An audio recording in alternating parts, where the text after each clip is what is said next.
right, let's see here.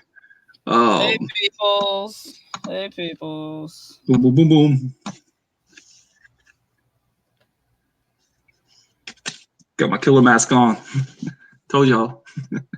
I ain't gonna wear this all night. It's too fucking hot under here. Um, I got this custom made from Jonathan Thomas, I think's his name. He's a rapper that I used to do some work with or whatever back in the day, and he makes custom latex masks and stuff. And yeah, that is too hot. Fuck that. I've got that out of the closet earlier. I was like, yeah, I mentioned it. I was going to at least show it off, I guess. Aphrodite is not going to be here tonight. Yeah, she I had a didn't very make it today.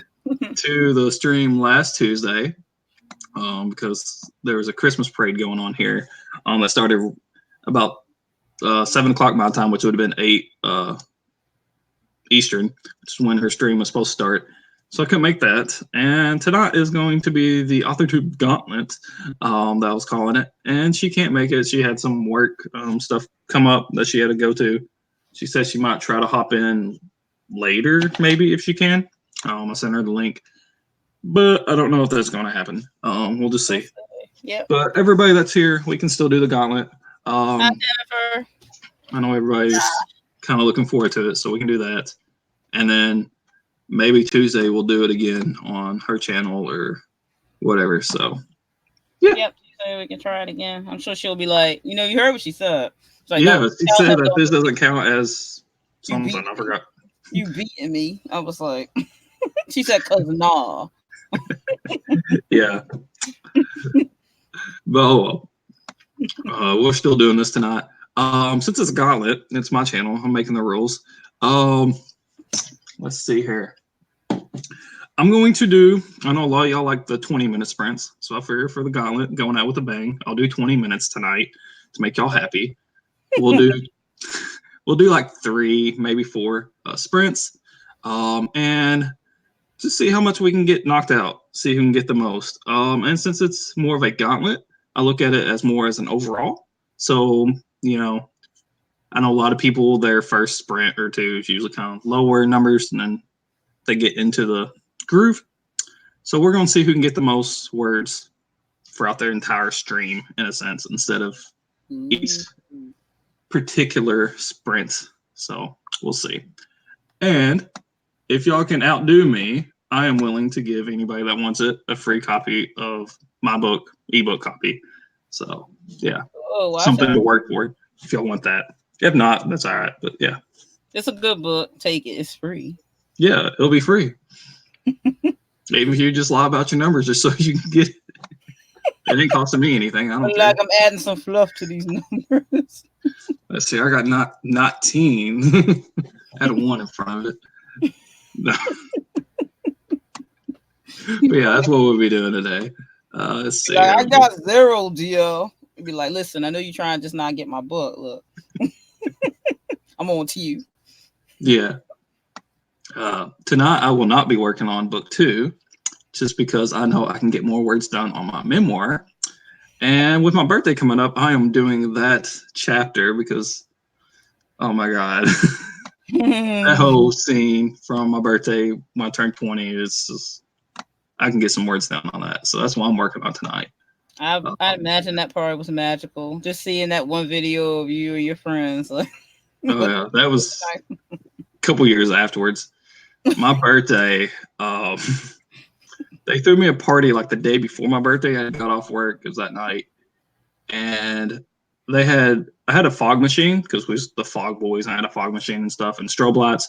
We had some 20-inch subwoofers from a car they had put inside and hooked it up to the TV. They had the song "Birthday Sex" playing by Jeremiah, I think. I know. Yeah, they had the remix, but they had that playing. They had strobe lights going and those strobe lights that kind of go in circles and stuff. Mm-hmm. We had all that shit set up in our house. Fog machine. Cool. They had made me a birthday cake that had a penis drawn on it. Stick figures having sex and stuff. And they had blindfolded me and took me in the living room, sat me down when I got there. And then they came out carrying that cake. And it was 2 guys. One of them was also my rap group, Derek. Havoc is what we called him. Him and one of our friends, and they was butt ass naked with those little monkeys with the little Velcro hands or whatever. They had those on as thongs, and they gave me a lap dance. I was like, yeah, this is a birthday I'll never forget. Oh my god. Yeah. So I'm gonna be riding that out tonight. Oh my god, that's gonna be funny as fuck. Oh, yeah, it's. Ugh. Your friends will hilarious. You never forget that shit. Once you seen it, it's too late. Oh yeah, it's like but one of my friends is gonna join hopefully next week. They're planning on it. She knows all about that part of my life and everything, so she'll be able to tell some stories, I'm sure. But she'll be on my birthday stream next week. Awesome. Let's see here. See who all we got in the comments. See, Jennifer's here. Yeah, Aphrodite's not going to make it, more than likely. Let's see here. Leora is here. Hello, hello, hello. Marcus. Hello, hello. Cachet is here. Got the bars, the masks. Yeah, he's got all kinds of different styles of masks. That was like one of the original ones when he first started. He did everything like that and then painted them differently. Mm-hmm. And I did horrorcore rap, so we did face paint a lot and black and white. So I picked that. He let me have it at a discount. It's pretty cool. I know he does a bunch of other ones. Some of them look like skulls. And some of them have got like the American flag painted across them. He's got some. I think he did like a pinhead type one, kind of like Slipknot. And did some that looks like they got like a respirator or a gas mask or something on. So yeah. Of course, I know a lot of his masks he does just like a small quantity of each style until it's out. He just makes like a batch and then sold out, and he won't make those anymore. So, and that was with his first run that I got that in. So I'm pretty excited about all that. Yeah. We got DL squared tonight. Yeah. It is 6:10. I'll say we can go ahead and do the first sprint in about 5 minutes. At 15 after. What do you mean? Yeah, I know I can get some words done if I want. That's what I mean. And I don't even know if Alex is going to be here trying to instigate things. I know he did like 15 hours worth of streams in the past day. I know. Like, what the fuck? I was like, God, they did a stream last night while I went to bed. And I woke up this morning and they still on it. I was like, okay. Like, you okay? Like, you okay? Diane's here. Hello, hello, hello. Hey. Let's go over to YouTube, see if I've missed anybody. Nope. All right. But yeah, I don't know if Alex is gonna be here. But yeah. He should be asleep probably. I'm just saying. Probably. But, I mean, it was him and Aphrodite that kind of started this whole ordeal, and now neither of them's probably gonna be here. I know. Riling everybody up and shit. Neither one showing up. They don't want to get butchered. That's probably for real it is. After I was like, I got to meet. I'm like, yeah, right. I was thinking about whenever I messaged her the link. I was thinking about now DL told me that you had some stuff come up, but it's okay if you want to admit that you're just kind of getting scared. You should mess with her. It'd be too funny. I thought about it. I was like, nah. She'll be like, listen. Yeah, I watched some of their stream. That's crazy. That's a long time. I never heard of that. What they trying to do? Start anything? I guess. I know me and Alec did one night. It was like 7.5 hours, and that was crazy. Oh, see now, Alec just okay. Overachiever. Yeah, be like, stop being extra. I know you said you extra, but you need to stop. Oh, yeah. You know, extra. 11 hours streaming.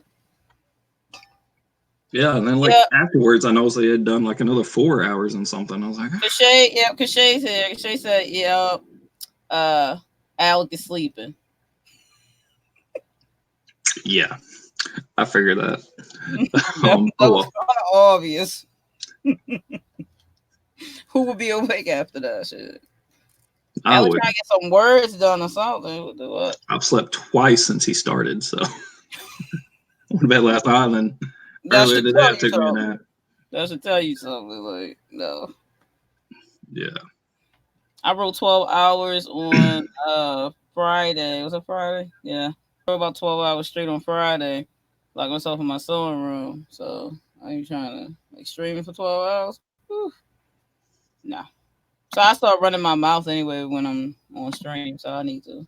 I had to not get on streams when I'm trying to be like serious writing because I'll be running my mouth and shit. And people let me run my mouth.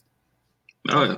I know I had been doing a case for work and I made sure I got that done like yesterday. I was like, all right, I'm getting it done, not having to worry about any work. I'm gonna work on my memoir tonight. It's just gonna be straight getting it. That's right. No Ain't gonna be work. worried about nothing else. But Work. yeah, Meadow and Alec were a little inebriated during their streams. But yeah. There's something. I know I watched it a little bit last night before I went to bed. And then this morning after I woke up, while I was eating breakfast or whatever, I noticed they still going. I was like, yeah, I'll listen in for it a little bit. Yeah. Shay said, no, we just got off video chat like 5 minutes before the stream. Laugh out loud. We got a second win. Yeah. Too funny. That boy, I swear. Maybe everybody will be here Tuesday, so we can do this right. But yeah. Maybe. Tell Allie don't get an extra and be trying to be on there for those 15 hours and stuff. I know. I knew he said he's gonna be a little inebriated for my birthday. I'm like, that's fine, whatever.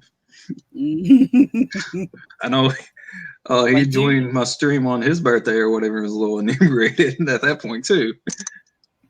So yeah. I wasn't going to expect anything less. That's right. It's funny to watch. A little. I didn't watch all of it, but watching just a little, maybe. But it is a quarter after, so we're going to get started. Like I said, we'll do 20 minutes for all y'all people that don't like 15 minutes. So yeah. We'll see.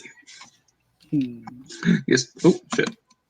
Get started in 3, 2, 1. Right.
And that is time.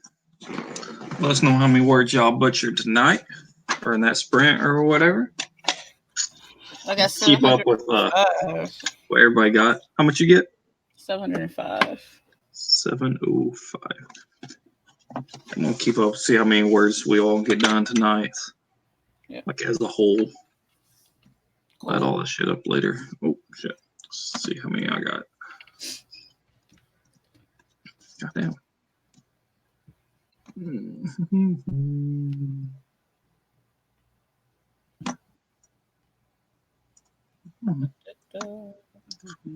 Ah, just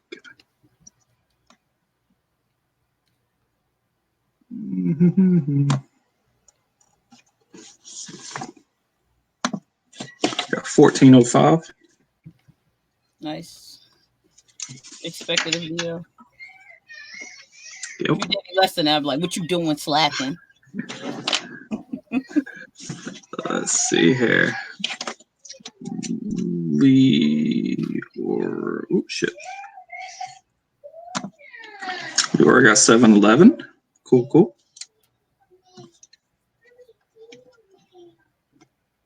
Diane got 371.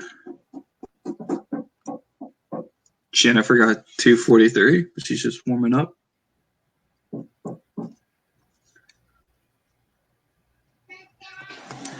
I think I hear my son in there knocking on my door. Cachet got 775. Cool. Look, everybody look. Yeah, I know. I told y'all. They're like, damn, Stewie. I know. Holy moly. I told y'all. Where y'all been? 20 minutes? Come on. I tried to warn you. Give him 20 minutes, he's just going to get That's more. why I do 15. I don't want to. Trying to be nice to y'all. Y'all the ones that want to do 20, so that's what I did. Destroy you in the 20 minutes. Well, I forgot Friday don't have to add these numbers. Aphrodite 0. I beat that round. I'm gonna let her know too after the stream. Well, this is what I got for the whole stream. This is what you got. So you gotta catch up. Like I will tell you. You got 0, just so you know, that round. I'll bat for the boys team if there's no one else. Yeah, I know originally I'd put boys versus girls. I was like, well, if it's ever man for himself, it doesn't matter. And there's really not that many boys that actually participate in these. I was like, I can't be carrying the weight of the whole team here. Well, apparently you could. I'm just saying. Yeah, maybe.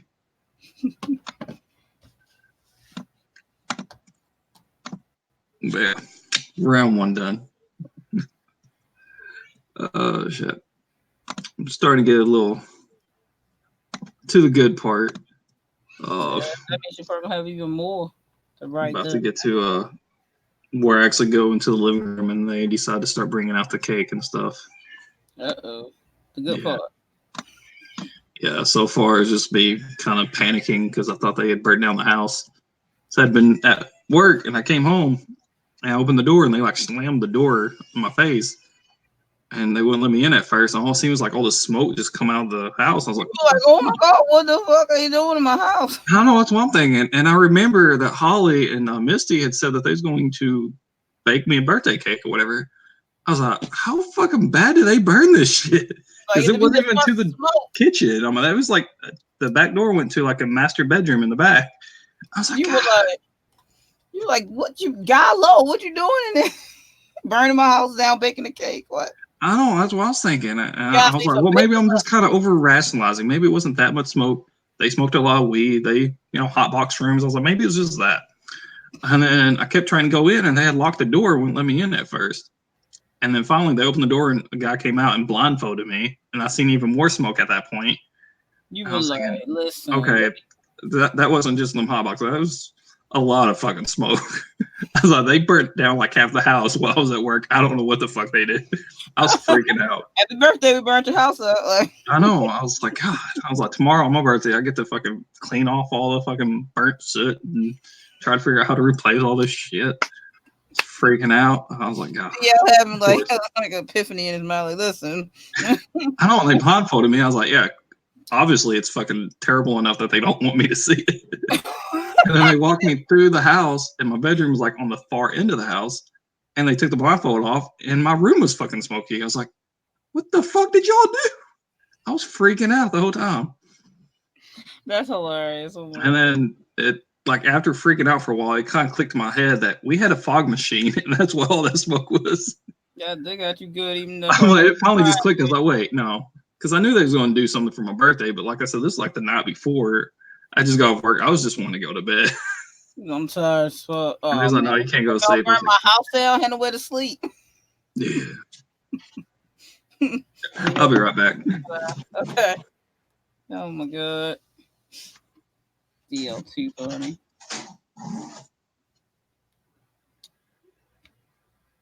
So what everybody working on tonight? What you guys writing? What you writing?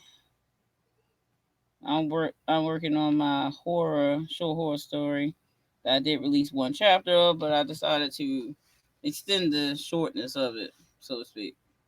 Because originally it was only like 2,000 some odd words for the first chapter. So I decided to go ahead and add to it. We'll see. I try to project how much I want to write for it, but I don't know if it's going to be 20 some odd thousand words. Probably less than that. So we'll see what happens. We'll see.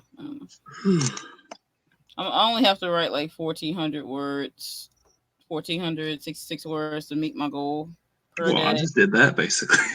Yeah, I know, right? Can you just switch with me and shit, and I'll be done? Like, man, bitch, what? But if I could get another 700 the next sprint, then I should be able to. That'll be my numbers that I'll need, and I'll just be ahead and shit, which I will take. Cool. But yeah, I'm about to start where they walk me back to the living room. And I freaked out a little bit then too, because how we had the living room originally set up. Our TV was like on one wall, like up against the wall with the laundry room and the kitchen and stuff. Yeah. And the couches, we had 2 couches. And we had it set up like a movie theater style. We had one couch stretched out, and then behind it was another one, but set up on a platform where we had the 20-inch subwoofers underneath it. Mm-hmm. And I knew how the couch or the living room was set up before I went to work. And they blindfolded me and walked me in there, and they just wanted me to sit down where like the TV was. And he's like, yeah, just sit down. I'm over here like filling behind me. I was like, what the fuck they trying to get me to sit on here? But apparently they rearranged the entire living room while I was at work. I was kind of freaking out a little bit then. So I was like, yeah.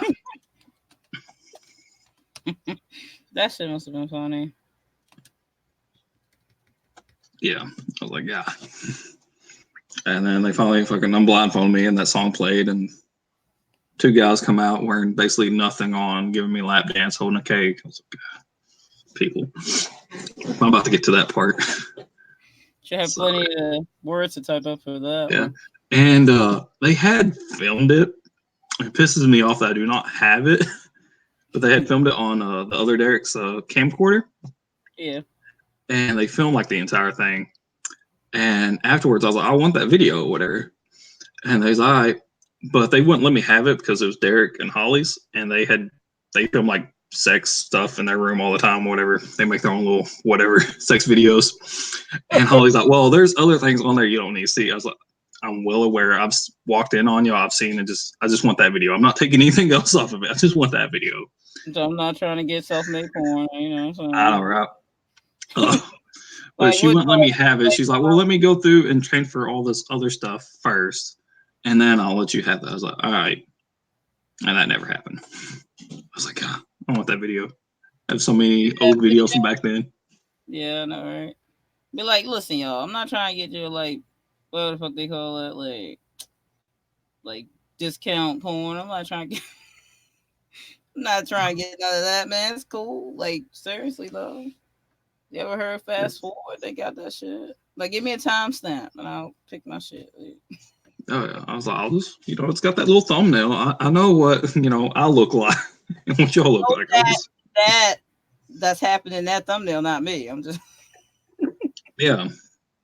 Oh, my God, I can't. I was like, I'll even bring you with me and you can fucking transfer it to the computer. I don't fucking care. I just want the video. Exactly. Like And then that video why accidentally got deleted. listen, why the fuck do you guys why you recording that with that? What listen. Like y'all try a different memory card or something. Y'all I think they only had one memory card. they silly. That's why they silly. Y'all not serious about y'all discount porn. Like y'all need to have Well, I don't multiple think they cards. post it anywhere. I think it's just for them to watch later or I something. know, but I'm saying like get different cards or some shit. Y'all slacking or something. Like how you gonna have one card? Yeah, but they had like pictures on there like before, like pre-game, I guess, while I was at work, of Derek and the other guy like posing with just that fucking monkey on, like in front of the mirror and stuff. And I'm like decorating the cake and stuff. It's crazy. Funny. I did ask everybody what they were writing. I think Leora probably answered. Looks like I don't think nobody else answered yet. Novel Witches and Demons is at its climax now. Yes, still, y'all. But I'm so close to the end. It's so exciting. Cool. Yeah, you get to the end, it's like, yes. Get excited. Oh, yeah. We'll get started on the next sprint in about 4 minutes. That's until. Yep. Leora said I'm being quiet. I'm like, I don't know. I become, I adjust myself to whoever I'm streaming with. DL makes me, like, calm. That's all. I'm calm. Actually, I'm quite a calm person, to be honest. I'm not all hyper and shit unless I'm doing something that requires me to be hyper. Yeah, I know a lot of people see me as shy or whatever, or antisocial because I know in some environments I'm just like, I'll just kind of be here and that's it. And other times I'm just like constantly just off the wall. And I know at work when I worked at a factory or whatever, I was like the person that you would think was like the class clown, always jumping over shit, yelling, hollering, talking up a storm, just goofing off the entire time. I would see that. And then other times I'm just like, okay, everybody else talk. I'm just gonna sit here. You'll forget about me and just whatever. I mean, people just act differently depending. Yep. I'm one of those. I'm a different person depending on who I'm around, I guess. Yeah, not intentionally. It's just how it is. It's just how I am sometimes. I'm still me. It's just a different side of me. That's right. People always say somebody's antisocial, not talking, but what makes it say that's like a mental disorder. It's not real. It's like a social mental disorder. It's not like everybody just antisocial. I don't want to talk to you. Yeah. I know I used to tell people I was like a shy extrovert. I liked going out, partying, doing all that kind of stuff. But if I didn't really know you, I wasn't the type that would approach you. And even if I did know you, if I wasn't like really close with you, I probably still wouldn't start a conversation. Now, if you came up to me and started talking, yeah, I'd talk. But, I'll just be over here by myself and be perfectly content with it. Shay she's working on short stories. Yeah. See here. Diane's, all right, I'm playing catch up on Adventure Drabbles. Or Advent Drabbles. I'll get that right eventually. I don't know. Amber said, laying down in pain, headache, neck and head issues. Ugh. Those are the worst. I hate that. Yeah. Yeah, I knew she canceled her stream earlier today. Where it said she wasn't feeling good. Yeah, I know. So, yeah, I'm a different person, I guess, depending on my mood. And I'll tell some people that I like have anger and depression issues, and then even if they've known me a while, there's like, I can't see you being angry ever. I was like, I'm kind of like keep everything bottled up, but once I get pushed to my limit, I fucking blow. Yeah, I blow. People don't really know when somebody's like that. I'm not. I just like keep my stuff personal to myself, and usually I don't show it to people. Yeah, I know that's how I am. I was like, I'm not the kind of just like, pity me. I'm going through some bad stuff. I'm just like, I'm not trying to take it out on anybody. So whenever I was working, when I used to be in retail, no one knew if I was going through something. I just didn't show it. So I was just who I am on a regular. When I'm pretty outgoing with people in most cases, so I don't have a problem just approaching someone new or whatever like that. But again, if I'm not feeling you, then I'm not going to really talk to you like that. I mean, I'll greet you, but I'm not going to socialize with you if I'm not feeling you. Usually I can feel people. I'll be like, I like this person. And if I don't, you going to know because then I don't talk to you. Yeah. That's And just usually how. in smaller environments, I'm more vocal. Wherever in larger groups, I'm just like, whatever. There's enough going on. I don't have to put my 2 cents in. That makes sense. That Yeah. makes sense. But it is 10 after, or 10 till. Yep. So let's go over the banners. So we'll go till about 10 after. Open up my timer, maybe. If my phone wants to work. Come on. There we go. Do another 20 in 3, 2, 1, right.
Time is up. Let us know what y'all got done. Let's see here.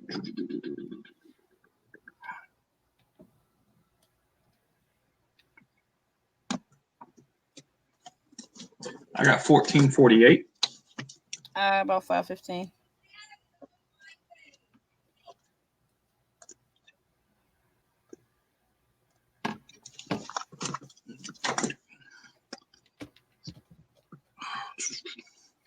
I got to right when they're starting to bring the birthday cake out.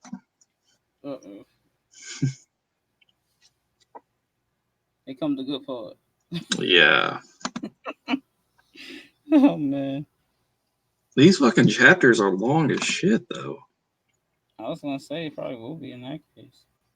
I've got 5 chapters partly wrote, or 4 chapters completely wrote. 1 chapter almost wrote, and then this one would be the 6th chapter I'm actually writing, which is, I think, chapter 12. Yeah. Right now, just with 4 complete chapters and 2 partials, and then the outline, because I keep the outline on the same document as I'm working on, so I don't have to flip back and forth.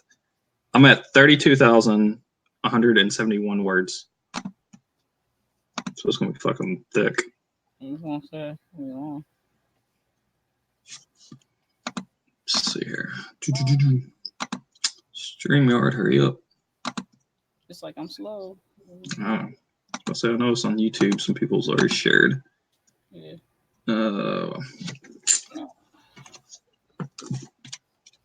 Boom, boom, boom.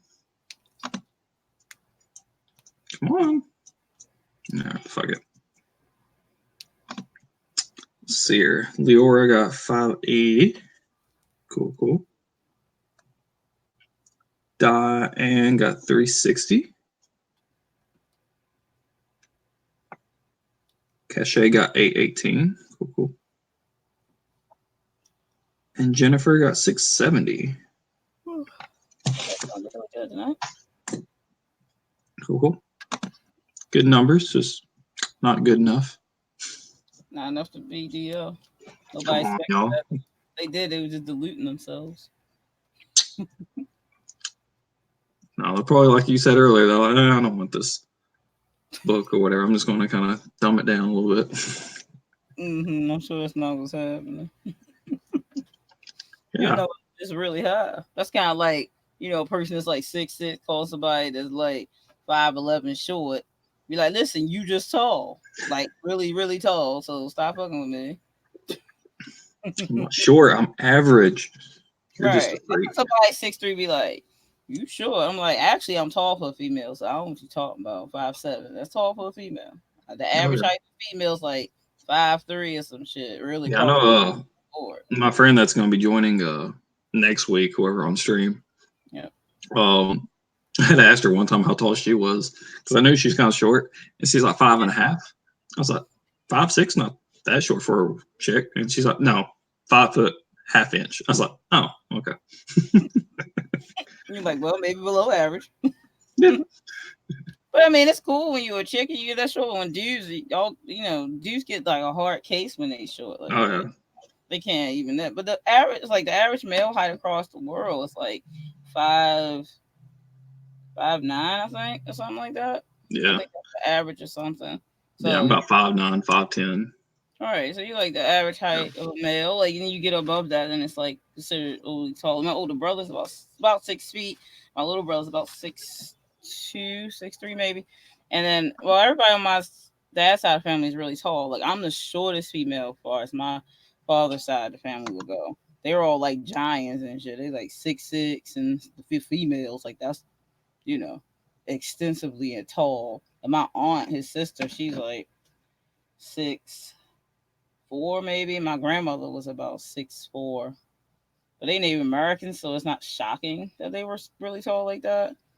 But I got a little bit of Native American in me, but it's way back in the past. Surprising when people got like a little bit or something, because country, obviously, indigenous people of the country, so it's kind of hard for it not to be. And most people, yeah. You're either a full blown immigrant or you got a little bit of that in you. Yeah, that's either way. That's the only way. The only way you can slice this pie. Yeah. Oh, hey, that's my hat. 5 foot half inch. Yep. My I mom is know. She 5'3". called like right before the stream or whatever. Yeah. I was like, I can't talk right now. I'm about to do a stream. She's like, without me? I was like, yeah, unless you want to join too. I mean, it's gonna be writing. She's like, I'm 2 hours away from home. I was like, okay. That'll be a little hard to do then. Just saying. I mean, unless you're Yep. going to really break the law and start streaming while you driving. I do not recommend it. I'm just saying. Nope. Oh my gosh. Because today's her birthday. Oh, And then cool. Saturday. In the house. Like, we rule. This is true. Yep. She's a day short of being a week older than me. You'd be like, guess what? Nope. She's like, I beat you by 6 days. Well, I don't care. Like, I don't care. I beat you how many inches in your height? Yeah, right. And sure people get mad about that. Oh, Like, yeah. what you say to me? I always mess with my mom. She tries to wear heels. Like her and I both wear like stilettos all the time and like big ass heels. And she's like, "Don't I look tall?" I'm like, "No, you look short with heels on." So I don't know what you talking about. So you short people when they will wear heels, they look more compact because they're wearing heels. So you look even shorter because right. already know that you are trying to get bigger and you're still short. So right, nobody trying to fall for that. Stop. Oh man. But yeah, she lives like across state from me or whatever, so she's like 6 hours away. Otherwise, I'd have her here. Yeah. But she said she'll be on the stream next week for my birthday. I was like, all right. She's always wanted to come and visit on my birthday, but she never does. Things come up, things happen. 6 hours shit will make you stay away. I'm just saying, like, because you got to be dedicated to drive that far. And most people she's back in high school. I met her like the summer before my senior year. So in 07. Back in that next spring for spring break, she was going to come up, and me and some of my friends always went camping. We had a friend that owned a bunch of land with horses and some lakes and ponds and stuff out there. Cool. So we always went camping for spring break, and she was going to come up for it. She drove all the way from the other side of the state, 6.5 hours. Was about, I don't know, 15 minutes away. Got a call from her dad. Something came up, and she had to turn around and drive all the way back. I was like, yeah, I'd be like, fuck that. So no, once I go that far, we not, no. No. I had an aunt that lived over there. So I got to hang out with her some whenever I went to visit my aunt and stuff. Yeah. And then she moved towards the center of the state. And then at one point, me and my wife went down there, picked her up, and she came and stayed a night with us or whatever. Back when I was making music, she went to the studio with us and all that fun stuff. So awesome. Yeah, driving that far. Like, Maryland's small. Really, when you look at it on the maps, like you barely can see the shit. Especially next to Pennsylvania, we look like a little team dropping nothing. So, but we still got distance parts though, like 4 hours, 5 hours. You still be Maryland drive, but still, I can't. Yeah, it takes about 6.5 hours or so drive across state for Arkansas. Yeah, because I lived in the northeast corner and she lived on the northwest corner, basically. But from the house I used to live in to where she lived, I don't know if she still lives there now because she moved back over there, but it was literally almost the same road. It was like the highway stretched from basically went down all the way across state to the other. I like that. Hey, not hard. Yeah, because I lived like 2 blocks off of the highway, and then her house, her road was like adjacent to the highway, and she lived on that first little block there. I was like, you could walk out to the highway, and I could walk out to the highway here, and we'd be on the same fucking road, 6.5 hours away from each other. Pretty cool though. Well, I like when those roads run straight through and shit. So I used to love driving that because I drive that same road to my aunt's or whatever all the time. Yeah. I was like, yeah, I like these directions. I don't have to worry about getting lost. So I know me and my friends when we was younger, we just get bored. I'd have the weekend off and we just go drive until we got lost and then try to find our way home. Make random turns here and there. Shit, we made it. From wrong turn and shit. No, man. Probably. We broke down in a place called Lick Creek, Illinois at like 2:30 in the morning. We ran out of gas. Huh? No. I don't like that name. Lick Creek. I was like, what the hell? Oh We no. broke it down at like 2, 3 o'clock in the morning or whatever. It was a small town. It was like, I don't know, probably doesn't even have a population sign. It's just right there on the interstate. You just said multiple things for a horror movie. No, man. That's what me and my friends used to do. We just get Y'all bored and we just to, like, travel. Live a fucking horror movie or some shit. Like, No, we was living a life. We was like, yeah, let's go you visit places. The wrong turn happened. Yeah, I didn't quite make it to Michigan, but we drove up almost to Michigan before. I've been down to New Orleans for Mardi Gras. I've been over in huh? How was that New Orleans drive? Fun. I bet it was. Talking about a couple teenage, early 20 guys going down there. It was crazy. Oh yeah. The people that I hung out with, anything was going to be crazy anyways. Like I said, my birthday party, so that's something I put up with on an average day. Are they doing anything this year for that? Are you guys doing anything? No. They did it that year because we all lived together. They told me the next year they was going to hire some midget strippers, but that never happened.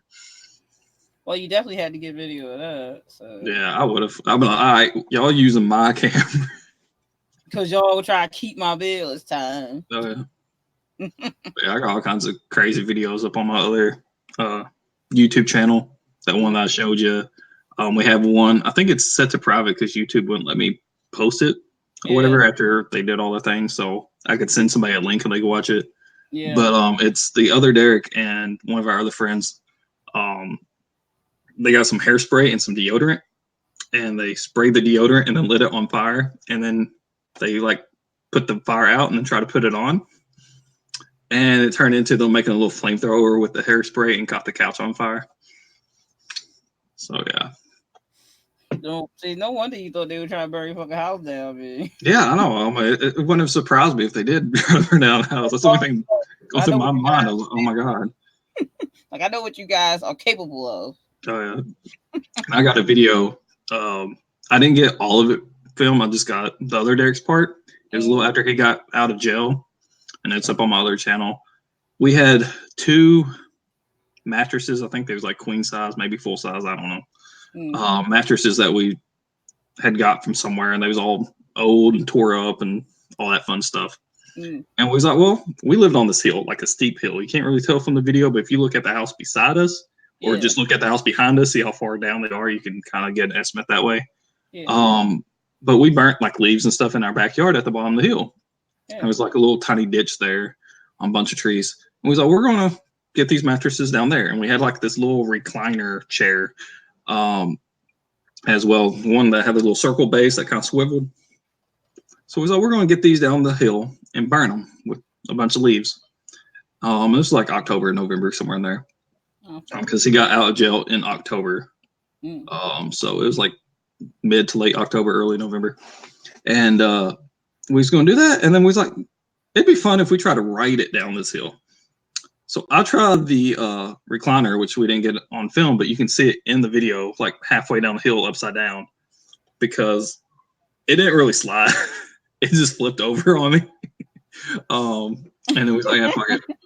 But the video is him trying a couple different times with the mattress. He like goes and tries to do like a baseball slide. He tries to surf it down, and it goes like a couple feet and then stops, and you just see him tumbling all the way down the hill. He lands on the rake that's down there. There's like a big stick or piece of a stick where he lands on. It's just, oh my God, y'all like had like a little Jackass show or something. Oh yeah, we did that kind of shit all the time. And while we lived together, we was always pulling pranks on each other. So like the whole dude, if you record that shit, do YouTube channels, people subscribe to this, and y'all been rich and shit. Oh yeah, I mean those videos are up on my other channel. We got one video, or a bunch of videos back when I worked at Subway. I worked 10 at night, 6 in the morning a lot, so there's like nobody there. Yeah. And they would come up and we just skateboard in the parking lot and do other stupid shit. Yeah. And this was like 2008, 2009, so the cameras on phones sucked. Like especially anything with movement, it was like all blurry, but all those are still up there. I know, man. Can't see hardly anything that's going on, but they're up there. Just goofing off. There's one that the other Derek tried to jump over somebody's like shoulders. I tried to do leapfrog, but while they're standing up, and he just like plants right into the fucking ground. And then we got some. One of my other friends was skateboarding, and he tried to skate into the side of my car. Oh no! And the board kept going underneath, and he hit it and fell down. And then he got up and ran and banged his head off the top of my hood and kind of knocked himself unconscious. This is what kind of stupid shit. We had fun. Mm-hmm. Yeah. Y'all funny. So everybody talking about in the comments. Like Leora was talking about that. I don't know what's all on YouTube. Yeah, okay, it's all caught up. Let's see here. Gina and on Brooklyn Nine-Nine. Oh yeah, about your, I've never seen that show. Your hairspray and the hairspray and the oh yeah. She stopped one of the hostages taken. Oh, okay. That's funny though. That'll make anybody run away. Fire. Just I'm a pyromaniac. I love fire. Always living at the house. I don't remember if it was that same day with the mattress or what, but me and Derek decided to burn a bunch of those leaves, and it had been around the same time or whatever. We didn't live in that house very long.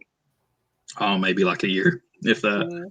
But we went to burn down all the leaves that were down there, and we put a little bit too much gasoline on it, and it started burning. All the leaves started coming up on the grass up the hill, because it was like October, November, so all the grass was dead.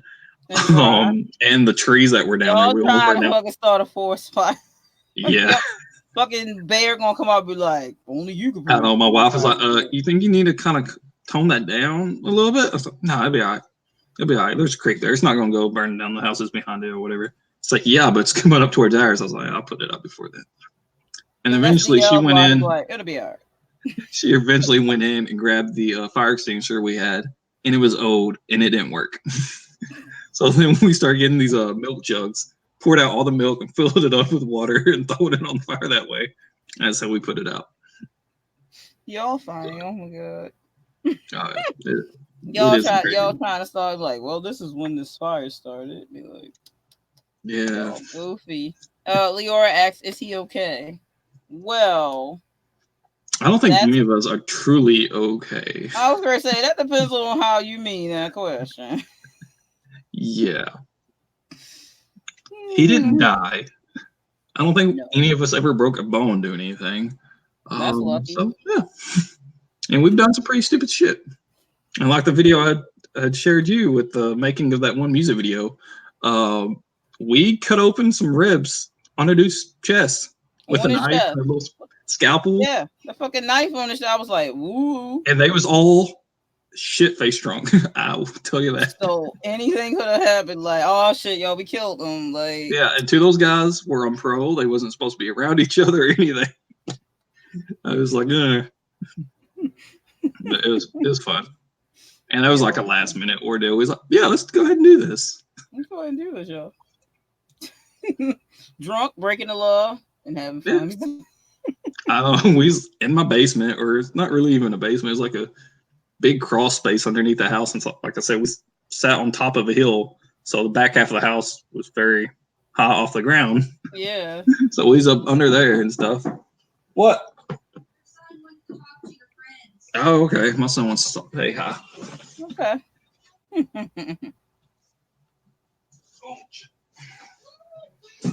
I'm coming, bub. He says he keeps hurting his penis on the laundry basket. You want to tell them that? Yeah. Oh, boy. Apparently, this kid thinks he keeps hurting his penis on the laundry basket. Oh, you gotta be careful with that. I don't know how he did that. Hi. I just had to crack up as soon as I heard the penis. I'm like, uh-oh. Yeah. Kids, I know what she said. I was like, really? She was doing laundry and he had pushed the laundry basket underneath the door. You want to go back? Yep. Okay. Bye. No, he's saying, you know how back and forth. Hi, bye. Move over? Okay. Let's see. Start the show. Sounds like a lot of hold my beer. What's this one? It was. It definitely was. You don't even know.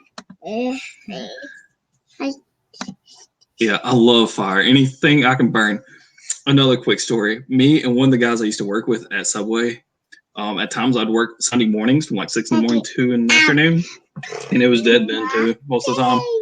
We would go in the back and make little tiny bombs and other little explosives with all the aluminum foil and bleach and hydroperoxide and all that stuff out there. Yeah, I burnt down a tree down there.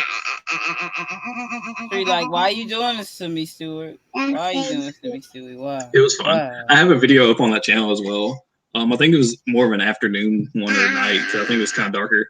Me and him went out back. We had made one inside a soda bottle with some like aluminum foil and I don't know if it's hydrogen peroxide or what, but if you put it in a closed container and kind of shake it up, it starts heating up and expands until it will blow up whatever it's in. So we did that, and we went out back and kind of got it really hot and hard, and threw it onto the ground, and it popped open, and the cap came up and just cut him like right here underneath the chin. Oh, yeah, I think I have a picture of that like on MySpace or something. His chin afterwards. That's pretty funny. Oh my goodness. You don't go back in there now? No. No. That's how my daughter, she'll cry like that. That's how she cries. I'm like, listen, girl, stop. They got all the sound. Steven's here. Hello, hello, hello. Hey, Steven. We are entertained by the tiny person. Yep. Bad laundry basket. Down? Yeah, laundry basket. I was making a joke earlier that my daughter want to think her name is shut up. Was it, why did I say that? She's gonna think her first name is shut up.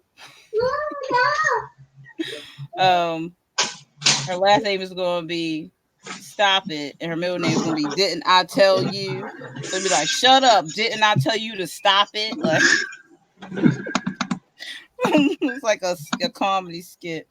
You kids will get to call you, stop it, didn't I tell you? Shut up, oh my, stop. That's a whole life. I can't. I made some bombs for the science project, so I didn't make them for fun per se. Oh, we made them for fun. I guess I know the one that burnt down the tree. We had like this little storage room. Burn down tree. I'm just saying. Yeah, we had this little storage room in the back with all the chemicals and mops and stuff, and that's where we usually did them because they was like a little tiny a lot of times, and they just kind of spark or flare up, and that's about it. And we had watched this video of how to make a bomb on YouTube, so we was like, yeah, we'll try this. And it had a big flash of like fire, but it was like real quick. And for some reason, we still back there.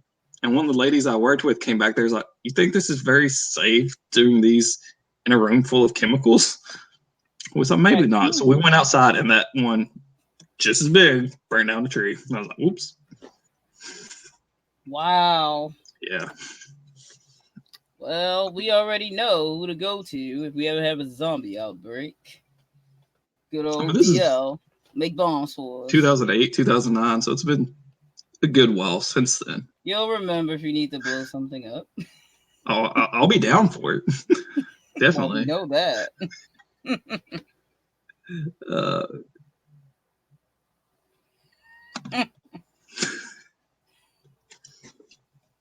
Yeah, here it's just called Pyromaniacs. It's called, like, people having fun. You know how the U.S. is. Like, oh, yeah. No matter what they do, they ain't, not doing that. I was the manager at that point, so I knew I could get fired from it, so I didn't care. Pretty bad when store managers out there building little bombs and blowing things up. Dude, I'm just saying, but my brothers, they couldn't pull that off. They would be like, they would have been arrested because they look like Middle Eastern people. So they'd be like, they're trying to blow up a whole bunch of people, and be like, all kinds of stuff, been on the news and shit. Be like, listen, we'll make sure we hanging out with a bunch of white people because they won't arrest us then. They know white people crazy. It was them. That wasn't us. We just side bystanders watching the show. Oh yeah. You our alibi. It was him. Yep, It was I him? did it. Oh, okay. It's all right. It's all right. But We expect it. it's 36 after. I say maybe at 40 after we Yeah, do we can do another another sprint. 20. Yeah. Yeah. That works. Boy, I'll have all my numbers in for the day. Yay. Oh, shit. Yeah, there's all kinds of stories I could say. Tell y'all about. Quite a few memoirs, like My Life as a Pyro, some shit. Oh yeah, this one's about the whole band, but also a lot when we lived together, since that was like a Related band to house it. beforehand and stuff. Yeah. So yeah, there's a lot of that. I know one story that's going into it. Me and Derek, or I had been somewhere, and Derek had texted me saying that his girlfriend, fiance, where she worked at this Horror in the Hollow, which is like this haunted house attraction thing Yeah. that's around here. And she wasn't feeling it or something, wanted us to go pick her up. So I was like, because nobody had cars except me. I was the only one that worked and had a vehicle or anything. So I was like, yeah, I'll go pick her up. So me and him went, and another guy named BJ, him and Derek had been drinking all night or whatever. And I picked them up, and we drive out there, and we are almost there. It's like out in the middle of nowhere. And BJ's like, hey, I got pissed. I was like, we are almost there. They got some porta potties there. Just, it'll be right by the parking lot and stuff. I was like, you can go then. And then he's like 30 seconds later, he's like, no, man, I got to piss. And then Derek just makes this joke, like, open up the door and piss out the door. Okay, he was in the back seat. And he's like, all right. I said, don't do that. And then I hear the door, and then I look back there through the rearview mirror, and I don't see him. I was like, oh my God, we just lost this motherfucker. He fell out of the car. And I turn around, and all I see is his ass. He is standing up through the window, pissing out the window that way, right as we're pulling in to the haunted attraction place. So there's people all over the place in the parking lot walking around. He's just standing there pissing out the window. I was like, oh my God.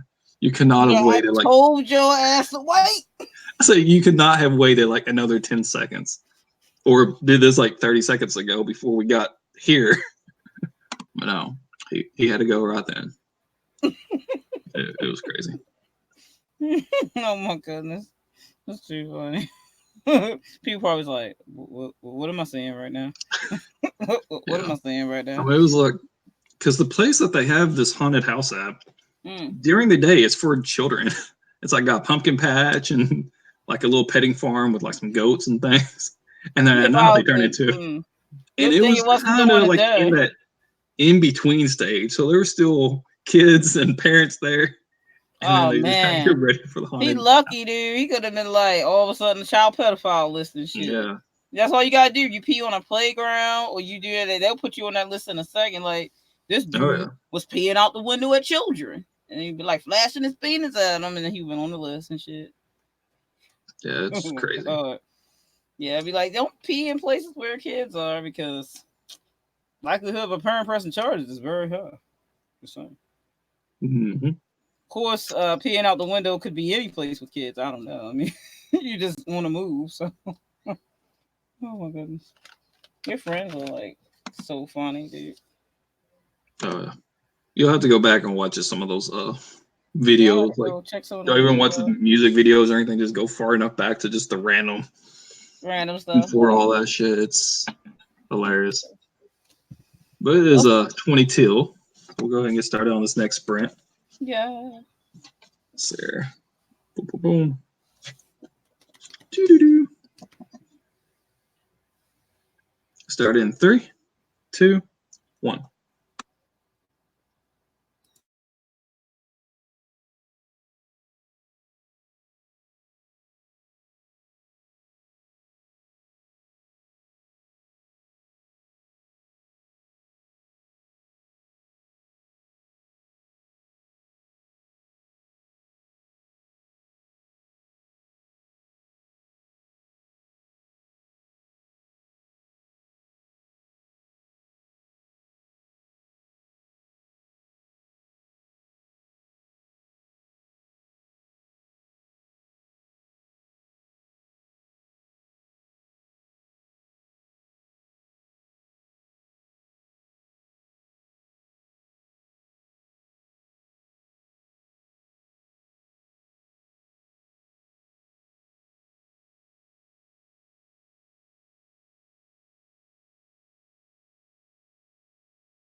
And that is time.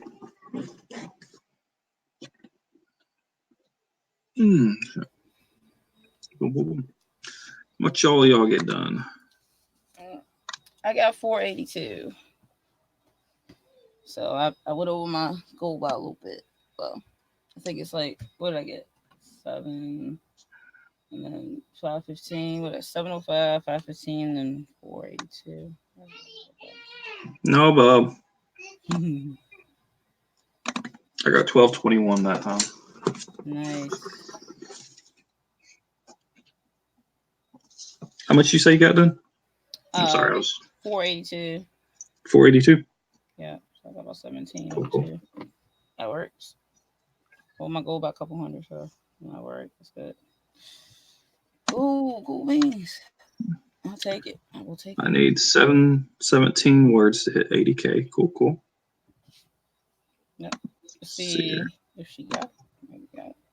Let's say StreamYard hasn't loaded it yet. So here. Yeah, 2 numbers coming in. Yeah, Diane got 378. Cool. Yep. Leora got 379. Not much more to go. Upped her by 1. Cool. Oh, shit.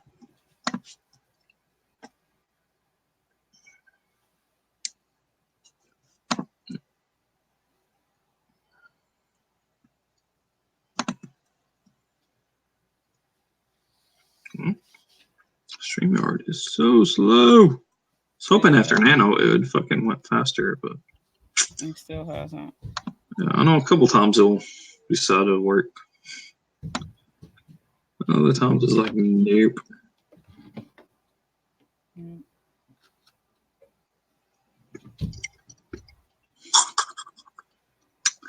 No, whatever.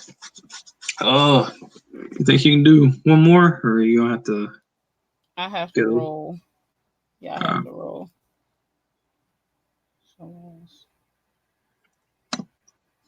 Or I think I may have just unintentionally killed a character. That's fucking hilarious. I was not planning on it. Yeah, I don't think I've ever unintentionally killed a character. No, there's one character that died that I had not initially planned for them to die. But before I actually got to that scene, I had already known that's what I was going to do. Yeah, that's happened. I've done that. I'm like, yeah, you know, you're going to die. I'm just letting you know before you die. Yep. I don't think if people want to do one more, I'm at the roll, but you guys will knock another one out the park. If you I was about to say, I'll go ahead and do another one. I don't even think we did our intros today, did we? No, but I can do a close. I was about to say, you can go ahead and do your outro, I guess. Yeah. All right, everybody. You know, I'm off the DL Tillery.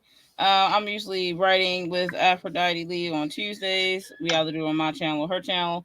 And I write with my brother here at DL when I get a chance to. And he writes with us. So it's a nice little back and forth going on.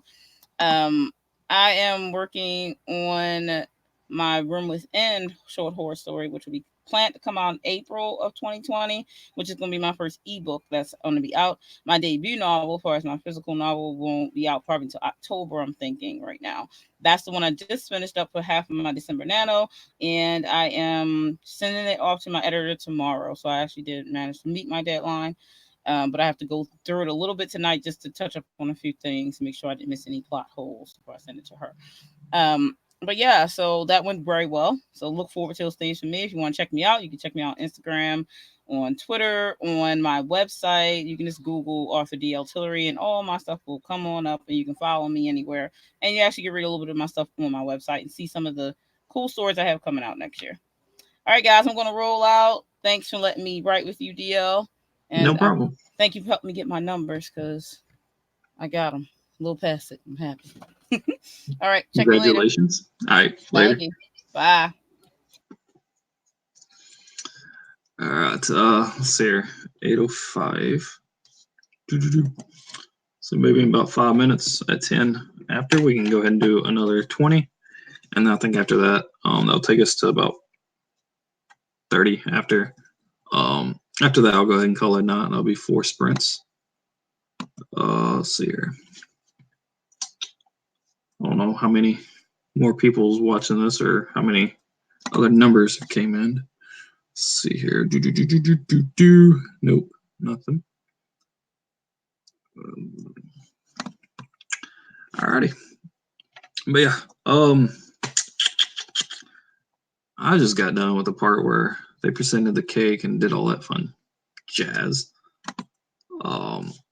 So I don't remember what else left for this chapter. Let's see here. Look at my outline.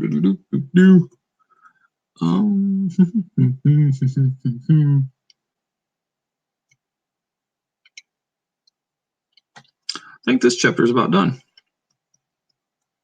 And kind of wrap that up, and then so what's the next chapter? Oh God, no, I don't want to work on that chapter.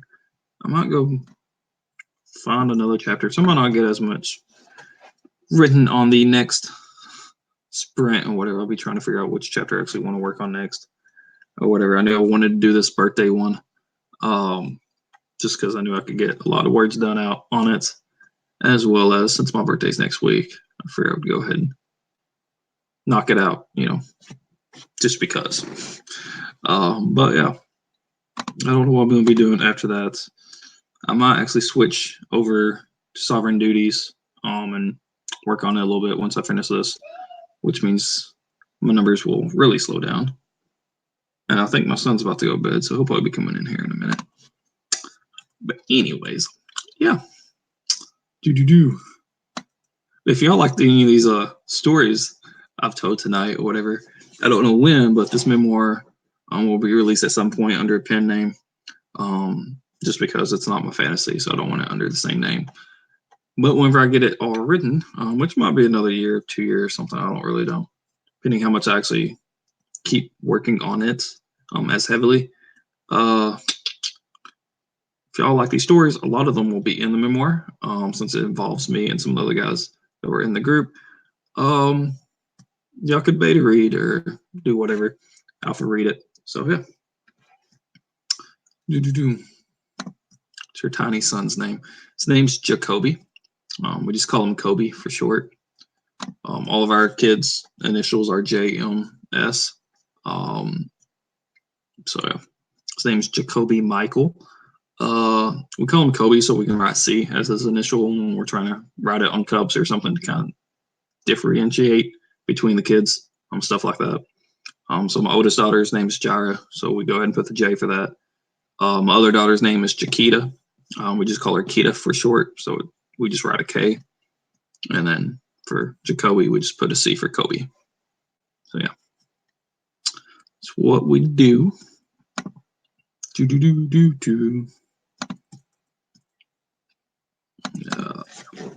Oh shit.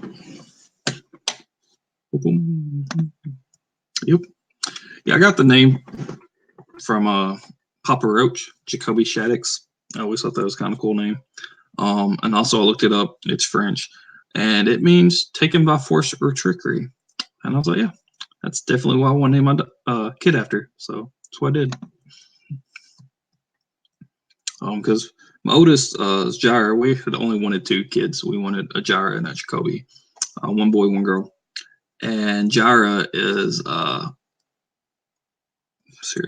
Greek or Hebrew or something, means provider. So we was like, all right, well, Jacoby means the complete opposite, provider, giving, whatever. Jacoby means taking, So we did that, and then once we had our second daughter, we was like, all right, well, we're just gonna stop there and not even try for a boy. So we went ahead and named her Chiquita, which is Latin for taken by force or trickery. So yeah. Hey, Aphrodite. I've been keeping tabs on how many. How many numbers people's been getting. And I'm looking at yours, and I'm seeing 0 across the board. So you got some catching up to do. No, I'm just joking. I did go ahead and write it down though for you. Anyways, the artillery was on here with me, and she just kind of left. Yeah, it's I don't know. I never looked up Jacoby's name or Jacob's name meaning or whatever. I just liked the sound of Jacoby. I didn't want it to be as plain or whatever. I wanted all my kids to kind of have a unique name as their first name. And so I went ahead and let's see. What was this? Oh, sorry, I just blacked out. I didn't want them to have like common names. I wanted them to have something kind of unique because my name's Derek. I grew up with a lot of other Dereks. One of the guys I used to rap with, his name was Derek. In one of my classes in school, there was 8 Dereks within that one class. And my wife's name is Amber, and she grew up with a lot of different Ambers around here. Well, and, boom. Hello. Oh, Wait, let me get my sorry, my thing situated. Hold on. Okay. I'm sorry. That's fine. I just seen you popped up. I was like, okay. I know I look crazy. I'm sorry, everybody. Can you see me? But yeah, one of them have unique names, so they didn't have to worry about different people having the same name as them. I know Jacoby's kind of more common, but around here it's not really that common, so whatever. But I did give them like normal first names, I guess, as middle names. So if they get older and they don't like the uniqueness, they can decide to pick that. So yeah. No, Jireh is Jireh, which means provider. And her middle name is Michelle, so it's Jireh Michelle. And my other daughter's name is Jaquita, Jacquetta. We just call her Kita for short, Kita. I like that they're all J names. Yeah, and her middle name's Marie, so it's Jaquita Marie, Jireh Michelle, and Jacoby Michael. So they all have the exact same initials. Oh my goodness! Oh, I had such a day. Yeah, it's a different. It's Jireh. I seen it in like a Hebrew, Greek dictionary one time. I went to college up in St. Louis. I was walking through the halls and they had a dictionary opened up. I looked. I was like, oh yeah. And of course, I've heard it in other stuff. It's used a lot in Christianity, referring to God as Jehovah Jireh, which means God is my provider and stuff like that. But I originally seen it in a Greek Hebrew. I named my son. Dictionary. Can you hear me? Yeah, I can hear you. Oh, wait a minute. My mic is in a bad place. I named all my kids like Bible names. And I don't know. I just love Bible names. I love Hebrew names, that kind of thing. So my first son was supposed to be Joshua, but then my sister had twins unexpectedly. So she stole my name and named her son Joshua. So I had to go to my next name, which was Jeremy, which it was going to be Jeremiah, but I changed it to Jeremy at the last second. But it's Jeremy, Noah, Adam. And then I have Jonah, Michael. Jonah. I love the name Jonah. Jonah Michael. So I'm a J person too. Like all of my kids would have had J names if I kept going. All of them. And their next name would have had to been with a vowel. Is usually what I used to go for, with the exception of Michael. And the only reason his name ended up with Michael is because he was already named Michael. I didn't give him his original name. I changed his name. So I didn't want him to have his name being really foreign to him. But everybody else, usually A's are the next letter. So like you have the JMs, we have JAs. Cool. Hi, Triple B. Thank you for joining us. We've done 3 sprints so far, and I've been doing 20 minutes since that's what y'all like. And I'm disappointed in everybody. I thought this was going to be more work's getting done, but you know what? Didn't show up. Alec didn't show up. I literally got an emergency meeting called last night. Was told that I had to be there at 5:00. So I was like, what kind of notice is that? But I had to go. Then I was like, okay, it's no big deal. Go to a meeting real quick, 2 hours, and I can get home just enough time to be here. And they said the meeting was going to be from 5 till 8. And I knew that since they slated it 5 to 8, that meant it was going to be till fucking 9. And which it probably is still going on. I left. I was like, I got something else I got to get to. And then but I had to go. It was like, I'll tell you about it, but I can't tell you about it right now. But it was super, super, super, super, super important. So I had to go to it, and it went great. And then I was like, let me get here. Now I'm all wired up. I probably can't type. You're just going to have to do this again. Yeah, I know. I told him, I was like, well, maybe everybody will show up on Tuesday stream. Oh, well. Tuesday is on Danny's channel. She can't usually stay the whole time. So do you want to do it after Danny goes on your channel? Like we switch off to yours? We can just, I guess, do it during her stream or just see who can get the most. I mean, it doesn't have to go late or anything. I mean, I'm just saying up to you so that you can.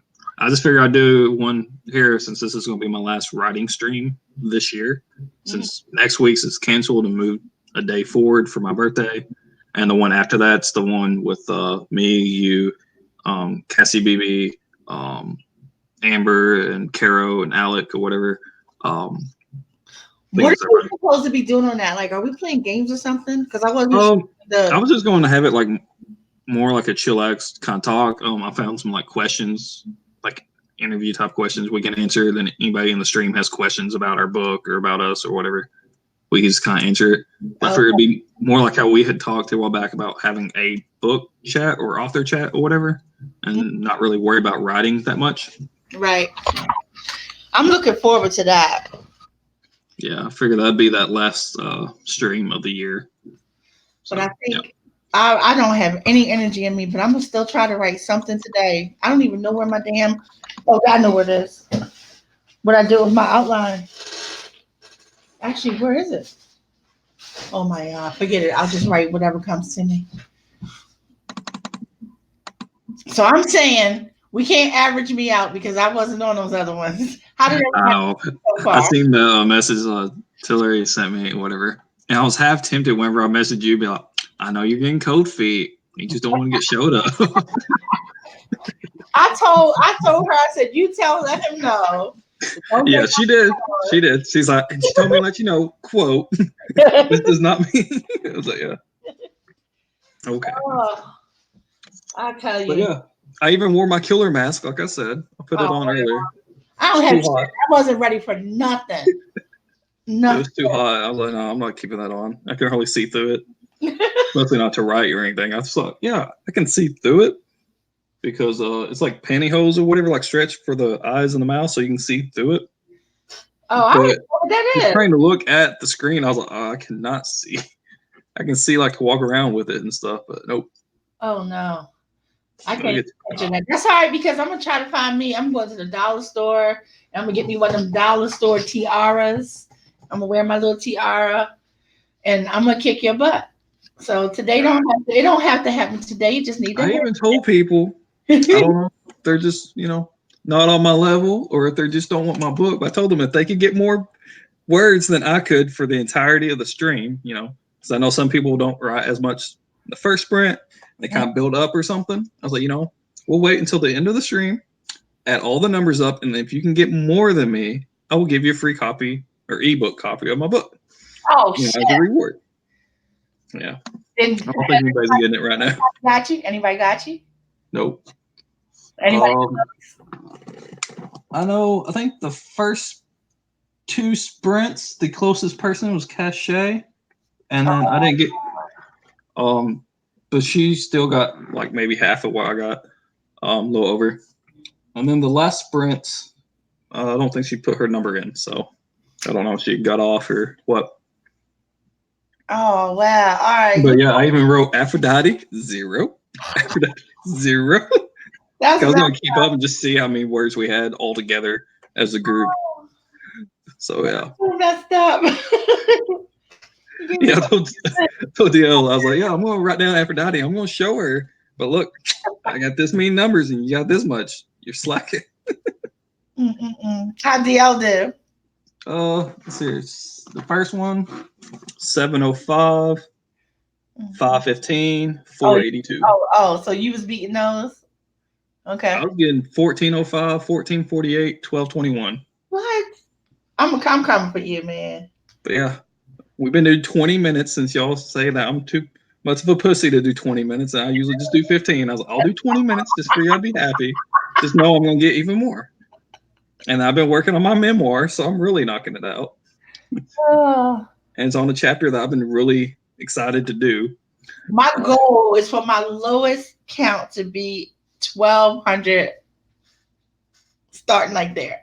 I'm gonna get. Yeah, that's what my last one was 1221. I figure this next one's probably gonna be less because I'm about done with that chapter, and I don't really know what chapter I'm going to go to because I'm working on chapter 12, and I've only got the first 4 chapters completely written, and then chapter 5's been started, and I skipped down to 12 because You sound like me. I got my first 4 done.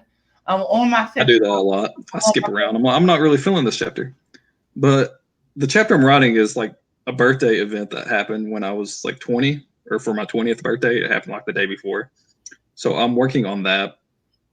Just because my birthday's coming up, and I knew I could get a lot of words done off of it or whatever. And it's just so much fun to relive that or whatever.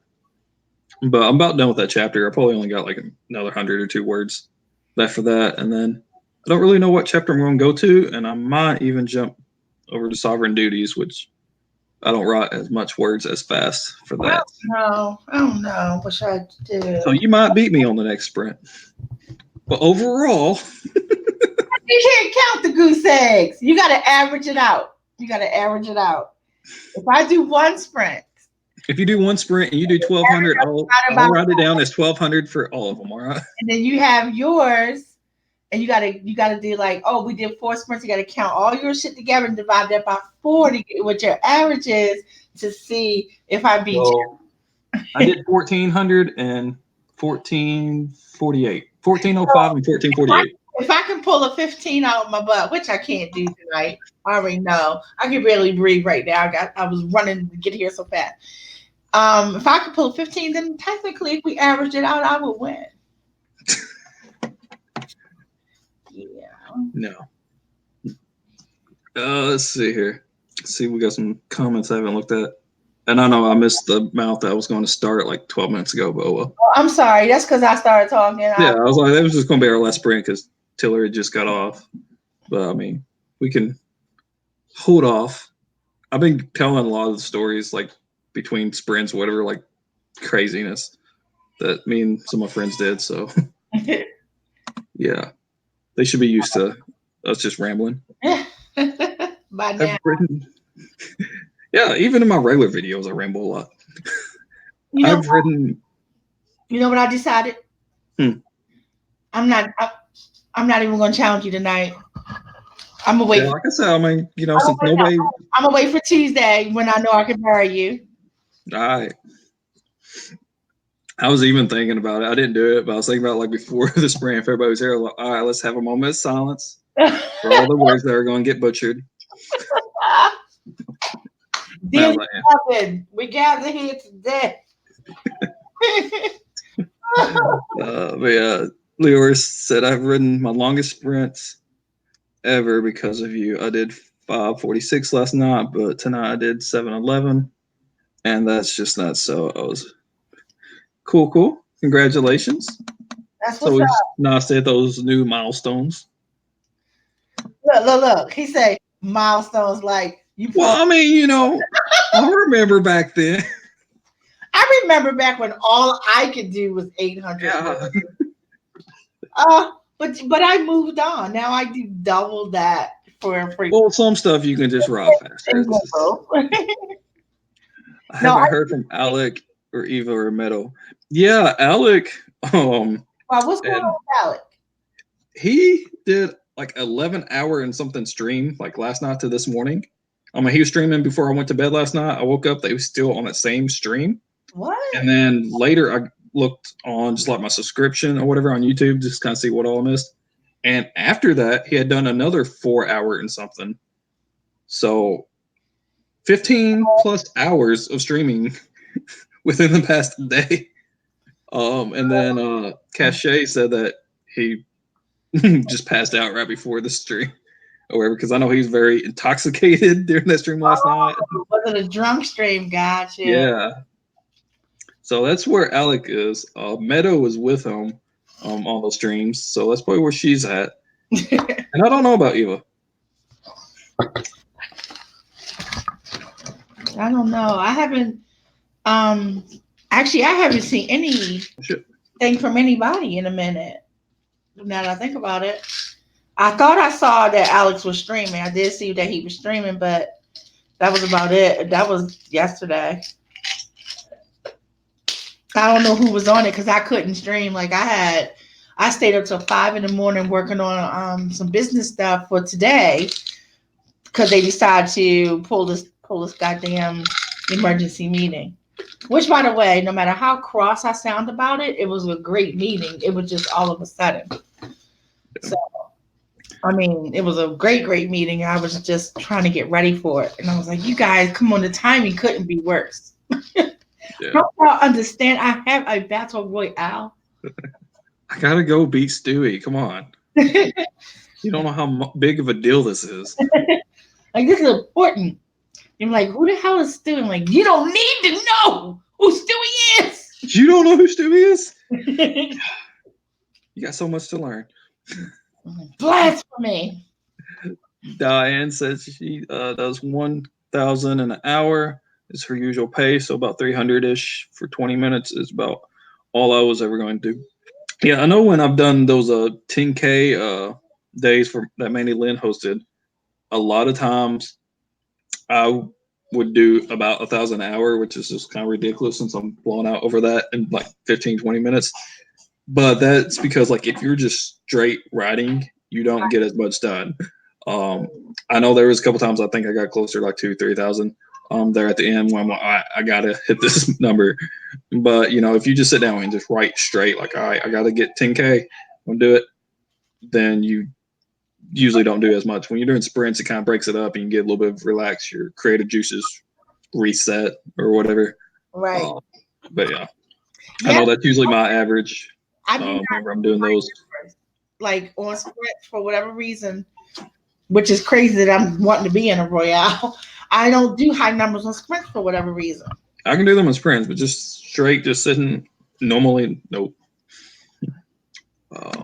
But usually on the sprints, I do about like 300, 350.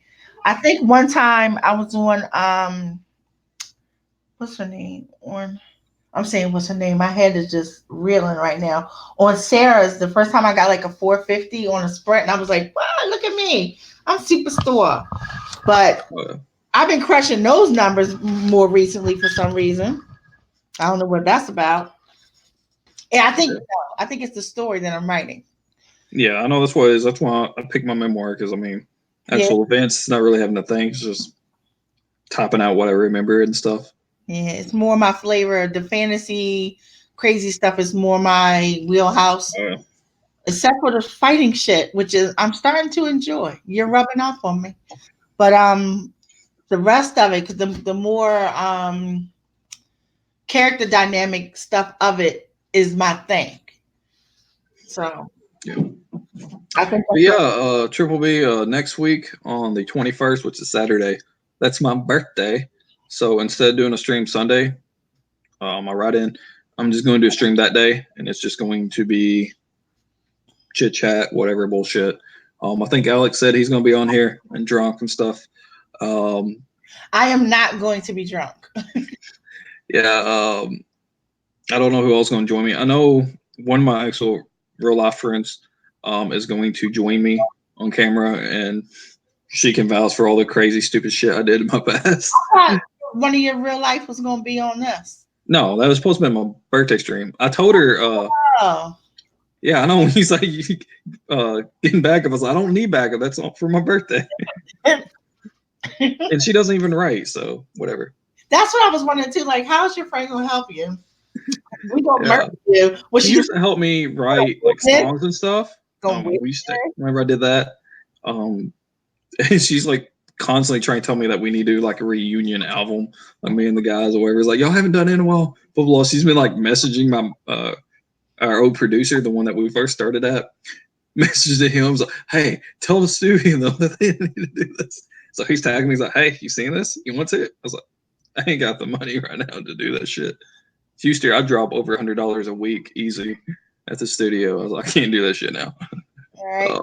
Well, shit. But now you can build a studio in your own home. Yeah, there at the end, I started doing it myself, but then my microphone stopped and played out, and then eventually I lost all the beats I had purchased, which I had like 200-300 beats or whatever I had bought.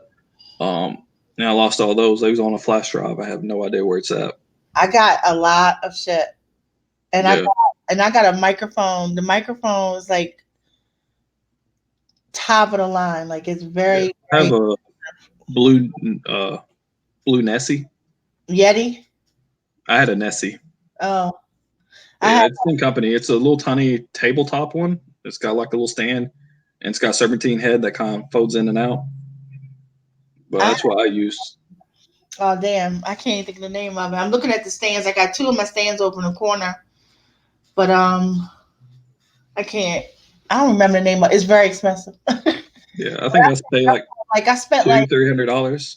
I spent like $17,000 on equipment, but I was Yeah, I got free. I use Audacity is what I used on my computer, so I didn't have to worry about that. I don't know how to use Audacity. It's pretty easy, I think. It probably is. I just if by me not being if I'm to not actually master it like properly, I don't really know too much about that. I know enough to make it sound decent, but all the little extra tweaks and stuff, I never really messed with too much. I did some. Familiar with a program, it's hard for me to learn it simply because I can't see well. So I have to kind of already know my way around a platform in order for me to work inside of it. And then that's just the fuck it. And then the only other way I can do it is if, like, say you were here with me, like you would have to be here with me, and then you are literally showing me everything on screen so that I can make a good enough memory as to where shit is. Yeah. Then I can do it. I mean, it's hard on. Also, I still have Audacity on my computer or whatever if you ever want to learn or whatever. It's so yeah, because I got some recording I got to do, and I'm thinking about doing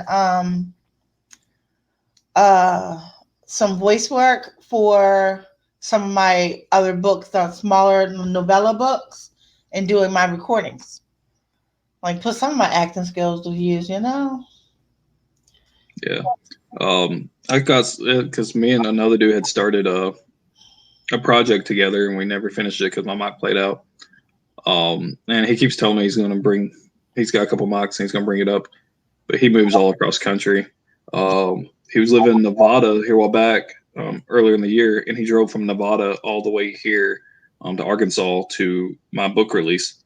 Wow. It just kind of blew my mind because I knew he'd put that he was going on my Facebook event thing or whatever. And I thought, like how I did with you, where it was like, yeah, I'll support it, but I can't travel that far, Right. I just thought that, and then he called me while I was on my way to the library to do the release. So it was like maybe 30 minutes to an hour before, something like that. And he called me. He's like, "Hey man, where's this book release thing at?" I was like, "It's at the library." He's like, "The Greene County one?" I was like, "Yeah." He's like, "All right, cool. I'll be there in a minute." I was like, "Whoa. But you was in Nevada?" He's like, "Yeah, but I told you I was going." That was nice. I didn't hear that you was going. I just knew you clicked going on the event. I have like 60 people. One of the writers that just joined Altitude, our Altitude group on Facebook, she came to the event, and she's from like Pennsylvania, I think. She showed up at the event. Well, that's kind of close though compared to fucking. It's close. She's only like, even though, I mean, there's parts of it that could be way further. Yeah. But literally from where from Nevada all the way to the northeast part of Arkansas. I think she was an hour away. Because like if she had to come to where I'm at right now, it'd probably take her like 2.5 hours. But where I had the event, it was closer to Pennsylvania. So she was like an hour away. Yeah. And I was like, oh my God, I can't believe you came. Yeah, I know. It just like blew my mind when he said, I was like, what? And he stayed almost the entire time, whatever. I know some of the pictures I have of the thing, whatever, up on Facebook, whatever, that guy that's sitting at the table with me, that's him. But I knew he lived up in New Jersey for a while. He moved to Nevada. I'm not exactly sure where he's at right now. I know he's not around here anymore, but he said he's going to be making a trip down here sometime. He said he'll bring one of his mics. Traveling man. Yeah, he's always traveling everywhere. How do you kill a character by accident, Leora? That's what I was saying. She's like, I unintentionally killed a character. I was like, I've not done that. I had one character that I didn't originally plan on killing, but I had still, once I got to writing that scene, I had already known for a while that I was going to go ahead and kill them. But I made one change in my whole life of writing to decide to kill a character, but I still knew before I started writing it that I was going to kill him. But because originally when I was doing the outline, I wasn't, and then I decided to, and then before I started writing. But I've never accidentally killed anybody. They all die on purpose. yeah, I was about to say, by the time I actually got to writing that, I had already known for a while. So yeah. You talking about the last writing stream? I'm guessing this was like almost 15 minutes ago. Yeah, this is gonna be the last one on my channel. There's only 2 more weeks. I actually got to go. I keep getting this pain in my side. I was waiting for it to go away, but it's not going away. All right. I don't have to go. I mean, I'm sorry. I have to get off camera. Oh, that's fine. I don't have to go anywhere, but I don't want y'all to me digging. Hold on. I mean, yeah, what the fuck? Yeah, this is going to be the last writing stream this year for me because there's only 2 more weeks after this. And next week, I'm going to do my birthday one on the day before. And then the week after that's when we're doing the author 2 book release chat thing, where with me and 5 other people that have released a book this year, just kind of Q&A, chit chat, whatever type stuff. Right. Oh, Lord Jesus. I have no idea what the total is so far. I will tap all that up or figure all that out before the stream ends or whatever, and let y'all know, I guess. I'll go ahead and wait until after the next sprint, whenever we finally decide to do that. But yeah. Yeah, it has to go down, and it has to be a few of us, man. Yeah. But like I said, we can do it again on your or Tuesday stream or whatever. Yeah, that's Danny's night next to you. I mentioned it earlier. I was really looking forward. I was like, the 2 people that started this whole thing, you and Alec, weren't even here. I was so sorry. It was nothing I could do. I was so upset. And you would have thought, like, because of the meeting, the importance of the meeting, that I would have been concentrating on that. And I was like, come, people, places to be, things to do. And they're like, yeah, we're doing it. Well, like, I gotta get home. Criminally vigilant and right aside. Oh no, that's just killing the writer. You could do that too. Just don't kill this writer. Yeah, I ain't into that. I need to survive. I got to get these stories out of my head before I leave this earth. No, that does not count towards your total. Wait, what? Whatever word you get done counts for the total. I was telling them earlier. Now that was funny. Now I could definitely win on that. I don't know. I got a lot of projects I could add together. But I was telling them earlier, for this memoir, I've only got 4 chapters completely done, partway into chapter 5, and then this chapter, which is I think 12 or something, it's almost done. Wait a minute, you named the chapters in this one too?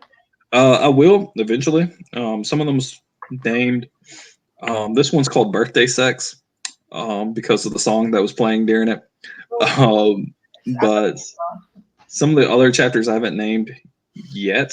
I know some of them will be titled after songs that we did about that event or something. Mm-hmm.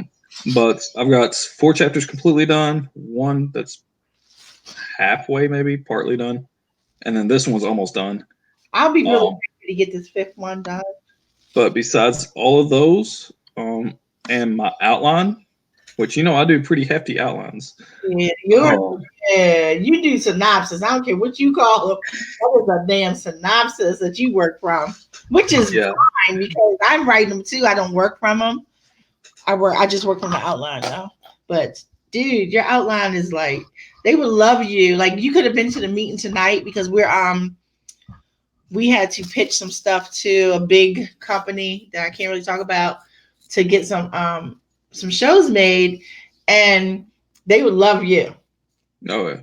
because they But I'll just those couple would love you. chapters because these chapters tonight I wrote what about 44,000 something words.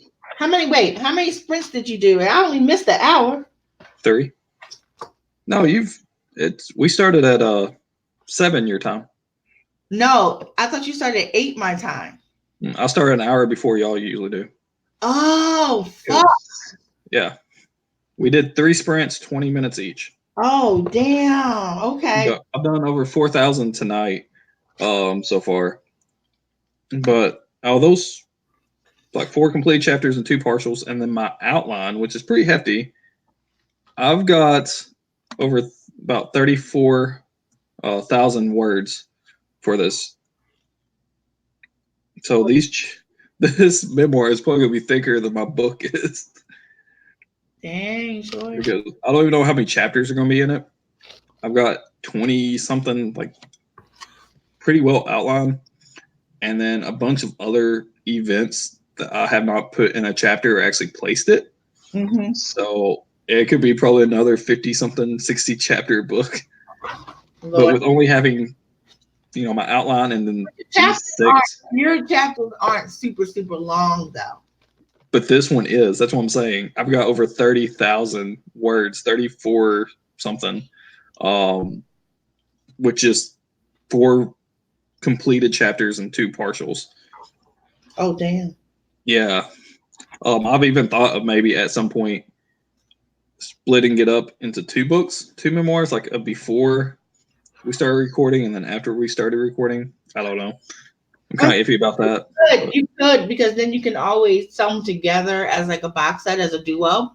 Yeah. I thought about that off and on. And I'm like, yeah, I don't want to. And I'm like, yeah, maybe. It's just but I know if I do that, the first one before, let's see here, what chapter does it start? As long as you tell a complete story in one. It would only be like 12. Or not 12, let's see. 15. Okay, maybe 15 or 16 chapters for the first one, and then everything else would be in the other one. So that wouldn't really divide it evenly, even though it'd be like a before and then during type ordeal. There's still a lot that goes on during and not the before. You don't have to divide it evenly. Yeah, I mean, the first one would just be like 15 chapters, which would be pretty thick probably. And then the other one would still be probably 2 or 3 times thicker. So yeah, this is crazy. Forgive me. I had to choose something too. I got hungry. That's fine. But yeah, I know a lot of it's just like random goofy stories or whatever that's happened that has nothing really to do with the band, but it has to do with me and the other guys in the band, just kind of showing our personality and our craziness and shit. What is this out story? I'm looking forward to this. I have no idea. I don't even know when I'll completely finish it or anything like that. It's just kind of one of my side projects. Okay. It'll be the first thing I'll probably publish under my pen name, but right now I'm mostly focusing on my Metagore series. And I'm kind of working on this just kind of on the sides or whatever, or on things like this where I'm like, all right, I want to get a bunch of words done just for the fact of having a lot of words done. I'll work on it. So yeah. But yeah, a lot of the stories like the mattress thing, I think I sent you the video of. Whatever, I kind of told them about it earlier. Oh my God, guys. You got to send a link to the video. Oh yeah, the other Derek in my group were trying to slide down the hill on the mattress. The hairspray and the deodorant and fire ordeal.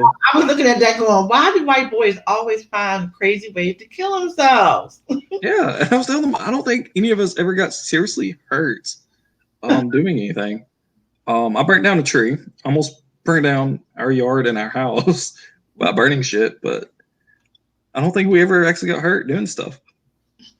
A little dizzy, maybe a couple scrapes or something, but that's about it. Y'all were lucky. I know one of my friends when I was growing up. The dismemberment autopsy on your friend. Yeah. I shared that video with 10 artillery last week, I think. Well, she probably enjoyed it because she's macabre. She's like, oh my god. She's like down there with the knives and stuff. I was like, yeah.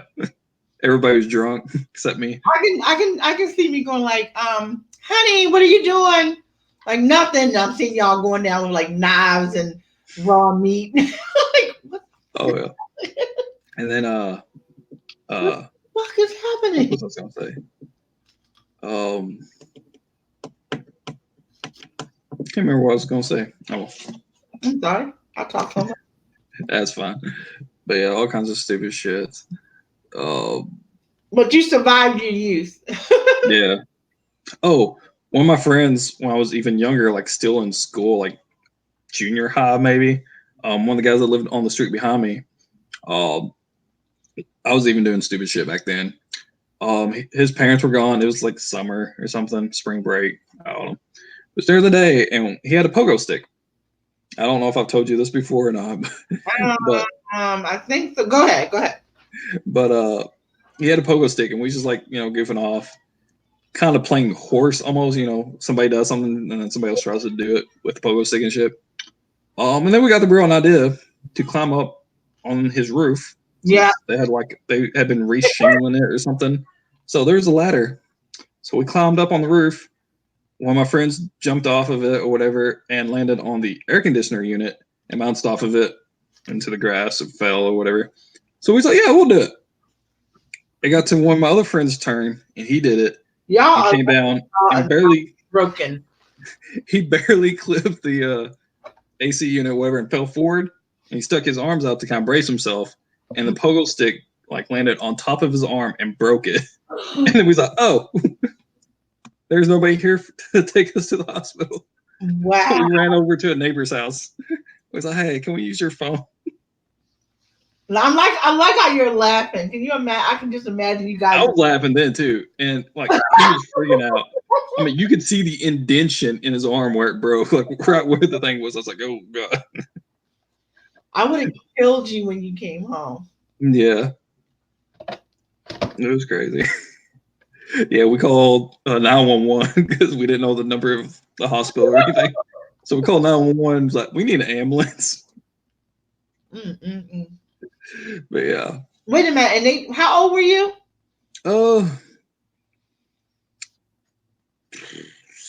15, 16, somewhere in there. And they took you in an ambulance without your parents? Well, him. His mom worked at the hospital. All right. Yeah, I think she called or something. Or I don't know how she found out, but yeah. I mean, the minute I found out how he broke his arm, I swear I would probably break his other one. Oh, his mom wasn't mad at us or whatever. She was more mad at him for doing it. Like, she's like, yeah, you dumbass, fucking jumping off the roof with a fucking pogo stick. Like, I shouldn't have to explain to you why that's not a good damn idea. Basically.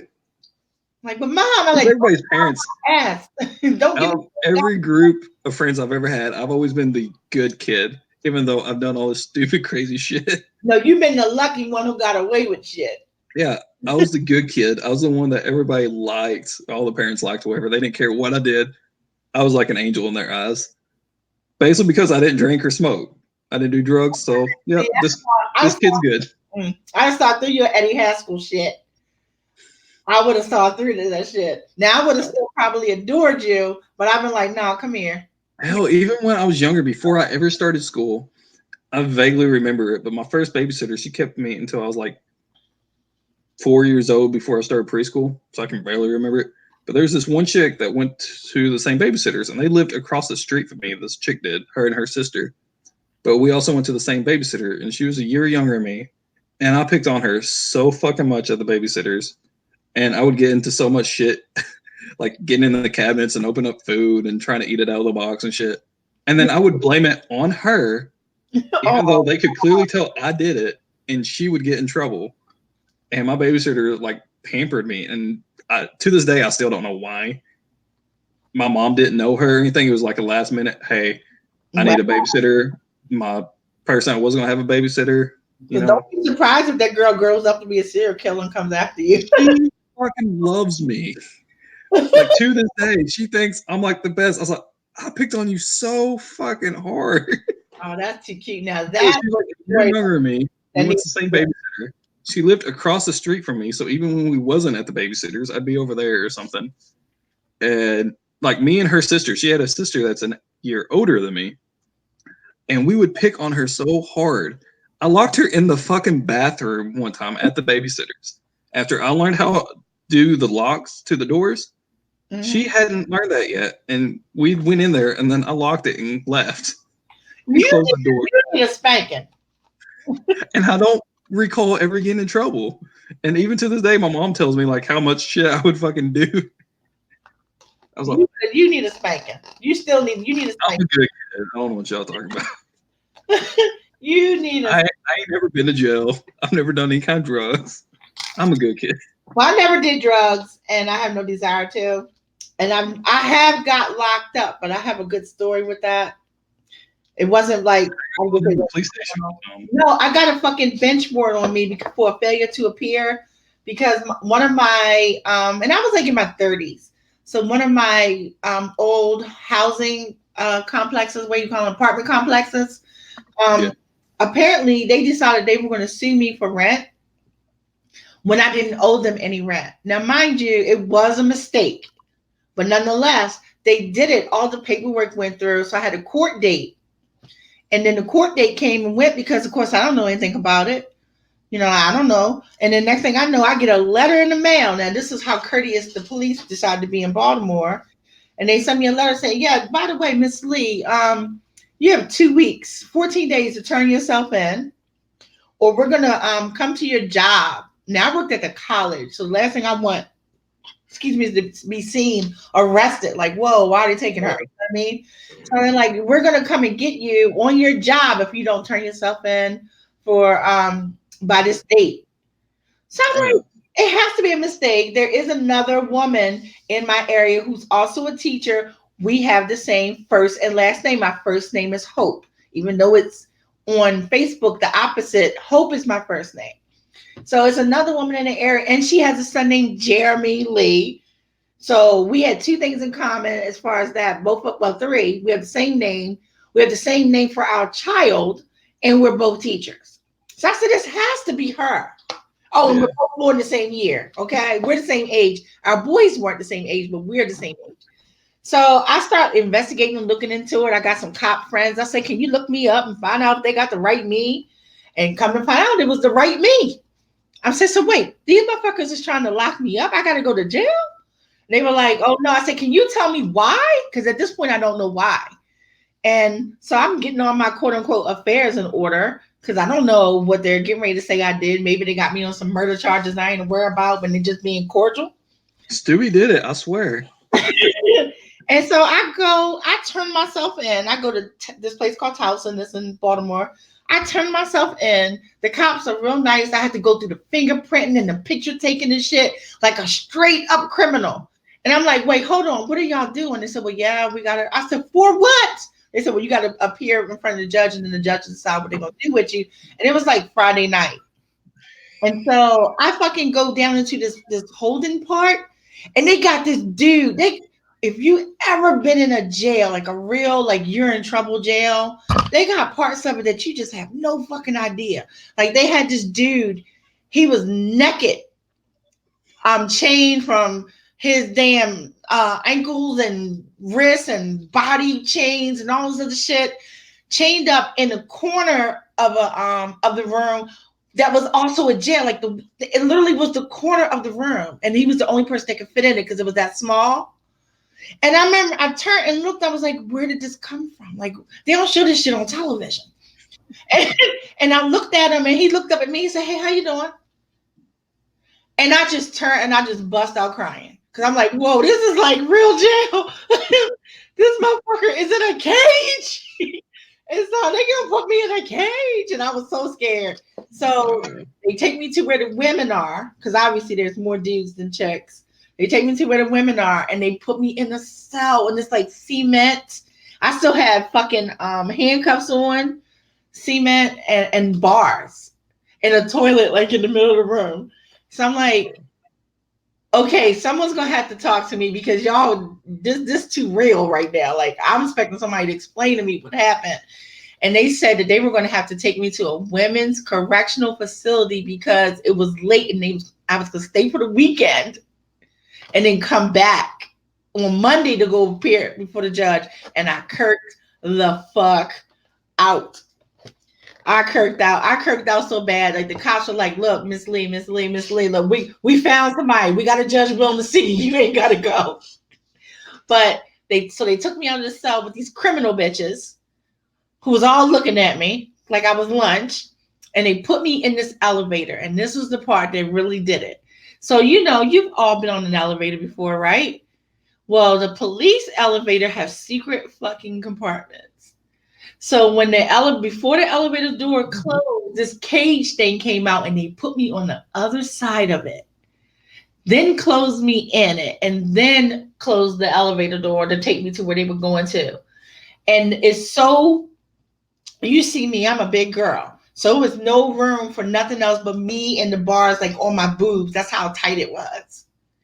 And I lost it. I was like, if this elevator crashes, I'm stuck in here. I'm be locked in. I'm gonna die. And this is gonna happen, and that's gonna happen. Oh my God, please don't shut me in. Don't shut me in. Don't shut me in. I was losing it. And they were like, well, you're gonna need to calm down, and we're gonna have to. I said, don't shut me in. So yeah, they shut me in. So then we finally get off the elevator. We go in front of the judge, and then that fucking judge says to me, "Oh, we can let you go." I'm like, I want to know what happened. Why am I here? And they said, "Oh, because you didn't come because we had a court date for some old rent." Let me tell you, it was a good thing they said I could leave because I kirked out again. It was so bad. You mean to tell me for some shit that wasn't even correct? Because I still had to come back to court. I still had to come back and do the actual, because I failed to appear the first time. So I came back just to go head to head with their lawyer and fight with them. Like, I got arrested. They put handcuffs on me. I ain't into that shit unless other times. I ain't into that shit. And they were like, and he was like, "I'm sorry, this and the third, blah, blah, blah." So I won that, but I still went through all that. So that was my jail story. And I trust me, I left out the part when I was in the cell for a couple hours with those crazy bitches. Yeah, the other Derek in my group or whatever, he got arrested and got locked up for about 2 years, or I think it was like 20 months, so not quite 2 years. Mm-hmm. And when they arrested him, they showed up to his house. He was living at his grandma's at that time. And they showed up there and they knocked on the door, came in or whatever. And his grandma told him that he was in the bedroom asleep. And they straight up told her, "All right, we'll come back later after he wakes up." And then they left. They didn't wake him up. They didn't arrest him right then. They just did that. I was like, what the fuck? They wanted him to run or something to try to escape so they could get him on something else, I guess. Exactly. But I know I was at my house or whatever, and he called me. He's like, "Hey, man." I was like, "What?" He's like, because we was making music at that point. He's like, "I can't go to the studio this weekend." I was like, "Why not?" And he's like, "Cops showed up or whatever, arrest me or wherever." I was like, "And they're letting you talk on the phone? Are you in jail? Is this your one phone call?" And he's like, "No, I'm still at my grandma's." I was like, "All right," because I was going to say, if your one phone calls to me, just let me know you can't go to the studio. I mean, maybe your priorities aren't straight. But he's like, "No, I'm still at my grandma's." I was like, "They let you just call somebody?" He's like, "No, they came up earlier while I was asleep or whatever and told them that they'd come back." That shit need to be in the book. Wait, yeah, it will. I was like, "What the fuck?" And he's like, "Yeah." He's like, "So I'm just letting you know, I'll be in jail." Okay, hold up. Here's the title of the chapter, Mr. Telephone Man. But yeah, I was like, what the fuck? What cop in the right mind will go to somebody's house, but they're asleep. I'm gonna wait until they wake up. Dude, they fucking care if you sleep. They sent me a letter and gave me 14 days. Yeah, I had a run-in one time. It was before my friend got arrested. But after we had all lived together, I was living with my girlfriends, and we was renting an apartment wherever she was gone at work. And I was in the shower getting ready to go to work, and I get out of the shower, and I'm like completely naked because nobody else is there. Mm-hmm. I walk out of the shower, And there was a cop just standing in my living room. I'm like, can I help you? He's like, I need you to come downtown with me. I was like, for fucking what? He's like, we got some questions. I was like, okay. Did you not knocked or something? Oh, we did. Nobody answered, so we just came on in. Can I get a? Okay. It's like, what the fuck? He's like, you can go ahead and get some clothes on first. I was like, I fucking hope so. Fucking come into my house. He's like, well, the door was unlocked. I was like, yeah, because I'm fucking home. I don't keep the door locked while I'm home. I don't expect somebody just walking in while I'm in the shower. It's like, God. Well, they fucking, it was just a little bit after we had rented that house, and there was some stuff stolen out from that property or whatever that the landlord had reported. And I'm like the only person that he really dealt with, so I was like the only name he could give them. So they came up and just asked me questions about that. I was like, ask you those questions why they were there though. I don't know. I had to go talk to like the chief of police. Like he had like a list of all the shit that had got stolen and stuff. They was, I guess, just told to bring me in. I don't know.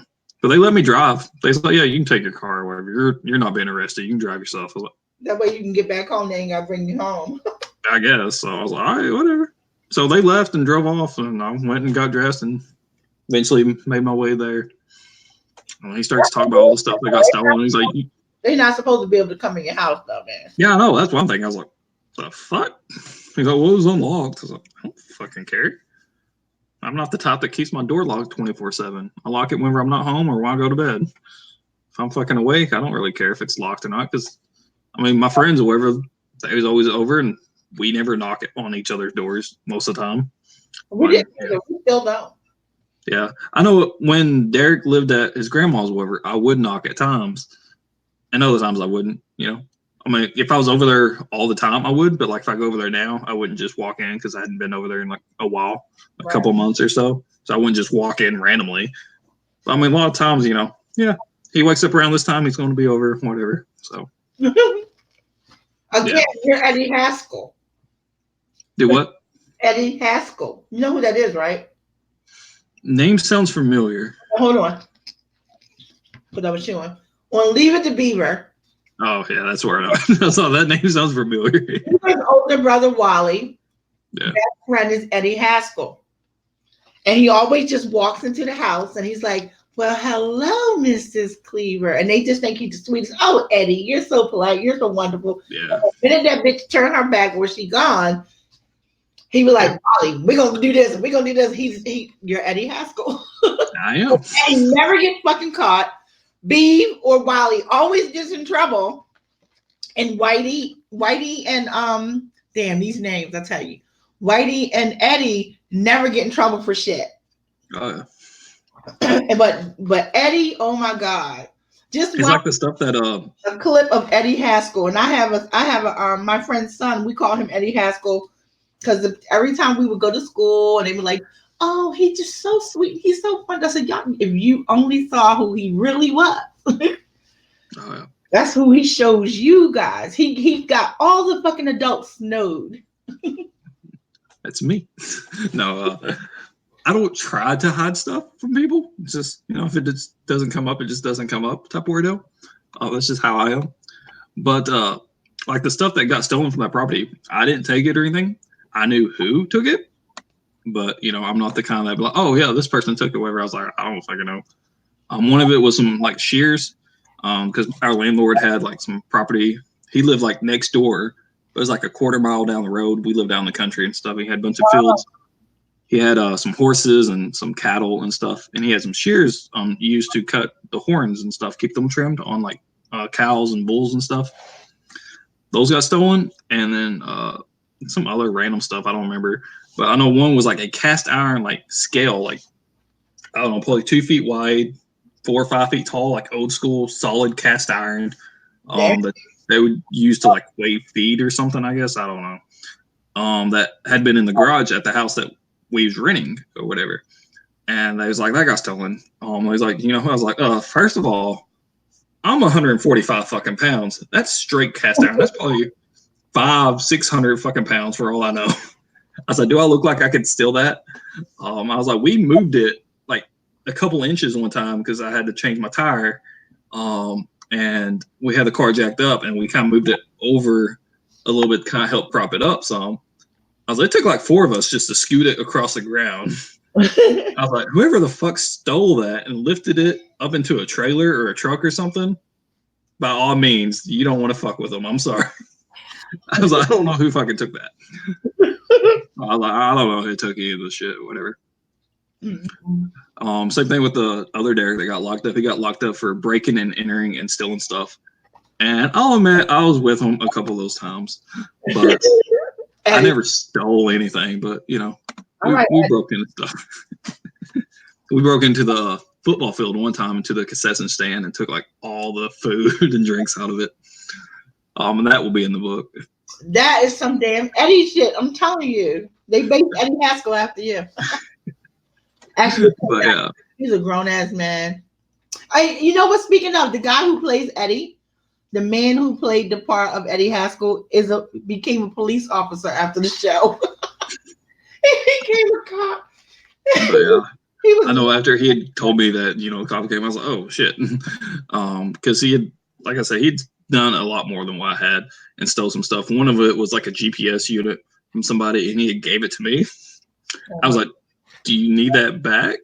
Okay, he said something about later on, he said something about, they said if he returned all the stuff that he stole, that charge would get dropped, but he would still get charged for breaking and entering. So he started returning everything. I was like, do you need that back? So no, that they didn't say that got stolen. So whoever I took that from, they didn't report that. So you can keep it. I was like, all right. Picking and choosing what goes back. That's crazy.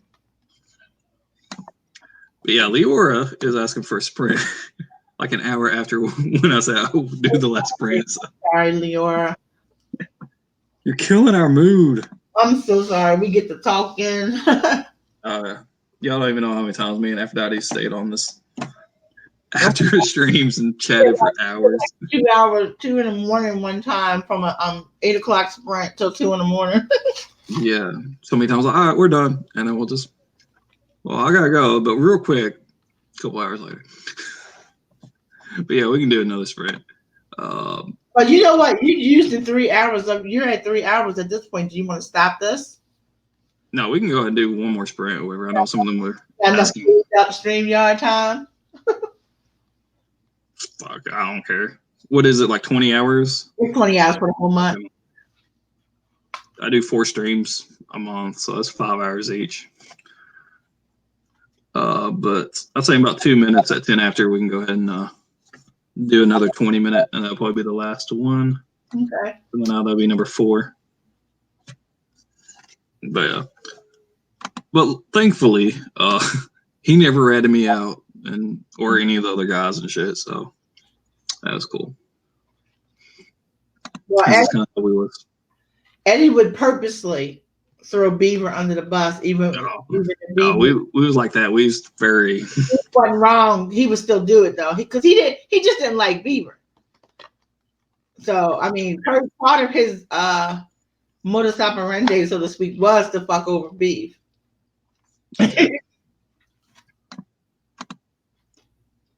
Killing characters, now the mood slaughter.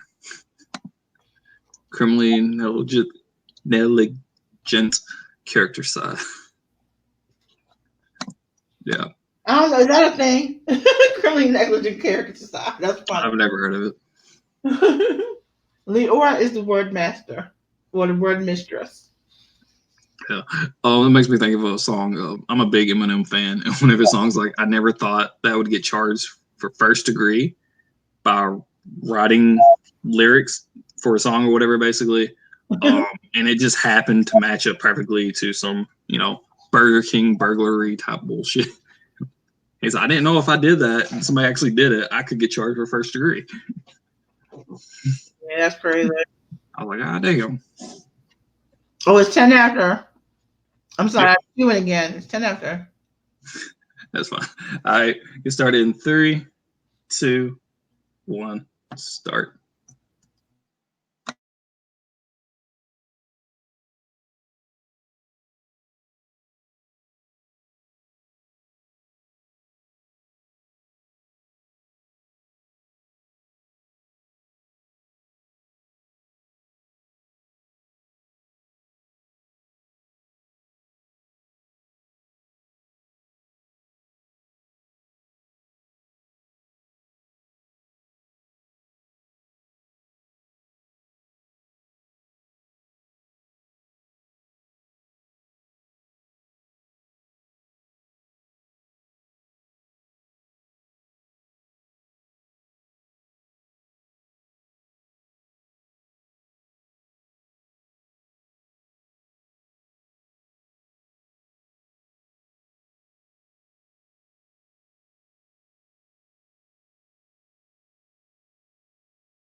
Is that time? Yeah, my alarm just went off right before you said that. Yeah, I kind of just finished up that chapter and then I was like, I ain't gonna do anything else. So I just got up, put my glasses on and everything. So I started figuring out my numbers for the night. Well, I can tell you mine for this sprint. For the night. Well, my night ain't over yet. But for this sprint is 357. But I was eating. I ate for half of it. I'm just gonna say. You beat me. Okay. Ah! I got 329. I win Battle Royale. I'm claiming it. For the whole night, you got 357. I mean, I got 357 for 10 minutes. I'm just saying. That was 20. But for 10 of them, I was eating. I don't care. Okay, you double that. And then you got 714.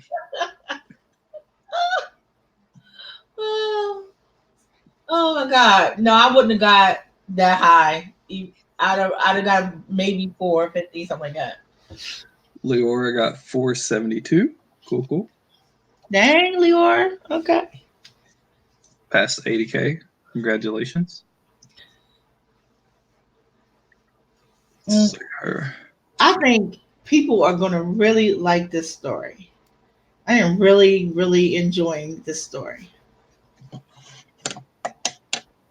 And everything about it is extreme though, because it's like extreme fights, extreme sex, extreme love, extreme relationships, extreme fucking family. Oh, yeah. It's almost like I don't even get a break from being up. Like it's so boom, boom, boom, boom. I might have to throw in some more quieter, softer moments so that people can breathe as they read through this bitch. Key got 92,000 on NaNoWriMo and counting. Damn. Oh, yeah. I didn't even know you said hi, Key. Probably just joined, but yeah. Probably the last actual sprint that we'll do. Yeah, my ass. I've been on 3 days, 4 days worth of not getting any sleep, pins and needles, having to get some stuff done, not knowing when some shit was going to go down kind of thing. And I am looking forward to going to sleep tonight and waking up when I feel like it. And that's rare. Usually I have to get up for something. Leora for the stream. Sorry. I figured out the artillery. She got 1702. For those 3 sprints that she was able to. That's about all I'm going to get tonight because I'm not writing that long tonight. Oops, shit. Leora, you got 2142. 2142. Yeah, that's gonna be the last sprints. We've been going about 3.5 hours. Did 4 sprints. So that'll probably be the last one that we'll do. I'll probably still be on here chit chatting, but yeah, that's that. Let's see, let me go over to YouTube, see if any more comments of anybody else. Let's go to YouTube. I ain't been on that side yet. Let me go. Sorry, I missed you. Had all kinds of shit happening today. Yeah, I know how that is. That's been the flavor of this day. No joke. Yeah, the 2 people that wanted to do this the most, besides me, one didn't show up, and the other one came in late. And I swear, I was fighting so hard to get here. But the sad thing is, I still thought it was starting at 8. So no matter what, I'd have been late. Yeah. Yeah, I was gonna message you the link or whatever closer to time, and then the artillery messaged me. He's like, "Aphrodite had some stuff come up." Oh, happens to be. I knew. Look, I knew when I was messaging her, like I was sending a voice message to her through Messenger, and I was like, "And you let him know." Because I know the first thing he's gonna say is I'm scared. Oh, she got scared. Yeah, that's the first thing that popped in my mind. I was like, starting to get a little cold feet here. I can already hear him, and she just hit me back. She said, "LOL." I'll tell him because I said, "Watch," and I couldn't wait. But there was a part of me, because keep in mind, I'm still working at 8 o'clock, thinking 8 o'clock.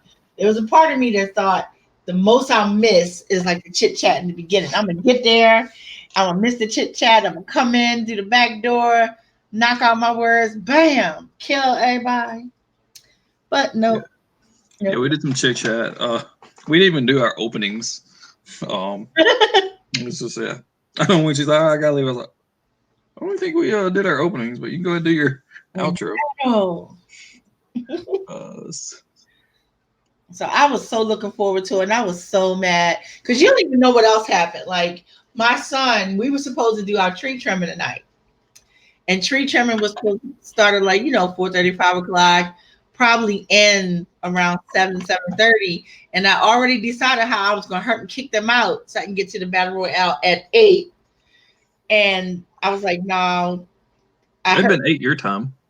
I got the meeting from. No. Yeah, it'd been 7 your time. Never mind. Right. I got the meeting call, and I was like, oh shit. So I could tell the kids they can come after 8. That's no problem. I was like, oh shit. No, I can't because the battle royale is at 8. So I had to cancel the kids, which they understood because of the meeting, because they didn't want to come late anyway. So they understood about the meeting.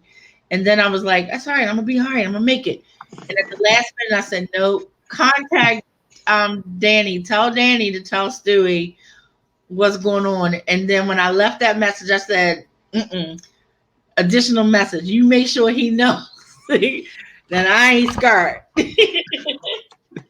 Yeah, first thing popped in my head. I was like, yep. Cold feet. You and Alec. And I don't know where Alec is. I haven't seen Alec since yesterday. Like I said, he streamed for 15 hours last night and today. So, and the Cachet was on here earlier and said that he had, I guess, passed out right before the stream. So like I said, that he was intoxicated from actually still be last night all day. So he might be asleep somewhere still now. Yeah, that's what she said. He's like, yeah, he's out. Yeah, that's right. I canceled the damn kids because the Royale was going down. But yeah, Leeward, looks like you got second place. Wait. I got first though, so that's fine. No, you didn't. I'm first. I'm saying this last sprint the only one that counted. No.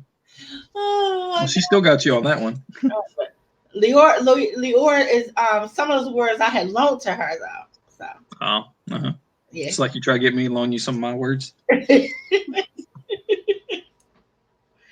Oh my god. Yeah, I don't know if anybody else got numbers or put them in. It's 6 people here. I mean, that might be including me. I know the first 2 sprints, everybody was pretty on it, and now it's like, I know I didn't get anything from Jennifer or Cachet for the last sprint, and I ain't got anything from Diane, Jennifer, or Cachet this time. Did Destiny not come? Nope. Damn, because Destiny is a heavy hitter too. I know, right? I was thinking, her. I know Steven's done some pretty good numbers at times. He can go down when he feel like it. Yeah, I know, right? I was like, oh well. Well, everybody tonight, with the question or the numbers I got back, we got 12 to 19. It's a little over 2,000 or 12,000. Damn, we could have wrote a fucking novella. Exactly. If everybody was here the entire time. In a whole night. We would have got a little bit more. Do something like that though. We all got to take a chapter and write a chapter doing a Yeah, I know book. Back when I was on Booksy or whatever, whenever I first started writing Metagore and stuff, I was on there, which is an online writing community, kind of like Wattpad and stuff. But there's different forums and things you can join. I know there's a couple people that did a collaborative story type ordeal. You would make your own character, and then you'd have a host, and they're like, all right, the first chapter you write with your character has to be about this. and then they would kind of string the story together, but each person would write their own chapter for their own character. And then over time, your characters will like meet. Show me, and explain that to me, because I really don't understand that. What? Do it. Do what? I want to do that, but I don't understand. Like, how does it work? Like I participated in 2 of them. They kind of both fell apart. But you have to have people that's really dedicated, which is one that kind of fell apart because a lot of people was like, yeah, I quit. But the first one I had done, it had I think like 10 people doing it, so there's a lot of characters and stuff. But it was going to be like this. They had set it up like a sci-fi. And after it fell apart, I asked the person that was hosting it if I could use my stuff that I had wrote for like my own thing or whatever and change it. And they said, yeah. So they gave me all the rights to all that stuff. So I'll go back and do that eventually with just my character. I remember you talking about that before, but I just don't understand how. Yeah, they basically, same time. the person kind of hosting it, they know the overall story, like how it's supposed to go. And how that one was, it was almost like a battle royale. You would write one chapter with your character. The first one was just like introduction to your characters and a certain event. Like for that story, by the end of the chapter, your characters would have to get like kidnapped or whatever, and then that would carry over to the next chapter. So all your characters. What you would say? So you're the host of it, and you say the premise is. Like I would tell you, first chapter, just introduce your character, and at the end, they would, like for that story, they would get kidnapped, by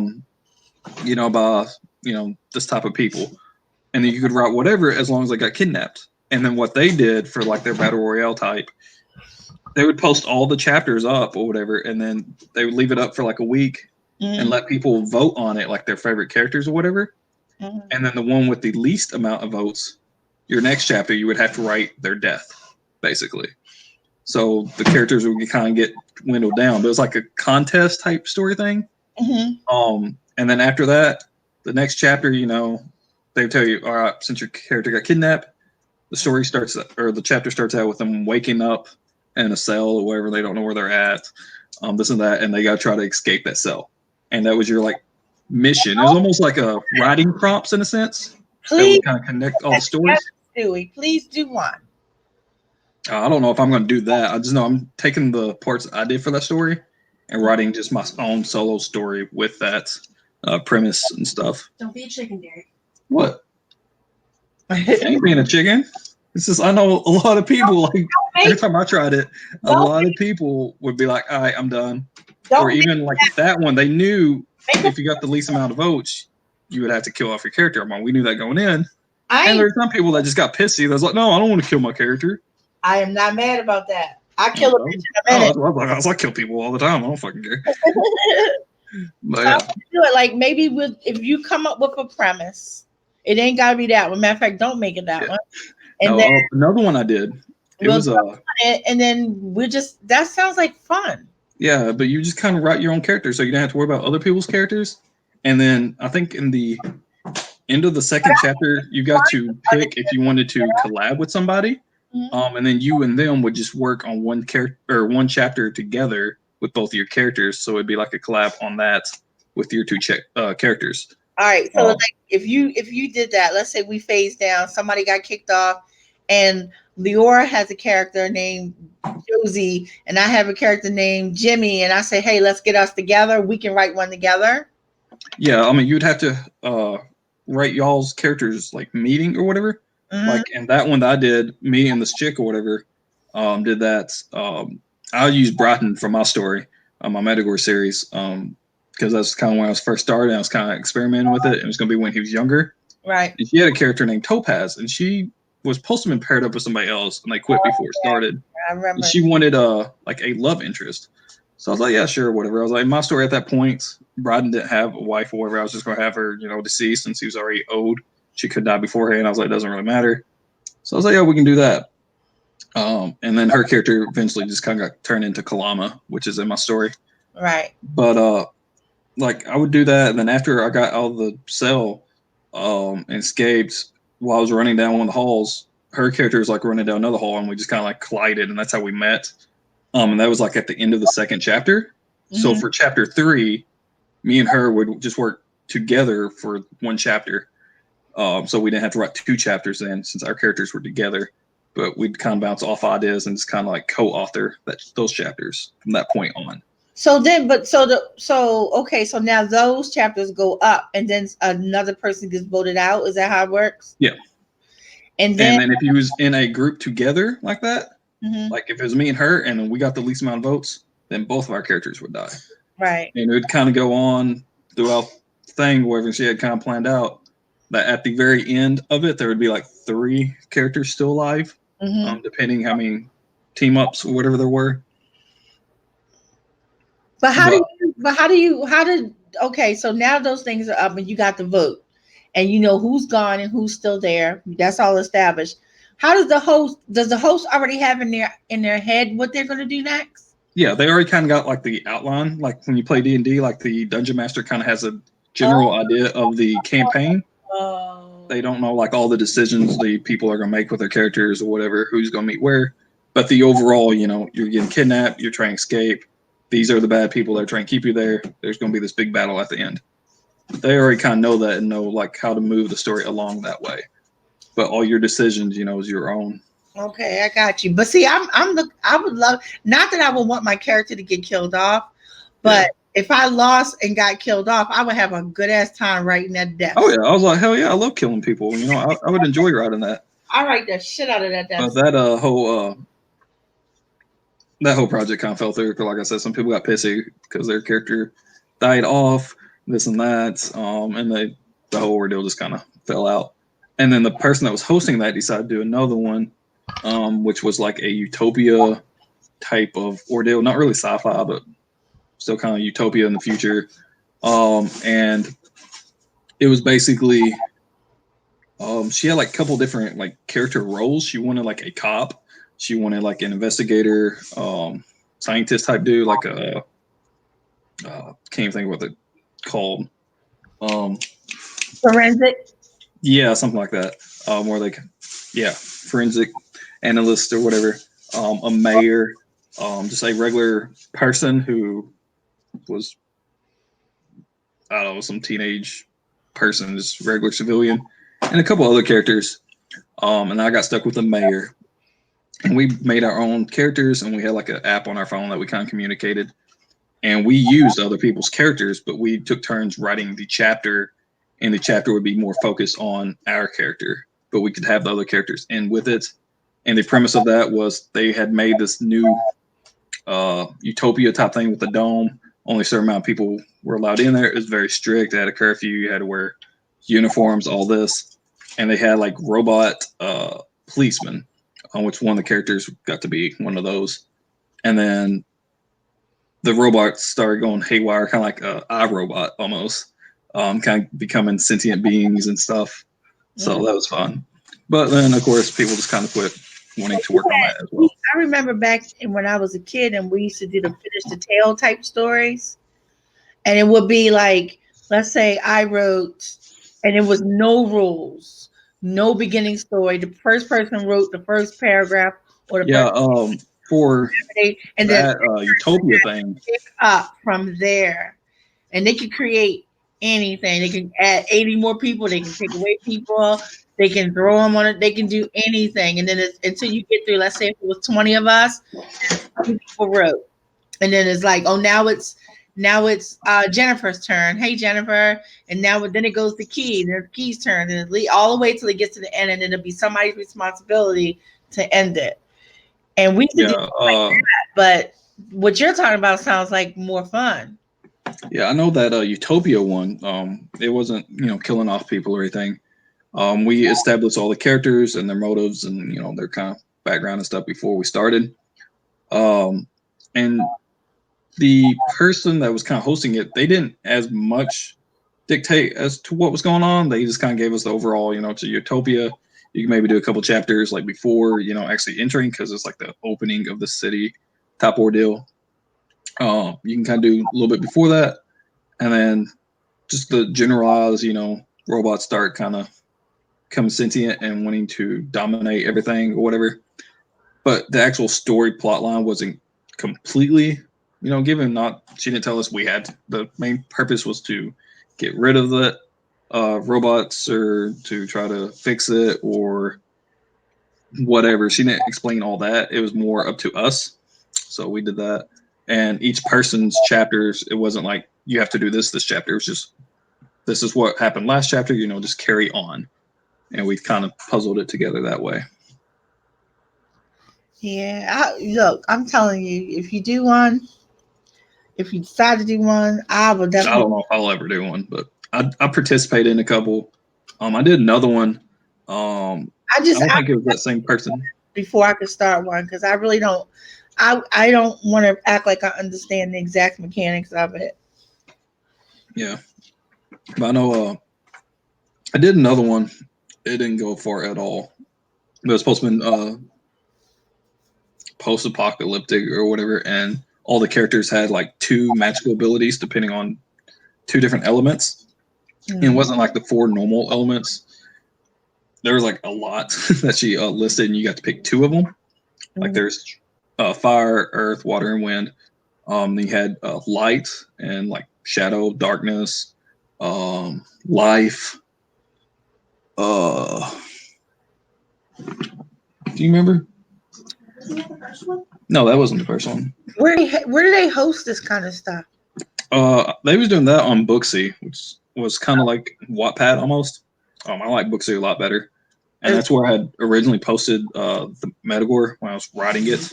I eventually just took it down and deleted it, and deleted my account and stuff because I didn't figure I'd use it anymore.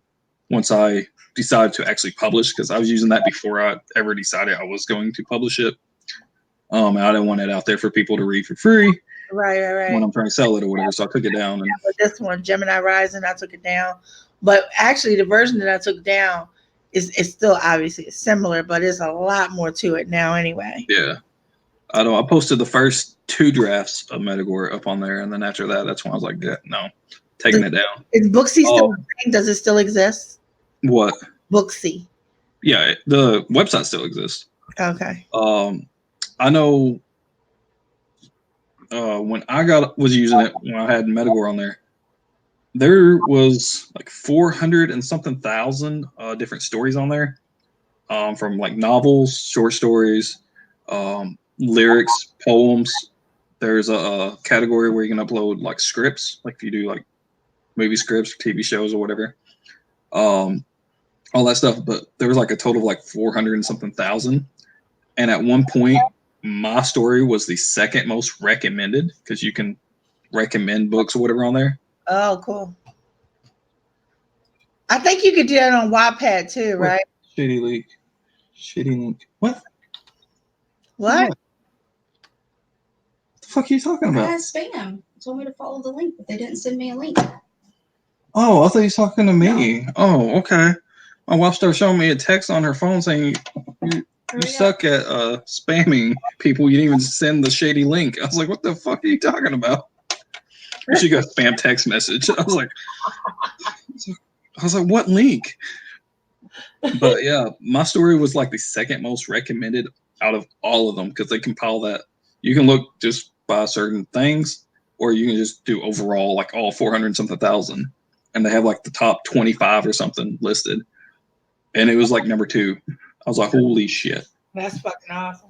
And I had, I think, over 40,000 views on it, and like 200 and something comments and reviews. I did. I can't think of the name of the website, but it's not Wattpad. I never heard of Booksy. It's not Wattpad. Yeah, I just stumbled upon that. I don't remember how. But I had a But I know I had that. I had a Wattpad at one point. I had a writer's cafe. And what was it? Fiction Press, I think, which is kind of like like the sister group to fanfic. Mm-hmm. But it's not fanfic, but it's kind of like a sister group with it or whatever. Mm-hmm. But I deleted all my accounts on all those. I can't think of the name of this website, but it was pretty good. It was pretty cool to use, and it's just like Wattpad in the sense where you're putting up chapters of your book and stuff like that. Yeah, that's what Booksy is, and then they can comment at the end, like of each chapter, wherever they can comment, as well as they can like highlight certain words and comment. Like I think they called it inline comments or I comments or something. do they have adult stuff on those in there? Oh yeah, there's all kinds of. If you wanted to write erotica, Booksy had a sister site, and I got on there some or whatever, and read some stories. I can't remember what that site was called, but it was What's the name of what? of the sister site? I can't remember. I could probably get onto Booksy later and look, because used to, when you got on there, I mean, you could read or look at all your stuff that you posted and stuff, but there was a read option, and then it would have a spot for genre. And if you clicked like erotica, it would say that, you know, it's transferring you to a different site that was just erotica. I think it might have been Booksy Silk or something. I don't know. Combined it. Did they combine it? Yep. Oh, my wife said they combined it. I know used to you could access it from Booksy.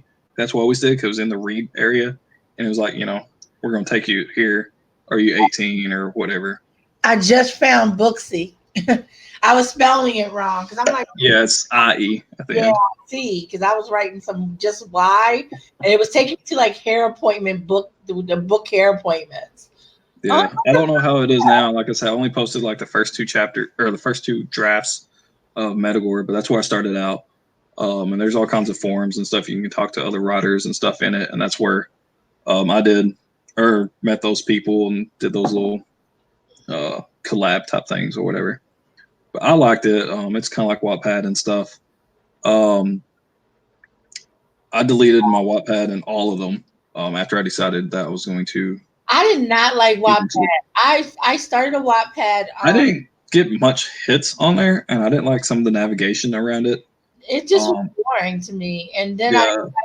I didn't like I don't like the way it was set up. Yeah. And one thing I liked about Booksy, like the community on there was like very engaging. Like you could talk to other writers in those forums, and it was very active. When I got on Wattpad, I noticed you could get in like forums or groups or whatever, and I'd post in there and wouldn't hear anything like forever. I'm like, really? There's like 900 something people in this, and nobody's fucking responding. It's like, what the fuck? But fucking, I know I had deleted all that, and then after I deleted it, I found out from my editor, he posted, he has a Facebook group or whatever, like fiction writing or fiction writers or something. Mm-hmm.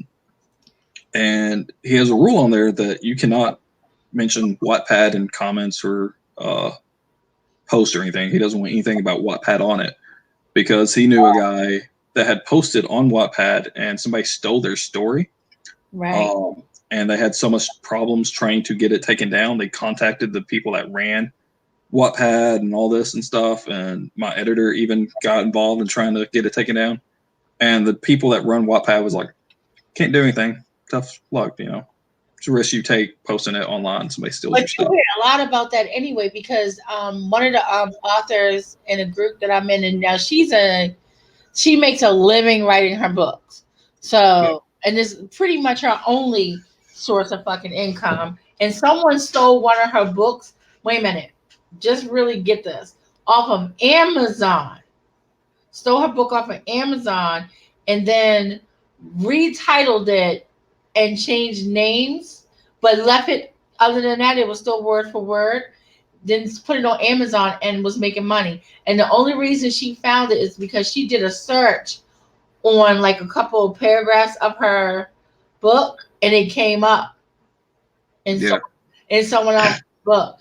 And it's like, it's almost, and that could happen to fucking Stephen King. You know what I mean? Yeah. Nothing. The ordeal with that whole Wattpad ordeal, it was somebody had took it off of Wattpad and re-uploaded it on Wattpad, and the people that ran it would not remove it or anything. That is crazy. And they's like, you know, you can see, you know, it has a date, like when it was uploaded. Clearly, I uploaded it before they did. And the guy's like, well, it's nothing I could do. So I know my editor in his group, he's like, you know, I don't support that platform at all. I don't want to have somebody ask, you know, where can I post my writing online? I don't want Wattpad to be an answer, because, you know, they have a risk of doing that. Wow. I know when I was on Booksy, I know some of the people I talked to, they mentioned that somebody took their book on Booksy or wherever and re-uploaded it as their own and stuff.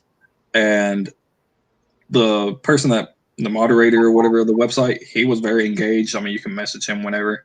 And you'd let him know, and within like a couple hours, that was removed.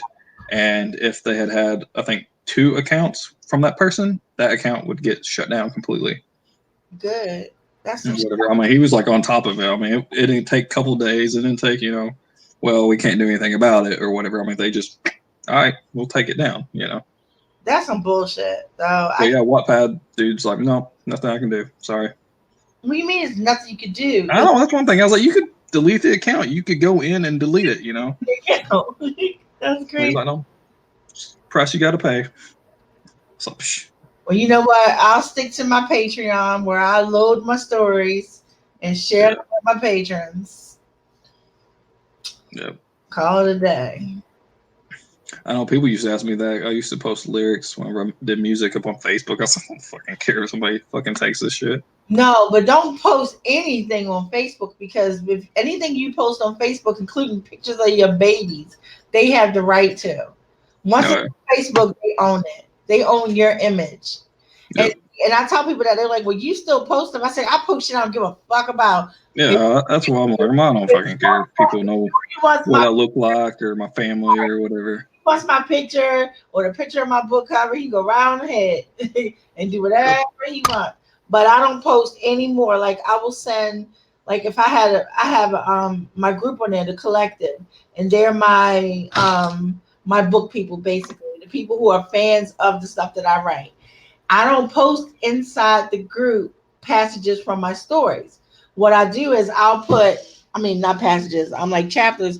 What I'll do is I'll write a paragraph or 2, and then I'll tell people, hey, I'm gonna give y'all the link to go read the whole thing, because I can't post it on Facebook, because if one day, I become rich and famous and say, hey, I want to use that story I wrote, Facebook can turn around and go, we own it.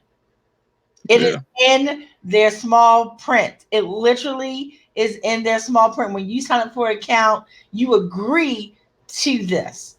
Therefore, not even in Messenger, I don't put on my stories. Not even in Messenger. They can have everything the fuck I do on Facebook, but I make sure I don't put my stories. Oh yeah. And I tell people all the time, I'm like, if you decide you want to do something else with that, and if Facebook decides they want to come after you, they won. Because you already agreed to it by creating the account. And even if you delete your account, they still have all this stuff stored in. You already got what you already did. There's nothing you can do. And that's why, like, I personally, I think it's shitty practice, but they do tell you. Like, if you read that shit, they tell you. So, like, ignorance of the law will not save you. And that's why a lot of companies do stuff like that. And that was like, well, they have to sign this anyways or agree to accept. Right. And if you don't agree to it, you can't have a Facebook account. And I tell people all the time that don't worry about that. Just don't put nothing up there you care about. Not that you care about, because I care about shit, but don't put nothing up there that you don't want them to other people having say they own. Because that little funny looking boy who created Facebook, we already know he a thief, because that's how he got Facebook. But that's another story. He can say, now he hasn't done it, but he can say, oh, you got a Netflix deal on that one story you posted in that group you thought was secret. We own the rights to that. Yep. That's the last thing you want. So I don't do it. Yeah, it basically works as a publisher. Exactly. And once you do that, it's considered published. Yep. That's why I went and took it down from Booksy and all those other places. I'm like, one, I don't want it to be, accessible for free whenever I'm trying to sell it, because people will be like, well, am I paying it when, because I used to post that on Facebook all the time. I was like, yeah, you can go click this link and go read my book or whatever. But once I was like, no, I'm publishing it, I was like, nope, delete the story. They can't do that because you can prove that you wrote it. I said they don't fucking say that you didn't write it. You just don't own the shit you wrote. Yeah. That's the difference. Like, they'll give you Stewie wrote that shit for sure. But Stewie don't own it. We own it. Yeah. He wrote it, but he published it under us. Just like one of the reasons why I didn't want to go traditional publishing, how many times I was like, yeah, maybe. And then I was like, man, maybe self-publishing. I was like, one, I don't want to wait several years, for a book to be released. Because I'm very excited about writing it now. By the time it gets released, I'm like, whatever. That's like 10 stories ago. I know a local author here. She had wrote a story and it got picked up. She went the traditional route. She got agent and then a publisher picked it up. And that was in 2005. And as of sometime last year, they still had not released it. So it had been almost 15 years, and they still have not put it out. Yeah, they bought it to shelve it. They do that basically. In the industry a lot. I don't want that happening. Yeah. And also, I know I've heard stories about people doing traditional route, and then after a while, if the book's not selling as much or whatever, they pull the book and it's out of print. Yeah. And then there's no more. You don't have the rights to it where you can just go do it yourself. Yeah, and this and that, because I know I've heard stories about people being at book signings and somebody bring like one of their old books up, and then the author will like break down crying, like, you can't even buy this anymore new, because it went out of print like years ago, and you don't hardly ever see it anymore. And he's like, I don't even have a copy, and I can't just go buy a new copy. I even wrote it, type ordeal. So I was like, no, if mine ever goes out of print, it's going to be because of me. And my mindset, why even take it out of print? I know traditional publishers, they usually keep stuff, warehouses or backstock or whatever. But print on demand, there's no point really. I mean, you're not having to pay for it to be up there or anything. So yeah. Leora, are you talking about? You say, is there some kind of text minimal for it to count? This is how it counts. It doesn't matter what you put on Facebook. If you put a picture of your dog on Facebook and go, ain't he cute? They own it. Now, that doesn't mean, just take into consideration this. It is not likely that they're going to come after you because they want to use the picture of your dog with your they own it quote underneath of it. But it's just important to know that they do still, in fact, own it. Now, if you put up passages from your book, like let's say you put a paragraph of your book up, and that's all you put up, but you publish your book, then they really can't come after you for your book. But I say, don't bother with it at all. Mm-hmm.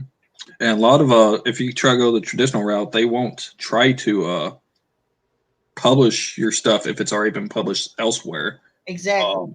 And they will count it being posted on Facebook or Wattpad, Booksy, whatever, as being published elsewhere. I mean, you gotta make some E.L. James type noise. Yeah. I was about to say, you have to be able to have a lot of readers and, actually show people care about this. Right. Like I said, I had a second most recommended book on Booksy out of 400-something thousand and over 40,000 views. But that was over the course of, 3 years or something. And I'm sure, you take that to somebody, they're like, no, it's been published and that's not really whatever. That's free. That's not going to guarantee us sales, type ordeal. Right. So, yeah. Right. And then who else did it? The Martian. What's his name? Did it with The Martian. He self-published that. And yeah, I mean, there's times if you do it, and then you kind of got this iffy thing, even if you self-publish and we can go there.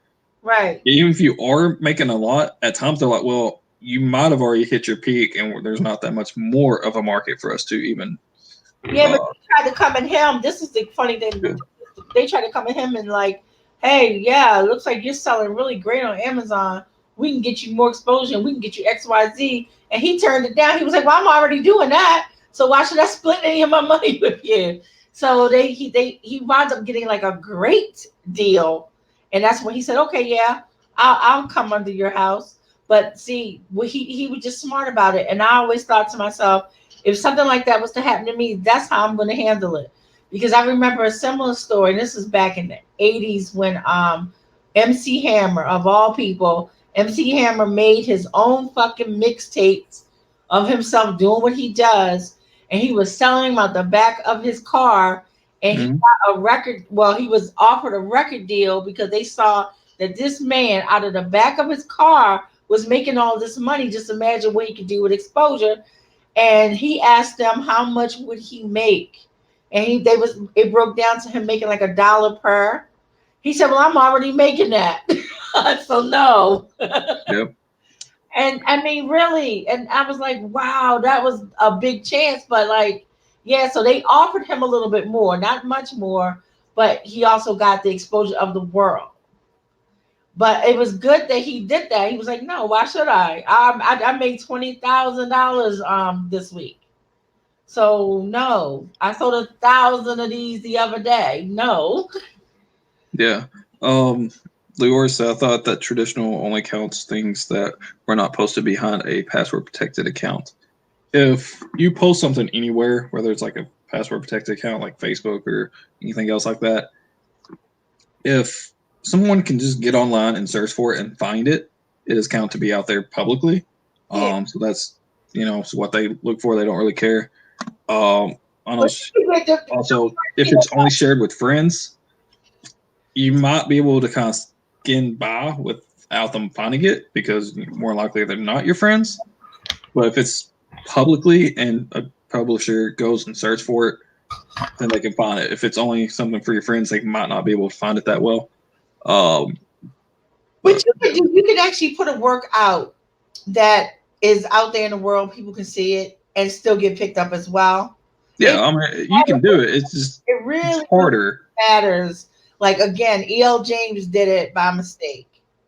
Mm-hmm. She gets all this credit, and I'm not putting her down, but she gets all this credit for getting this publishing deal, but it really just happened to her by mistake. Yeah. You know, I mean, and so just, and that company, the publishing company that published her, they took a chance because she was doing good. What if that was it? Mm-hmm. You know, so things can still happen. Blah blah blah. I'm not saying that it will happen or it won't happen. It's just it makes it a lot harder because the publisher is going to look at that and be like, well, if you're not doing that much well now, why would we want to pick it up? Because clearly that's not selling. And then if you are selling a lot, they could look at it as like, well, you might have already hit your peak. So, depending how much you've actually sold. So it's kind of a gamble both ways. If you haven't published it anywhere, then they're like, okay, they can only use their own speculations and stuff. Yep. And it's kind of a dual-edged sword too, because if you haven't published anywhere, then the person who's looking at you has to love what you wrote. Yeah. And be willing to take a chance. And if you did publish somewhere and a lot of people love you and if you got a lot of exposure, then they can look at it like, yeah, well, maybe this well is getting ready to dry up. Yeah, that's what I'm saying. I mean, it's like you've already kind of hit your peak and you might still sell a lot, but you're not going to keep getting those numbers very much longer. It's going to start kind of going down. So unless you get like a movie deal or something, then it'll spike again for a little while. But so my whole thing with all of it is, regardless, because you just don't know, but don't publish your shit on Facebook because they own it if you do. Yeah. That's it. Like, no matter what happens to you, at least own your shit. So when somebody does approach you, you have all to say. You have all to say. One of them big houses come to you and you got all your shit on Facebook. Facebook may pull that fucking card. Now, they have not done it. I want to be clear. But they have the right to do it. And that's the part that's scary. Mm-hmm. That's the part that's scary. That's the part that everybody, oh, well, why would they be bothered? They probably won't. But I mean, out of the millions of people that use Facebook, the right. likelihood of them actually looking at yours, right? But Zuckerberg, the possibility is there. This bitch just became a multi-millionaire off a dumbass book. I want a piece of that because Zuckerberg is a greedy motherfucker. It's like the whole ordeal about like the government spying on people's phone calls or whatever and having the access to that. I was like, yeah, but the millions and millions of people that live in America, what's the likelihood of them listening in on your phone call?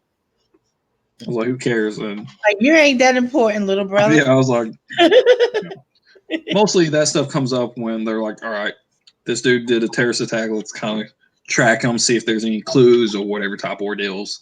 Listen in and pass phone calls. But actually, just like, let's see what they're doing. No, they care less. It's so true. They really don't. And I can say with full assurance, I doubt if I'm so important that Facebook even knows I exist. Beyond the fact that they tried to not let me use my own damn name on Facebook. I had to fight to prove to them that my name was my name, that I didn't make it up. Yeah. That was all. That was my only words with the Facebook people. Crazy. It was crazy. Like I know, I understand that my name's dumb. Okay. But if I was gonna make something up, it'd be a little better than that. I don't want to keep you awake. What's in my pockets? What time is it? It's 11:15. Yeah. So I'm moving to the living room. yes, they can. They can sue you if you posted your book on Facebook, and then your book all of a sudden you start making millions, and Facebook go back and realize that back in 2018 you posted that book on theirs. The book belongs to them.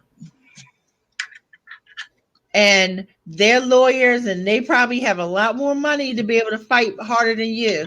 Again, I still doubt that they would ever do it. Yeah. Because they're billionaires, and you just made your little million, so they ain't probably worrying about your little bit of money, because that's all it is to them. But the point is that they do. Is the point is that they own it. Don't put your shit on there. And I don't care. They can own every picture of my son they want. I don't give a fuck. They say, oh, now we taking the rights of you being able to use the picture of your son. You can't use it because now we're using it. I don't care. I don't put nothing on there that I care about. No, not 2 sentences. No, the whole book. The whole book. Or the short story. Mainly short stories, because I can't see anybody writing whole books and putting them on Facebook anyway. No. But there are people, because I think there was like a character limit on even the notes or whatever. I think I had that problem a couple times with some songs. 2 stories. I mean, 2 sentences. No, that ain't even. Little quotes and stuff ain't nothing. I mean, think about that. I put quotes of my book all over the place for advertising. Yeah. So they know. People do it all the time. I did all kinds of pictures before my book came out with little quotes on them. You ain't got to worry about that. That's not going to cover the ownership of your book. No. No. So you're okay. I have paragraphs on some of mine because I wasn't worried about inside private groups where people can see it. Yeah, it still belongs to Facebook though. But I'm not worried about Facebook going, hey, yeah, we saw that paragraph and we know that that's on page 12 of your novel. Yeah, 510. So yeah, they ain't worrying about me. You've seen a paragraph about 200 words long. Yep. We know the whole 100 and something thousand in your book. And we need that. We feel like the percentage of which that would have made about 1.3 cents per book. So yeah, you owe us that. All right. Well, I've only sold like 2 books, so here you go. I'm gonna upgrade you and give you a whole nickel. Hell yeah. Because that's how much I care. Can I buy myself out? Like 10 more cents so I can own me again? Right. I'll triple your pay if you let me have ownership of my thing. Okay. I'll give you $1 and the tax and the state of which you live in. Oh yeah. So yeah, don't panic about that. But again, moving forward, you don't know what you're gonna do in life, so don't add your shit on there. Don't add your shit. Don't give Facebook your shit. Yeah. Tell. Well, my songs had a bunch of vulgar language and talk about killing people and this and that. So I was like, yeah, whatever. I don't care if they own it. I gave people free CDs all the fucking time. That'd be basically the same thing. So. Right. The fuck? Google just opened up on my phone. Because Google been listening to us. Yeah. I look at it and it picked up killing people and shit. I was like, okay. They figured it out. God damn those. I know. I think it was last night or earlier today or something. At one point during Alex's stream, he said something about I'm gonna have to Google that, and then my phone was like, no. Hello, Stewie. Do you need me? This is Google speaking. What do you need to Google? You want to know how many poisons will it take to kill an elephant? Yeah. Google wants to know why do you want to know that? I'd use the the voice thing wherever I'm on my phone a lot, especially just trying to figure out how to spell words because I suck at spelling. So I know I've done that like during the stream. If you go back and watch some of the sprints, I'll just pick up my phone, hold it, and say something, and I'll look at it to see how to spell it. And That's actually pretty smart. I do that all the time because I know at times the pop-ups, you spelled it incorrectly, and I go like, "All right, spell check," and then the computer's like, "I don't fucking know what I don't know what you were trying to spell. you missed the mark by a funny? lot." Every time I think about writers who don't spell great, I immediately I'm more focused on the storytelling, not the spelling. right because you ain't gotta be. I try to tell people all the time, like, don't worry about that kind of shit. It's not important. Trust me. We got editors and spell check and everything else. But Lois Lane can't spell, and she was like the top reporter. And I always thought that was so cute that she was this top reporter. I know she's a fictional character, but they wrote it in that she was like she could not fucking spell, and I thought that was brilliant because it proved right there if you're talking, I can't hear you. It proved right there that you ain't gotta be able to do a whole bunch of things. You ain't gotta know where that comma goes in order to tell that story. So stop stressing. I know a lot about grammar and stuff. I was straight A's in English in school.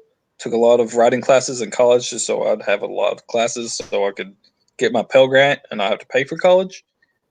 But when it comes to spelling and shit, nope. I was like, so whatever. But yeah, I do that a lot on my phone. Look,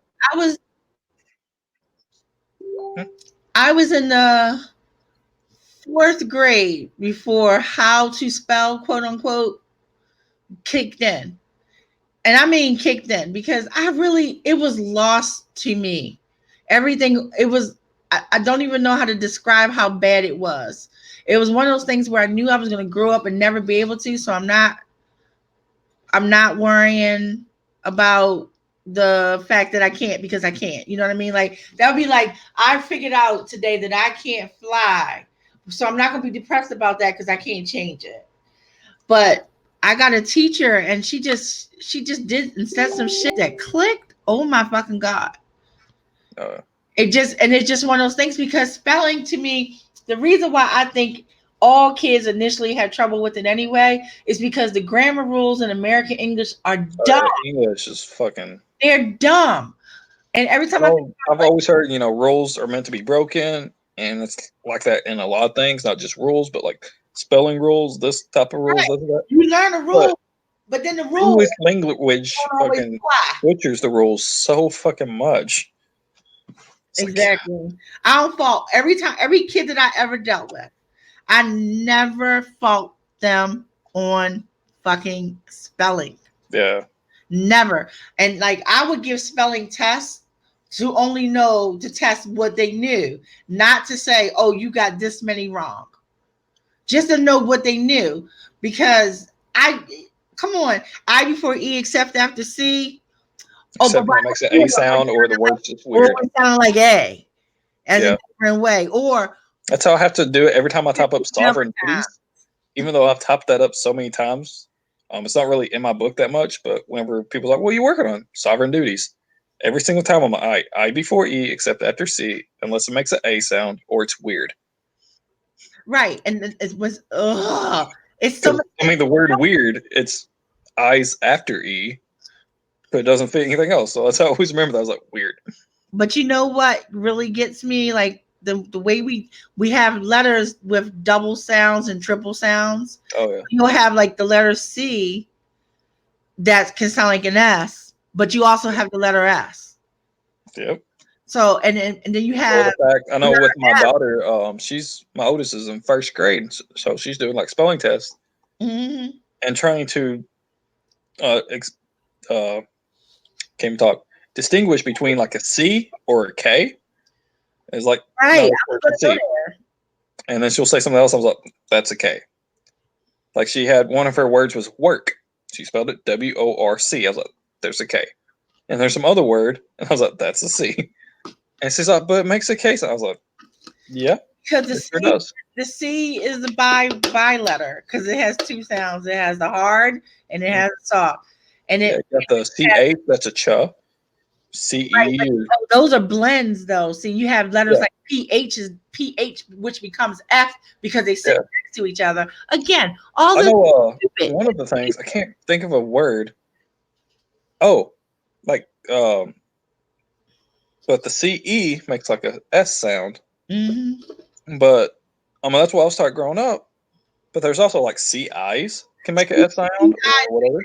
Sound, and it's the same. Like if you get the letter G, if it's a G, if it's an I or E that follows it, then it's going to be a gentle G. It's going to be soft, like giant and Yeah, gentle. like a J.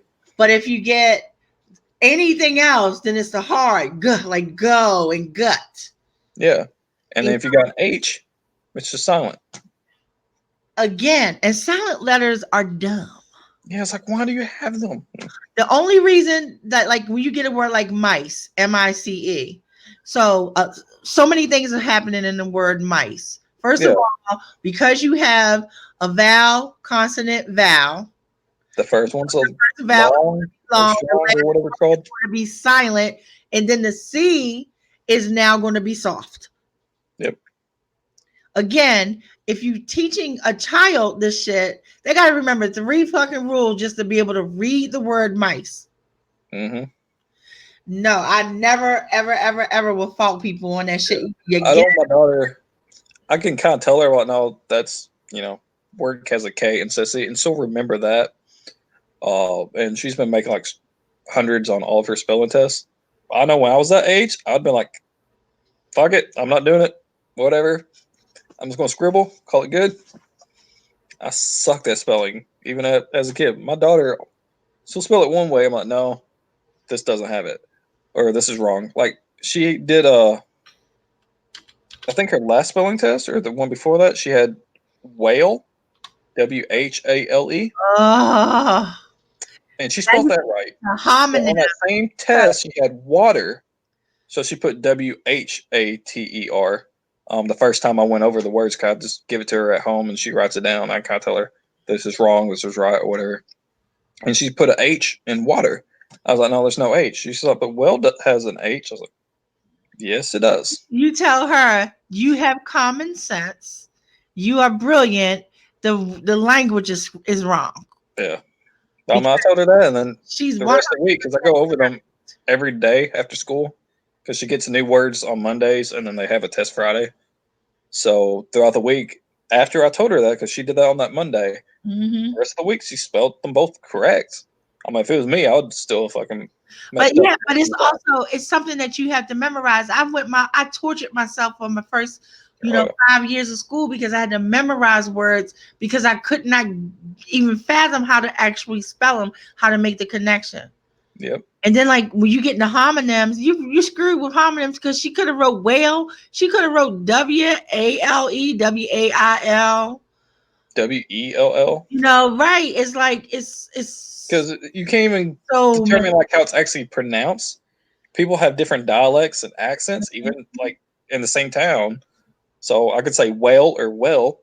It's going to sound the same at times, It's and like, it was that was part of my problem too, because growing up, I have a really bad speech impediment. I did too growing up. I had to take speech. Like I couldn't even say words like well, because it just sounded like well. Yeah, I know. I catch myself every so often. I know when I was little, I went to speech class. I had problems with the S's and like SH and all that, and the Z's, and then the W and R sounds. I had trouble with the A lot of times it was a W sound, regardless what it was. And I catch myself every so often. I'll say a word. I'll be like, I went on a run. I'm like, run, but yeah. I didn't have that when I had the M's, and I still have it. The M's, the N's, the W's, and the L's. I had trouble with those 4. Yeah. I know both of my daughters, they need speech. I mean, they kind of stumble over some of the letters. I know when they're reading, my oldest daughter, she's the only one that can read. And she gets like the B's and the D's backwards, especially like the lowercase. She knows what it is, but I know when she's reading and she's trying to sound it out, I can hear her saying like the B sound, and then she'll correct herself and do the D sound at first, but it's like always takes like a second or two for it to. So, oh no, this circle's on the other side. But yeah. Oh yeah. No, see, I can't even fault again. Now we're getting into the glyphs and shit, and B's and D's look the fuck alike. Oh yeah. I still now you know that the D and the B are not even really technically they're not close on the keyboard. I mean it's still the left hand. I still will type a B and D by mistake for the other one. Oh, yeah. Like that's how bad my dyslexia is. But when I was doing my conlang, I made sure that there were none of these stupid goddamn American English grammar rules. There was Oh, gonna, there wasn't gonna be you can't have a C, a S, and a K. Somebody gotta go. They can't be no. I got some of those in some of my I didn't do that. languages. I was like, yeah. I didn't do silent letters. I didn't do blends. So like CHs and BLs and stuff like that. I didn't do any. When you get a blend, they become one letter. I mean, one sound, even though they're two letters. I didn't do any of those, and I didn't do wait a minute. I didn't do silent. I didn't do double vowels or double consonants. Yeah. So I think my favorite blend, like I used a lot in my Akari language, but just in general, is the ZH. Ja. Yeah, like in deja vu, the J, Ja. that sound. I use that a lot, and I love that sound. I have no blends. So if I had a Z and I got a lot of blends. it would be Z ha. No blends. I know. I forgot. It's been forever. I think it was on your stream or DL Tillery's one time. We was talking about. I think it was yours. I think you was on there alone. But we started talking about languages and stuff, and we started putting words in the comments. Yeah, because I only remember a couple of mine by heart. But again, like because for women in the Shohiri and I mean the Sashirian language, they have Kob because like their last consonants don't drop off, so you don't just go like Kob or Cob. There's no short vowel, so Yeah, you don't emphasize one over the other. But the B would be B, so it'd be Kob. It almost sounds like it's two syllables, and then the word for woman would be Tikoba, so Tikoba. And but depending on what side of the planet you come from, if you hit the ba or not. So you could be a Tikob or Tikoba. And so, but I made sure like there no blends, no short vowels. I got a bunch of. I didn't really even think about it too much about like some of the rules. I knew some like more how it's I'm gonna see if I can pull it written and how the words are combined. Like in Akari, like the or a, since it's not really a word, it's kind of like a filler word for us. Like the ball, the really has nothing to do with it. It's just ball, but just how we add that on. So I went ahead and added those words. I don't have conjunctions. Yeah. I don't have conjunctions. I don't do conjunctions, like combining words that way. But when, like in Akari, when you have the and then whatever it is afterwards, the I think's wa, like WA, and then there's apostrophe, and then you got whatever the next word is, but it's written as one word. It's WA apostrophe whatever. So it's since that's basically a filler word, and it's just always going to be connected to that next word. It's actually written connected. And then some other languages, those words just don't exist. There's nothing, that translates into that. It's just whatever, just ball. Yeah, I have a lot of not a lot, but I have some like sentences. I'm trying to think of an example. Like go to the store. This is not a real example, but go to the store would be a word as opposed to a sentence. Yeah, I know some of the stuff, just like how I was talking about how it's all combined, like that. You could get like 3 or 4 words in, but it only actually translate into one word because it'd be a couple letters like apostrophe, a couple letters apostrophe, whatever. And then there are also some words that will have apostrophes in it, but it's not 2 separate words. It's just that one word. I just happen to have an apostrophe in it. I found one of my keys. So for lover, the way that lover is spelled and it's not I don't know why I keep saying it's Ishenza, but that's different. That's the closest thing we're getting to a blend. It's Jenui, right? Mm-hmm. So if you were looking at that just English wise, it would look like it was like Janu or something like that. But in our language, or our language, their language, it'd be G, new, because the U sound stays long. Yeah, because the Y doesn't drop and it's not silent. So it'd be like Jinuya. Like that's the person is your lover, Jinuya. And then girl would be spelled like Sayj. Again, that looks like it would say something like sage or something like that. But that is a 3-syllable word because it'd be say you ja. Say you ja. Say you ja. And my first name is Hope. So my first name is Liwa. Liwa, which is funny that Lee is in there, but it's Liwa. And sex, sex, depending on where you're from, is either Fuma or Fuma. Fum or Fuma.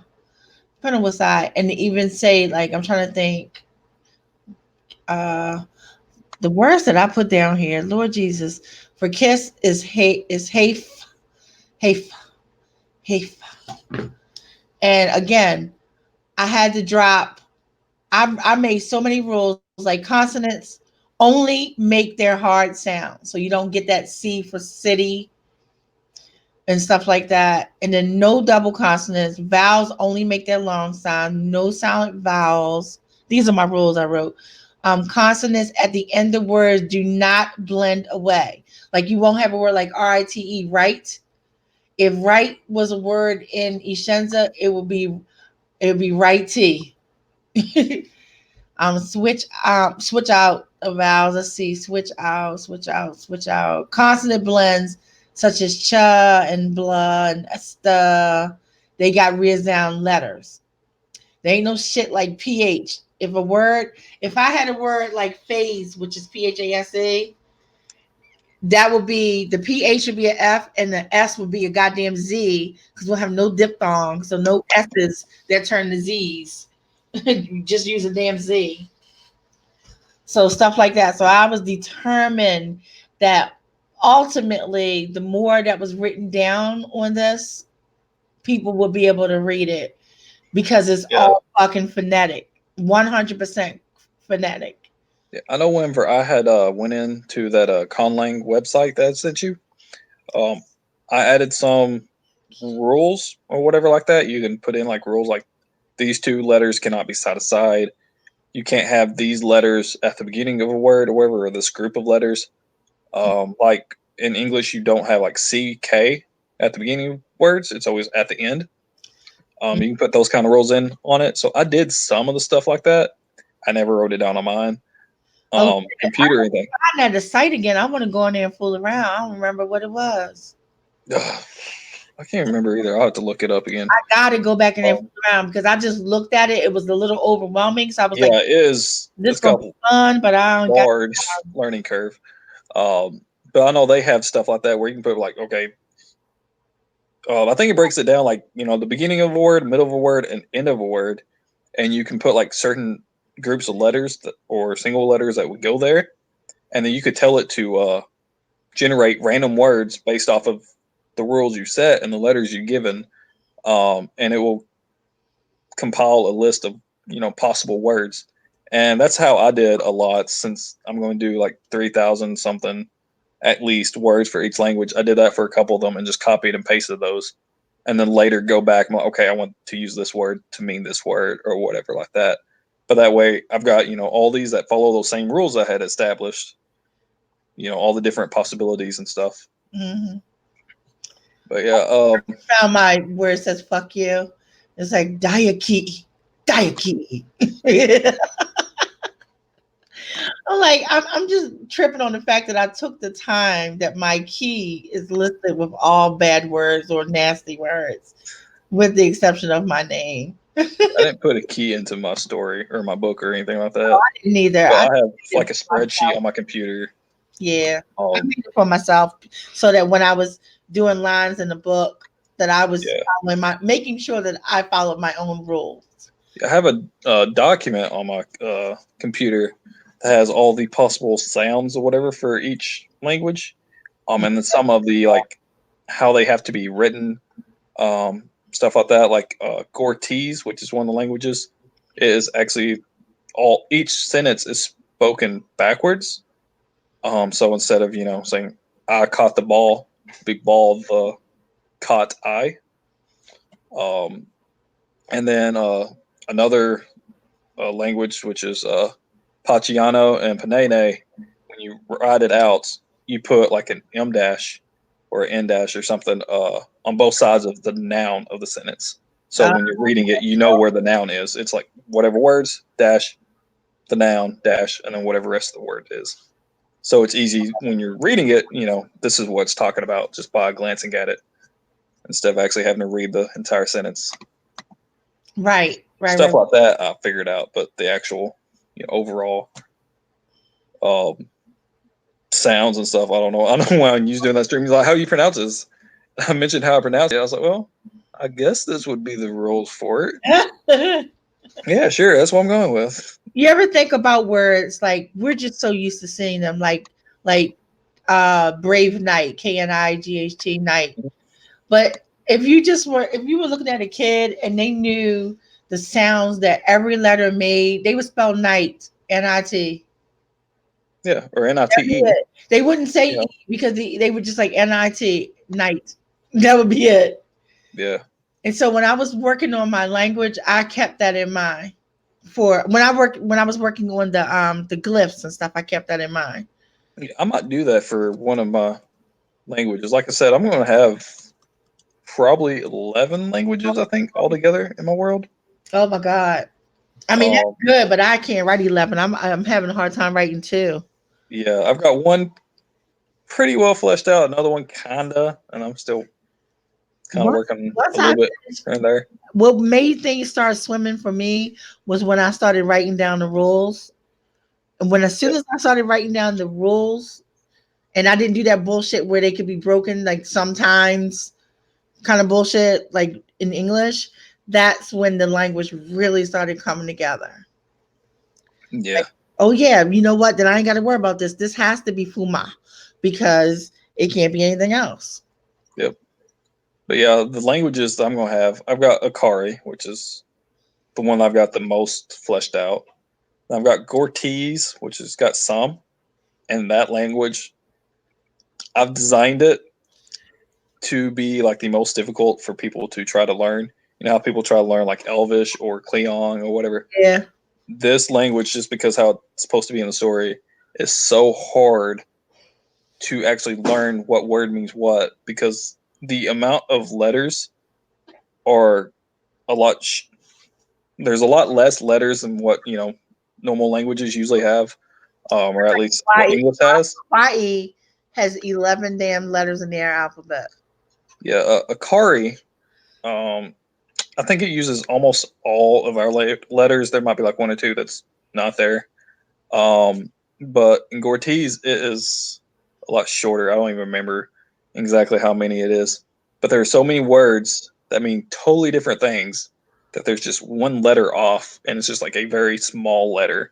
It could be like GLO, GLIO, GLOI, did that GLOS, GOL, or GLOIS, and all of those will mean something completely different. It's not even like ran and run basically mean the same thing. It's you could say one be high and the other one be like death or something, or high and then farm. The opposite of that is again with Hawaii, where they have a word like aloha that means 17 different things. Yeah. And you have to figure out what it means in the sentence that's around it. Because it it means hello and goodbye, but it means quite a few other things. Oh yeah. So that language I designed to be very hard to try to learn, and also none of the letters in the alphabet you have to use your lips with. So there's no B's or P's, right, or plosives, stuff like that, because that language is supposed to be like the language that the Dresy speak, and they don't have lips. So any letter you would have to use for lips. Yeah, that makes sense. See, you thought about that shit. Yeah. You thought about that shit because originally it was going to be called Mortese, Mortese, off of like more like what's that? What's the base word for like mortician? More something. Which means dead, which is basically what the dressies are. Do what? Mort. M-O-R-T. Mort. Yeah. Mort. Death. Yeah. And then the mortician is the so- person who deals with death. Yeah. I knew it was like the base word. I couldn't think of what the full word, if it's just mort or something else. Let me say this. This is one of my peeves since we're bringing up that kind of thing. You know what drives me crazy? And everybody, like 99% of the population does it. Hmm. They say zoology. And the Mhm. word is zoology. And it drives me crazy. It's zoology. It's only 2 damn O's. So if you have zoo, Every time I've seen it spelled, though, people's always spelled it. where you get Z-O-O. the ology part if you're saying zoo? There's no ology left. And I remember when I was a kid, and it was people say Oh, yeah. zoology. And then as I got older, I started hearing people say zoology. I'm like, what the fuck is zoology? Then I'm gonna look. That's Z-O, and ology, O-L-O-G-Y. It's zoology. You could be a zoologist, but not a zoologist. And you drive me crazy. So I took stuff like just, Shen, Ed, Lee, all those suffixes. They don't exist in my language the same way. They all are just letters. Yeah. So for a scientist or a zoologist or this, that, and the other, just the IST part may only be a B. You know what I mean? Yeah. So, and I took root. I left root words alone, and I got prefixes and suffixes, and I took those and took off the took out all, no matter how long they were, took them out. So there's no ologies in my language. Yep. Be, a D. So you might be something as, I'm trying to think of if you were good at sex. If you were a sexologist, you'd be fumad. That's it. So, Yeah. And I wonder where people could pick it up that way. Oh yeah, Key was talking about the English having a few vowels, and that's the thing. English only has 5. Technically, we have 7 because it's like A-E-I-O-U, sometimes Y, sometimes W, but those 5 constant. But they took those 5 goddamn letters, sometimes 7, and gave them 27 different goddamn sounds. Yep. When they could have just give us 27 different glyphs instead of making it so confusing. And now you gotta know, oh shit, if you have a vowel following a vowel, then the first one is long and the second one is silent. So you get words like read, R-E-A-D. You don't say the A, but you gotta remember that the E is long now. And no, forget all that crap. Yep. They could have just we could have created more glyphs as opposed to making one glyph, like the letter E, have 7 different sounds. Mm-hmm. It drives me crazy. It drives me crazy. I know you used to talk about like the S and stuff like that you add on to like the root word. Mm-hmm. In my dictionary spreadsheets, while I got all my languages in, like the first column is English, and then beside it's like what translated to each of the languages. Out of the 3,000 and however many words, all of those are just single present tense root words. So I mean, it's like no run, ran, running, anything like that. It's just run. It's the only thing I have on here. Same thing as like a and as. So that's basically the same word, just depending on, or a and an. And yeah. Yeah, a and an. Since that's basically the same thing, just depends on what the next word is, whether it's consonant or vowel or whatever. I tried to explain it to a kid because they could never figure out. I said, first of all, and an are the same exact word. Yep. The only difference is when you use which one, and you only have to worry about that if the next word is a vowel, then you put an N there to block it out so 2 vowels aren't sitting next to each other. Yep, And that's what I tell people. I was like, you got like, oh my vowel, God, consonant, and if it's vowel, you got to put a consonant there. It's still got to be vowel, consonant. I don't know if that works for every word, but I know that's how it is on a and an. When I was growing up, and then you got people, it says a hour. No, it's an, but there's a consonant. English fucks up their the H words. count is silent and invisible. Yeah. That's why I tell people, I was like, English, just don't worry about the rules. Just stretch it out. Just pretend like it's invisible, not just silent. Yeah. Think about how you say it. Do you say a hour? No. But here's the thing. This is when I was growing up, and this is another thing that at this point in time in the history of English, and American English, I should say, because we're the only people who do it. In American English is my teacher used to get on my ass, and I do want to preface this with I went to school in the dark ages. I do understand this. Yep. You could not say a, like I want a book. A is a letter. Is the word. And so you could say I want a book, but if you say I want a book, you were wrong because a is how you spell Mm-hmm. And my teachers used to be adamant about that. Adamant. I know. I'd say And I was more growing than up, A, but I think that's yeah, more my I'm very the only dialect, time whatever. you hear me say a is Or I'd because say in the past like yeah. 15 years, I've been hearing it so much that I started doing it. But and I want to preface with like I don't think it's a big sin because it is just what people are used to doing now. Yeah. But I just remember when I grew up that the teacher better not hear you say A. Give me A this. No, A what? A is a letter. The word is the letter is A. Yep. And that was all she wrote. And even like I would talk to my kids when they were little and they would say A and I would go, it's Trust me. But ain't nobody gonna kill you if you say A. I mean, it's not like it was a big ass sin. Yeah. It really isn't at this point because people are just used to it's part of vernacular at this point. But I just remember that. Oh my goodness. Can I have a bite? What is Can you have a bite? A is a letter. Is a word.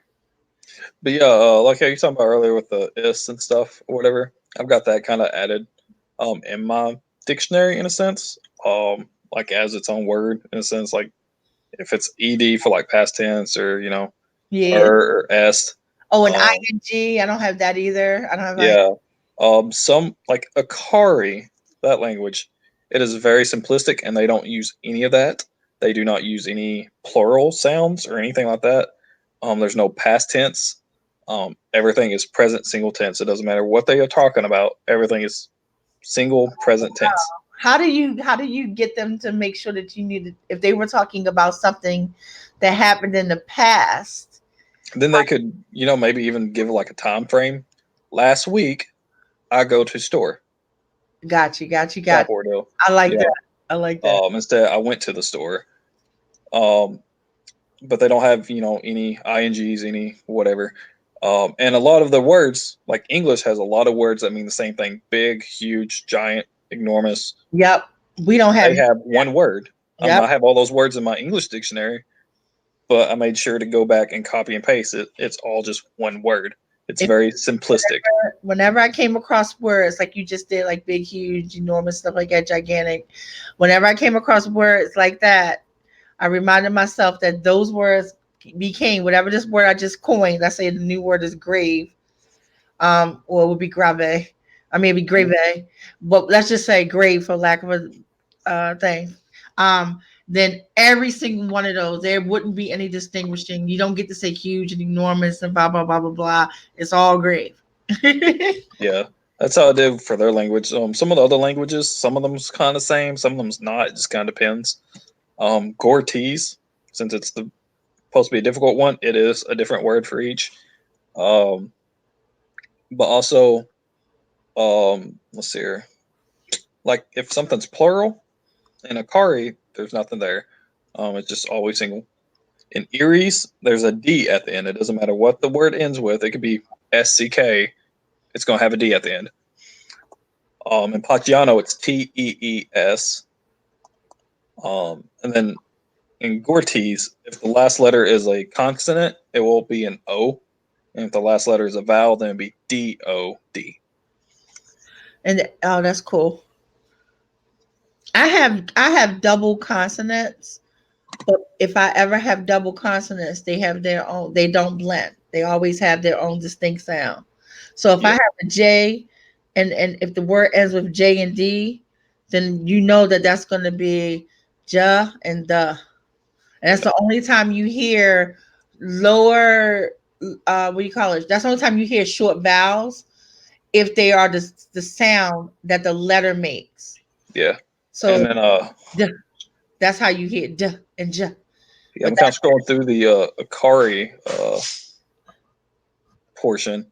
I have some like double vowels and double consonants. If it's just supposed to be like the same sound as just one, there's no nothing in there. Let's see here. I know I do double R's a lot. If it's a double R, it's supposed to be like a rolling R instead of just a regular. But if it's like a Think about putting a symbol instead over the R. yeah, The double R, because when I have like if I have a double letter, like if I have two B's or two R's, you're getting rah rah. yeah, I did it like a rolling R if it's two. But if you're supposed to get like an R sound and then another R sound, I put an apostrophe in between it. That's like I was talking about earlier. Some words just have apostrophe anyways. Yeah. So you got that first syllable or whatever stops at the apostrophe, and then the second one, and you get that double sound that way. My written, Same thing with vowels. oh, I'm sorry. My written language doesn't have any punctuation. It doesn't have punctuation or capitalization. And the written language is a little harder to read simply because it's like where we would have periods, ending sentences, or spaces between. That language doesn't. Hey, you're talking. Are you talking? You're no sound. No, I wasn't talking. Oh, okay. I was looking at the wrong screen then. Yes, I was about to say you was talking, so I was quiet. I looked up and I was like, I see your hands moving, but I'm looking at the wrong screen. But I got my hand by my mouth, but I'm not really talking. the YouTube is behind the stream. That's why I'm on the wrong screen. So, but so damn, now I threw myself off. I don't remember what I was saying. I'm so tired. But yeah, if you look at it, it's really pretty, but it's just word after word after word after word after word. There's no indication of where there would be the end of a sentence in anything that's written. So, and I didn't do that. And I was thinking about maybe introducing something akin to a period, but then I decided that no, people will just have to read it and they can hear it in the cadence like, oh, this is probably where they will stop talking and starting a new sentence. Yeah. And I opened up my language document where I got some of the rules that I did. For Paciano, only nouns get like the plural, since in English some verbs get plural, like run or runs, type ordeal. Only nouns get the plural, and then the verbs would be, just single. Run, runs, ran. Yeah. Write, writes. It wouldn't be he writes. It would just be he write. Type ordeal. Oh, okay. I did not do that to myself. I did that just for Paciano.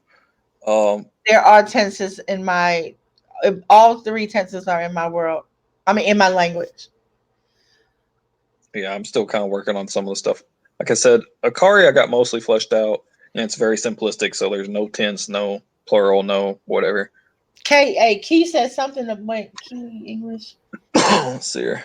Don't overlap. Yeah, that's true. And when they don't, if you have a word that's and this is my language, if you have a word that has another meaning, then it just gets that other meaning. It will get to exist.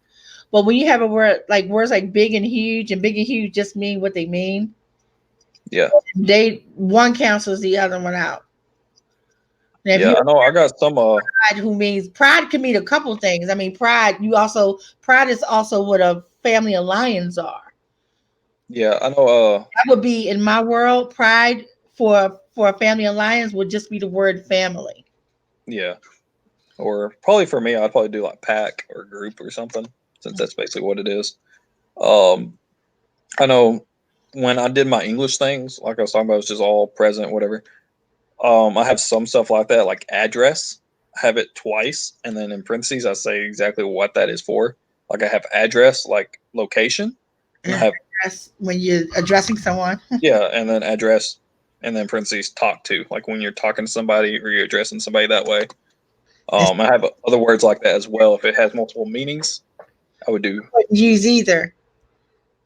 I would probably use location because I haven't done that yet for address, and I'll probably use communicate for the other address. Yeah, well, that's basically what I did. Just to not have the word address, and you have to wonder which one it means. Yeah, and then like being, since I got these all separated, so it's not like being like something is being something.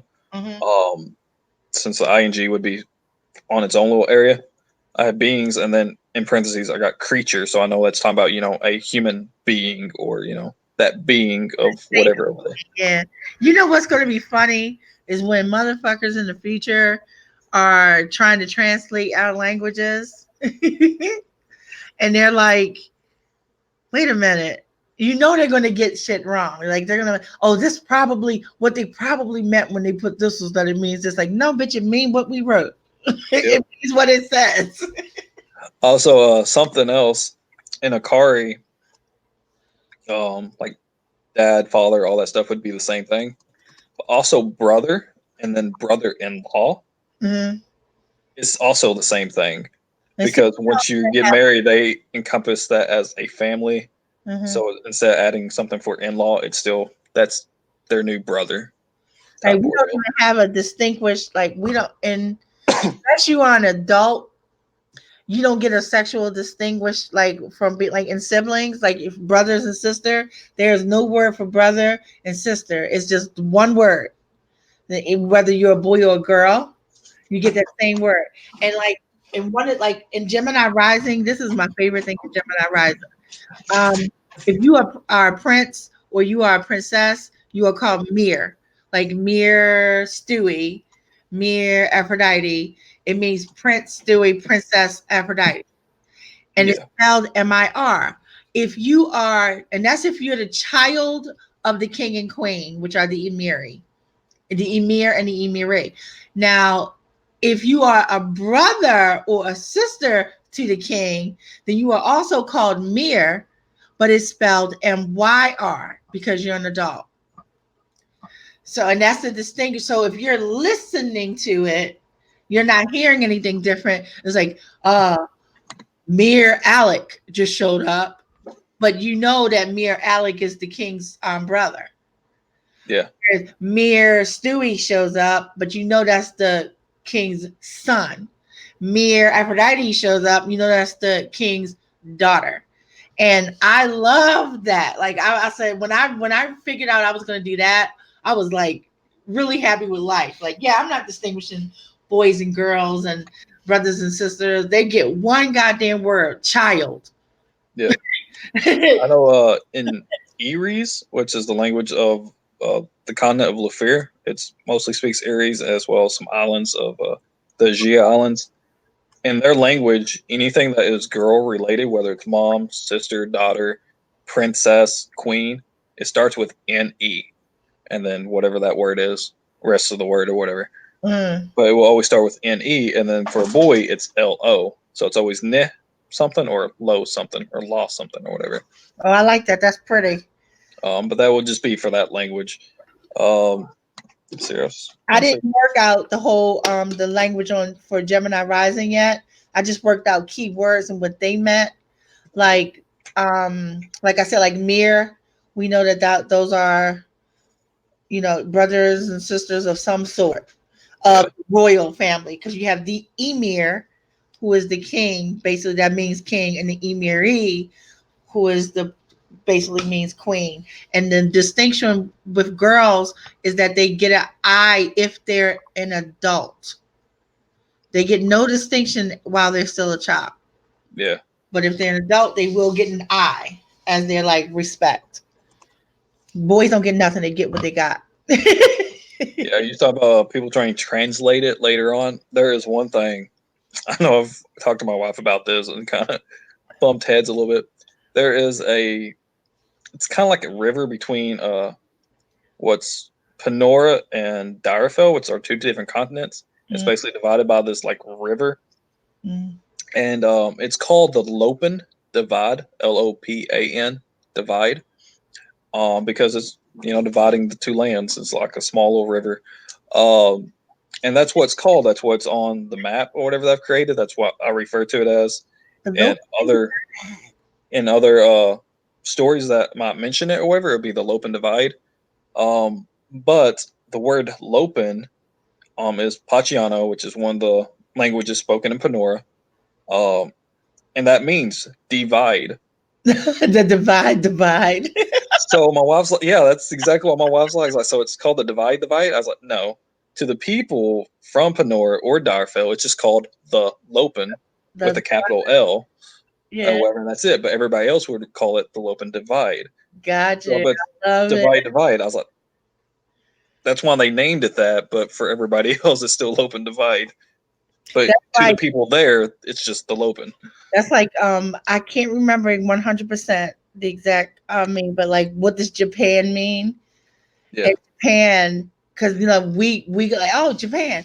Well, that's basically what the Japanese told us to call it. But what it means, what the word Japan means, is like, the center of the earth, emperor. It means something great, like this is the great place of the planet. Yeah.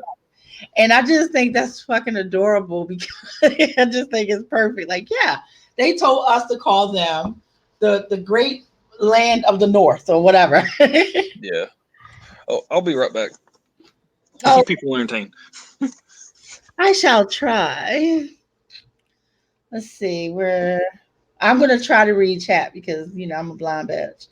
You guys are still going. Yeah, we're still going. We're discussing language. Look, when me and Stewie get to talking about conlangs, we get a little excited. So that's what happened. I don't know how we always end up on conlangs. All right, so let's see. LOL. The Atlani.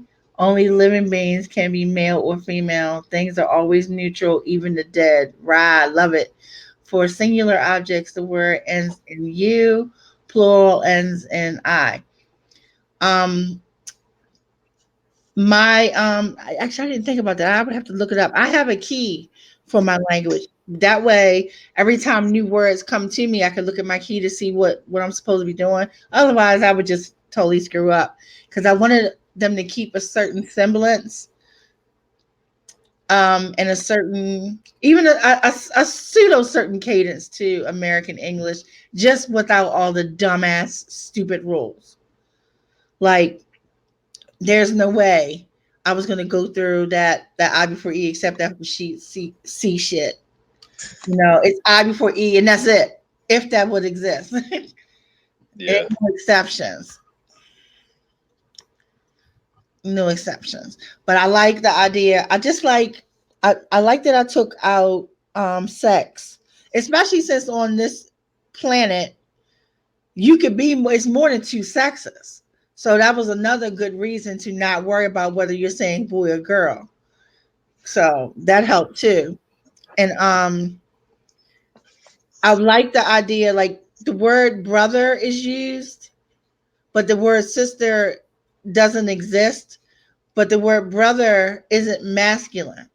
It's just another word for, and it's only used between siblings talking to each other, like you're my brother, and it literally could be two girls talking to each other because it's not a masculine word. It's just a word that means we are siblings, as opposed to me using the word sibling. So I did that. I'm trying to think of another incident. But this is a story that doesn't have, it only has a few words in it that are has its own language, not its own language. Like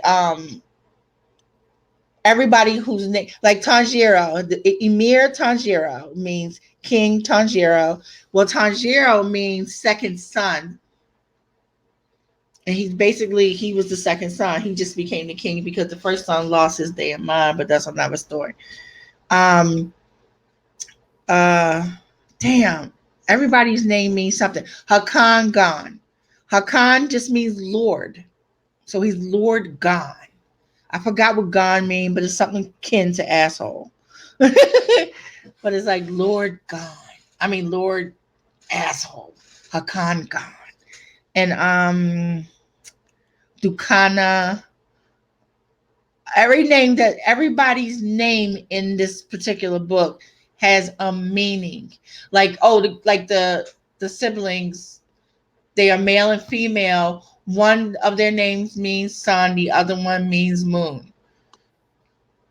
And it's just that simple. It's just, but if you would have to look it up to know that, and then you would still have to be clever because I didn't make the names up per se. What I did was I got like old dead languages or um foreign languages, and then I would take it and go, oh, I like this word, and then I would alter it to be the person's name or the name of the place or the name of the building or whatever the fuck I did.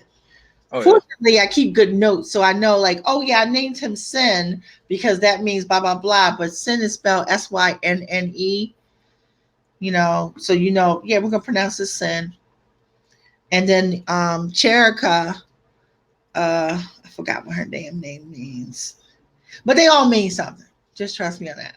The Anaru, I think that means warrior. And I looked up stuff in Swahili, and I looked up stuff in Arabic, and I looked up stuff in Latin, and then I just altered it. Oh yeah. Beitor also means like the person who's the captain of like the general, the head honcho guy. That's the Beitor, and so my character's name is Beitor because that's what his job is. Yeah. I was talking about earlier that first collaboratory story I did was going to be Bryden and this other chick's character Topaz, which Topaz was like this fire elemental type person, which eventually got turned into Kalama because she decided she didn't want me to use Topaz in my story, because she's wanting to release a book with her first before I'd use it. So I was like, I'll just change the name, change a few aspects, whatever. And also she didn't want to call her an elemental or anything. And I was like, well, I got something in my story that's called Elestrians. And she's like, no. So anyway, so I was like, all right, fine, I'll change it. So I changed it to Kalama and changed a few things. And the backstory for Topaz was she's going to be from Fallujah, I think is how she pronounced it. But it's basically FIR, Russia.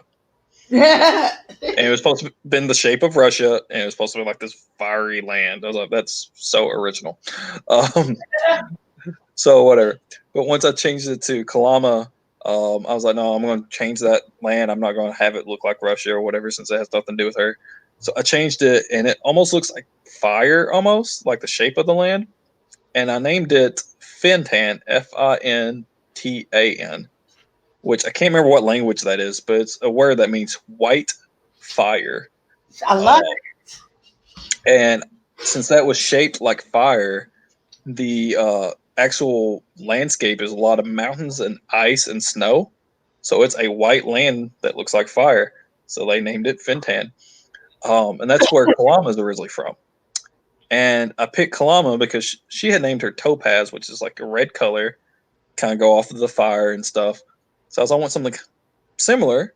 So I picked Kalama, which I think is Vietnamese for flaming torch. And, on a torch, the fire's on the top, the head of the torch or whatever. And a lot of times when Kalama, when her emotions, she gets really sad or really angry or whatever, her hair starts flaming up. So I thought that would be perfect. Brighton Perfect. That is from a snowy region, which was originally called Rigdale, but got changed to Brighthelm, which is what it is in my story. But since it's a snowy mountain area, and since they're both from snow regions, they had kids, and I made them have 11. I think when it was going to be Topaz, it was going to be like 8. But I was like, I'm going to up it. They can have 11. People back then had a bunch of kids, so yeah. Yeah, because half of them always died. Yeah, well, they have 11 that's alive then. They was lucky. Yeah, I was like, so I want, to go back and forth between fire and ice almost, since she was, a fire Elestrian, fire elemental, and Brighton was an elf with the white blonde hair and stuff, so he resembled more snow and ice. So all 11 of their kids, like back to back, they had 2 sets of twins. The first kids they had was twins, and the last 2 that they had was twins. But the first kid that was born was fire, and then after that, then it was ice, fire, ice, fire, ice. And I looked up all kinds of different names for that. And the first child was Branton, Branton. And his name translates to fire town or dweller near the burnt land. Was the two definitions for it.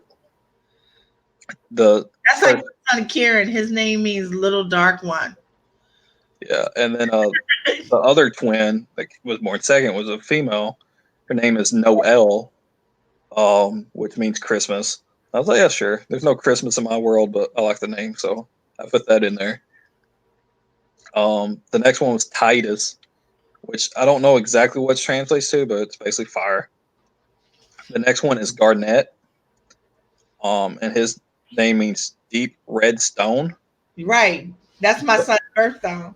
But it's also, I forgot what language it is. It also means like ice, like an ice stone in a sense. So I was okay. And then we got Keegan, which means fire. I'm not sure exactly what it translates to, but fire. You have Crystal, which translates to icicles. Then you have Brandy, which means fire. I'm not sure exactly what it is. Then Alwyn, Olwen. It translates to ice. Fiametta, which they just call Fee for short. It means flame. I'm sure they are a gang of motherfuckers. And then you got Ira, which means white as snow. And then they have Aiden, which just means fire. I'm not sure exactly what it translates to, but fire. I have an Aiden too. I have my son is Aiden. But it's Aden. I have a character now. This is going into some mythology type shit, but I have a character. His name is Dao Lo Singh. Remember, I typed it. Dao Lo Singh, and he's the seventh son of a seventh son of a seventh son. So he's a triple fucking piece of shit to have to work with, and on top of the fact that he's a 777, he's also, which means he could go dark or light. He's also Nosferatu. He's also a vampire, born vampire, not turned, because that's an altogether different thing. And I'm having so much fun filling out like all of his back stuff, because you find out about him that he's terrified, because when he gets to be like, right now he's 16, but when he gets to be like 20, 21 or whatever, I don't know which age I'm gonna give it to, he doesn't know what's going to happen to him if he's going to go dark. And the potential for him to go dark is stronger than the potential for him to go light. So I'm having fun with that. Do you have any characters that is like worried about their future as to like what they're going to be? Not really. It's like his secret fear. Like no one knows that. First of all, he's in school. No one. It's not like he's talking about it every day, but it is in the back of his mind that he's scared because there's like an impending war that's brewing between the different races. And might be able to say Darius might have a little bit of that. He's very controlling and demanding, and most people see him as the antagonist. But you also see like a softer side, and then as you learn like his backstory, you find out his father raped his mother a lot and beat her, and eventually killed his mother. And then his siblings, they was always fighting and this and that. And he was always picked on. He was very small when he was younger, even though he's like 8 foot, fucking bulky as fuck now. But when he's younger, he was like, yeah, I want to be, a knight when I grow older and stuff. And everybody kind of picked on him. So he had the mentality, I'm going to make it, type ordeal. Mm-hmm. And then I think there's a couple times in the first book where he's talking to Kai, which is his lover, about how, his mother would be proud of him, for making it to the position that he's in or whatever. And they mentioned she didn't like violence, but I try to tell her sometimes you just kind of got to. So you kind of see that softer side, and like he's like, I'm not trying to be a dick, but they gonna die. Top ordeal. So you kind of see that little bit of struggle, even though it's not really that much. And you don't even know with Dow though, you don't even know that he has this inner turmoil and going on in him because he's that happy. He's like you, Stewie. He's the one causing shit but not getting in trouble, but playfully. Like he's the one. I did all my shit playfully. Right. As I said, but playfully, and he's the one in school cutting up and doing whatever. But of the 4 kids, he is always innocent. The other 3 get in trouble, but he never gets in trouble. But he's always part of the trouble. He just never gets in trouble, and he's just really happy-go-lucky. But then you find out, like his whole family are waiting to see if they got to put him down. Like, and they're going to put him down. Like they're like, if he turns to where the dark madness shit, they're going to kill him. And he knows it. It's not a secret. It's not like he's wondering. It's just like he's waiting to hope that his family doesn't have to kill him. Yeah. So he's carrying the burden of that. I think another character that might fit into that category would be Azate from Lepin a Forgotten Story, which I kind of read a little bit to you last time we stayed up forever on streams. The Hispanic thug or whatever. Since he's a thug, drug dealer, all that kind of stuff, high school dropout. But you kind of get, even with his dialogue with his girlfriend, even while he's in jail or whatever, he's like, I want to change. I don't want to be like this. But he just kind of keeps getting sucked into his old ways, like when he gets out and hunts down that one dude. Yeah, I do remember. Whoops his ass and stuff. So, yeah. But you can tell he's like, man, I want to change, Finds out he's going to have a kid. So he's like, I want to, be better than what I am. I want to actually get a real job. I want to settle down. But yeah, she did him dirty though, right? With the kid. Do what? Didn't she do him dirty with regarding the kid? After he got locked up in jail, she was still pregnant, and she's like, I don't want anything to do with you anymore, because she didn't want the kid around that. And then he finds out his best friend's been beating up on his girlfriend and this and that. Yeah.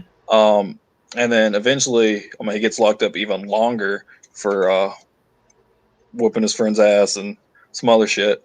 So he gets locked up for several years, and during that time period, his girlfriend or ex-girlfriend, whatever, moves off. And then in the second book, he kind of stumbles upon them accidentally, and the child's 8 or something at that point. And between that, he had no communication with them or whatever. But I wouldn't really say she did him dirty. It's just, no, I don't want this kind of lifestyle around my kid type ordeal. It was his friend that. It was the friend that did him dirty. That's what it was. Yeah. It was something. Yeah, his friend did him dirty. Fucking rat him out or whatever, got him into more trouble than what he's supposed to have been in. Found out that his friend had been beating up on his girlfriend and all that kind of shit. But yeah, I'd say he might be kind of he knows the path that he's on, just going to keep getting in trouble, keep, being in jail and shit. And then he's like, I want to change. It's just that lifestyle is kind of hard.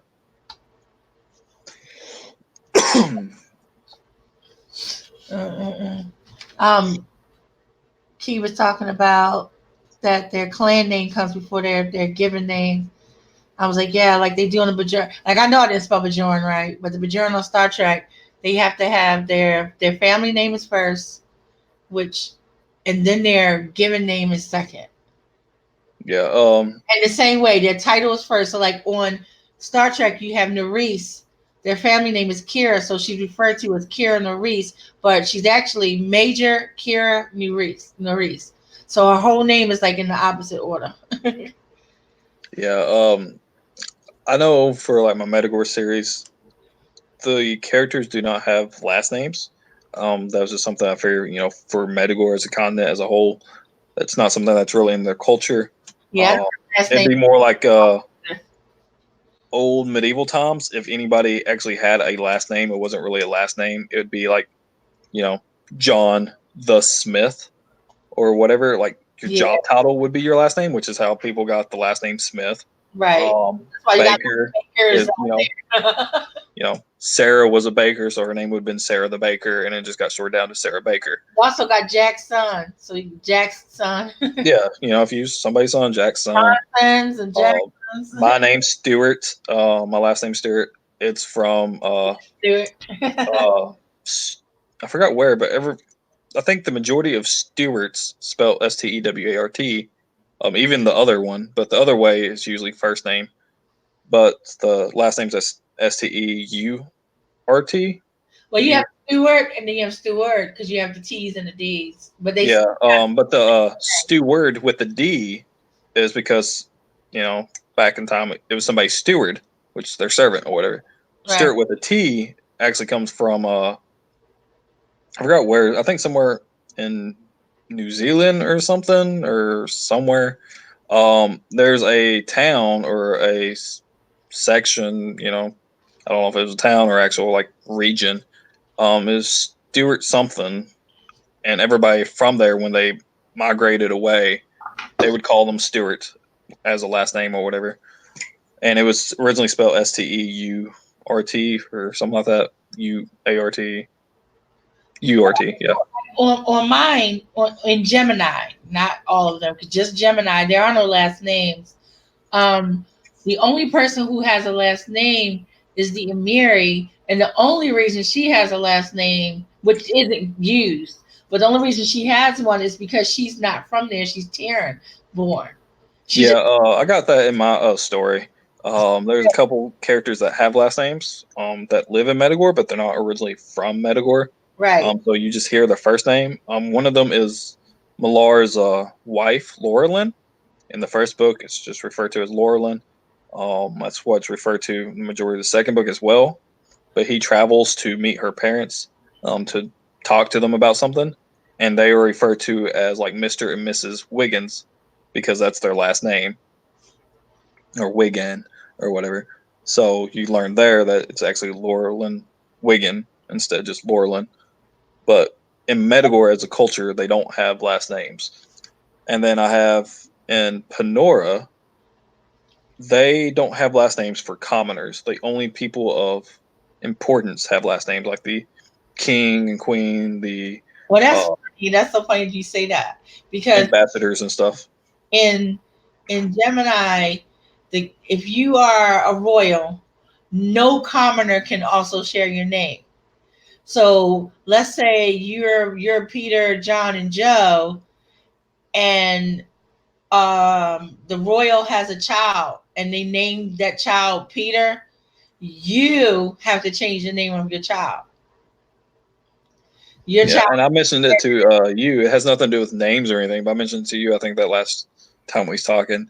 In Panora, if you are of the actual royal bloodline, the king and queen, or wherever their kids, they basically tattoo babies, like newborn babies, with this bioluminescent ink on top of their hands. So I love that idea too. Regardless how old they are or whatever, you see somebody with a bioluminescent tattoo on the top of their hand, that is the actual royal line, right. Regardless where they are. They treat children as property, and they treat women as property. I mean, they have no rights to do anything. Boys, once they become an adult, then they are classified as an actual citizen. Before that, they're just property and stuff. But even though they're property, they still would like to know, even if it's a female princess or queen or whatever type of ordeal. Even though they basically have no rights, just like a commoner or something. But, just something that they do. Well, the one thing I do like in Gemini, the dynasties, the different eras are named after the Emiri who was sitting at the time. And basically, even though they don't have I'm sorry, I'm burping, trying to burp or whatever. Their, what do you call it? Their role is male and female. Like they do it joint. They still have certain things that are separate that the queen does over the king and vice versa. And one of the things that the queen does is she makes the rules, like the rules of how their particular thing is going to go for the next 100 years. the queen decides what they are. Now, of course, she seeks counsel. They have, the whole what do the people want kind of thing. But she is the one who sets it, and then the king makes sure that shit is enforced. But I love that I have it where the dynasties are named after the sitting queen, the sitting emir. Yeah, I know like in our history, a lot of people like kings and queens, their daughters or sons would be named after their parents. So you'd have like Queen Elizabeth II, Queen Elizabeth III, whatever type ordeal. So for Lafir, when I was going through their history, I have a lot of those. Like you would have a certain person or whatever, and then like you could tell exactly, how many kids that they had or generations, because it'd be like so and then so and so the second, so and so the third, or whatever, and then eventually changed. Like they didn't have someone to take over, so they did a different family member or something like that, or something else kind of happened, a war, and somebody else laid control over the land and stuff. So I've got different ways that people are elected in different regions. Like in Panora, it's always going to be a Tetz, which is their word for king. It will always be a male, and it's always the male bloodline. And if they don't have a child from their, they don't really call them wives, but what would be their wife, the queen, whatever. If they don't have a boy child from there, since they treat children and women as property, they could just go and force another person to have a kid for them, or they could just go get It takes a boy. kid. Yeah, they could just go and grab a son, like you are now mine, type ordeal. Like, okay. And one of the ways I don't see that actually happening that much, because they have a rule that's every property, whether it's a woman or a child, has to have a master. The woman, the mother, is the master holder of the child until they become of age. Once a woman, has her period or whatever, that's classified as a woman now, so they're no longer a child. Once a man becomes a certain age, they become, a man instead of a child. But before that, the mother of that child will automatically have rights to them. So if the mother gets sold somebody, I was going to ask you about that because you said that the children and the women are property, but who are the who do children belong to? Do they belong to their father? Or do they belong to the mother? Because they could belong to the dad. They could belong to both, but like if the mother gets sold, the children go with her. Yes. They won't. They're not as barbaric to separate the child from the mother. Wherever the mother goes, the child goes. Gotcha.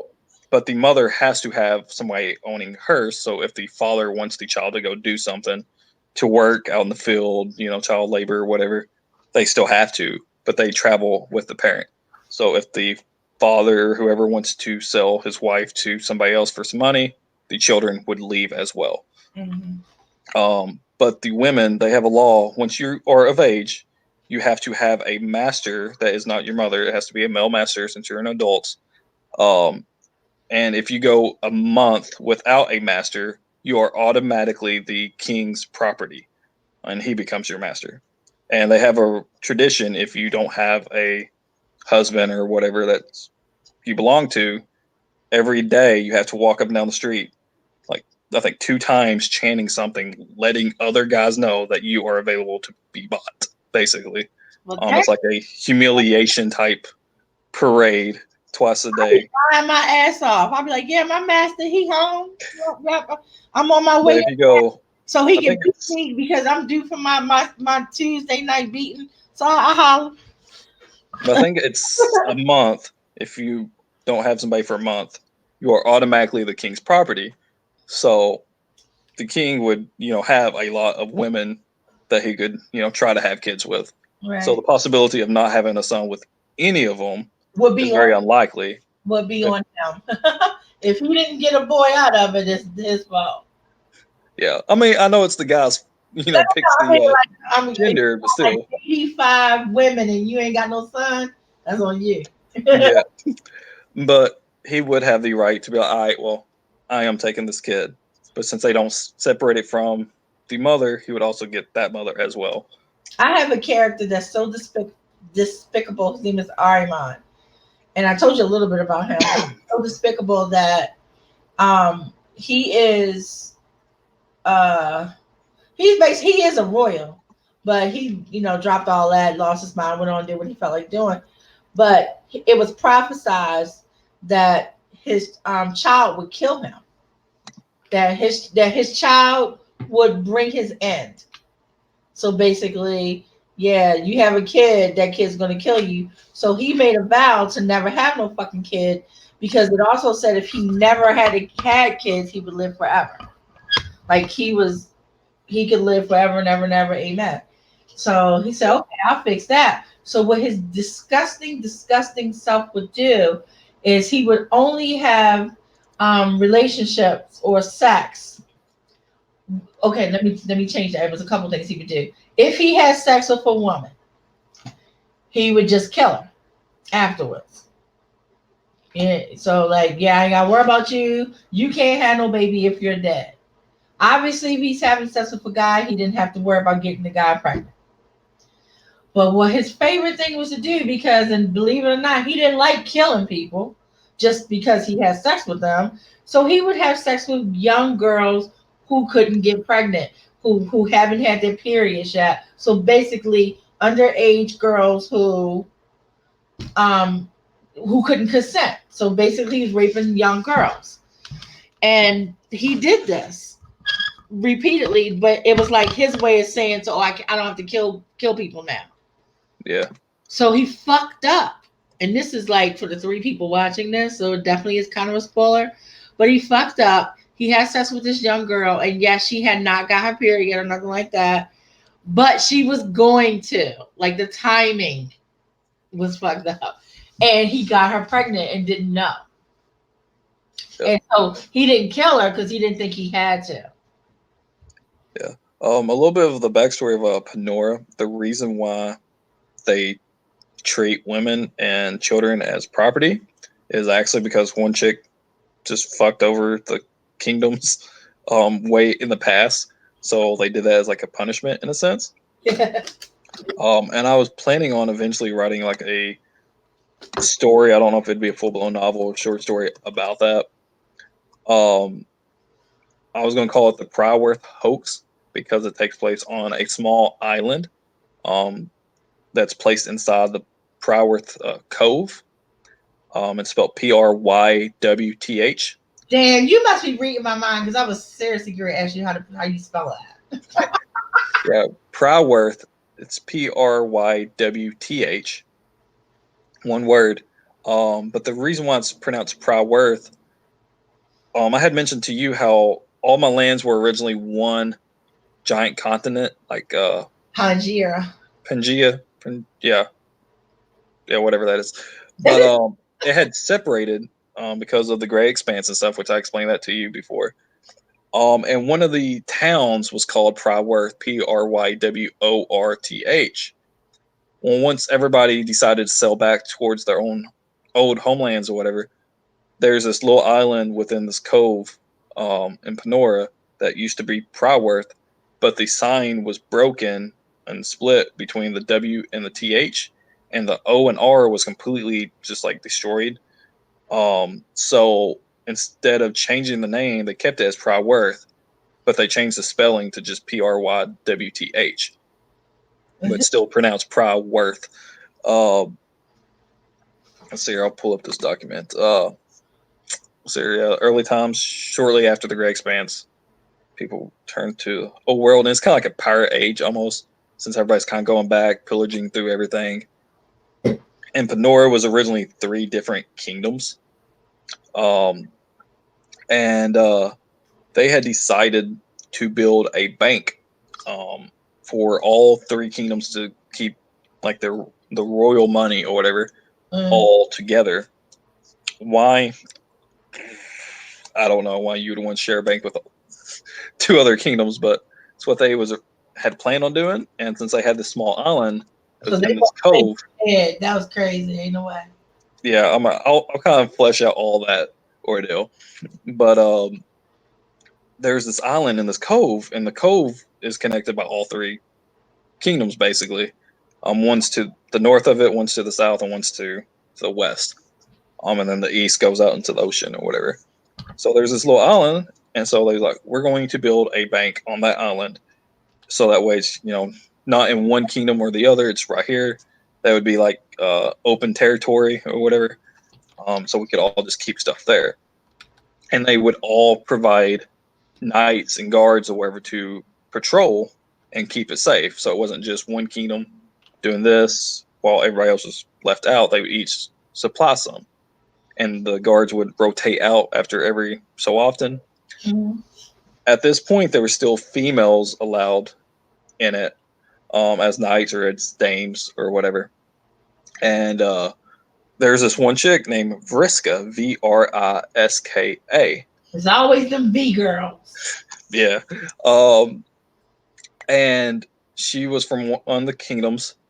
And her and some of her other knights, guards were from her same kingdom, got this idea, since we're going to be there, and they took turns, like shift turns, even while they was there. We're going to slowly just steal some, not like a big portion of it, just a couple, chips here and there, which chips is what they called coins, in my world. It's like a couple chips here and there, and over time they would, make a lot of money off of it. So they decided to do that. And then one time they decided just to rob the whole thing. It was right before they was about to go back to their kingdom to let new knights come in or whatever. Mhm. And then her and her friends robbed the whole place blind, basically, and took off with the money. And then after that, they was all kind of, partying it up a little bit, that they stole all the money. And she ends up poisoning and killing her other friends that Wow. robbed it with her. So there was no other witnesses to save herself, and so that she would have all of that money. After that, she, instead of going back to her kingdom, she went to a different kingdom and bought a large piece of land. Like from, I can show you the map later, or actually, I can just screen share, let everybody see it with me. No, Working on maps next week too. I gotta work on maps. it's Word files. I don't want Word files. Pictures. Opposite though, while you're looking for the picture, I have the opposite that happened in my other story, Uncharted, where the women is definitely a matriarchy, and the women have just taken power away from the dudes. Not 100% power, but like they have no say, taken away from them because of how they carried on for so many eons. And the women was like, you know what? Men are dumb. We're tired of listening to them. Take away their portal keys. Take away their this. And they take away they can't make rules. They just have to follow them. And but it was like they would go off world and act like blatant fucking fools and cause confusion in other realms and shit. And then they would have to fight and battle for hundreds of years before shit got straight. And so the women finally said enough. All right. I think y'all should be able to see it now.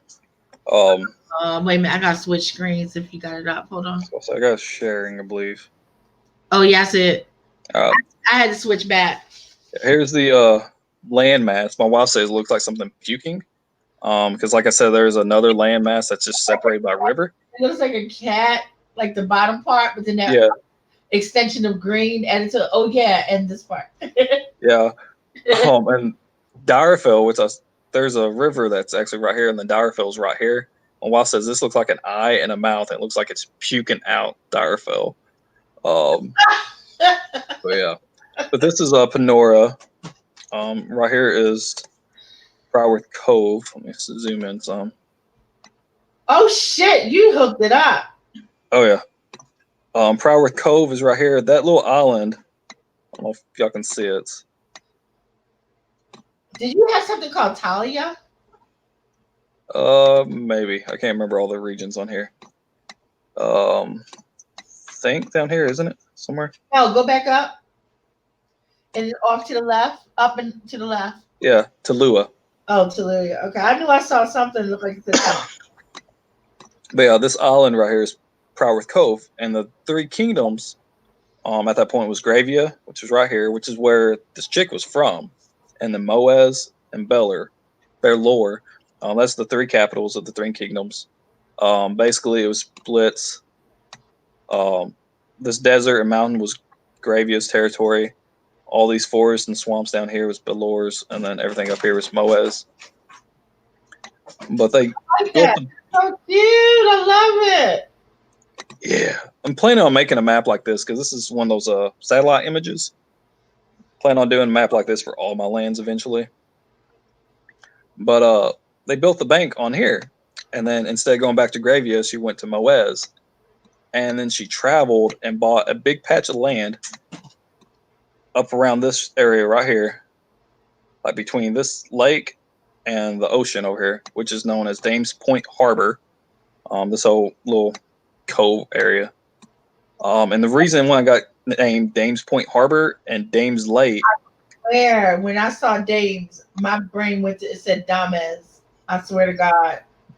Dames, like Dames. supposed to be apostrophe, but I didn't want to spell it with an apostrophe. But yeah. But Dames Point Harbor and Dames Lake, because this chick, which was a dame, bought all this land like in between it and built her house right where Ardria is, which is the capital of Panora now. And she built this nice, lavish house, which is the castle now for Ardria. And she lived there wealthy, and that's why it was named Dames Lake, because it was her lake, and Dames Point Harbor because it's a harbor by her land.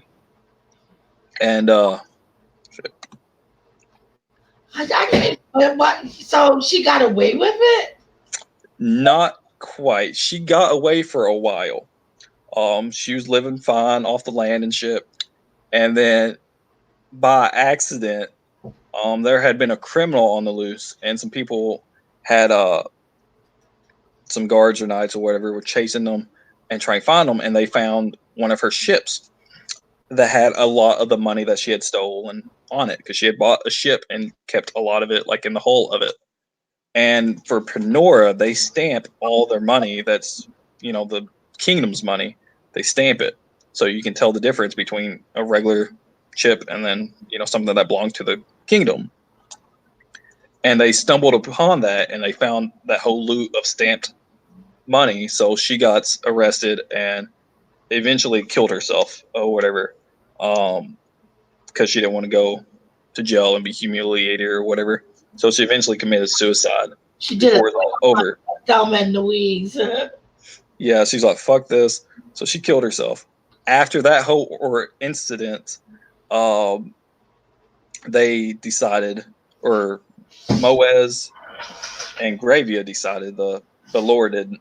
That women be trusted because of that. Yeah, that women are not trustworthy and could backstab us. So they made them lesser and made them property. I tell you. And then so wrong. We get blamed for the actions of one crazy heifer. Exactly. What you really mad about? That she got away with it? Because that's what you're mad about. Don't blame us. Oh yeah. So the whole walking up and down the street that I was talking about, basically like their embarrassment walk, saying that they need a man to pick her up or whatever. I don't know exactly what it's going to be called. It's going to be Vriska, and then whatever their word is for shaming. I don't think I've made a word yet, but that's what that whole walk tradition is called. Oh wow! Okay, I love that. I love that, Lord. That's what's up.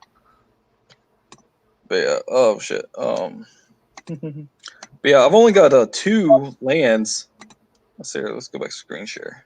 I've only got 2 lands that I've done this. Oh shit! Okay, that's my spreadsheet I got with all the fucking words and shit. But I've done this satellite image for. I made a couple maps, and I can't remember what program I did them on. But they were definitely random, and then you can kind of alter them. But I don't have those kind of skills. I can't see well enough to do shit like that. And I don't know what I'm going to name this, but it is some like lakes. Those look like dragon horns.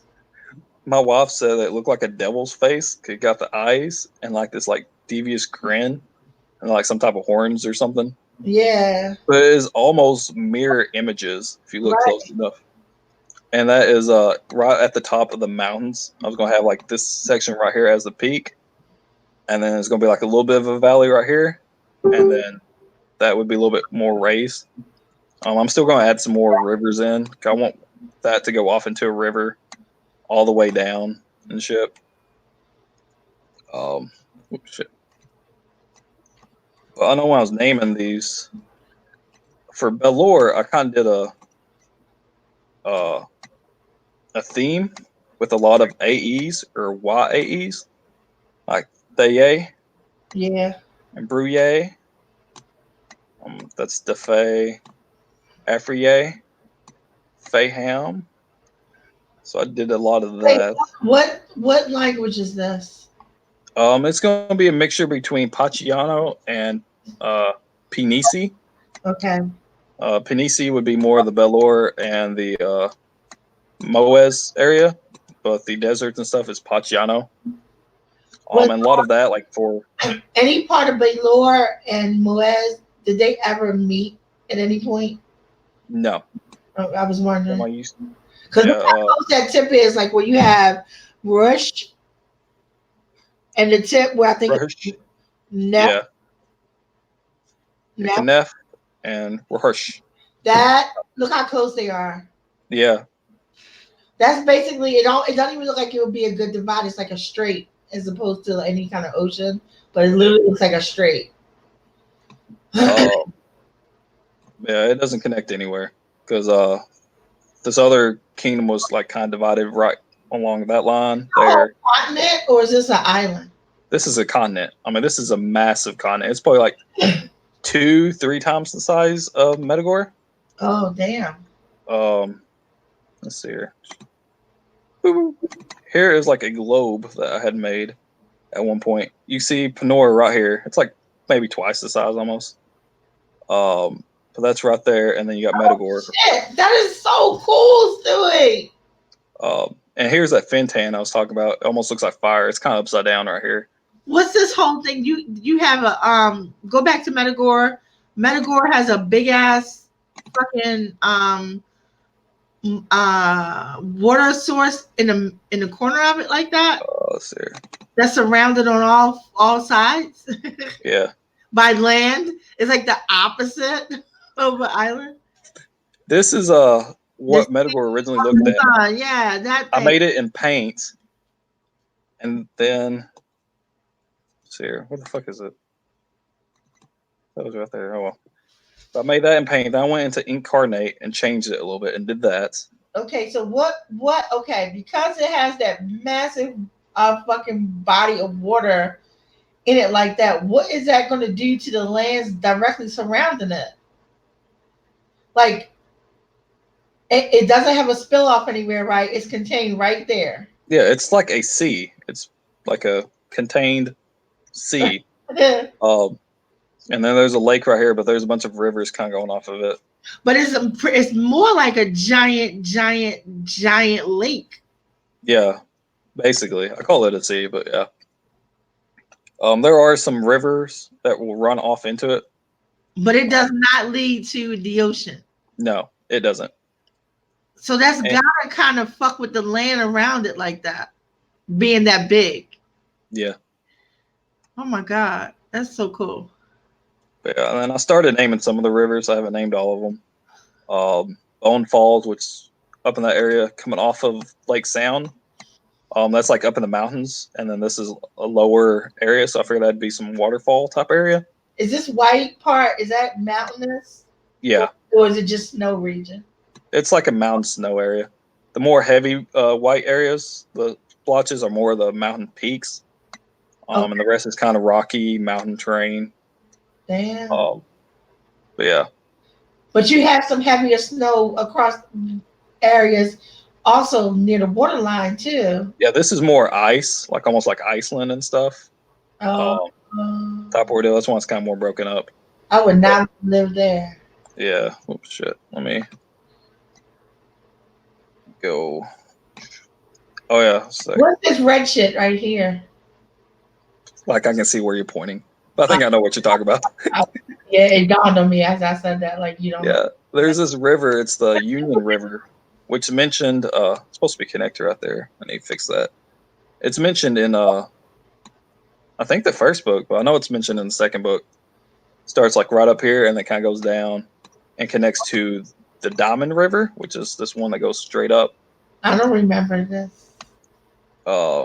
And the Diamond River connects to Lake Sound and goes all the way down to the ocean. But the Union River, right here, you can kind of see it kind of got a couple other things going. That area is called the Fork because it looks like 3 points. Actually, forks. Yep. And like I said, I haven't named a lot of them. There's 2 rivers and centuries over here. One's called Stone Point. Volcano. Yeah, Mount Dumas and Centuries. Uh, That's the actual like crater of it where it erupted, and there's rivers of lava going down the mountain. that's right. Going Told to the me. sea of the sun, and then but yeah, that's lava. But yeah, Okay, now I remember. you can see there's more grass and stuff up here and stuff compared to rest of the area.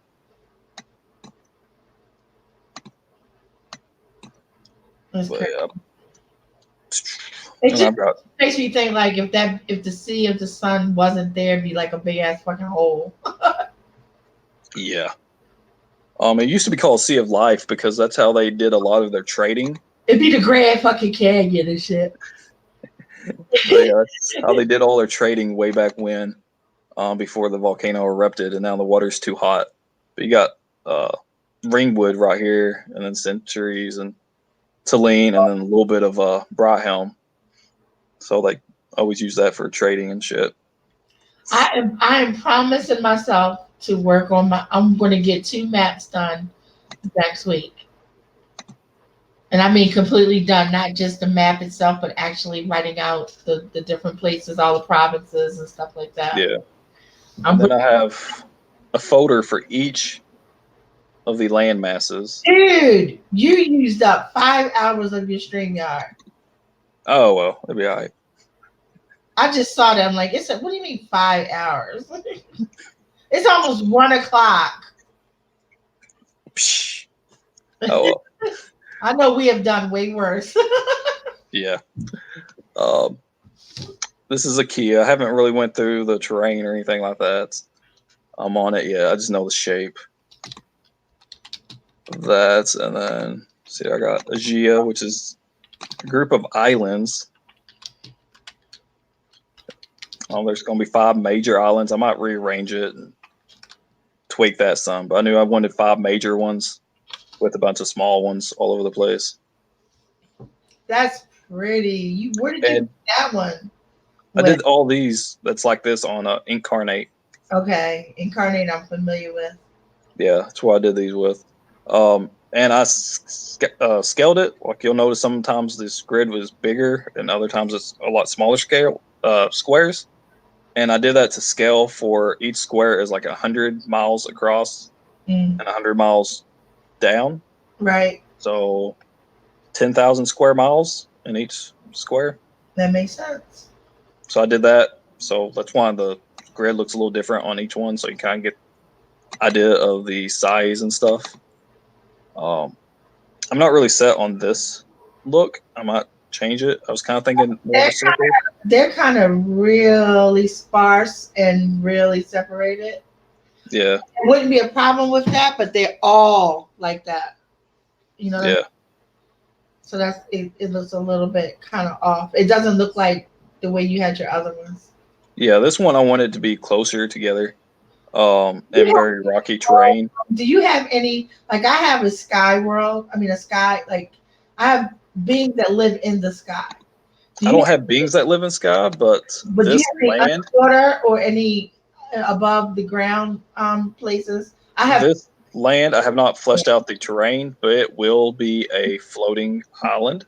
Yeah, I have a lot of floating ones. Like I have this one that is floating, and the other one that is land, but is almost like marshland as opposed to like our kind of land is way softer. So I mean, you think of it like the kind of quote unquote people that live there are amphibious, Yeah. so to speak. And then you have the people who are in the sky that are more like phoenix, like firebirds. Like it's the four elements. So you have earth and water, the ones on the ground, and you have fire and air, the ones in the sky. Yeah. So it's two different queendoms, so to speak, from this on this one particular, not the whole planet, but for lack, just like on this particular part of the planet. And they fought each other for a millennia before they came to you know what, we're gonna just go on thinking I'm better, you're gonna go on thinking you're better, but we're gonna stop fighting and just let live and let die. And then they made this bequeath where one of the royal from the ground people had to marry a royal from the air people, and that will ultimately unite them where they could not fight each other ever again. Amen. Kind of attitude. And that's kind of like the story starts with when the boy Lore, he's one of the ground people, and I'm just calling that for lack. He says that if he's got to marry this chick, he doesn't know her. Like they met when they were infants. He has no idea who she is. He said he's down with doing that, but he wants to go explore first and then come back. He'll marry her and do what he has to do. But men are not permitted to go off world, like I told you, because they don't know how to act and they start too much confusion. So, and even if you're royal, you still can't go. Well, he went anyway because he listened to his uncles and his father and his grandfather talk about all these other realms they would visit and all these other women and how they would talk about Terran women, and he wanted to see what this Terran place was like. And so he came to our realm, and obviously he doesn't look like us, so they have the ability to change that. So he kind of shifted to where he looked like us, but they can't hold it for so long. And so he's going to walk around people and just, oh yeah, this is cool. Yeah, these people are kind of weird. Oh, look at them. They're exchanging pieces of paper for stuff. I wonder what that's all about. You know what I mean? And just trying to pick up some culture shit real quick before he goes back. But then he sees this painting of this guy who looks like he's like a warrior. And so, I'm sorry, he was invisible before he was doing that. What do you call it? When he first got there, you couldn't see him. I have a name for it, but I forgot. He switched to look like the painting so he could walk around where he could be seen. So he made himself look like the guy because he said, oh, that guy must be like a prince. So, yeah, I'm going to do that. And so what he didn't know is that the person who drew the painting was there because he had came in the middle of like a festival. So when they see him walking around, no one's thinking anything of him because it's like a Renaissance festival. So you got this guy walking through with this prince warrior sword and all this other shit. And everybody's like, oh yeah, he's whatever. But someone notices like, well, he looks like the guy from the painting. He must be the model. And he kind of makes his way over to the girl who drew the painting. And then, the shit goes from there. He's like, oh, wait a minute, I like her. And he's still trying to debate, well, maybe he ain't going to go back. But he thinks like he's probably going to have to go back because if he doesn't, it's going to be a big war. Meanwhile, in his realm, all the fuck hell done broke loose because he's off world. He's disgraced his parents, and he's disrespected the girl. Her name was Ma'ati. He disrespected Ma'ati, who's going to be the crown queen. And so Ma'ati says, you know what? He's a boy. Boys are dumb. We're going to excuse that, but we're going to go get him. And so she decides that she's going to put together like some people and they're just going to go look for him. And they tell her she can't. And she's like, last time I checked, I can do what I want. I am, going to be the crown queen. Not only that, I'm going to go alone. And so she goes off world to search it, find his signature. So she can tell pretty much everywhere he had been until she finally lands in the Terran realm where he still is. And that's when some other shit go down, but I really don't want to tell you that. It's really like, I want you to read it because it's funny, but it's not. It's not. It's like ultimately, dude, if you don't go back, because they already said if they don't find him in XYZ amount of moons, he's going to be executed. And then if they execute him, then of course the war is going to start all over again. And my auntie is trying to do everything she can to not have that. But my auntie felt the same way as he did. She doesn't want to marry him. Oh, yeah. So it's really it's a cool story, and I'm really proud of it. But you have to read it. It's not very long. You have to read it and see what I'm talking about. Because I can't describe shit like you describe really well. I suck. I write better than I describe. Yeah, this land is that floating island. I might make it a lot smaller than what it is right now. I'm gonna try to make it an actual smaller island instead of like a continent.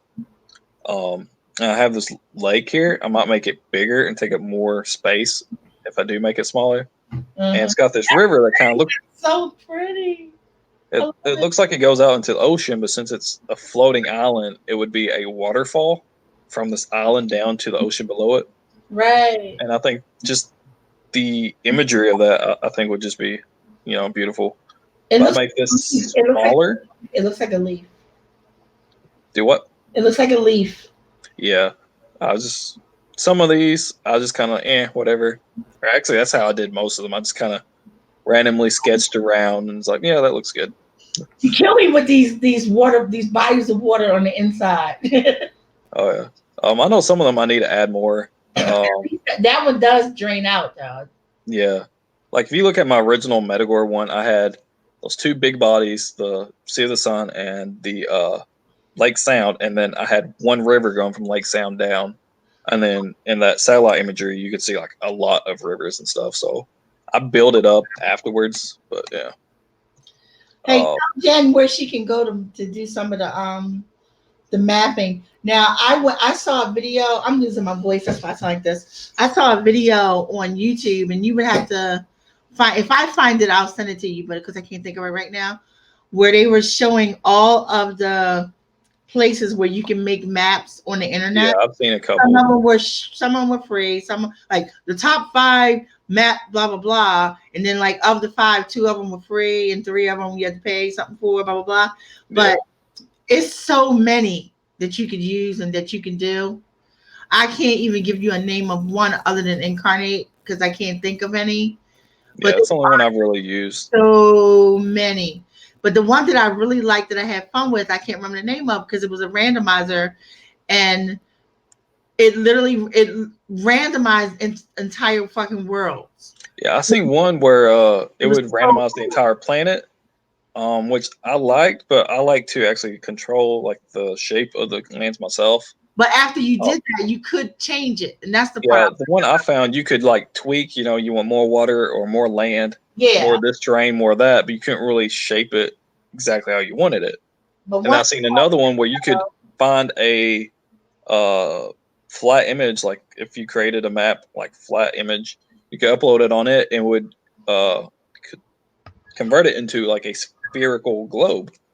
But if you just did like a flat image like how I did, the edges and the proportions would be obscured because of the curve, and it would tell you, every so amount of degrees, you'd want to shift your image just a little bit just so it would fit on that globe properly. I was like, I'm not taking all that time out to do that shit. Trying to figure out, every however many pixels you guys shift it like 30 degrees this way or 30 degrees that way. Fuck that. But if you have the one, like if you finally see one that you like, and I have 2 that are on my my on my computer right now, you can then take it and fuck with it that way. Yeah. But not so much in the program that created it. Yeah. This is how I did most of my land, not all of them. Kate, did you post a link? Because it doesn't show in the chat. For the link that that link has a list of browser-based drawings. So I'm assuming that she said that, then she posted a link, but it doesn't show in chat. Oh, I'll have to. So let me stop sharing. You might be able to okay it. Yeah, I'll have to go to YouTube. But And if you can't, if he can't, or we don't see it, type it in. I mean, put the link in and then put spaces in between so it won't come up as a link. let me see where that's at. Just so it's words, and then we can put it back together as a link, if that makes sense. Yeah, I'm not seeing. I mean, she might not have. It just looks like. That link has a list of browser-based drawing apps. See what I'm saying? That's why I assumed that. Yeah, I don't know. Usually it show that I have to approve it. Yes, Eva.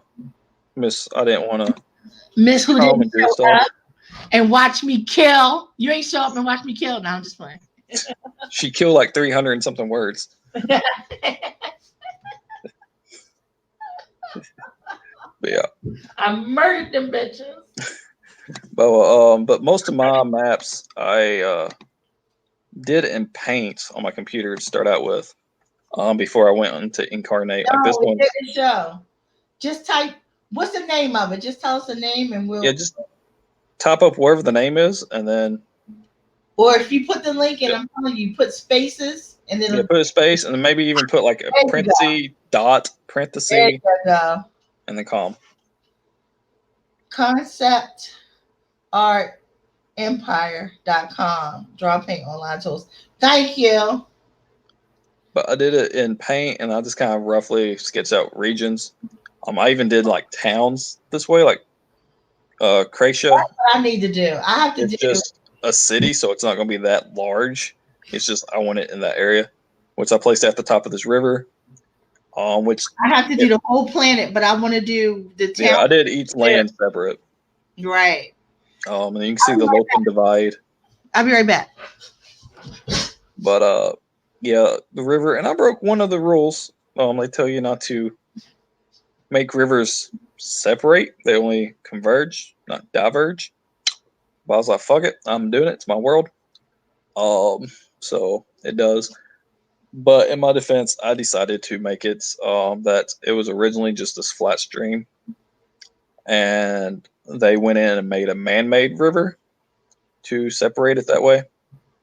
That's what's called altar waters because it's altered, even though I think that's actually spelled differently. But that's the reasoning behind that area. And then I actually made it into Incarnate. And you can kind of see where it joins Panora, a river. It won't be that thick of a river. It's just what I did for Incarnate. It'd be actually smaller, and there's some bridges kind of going over it. I mean, I think it's okay to break fucking river rules. I mean, you got floating continents. Yeah, I'm gonna try to ground a lot of the stuff in reality. But with the river, like I said, that altar waters is like a man-made thing, which is the only time you're going to see in our world a river separate is if they like a man-made reason. So I went ahead and did that. So if anybody ever wants to argue with me, I was like, that's man-made. It's one's called altar waters because they altered the water's path. I'll be like, so what? This is not Earth. There's fucking dragons, okay? Leave me alone. But this is what I did on Incarnate. That font, like I tried to change my font on my website. I couldn't do it like you were telling me. Did you go back and try it again? I did. I couldn't even figure it out. I'll have to show you then. It was pretty easy for me. I'm sure that it's something that I didn't click or didn't see. Yeah. And it's frustrating me to the point where I wanted to kill people. Yep. And I'm not happy. And at this point, let me try to make it bigger. Whenever I actually made this map on Incarnate, I knew I wanted. I wanted a land kind of in between Direfell and Panora. I knew I wanted to call it Waukee, and originally I just decided to make it look like a fish, so you can kind of see it down here. I don't see it. Can you not?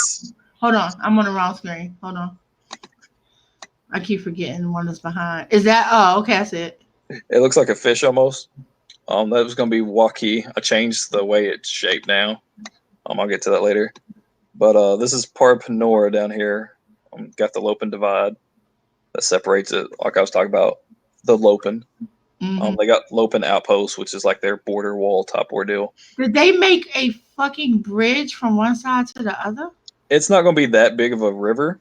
I know that river looks pretty big. Like I said, these are like 100 by 100 mile squares.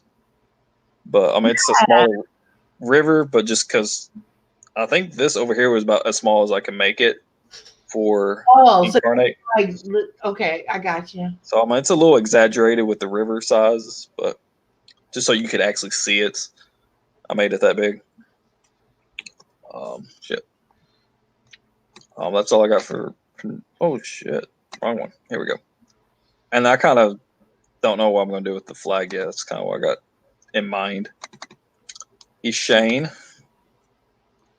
You know what? I didn't even try to worry about fucking pennants and stuff like that. I didn't. I guess I should, but I know I did for Metagore, and I've slowly kind of done I need to more. work on some shields too, I guess, and family crest. Oh God. Yeah, this is the largest landmass, I believe, on the planet. You can tell by how small the grid is. And right there is what I had originally done in paints. I just kind of went random with it. Wait a minute. Where is that in Bane? Where Bane? Where are you pointing to? Oh, I'm just talking about altogether. This is the largest landmass. Oh, that is the same thing you just showed. Oh, I see it now. I see it. Yeah, I had done it in paint first, and then whatever. I color coded it. Do you have a tablet? How are you doing that in paint? On the computer? On a mouse with a mouse? Yeah. Okay. Well, so just random, just like And then I went and Incarnate and kind of redid it. I just wanted a long. They refer to it as the Long Isle or the land of many rivers, since from the start I had planned a lot of rivers and stuff all over the place. And I'll probably add even more whenever I actually do the satellite image of it. I think that you are amazing at naming shit because I'm loving names. Yeah, I got some reasonings behind some of the things, like Costfield, which is this region over here. It was going to be a very barbaric, war-driven land that's like always like always fighting. So it was very risky to go into that area. It could cost you your life, in a sense. So yeah. Okay, I'm mad that you named that one part at the top the Abyss Ocean. I ain't getting to no shit called the Abyss. The Abyss Ocean. In my world, there's only one ocean. Like the ocean is the ocean. I didn't divide it into multiple ones. So it's called the Abyss because you're sailing off into the abyss and this and that. So yeah. These goddamn holes in your land filled with water. Yeah, it happens. We got the Great Lakes. They can have Great Lakes. But yeah. Fucking this is Fintan I was talking about that translates to white fire. And it's gonna be mostly snow and stuff. I actually think I had downloaded a updated. Wait a minute, do you have the land where the gin come from? The land where the gin come from? Yeah. Yeah, that's the more updated. What do you mean where they come from? The original land? No, where they reside mostly now. They reside all over the place. Really? I keep mine very climate issue though, where they can't really the Jinns don't, in my story, they can live wherever. The demons and the imps live in more humid, so more deserts and volcanic areas, like in Metagore it'd be Talene and Centuries. So humid or arid? Do what? You humid or arid, like hot, moist, or hot, dry? Like very hot, just either way. I mean, they're cold-blooded, so they can't live in colder climates. They have to have warmer climates. So even in the fields, they might be able to survive during the summer, but in the winter, it could get colder, so they couldn't. So they live more volcanic, desert type area.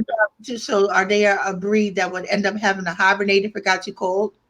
I don't know really hibernate, but they would suffer from hypothermia. In the first book, Battle for Medagor, there are some knights that are demons that goes into the mountains of Brighthelm, and they freeze to death on their travels. Yeah, okay, that would be good for them. Yeah, so that's why they don't live there. But most of my other races aren't like that. There are some aquatic races that live closer to the water instead of more center of the landmass. But that would be about it. Besides that, most of the other stuff is more whatever, diverse all over the place. Boom, boom, boom, boom, boom. Let's see, where was that? That's Fintan. Lafir, which would be the next one to actually do the satellite image to. This No, wait a minute, no hole in the land. What's wrong with you? I know it'll probably change. It'll probably change. Uh, The top part up there, it looks like tiger skin. the The mountain top, area. yeah, it looks like tiger skin. Yeah. This is where my gift of a child story takes place. You got Novaeli, which is the kingdom that's basically draw this line right here over is Novaeli, and then from that line over would be Summerforge, which is the capitals. Right here at this point, I actually moved it to right here. I just haven't updated the map yet. But this is where my gift of a child story is going to be in, and part of book 2 of Medagor takes place in Lafir as well. And then, as you can tell, most of these I just have some of the water sources named, and then the capitals. But the one that I made in paint, I named each region. Okay, I see that. So now I'll go into more detail with You must other. have thousands of names of stuff. I do. I mean, really think about that. Like at this point. Oh yeah, my 3D rendering thing. Oh wait a minute. You know what? I got to go back to YouTube because I don't know what anybody's talking about. Because on here, Yeah, I'm not even looking at the comments at the moment. I got to go back because I'll leave you in charge of that. Here is the whole. I know, right? the castle of Ringwood that I had kind of made. I wanted it to be. It's like a pentagon right now, but I wanted it to be kind of circular or something like that. As the shape of the building with a courtyard in the center. You know what and I then want to try to do? a bunch of legs coming off of it. It's supposed to be just a very random shape. What did you do that in? Because I have to redo my The castle. Shattered for in Halstead where everything's taking place. Yeah. I've made the buildings and everything, so you knew like whose room was where and all that kind of stuff, but I don't have the grounds. And I want to do the entire ground so you can see where all the buildings are. So you can see Halstead, Maine, as opposed to Ayton and Aeolus and the other, the other buildings, and then where the apartments are. Yeah, I made this in Dad's Studio, which is my 3D rendering software. I'm fool with Daz. I can't do it. Yeah, that's why I did that. As well as this one. This is supposed to be the manor at Centuries. I even added what Centuries flag used to be like. I'm up there before I changed it. Is Because this part of the paid part of Daz? some of those figures are, yeah. But originally that Brighthelm's flag was going to be like a white V, upside down V for like a mountain. And I figured Centuries would have that, and then an upside down one cross, but make it red because it's a volcano. But then I was like, no, I'm changing both of those. You made I this didn't like that. Daz too? Huh? This right, they're showing is Daz? Yeah, this is in Daz that I created this in. Fuck. You really, you gotta show me how to do it. Like, I can't walk myself through. I can do still images. I know you can make like animations and stuff. I have not tried to tackle that yet. I need you though, because like that would be perfect for me to be able to use for Halstead. Yeah. And then I did not create this. This is one that was created in Daz. I haven't purchased it yet, but I want this to be kind of like the one for Alberon as their castle type, chateau, manor type ordeal. Mm-hmm. Let's see here. But yeah, I got my map for Metagore. Come on, open. Keith There we said go. it's a sea caused by a meteor strike, almost perfectly round with the mountains, islands in the center. Yep. And some of that stuff is going to change, whatever. But in the paint, originally, as you can tell, I just had 2 land masses in Metagore with the river separating it and stuff. Mm. And then whenever I did this, I went back and added and incarnate more rivers, and then added even more rivers and more realistic design with the rivers in the satellite images. Okay, that is so friggin' cool. But yeah, I basically just took a bunch of images from Google Earth and shaped it and compiled it to how I want it. Did you do it in Photoshop or Paint? I did it in GIMP, which is like Photoshop. But it's free.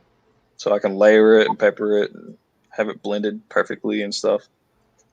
And then the lava itself, I actually had to go through and do it myself. I used regular rivers for the river part and then blacked it out and then put just straight red. I'm And then saying changed. what you need to do when you get some more StreamYard time because you're using it all up. But we can do a map making in GIMP stream. I'm saying. So you can walk me through because I can't, there's no fucking way. Like I can't do it without seeing it being done. Because I can't. I can't manipulate like that. My brain don't work that way. And my eyes don't work that way at all. Here's another one with the large land or water mass in the center. I know that was the one with the ever flowing volcano. No, you're looking at the wrong one. Oh, I'm sorry. Hold on. Just give it a couple seconds. Yeah, I keep forgetting I'm behind on YouTube. Oh yeah, Trebora. Oh Lord, that's a big asshole. Yep. I love this though. I love it. Some of these will probably have rivers going from that out to the ocean or something. It's kind of how I start. I do that, and then I go back and add the actual terrain and stuff. Unlike this, it's just blank. I don't have anything on it. Dragon's bite. Looked like a dragon bit a big ass hole out of it, then kept going. Yep. And then I have Valkyrie, which is a small island. It's about 400 miles across. What font are you using? That fonts on these maps are just already in Incarnate. I don't think you can upload your own. And I just found it in Incarnate. I was like, yeah, that looks kind of cool. It does. So I use this. But Valkyrie, it's very small. It's like, 300 miles tall and 400 miles wide. It's like a little bean. But yeah. Oh, it is small. It looks like it has a dense forest. Yeah, it's got a lot of forest. I figure the only spots that doesn't have woods on it would be where woods used to be and they had cleared it out when they was building like villages and towns and stuff. It looks like it has a little teeny tiny mini island in front of it too. Yeah, that island is called Hollow Vale. Is that where you get sent to when you're punished or something? No, it's just a very not much going on there. I don't really know if there's no island that a shark is bigger than. I'm sorry. But I don't know how populated Hollowvale will be. But I know in the history, in some of those history blogs that I had sent you, for Metzelir, they fought a war over that little island because the ruler of Metzelir at that point heard rumors that that island was filled with testodines, which is a animal, like a tortoise type animal that they use to make their currency off of. They harvest their shells and use it for currency. So he's like, oh, over that. That's crazy. Yeah, he's like, so we can go to this land and you know, harvest a bunch of these animals and get rich off of it. Men are And they got there, and then people of Valkyrie were like, no, this is our land. And they fought a war over it, and then come find out those were just rumors. There wasn't that big of a population of Testodons there or anything. So it was a pointless war that they fought and lost just because somebody was greedy and stuff. And that's in that history, and there is a mention in it in book 2 that I'm working on. There's a Valkyr, which is the people from Valkyrie, talking to Caprin about it, and he mentions, something about a war, and then at first they're thinking about the war that takes place in the first book. He's like, no. I'm talking about, one that happened years ago before, I was ever born, this and that. He's like, the war for Hullavel. And then fucking the Valkyr just kind of laughs, is like, yeah, pointless war that y'all fought and lost for nothing or whatever. You arguing about you want to bring up some shit that you lost. Yeah. After the fact that it was a dumb war, but you lost it. Yeah, basically. Wait a minute. Okay, what's going on in the chat? The Dragonkin lives easily defensible, easy access when you fly. Yep. Oh my god. And you got Voshari for Sherry. I don't know how to pronounce this shit. I just make the words up, okay? See, but if you make the grammar rules up, then you will always remember how to say them. Yeah. For Shari, for Sherry. It's for Shari unless it's for Sherry, then it's for Sherry. Yeah. That's the rule. However people start pronouncing it. I'll probably still pronounce it differently.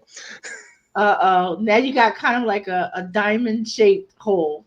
Yeah. And at the bottom, it's got like a kickstand. Like, I'm going to kick you, bitch. Oh, yeah. Italy. My wife said it kind of looked like a ghost, almost like a hand coming up right here, and then like the head leaning over the body or something.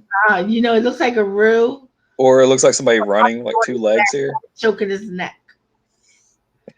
I'm just see what I see. It's just whatever. And then I got Waukee, which I think I updated this. So I'm gonna see our downloads. I haven't moved it. I'm trying to talk myself out of staying up all night making maps. I really am. You can make maps tomorrow after I leave. You can make maps tomorrow. Don't do it. Don't click. Like, I keep looking up at this tab to go click on incarnate. Yep. I'm trying not to. I know me. I'll be in a rabbit hole. Then the sun will be coming up, and I'll be mad with myself. God damn it, Stewie.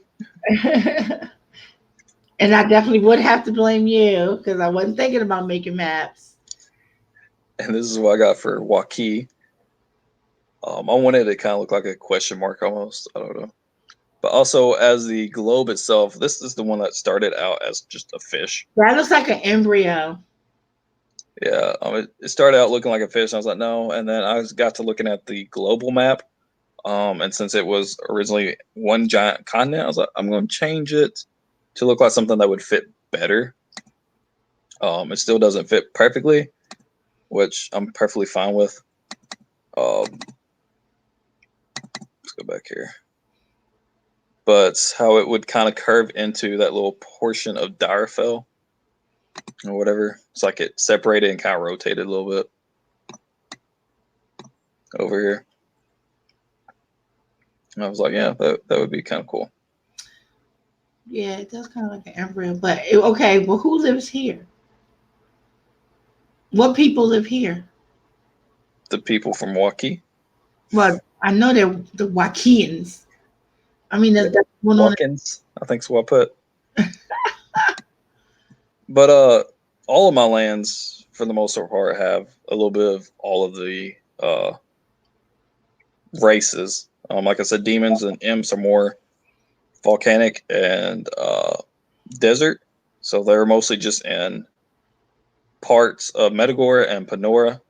I'm thinking about putting some deserts in a couple other, like on Ashane, which was that very long one. It probably will have some.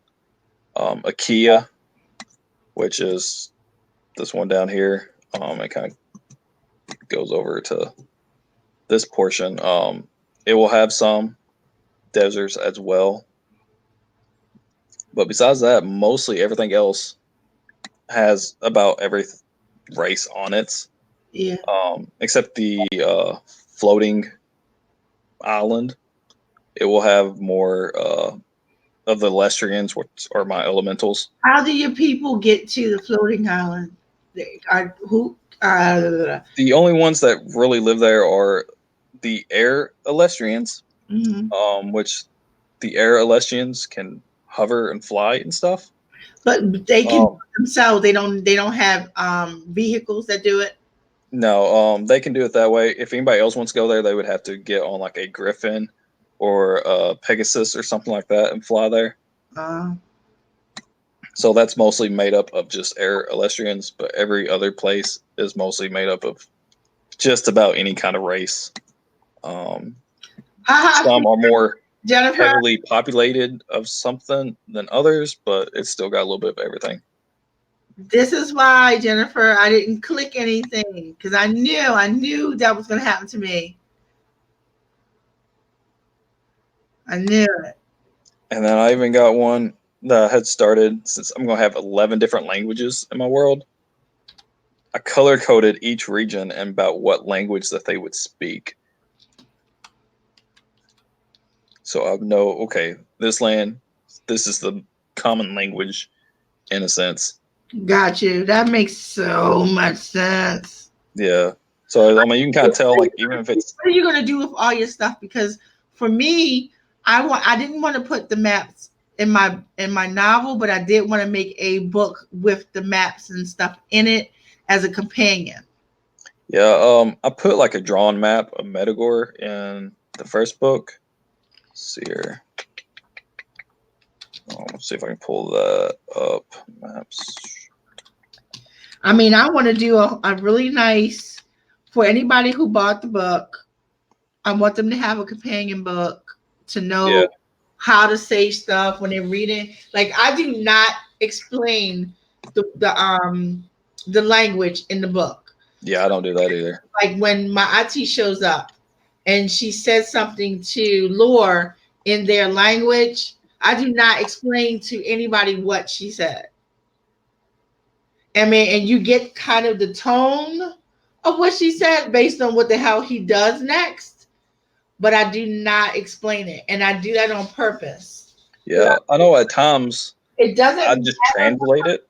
Yeah, it does, but it doesn't 100% matter that you know specifically what she said, because you can tell by his reaction and his action what she said to a certain. You can ascertain it. Yeah. I do want people to know what the language, what it was in a companion book. So I want to give that to people, like, oh, she said to him, like, boy, what the fuck are you doing? Or whatever she said. Because I actually don't remember. I have to go back and look. But he was terrified. He was terrified. She said, step away from your pet. That's what it was. Like, step away from your pet and come to me. And basically, he was standing next to Eden, and she just regarded Eden. She didn't understand that Eden was a quote unquote person. She called her a pet. Yeah. And that's what she said to him. But basically, when you see how scared he is, because he's afraid that she's about to kill Eden. So he does exactly what the hell she says. And then he goes to his knees, like he bows down in front of her, because he might be a prince and she might be a princess, but women still rule over men. And so he has to obey her. Plus, again, he doesn't want her to kill Eden. So, yeah. I know. In mine, most of the time I don't even type up the words that I've created. I just have it already translated. There's a few spots where, if you're following a character and somebody that speaks a different language speaks and they don't know that word or don't know that language, then it is placed in there. And most of the time I don't translate it because the character you're following doesn't understand what they're saying. So yeah, I don't do that. There is, I think, one point that I do. That's when Solaris goes and talks to Afria, because he takes a translation book. It's not really a dictionary or whatever, but translation between Magori, which is the common language of Medagore, and Gortese, what he believes she speaks. So he goes there, and she says something to him in Gortese, but I'll go ahead and translate it because he has that book, so eventually he would translate it as well. So I have it written how she actually said it, and then in parentheses beside it, what it translates to. And then when he responds, I do that same thing. And the rest of the conversation is just already translated. I don't do both that way. Right. I don't, and with like their lore has some problems because his obviously English isn't his first language. So when he first gets here, and it takes him a while to even pick up, because to him it sounds like we're clicking, like Yeah. our language sounds like clicks and stuff to him. So it takes him a minute to pick that up. But when he picks it up, he's still not picking up the nuances of it. Like when our slang shit, like if we say, "Oh wow, that's dope," okay, Yeah. that means to him drugs or somebody that's under the influence. It doesn't mean to him that good, because they didn't say that's good. They said that's dope. Stuff like that. So the really cool and funny, because it's funny moments. The people, he told the people the truth that where he was from, but they think he's playing some kind of like LARP, like a role playing game. So they kind of play along with him because they think it's it's funny. Oh, he stays in character kind of attitude, but he really isn't. Like he's like, I have no idea. So when he'll say something like, she is of fire and sky. And they like that. Oh, listen to how he's talking. And they go, oh, do you mean like a phoenix, a firebird, like a phoenix? They go, yes, like a phoenix. And they'll do stuff like that. And then will now incorporate, instead of saying she's like fire and sky, he knows to say she's a phoenix. Yeah. But he is the one who's learning that, not the other way around. Like they're not like, oh, okay, blah, blah, blah. There's no translating the shit that he says. Yeah, I know. In my languages, for Pachiano, there are times like for the wildlife and stuff, like a Pegasus be feathered horse or winged horse. I can't remember what they call it. They call it by the characteristics that something has. Yeah, thank you. Pegasus is the name of one damn flying horse. One. Yeah. But everybody calls all flying horses Pegasus. No, it says Pegasi. It's still just flying horse. Yeah. There is one named Pegasus, but it's only one. Well, I mean, in my world, Pegasus is the breed of wildlife or whatever. Oh my God. If you ever animate it, promise me that you will not do that thing that they do when they have horses flying, where they're galloping and flying at the same time. Yeah, no, it's. Please let them tuck their legs the way. Yeah, I was about to say, I'm like, you think of like a bird, they fly and their legs kind of bend backwards. It drives me crazy every time I see or the that. fact that they are constantly flapping their wings. So have you not seen a bird? They flap, they glide. Crazy. They flap, they glide. When they get in the fucking air, please make them tuck their damn legs and let their wings do what they're doing. Oh yeah.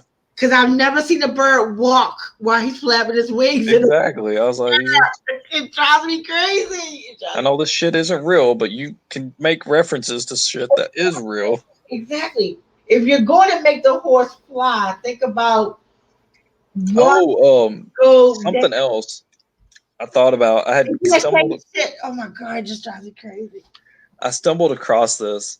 I'm going to try to hint at it in book 2. I don't know if I really did any, but when I go back. Wait a minute, because I'm going to forget. This picture that you have up, did you make that cover?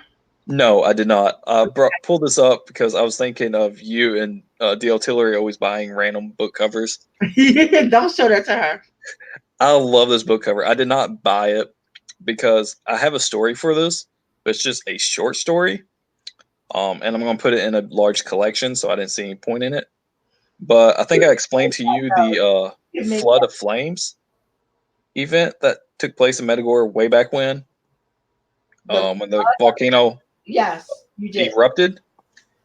I'm gonna write a short story about that, and this would make it perfect because you can see on the back there's a volcano That would look good.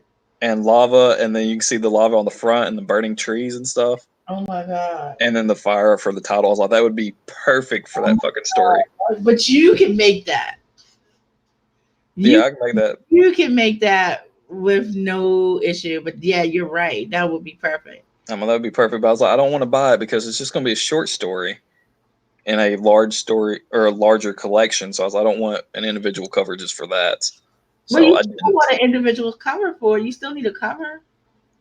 For the overall collection, but it's gonna be like short stories from all over. It probably won't be just Metagore. It won't just be that. It would be just bits and pieces from all over my planet, little short stories. Mm. So I didn't want a cover that would just go to just one story. I want Dude, it to look more like a and book. putting a cover on every story, and then the collection will also have the cover. A cover. Yeah, I wanted it to be more of a cover that looks more like not really a history book, but a book full of like folklore and I know stuff like that. what you mean. I know exactly what you mean. But Yeah. that right there is bitching. But yeah, I seen that. I was like, I'm saving this on my computer just to have on my computer and shit. Inspiring. So it's fucking crazy. Oh my god. Fucking I forgot what I was gonna say before that. Just talking about something. What was we talking about? I did my cover for my encounters, but that's only because it's a black book. It's a little black book. See, I did that on purpose. It's a black book with just lettering. It doesn't have any pictures or art or anything on it beyond the tribal heart thing that I made. Yeah, I did a couple covers like myself. Purpose. Yeah. And then I'm doing that whole series that way. But I have no desire to make fucking book covers. Oh yeah, Sarah. Covers are easy because they literally are black with words. Okay, what do I got? I don't know, Keshay, have you? I'm sorry, Key. Have you seen my book cover for Encounters? I want to show it to you. Hold on. Yes. Let me see if I can find it.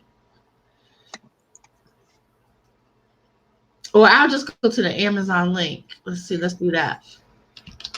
Now,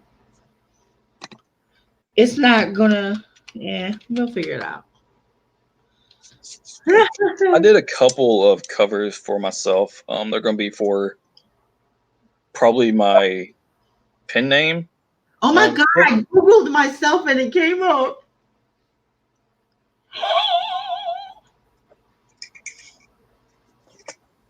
Oh my god! People are reading this book. That's what people tend to do. I never checked this shit before. Oh my god! I check mine all the time. I know people's like, don't read your reviews or this or that. It's like, oh my god! It doesn't bother me, so I'll read it. Next to Saber Champion. Hold on for a minute. I'll be back.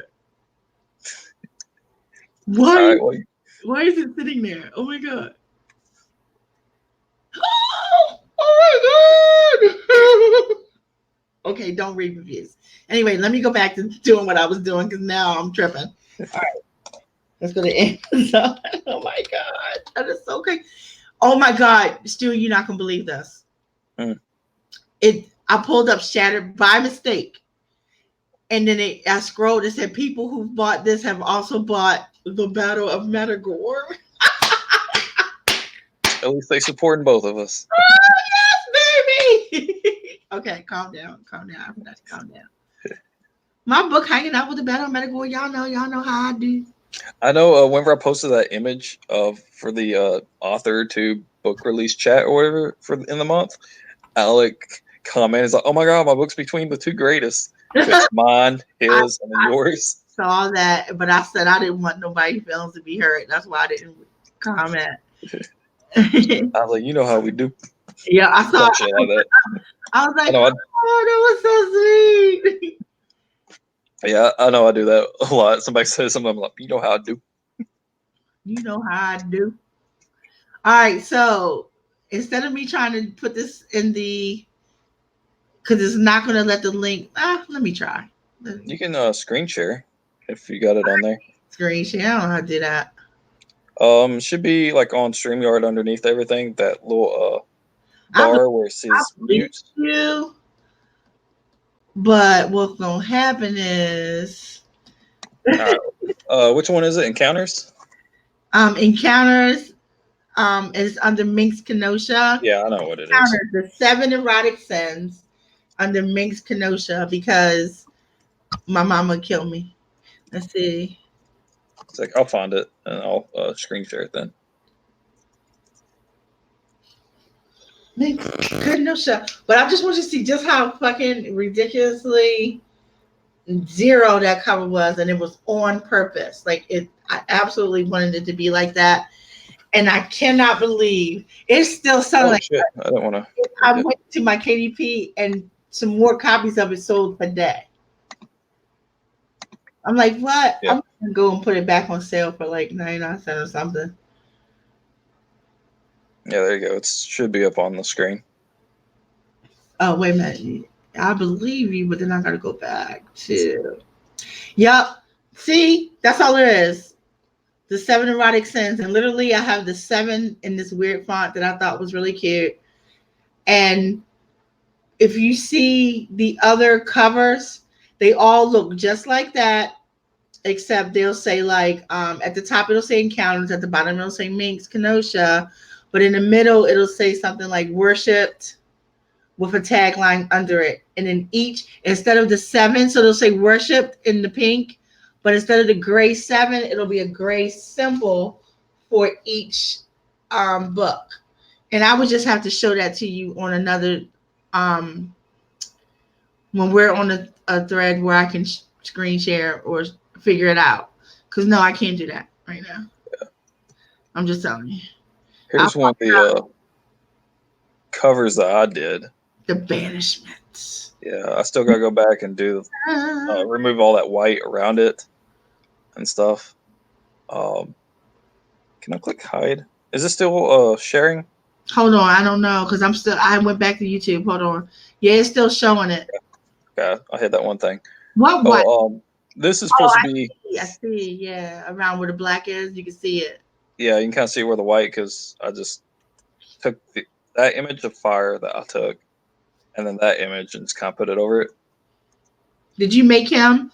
Wait a minute. What's wrong with his bat? Is his wings cut off? Yes, this is my religious whatever fallen angel story. Oh, okay. Ordeal, and that is supposed to be Lucifer. I still gotta go back and add the horn halo ordeal. Right. But that shit is... he had got his wings ripped off when he got banished from heaven, so that's what those are. And stuff. Ooh, that looked painful. Yeah, I bet it was. I want him kind of buff or whatever, and blonde hair, and if you actually see his face, I mean, it's not too bad looking, since he was supposed to have been very good looking and stuff.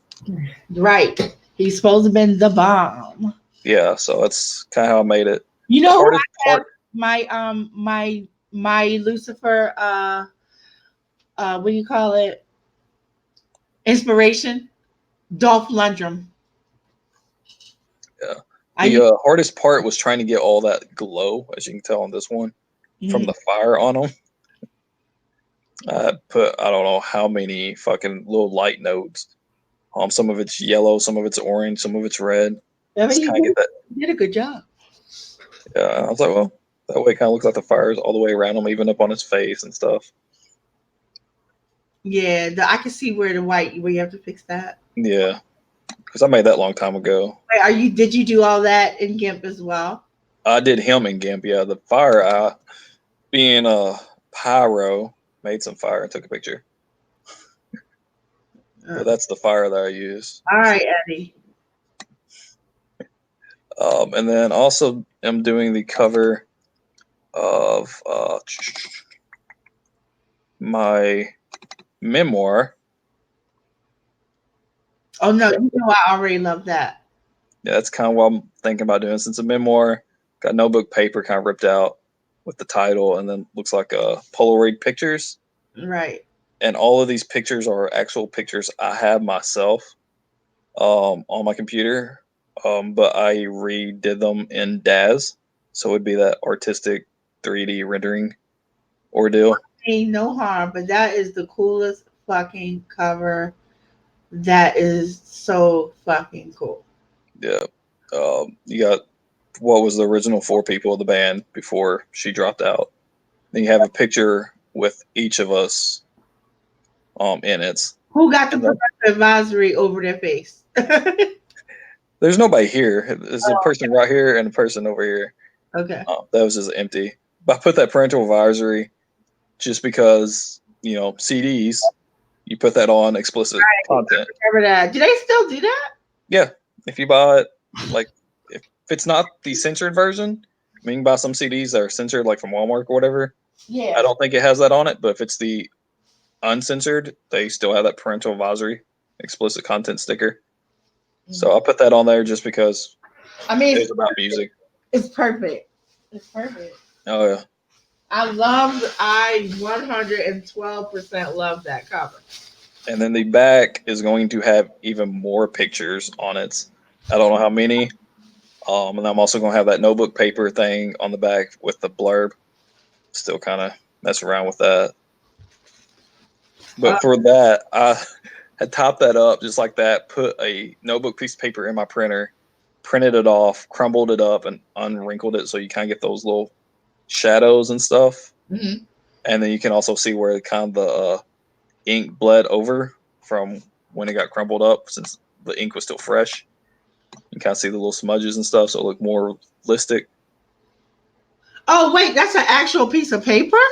That was an actual piece of paper. That is not what I thought. Yep. Bravo. That looks great. Yeah, I crumpled it up and flattened it out. What font is that?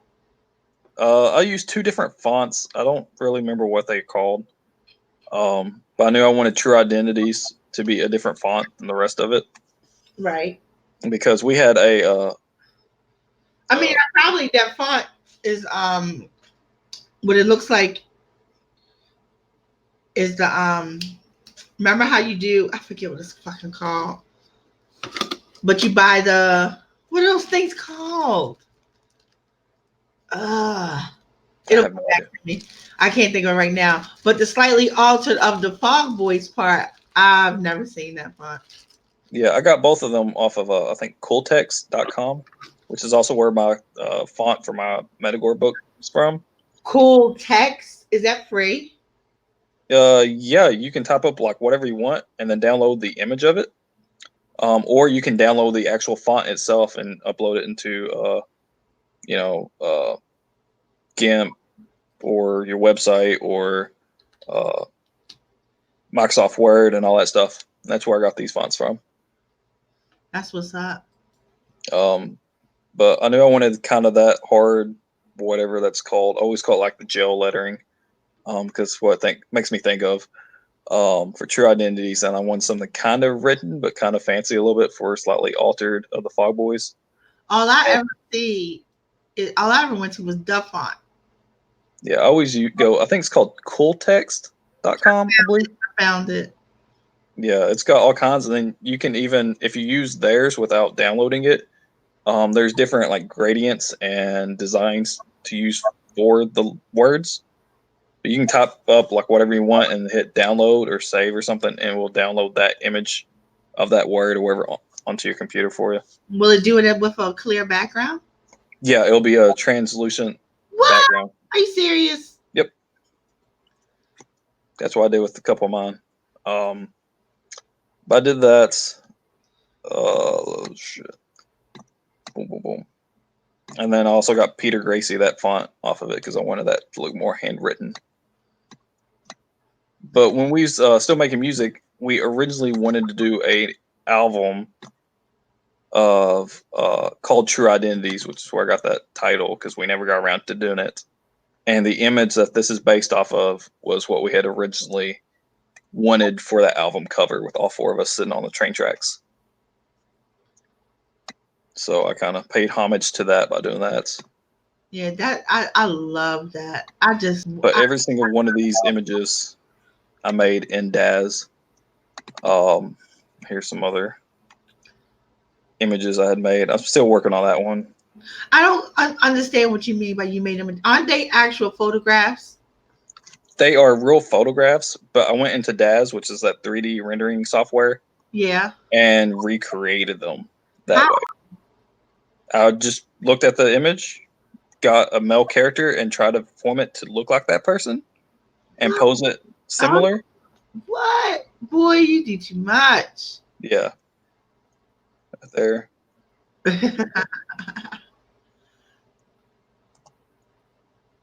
Yeah, him. This is Havoc, which is the other Derek. I would have lost my mind trying to get into that pose. That would have taken me 87,000 hours to do that. But this is like the image of him actually doing this is like his favorite picture of him. Which his face paint wasn't as white. It was all kind of almost skin tone, but he had put a little bit of white, so I figured I'd go ahead and make it really white on these. But he's kind of sitting there in front of a wall holding a cigarette, just kind of posed there. And he had that as his Facebook profile for like ever. Wait a minute, which one is you? Go back. Which one is you? The one over here beside the chick. Besides the chick. Yep. And that chick is Holly. And then the guy with the whites was the other Derek, and they was There. the boyfriend, girlfriend, fiancés, whatever. Piggott Beauty Lounge. I know somebody whose last name is Piggott. Yeah, that's the town we're from, where I'm from, or whatever. Her name Vanessa Piggott, another V. That was one of our breaking and entering ordeals, but the place was abandoned, so I don't feel too bad about it. Stewie, please show me how to do this. First of all, let me tell you, because I have a project that I'm working on. It's going to take me a year to get it done. I already know. But yeah, see, there's a part of the actual titles. Whenever I did a couple different ways. I did it with the that line connecting that way. I did it with nothing, and then I did it again with it attaching to the end on both sides, which I think is what I actually used. But that's the full piece of paper before I ripped it up and crumbled it. I actually like the one that made it where the A connects to the F. Let's see here. That second one. Right. Yeah. I did that on its own piece of paper. But then I tore it up, or crinkled it, which you kind of see right there, and then tore it up some to get that little edge, and that's that one. And then I'll scan them all in. I'm making physical dolls, actual dolls. And I'll send you a link to something to give you an idea what I'm talking about. But I'm making actual dolls of every character in Shattered, even the little ones, even the two little kids that are in Shattered. Let's see here. And I would love to, I can draw it all up, but I would love to do like 3D rendering instead. Yeah. Is that you? Do what? Wait, did I just see a picture of you? Yes, you did. Like that picture that I did on the thing, that was the original picture. Okay, got you. Or wherever I'm on. So it's a little different. I don't have the exact same outfits and stuff, but the poses are kind of close and all that fun stuff. So I try to do it very similar. I see. You know what? That is amazing, Stewie. That is so fucking awesome. Let's see. And is that with free program or is that the part that you have to pay for? The program itself is free. To Right. get all the models and the things to use, you have to pay for. That's what I'm asking you. Did you have to pay for the what you did? Because I know the program is free because I have the program. Yeah, the models and stuff I had to pay for. You don't have to pay to use it, but to actually have the models, yeah. Because I wasn't sure because when I went in and it was saying that I had to buy this and buy that and buy the other, I was like, I don't remember Stewie saying that, so I didn't fool with it because I wanted to be sure that. No, you get a few things. I think you get a couple models and a few like basic outfits on the program when you buy it or get it for free or whatever. But a lot of the stuff you actually have to pay for later on. Okay, I want to we have to have a day. There's a scene from a music video we did. We made that blood. It was mostly alcohol with some grape jelly and something else. but it's very chunky because he put the jelly and shit, or not grape jelly, but like strawberry jelly, jam, whatever. Corn. You need cornstarch. And I don't remember what we used for that. we have to make blood all the time from on the set. We was like, we're just gonna go inside and do this. So that's what we did. See here, some of these other images I had used. Yeah, here's that. Here, do I have this? The one thing that I always thought was amazing about when you would tell me like the stories and stuff is that you still have the pictures. I don't have photographs of my youth. I wish. You can see all the fucking pictures I have and I would shit. love for you all to see what I used to look like. Actually, you would probably all die laughing because I was little. And I don't mean just skinny or nothing like that. I mean, I was little, like short, because I'm damn near 6 feet tall now. But I was a little thing. And then it all changed. See here. Boom, boom, boom, boom. I'm going to go back to YouTube to see if what everybody's talking about. Let's see here. What the fuck's the other shit? Oh my God, what the hell?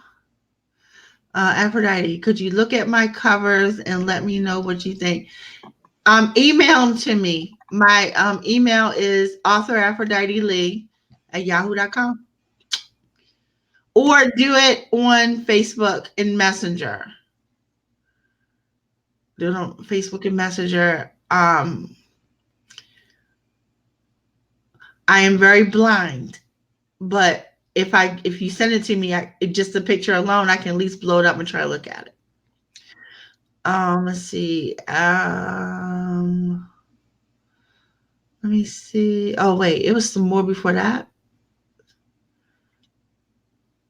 No.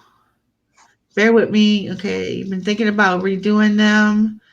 I'm gonna tell you right now, I know that I'm gonna rebrand my series, my Shattered series, when I move further into the future.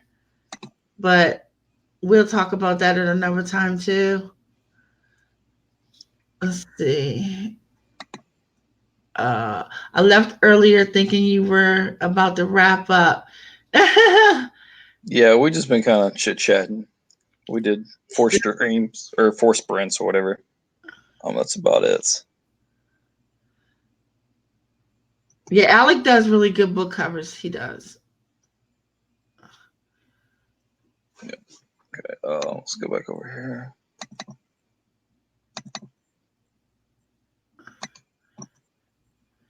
I wish I do. I would give anything for proof. Like I also the main reason why there's no pictures of me in my youth because I duck out on pictures. I took a lot of the pictures, so there wasn't as many of me. But yeah. I am not photogenic, and I didn't want to be. And I don't mean this like I'm not putting myself down, but I always used to feel bad. Like I didn't want to be the person in the picture who ruined the picture, and that's how I used to look at it because people just naturally take like really good pictures. They don't have to be perfectly cute, but I just remember like see how these pictures are and they're playing around and shit. And I used to feel like I was the one ruining shots because, you know, I wasn't photogenic. So I didn't want to do that. Oh, I love it. Love it, love it, love it. Yeah, these two don't really look too close. I mean, they kind of got some of the same poses. They don't close, but it's still pretty fucking cool. Yeah, I could not get the arms on her to go up in here without it like going through something like how hers is here. I tried to bend it back some because I figured she's kind of twisted and it just didn't work that well. So I had to pose her just a little different. And I'm still working on it. This is kind of where I'm at right now. There are people who add my vehicle because you can see my vehicle in this one, shaving cream all over it. But yeah, people that in the book cover groups that I'm in, and they use this program to make book covers. Oh yeah. And then let's see here. I showed you that. So. But yeah, this image. That was his favorite image, and he used it as his Facebook one for a long time. And I just kind of rotated, I guess, the camera just slightly. Still got the cigarette in his hand and stuff. All right. If you look closely, you can see a little bit of the white on here, but it's mostly just kind of faded, I guess. Wait a minute, I gotta go back. I mean, really see it like around the edges. Looks like it's been kind of washed off almost. Yeah. So that's why I went ahead and did the whites. I don't know if showed it to some people. I was like, his face isn't white. I was like, he had white on it. It was just very smeared in. You can't really tell. Really well. Yeah. And then since I don't have that shirt or anything, I couldn't find anything that was red. I found one that was a shirt with different colored sleeves. You literally couldn't find a red shirt. Not a long sleeve shirt like that. I could find like some short sleeve or some that were just red. But I didn't want it just to be a plain red shirt. So I found this camo one. I was like, he wears camo at times. It'll be all right. So I did that. This is still friggin' brilliant. I love it. Let's see here. What's the next one? That's whoop shit. Whoop shit. I've heard it all. Oh wait, what the fuck? I already had that one open. Okay. That one that I use, that's what we was going to do for the main cover. Right here's the original image. It was kind of out of focus a little bit. And then we was going to put the title, like crop it off some, and then put the title up at the black area, and then the Fog Boys at the bottom. But yeah, that's pretty cool. Yeah, I didn't want Dobie to be leaning over as much, so I got him sitting more straight up. And now I got his hat facing a different direction. But right, I mean the difference is you can see. But yeah, I mean you can see the differences, but I mean it's pretty accurate. And the title of the book is called Slightly Altered. You think about like the book version and the movie version. Yeah. The movie version gonna be a little bit different. Yeah. And like I said, the book title is The Slightly Altered True Identities. I mean, it's really stuff that we did, things that happened. It might be a little tweaked here and there. I don't have everything completely recorded from every instance that I am writing about, so I can't copy it down verbatim, but close enough. You gave me nothing but a whole bunch of fucking homework to do. I got so much stuff to look up tomorrow. It's going to be till Tuesday before I probably write. Yeah, this is the one that you saw about the parental advisory. You thought somebody was here or whatever. I just made it black. I put it there just because I didn't want to continue the scene, like you can see over here. I tried to make it black, and then that didn't really look very well. So I was like, I'll just kind of cover that up some. But you got the Piggott Beauty Lounge and shit, and try to recreate that sign almost with the stars and everything. Fucking like, wow. I mean, that program will let you manipulate to that degree. Like you literally got his hand with the same hand gesture. Yeah. I mean, you can bend every muscle, basically, every joint. You can manipulate, twist, turn. I mean, it's pretty detailed with what it lets you do. I mean, like, I know if you want them to bend over, there's like each portion of your like abdomen, I think it's like broken up to like 3 or 4 areas, and you can adjust each one a little bit different. How did you do the face paint? I did his on there because I have a white face paint, but it's just straight white. And then I had the little streaks in the mouth or whatever. In GIMP, open it up in there. Okay, got you. And then I did all of his in GIMP, and I did all of the ones on mine and on Holly's in GIMP.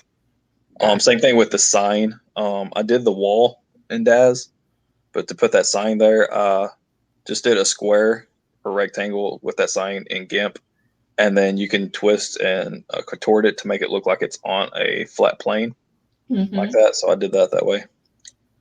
I think I made this side a little bit smaller than this side on what it would have been, but oh well. Close enough.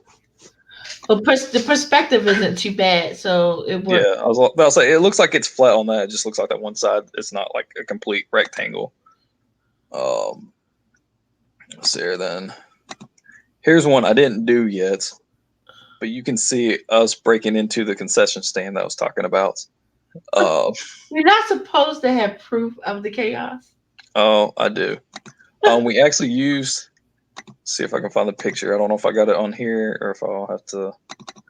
But we used a picture of that as the back cover of one of our albums, like our first album.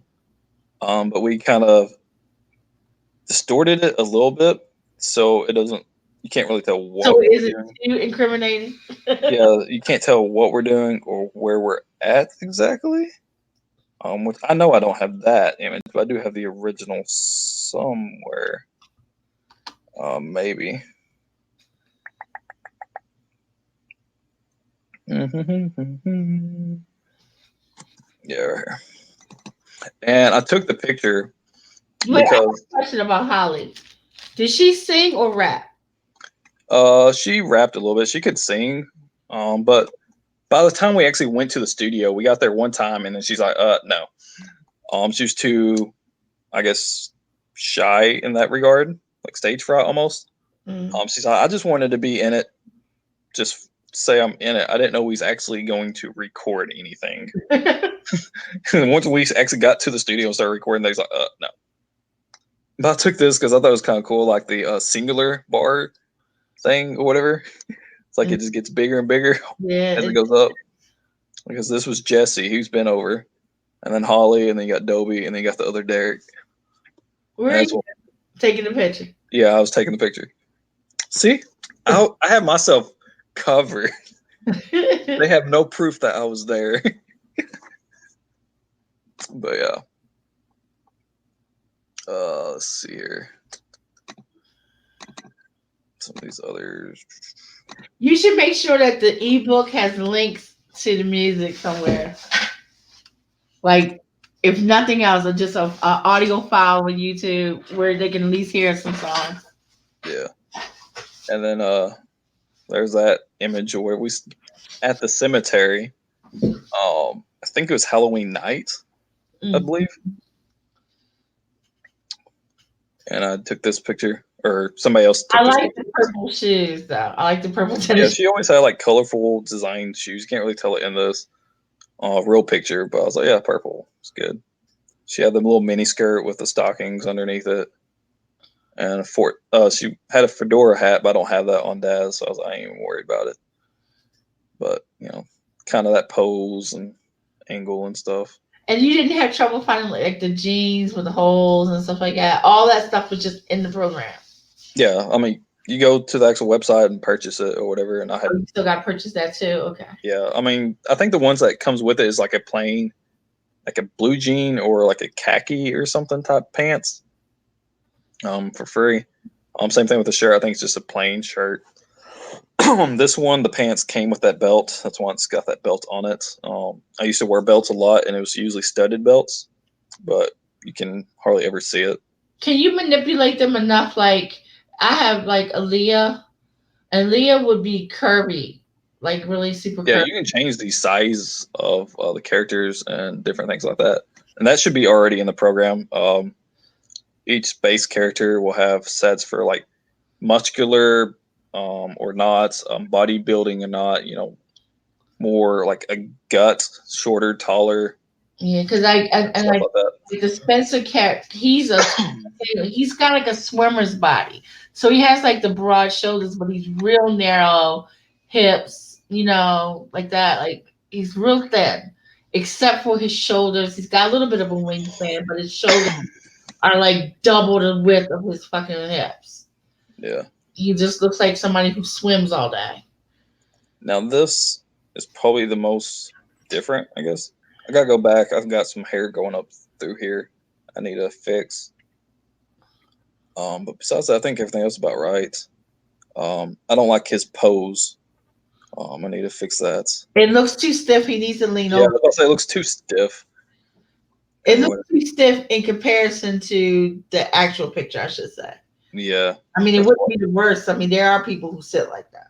Yeah. I was like, I need to change that or whatever. I was trying to get his arms crossed over like that. But whenever I did, that part of his arm wouldn't be on the leg. It'd be kind of hovering or something. Or it would show the arms kind of going through each other, like in video games down then when the things don't really match up. So, yeah. And then I didn't have that kind of beanie with the little strings going down. But I did have like an Egyptian tape hood. I was like, well, I could see him wearing something like that. So that's what I put on him.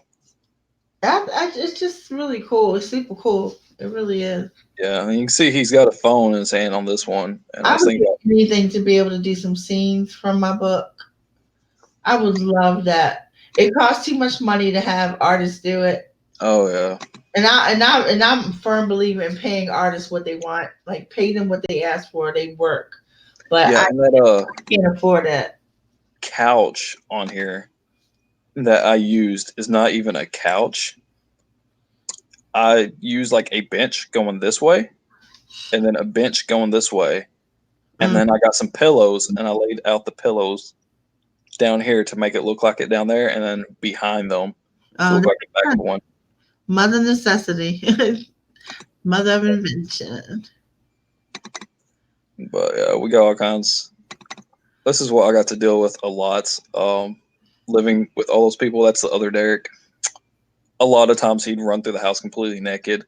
After he took a shower, and that time I made him take or put a towel on because he wanted me to take a picture of him. And I think I even You got it wanted as a me to video. take a picture of him with no clothes on. Well, he wanted me to take a video, so this is like a still shot from a video. But we always called him the gorilla or whatever because his arms are longer than what they should be, in proportion to most people. He Um, shouldn't be so shy. I tell you, he needs to work on that. so we always tell him he's a gorilla. So he wanted me to take a video of him pounding on his chest or whatever. So I took a video, but I was like, before I take a video, you need to put something on. So he grabbed a towel and just tied it around him. Like, But this is at that house that we lived cover in. up some of your boy bits. Yeah. He's one of the guys that gave me that lap dance on my birthday. He was just like, okay. And then a lot of times he wore a mask or whatever. Even when we went to the studio, he wanted to wear a mask. Mm-mm-mm. There's me in my Subway outfit. Probably just got off work and we just go in the studio. That's you in a driver's seat? Yeah. Boy, you look like you're like 12. I was like, 19 maybe. It's easy peasy. I'd be like, I pulled you over every time I saw you. Fucking the biggest transformation, I think. That was Dobie. That was the other Derek. That picture's kind of, yeah. And what Dobie looks like now, or even here, here's probably about the same time frame. He doesn't look as kiddish. He's got a little bit of facial hair. And then what he looks like now, let's see, where is he? Did I already pass some of his yet? Maybe. Yeah, let's see here. Boom, boom, boom, boom, boom, boom, boom, boom. Get back, get back.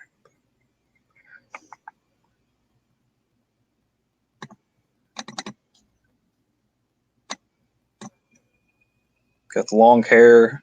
Now he's got a full beard. This one he didn't. But yeah. They still got those same eyes though. Oh yeah. And then let's see here some more. Oops, shit.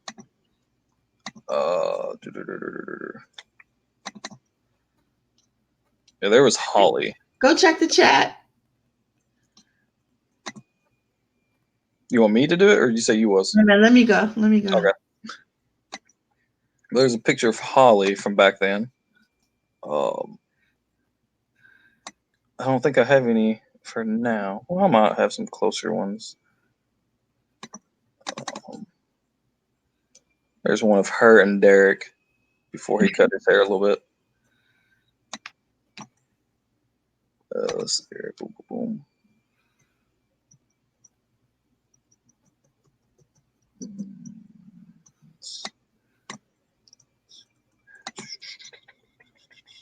Dude, I wish.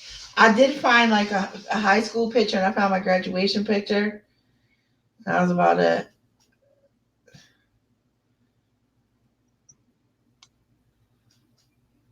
Yeah, it's still kind of an old picture, but there's the fuck is up with that?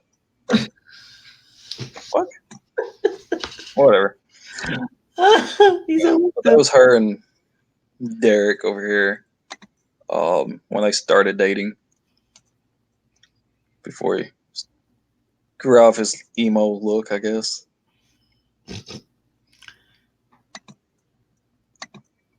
And I think they had just pierced her lip or something. I think that's where that blood's from. Kinda Oh, looks like it. on blood. Oh my god, you guys. Oh my god. Yeah. Because We it's had tattoo parties at our house. you like you took a bite or something, and it's like stop. We had tattoo parties where we would just randomly tattoo things on people. Y'all were doing like jailhouse tattoos. Basically, one of our friends was an actual tattoo artist, so he brought his gun over, Oh but he my. would just let us do it.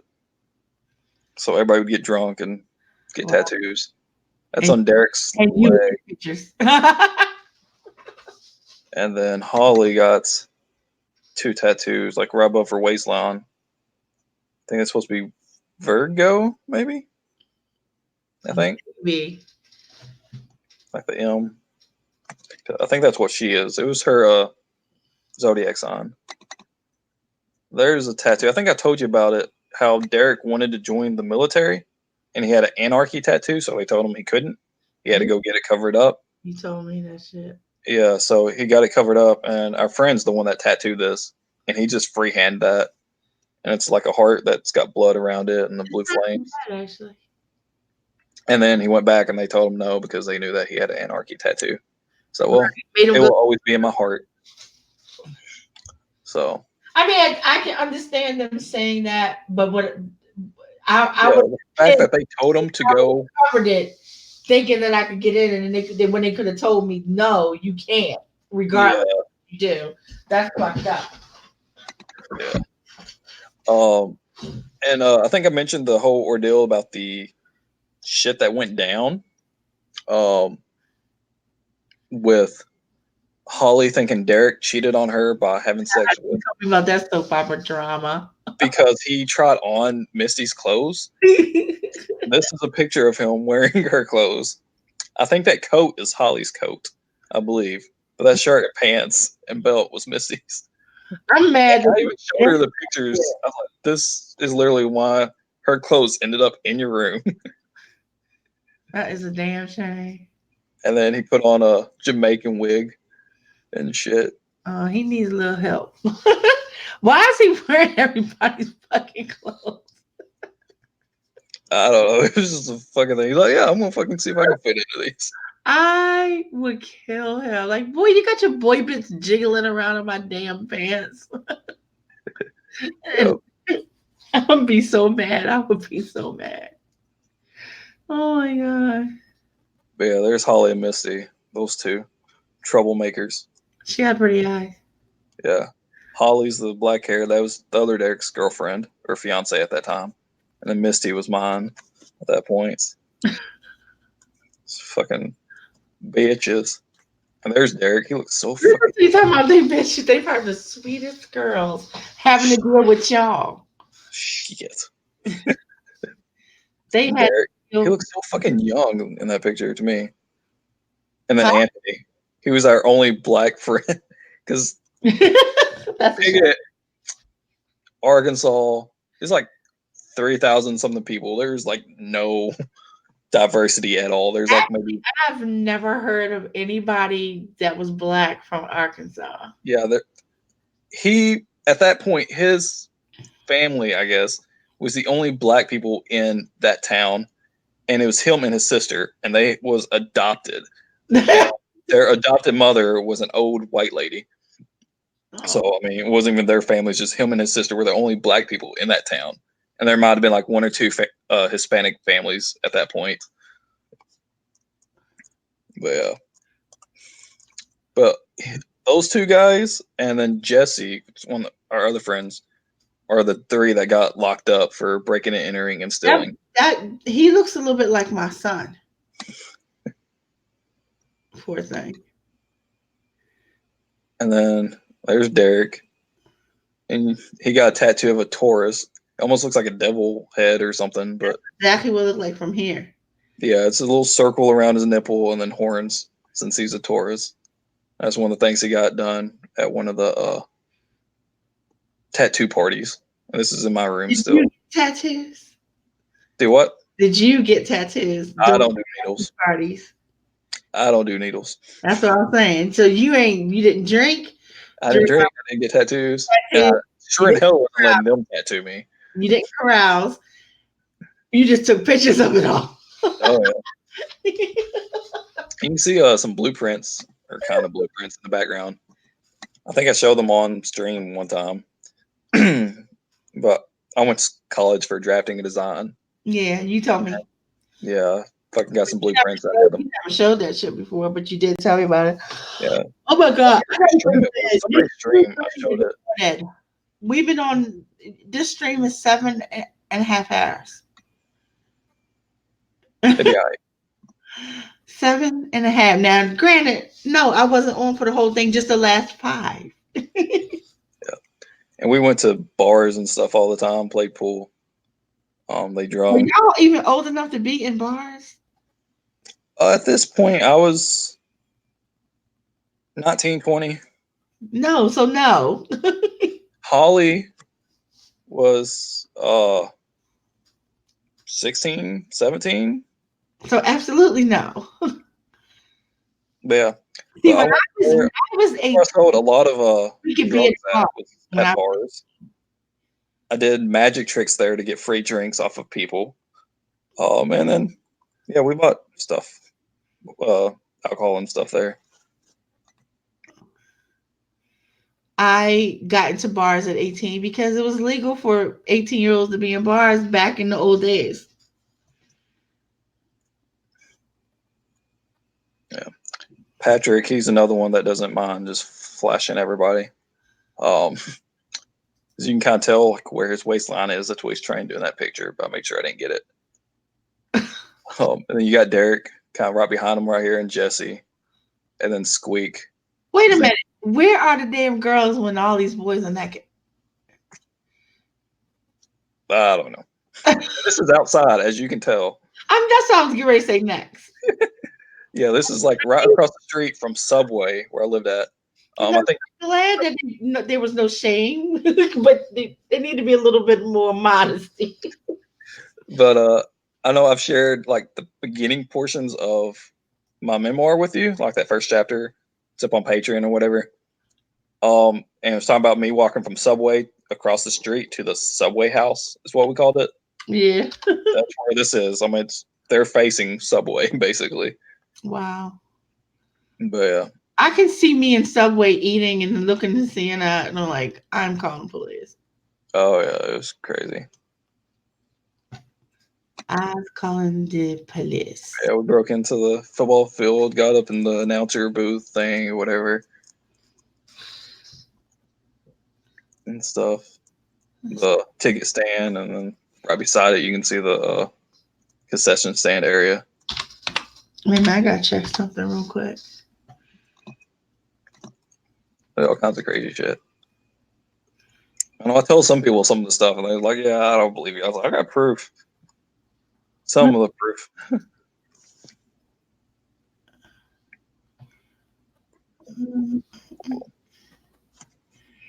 But yeah, Derek got into some drugs real heavy for a while, and he looks like a fucking mountain man. There's the last time I seen him, he had finally got off of the drugs. He was, I think, said he was about a month sober. But I mean, he's my age. He's a couple months younger than me. His birthday's in April. Wait a minute, hold on for a second. I gotta check something. Wait a minute. I don't want to miss what you're saying. Wait a minute.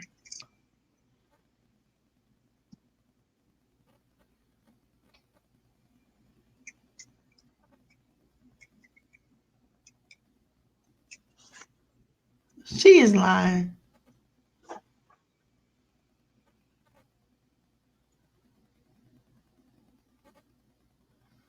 All right, hold on. I gotta answer something real quick.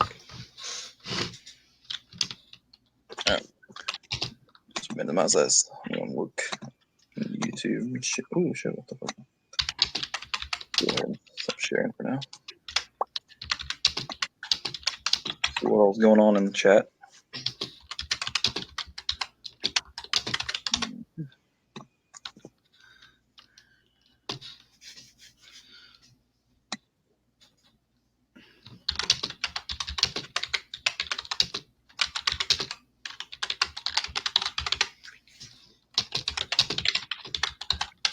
I hate liars. Oh my god. Oh. We were old enough to go in the bars. Maybe not legally allowed to drink, but semantics, there's ways around it.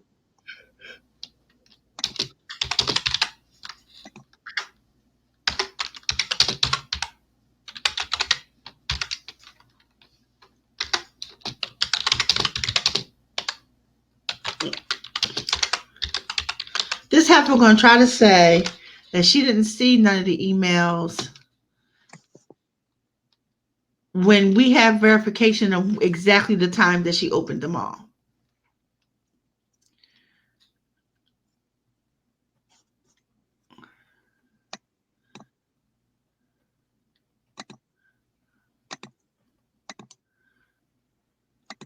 Oh shit.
Really, really, chick, really.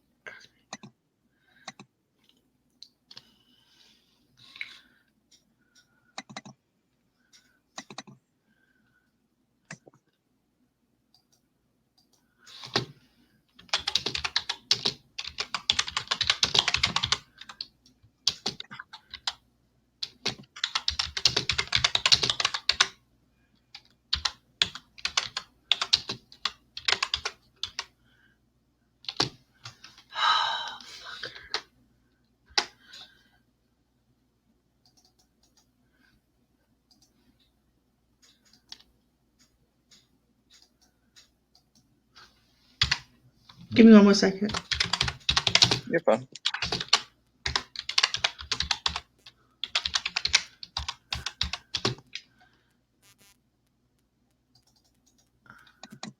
Wow. Stop doing that, please. I hate when you type a word and you mistype it or whatever the fuck, and the computer tries to determine what they think you meant to say, and then they change it without asking you. Oh yeah. Like, I don't. hate that on my phone. It'll be like autocorrect. I'm like, fuck autocorrect. I hate auto incorrect. Yeah. So I know what the fuck I was saying. You can Even if I suggest something for me, but do not go through and change it. don't change it. Yeah. So it's okay if you suggest it, but don't be like, oh, this is what you meant. No.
She is a damn trip. All right, sorry about that, but I needed to answer that email. I should have answered it a couple hours ago.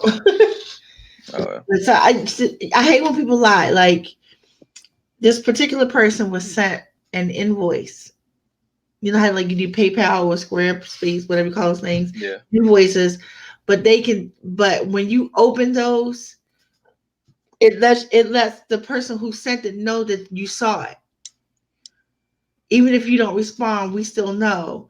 And we sent this girl 3 different invoices, and she saw all 3 of them. And now she's trying to say that, oh, the reason why she didn't get it is because we sent it to the wrong email. And because I sent her a notification saying that, you missed 3 payments, blah, blah, blah. But she managed to get that particular message. Oh, yeah. She didn't get any of the other ones prior to this. And she doesn't know what we're talking about and all this other stuff. And so I just kindly informed her that not only do I know that I can tell you exactly when you opened them. Mm-hmm. So we're not even going to play that game. I just really not. Like, it's one thing if you having an issue, say you're having an issue. Don't lie. And so, oh, well, and plus we send, like when I send out emails, if you send me an email and you give me more than one, I use all of them because I don't know which one you're going to check. Mm-hmm. And it's just that simple. You might end up getting 3 emails in your 3 accounts, but that's because you sent me 3 different emails in 3 different times and I used all of them. So you can't say you didn't get it because you pretty much got it 3 times. Yep. Now her one account she stopped using, so we got a bounce back. But the other one went through. And then the one that she's claiming to use. So tell better lies if you're gonna lie. Mm-hmm. I can't stand that. Like I don't know. I have a problem with liars. I just do. I'd rather look bad, and I don't want to ever look bad, but I'd rather look bad from knowing the truth than you finding out that I lied. Because once somebody has proven to be a liar, then you can't trust them. Mm-hmm. And I definitely don't want you to not trust me. So I'm not gonna lie. I'm gonna look bad in your eyes because of some truth that I did over a lie that I told. And it just irritates me to no avail that when people lie. Now, yeah, I would lie if my life depended on it. If you had a gun to my face and was saying some sideways shit and whatever I had to say, I'm gonna say to get out of that. Mm-hmm. But other than that, I'm not gonna lie. I'm just gonna cop to whatever. Or not say anything. Like I will keep some shit private or secret or whatever you want to call it, but I'm not gonna lie. Oh, yeah. Oh, it just irks my soul. Irks my damn soul. So anyway, I had to address that because I don't lie to me because that makes me think you think I'm stupid. And Oh, yeah. I I'm hate not it. a liar or stupid. So I can't go for that either. Yep. I had to tell this girl today to stop talking. Like, little girl, please stop.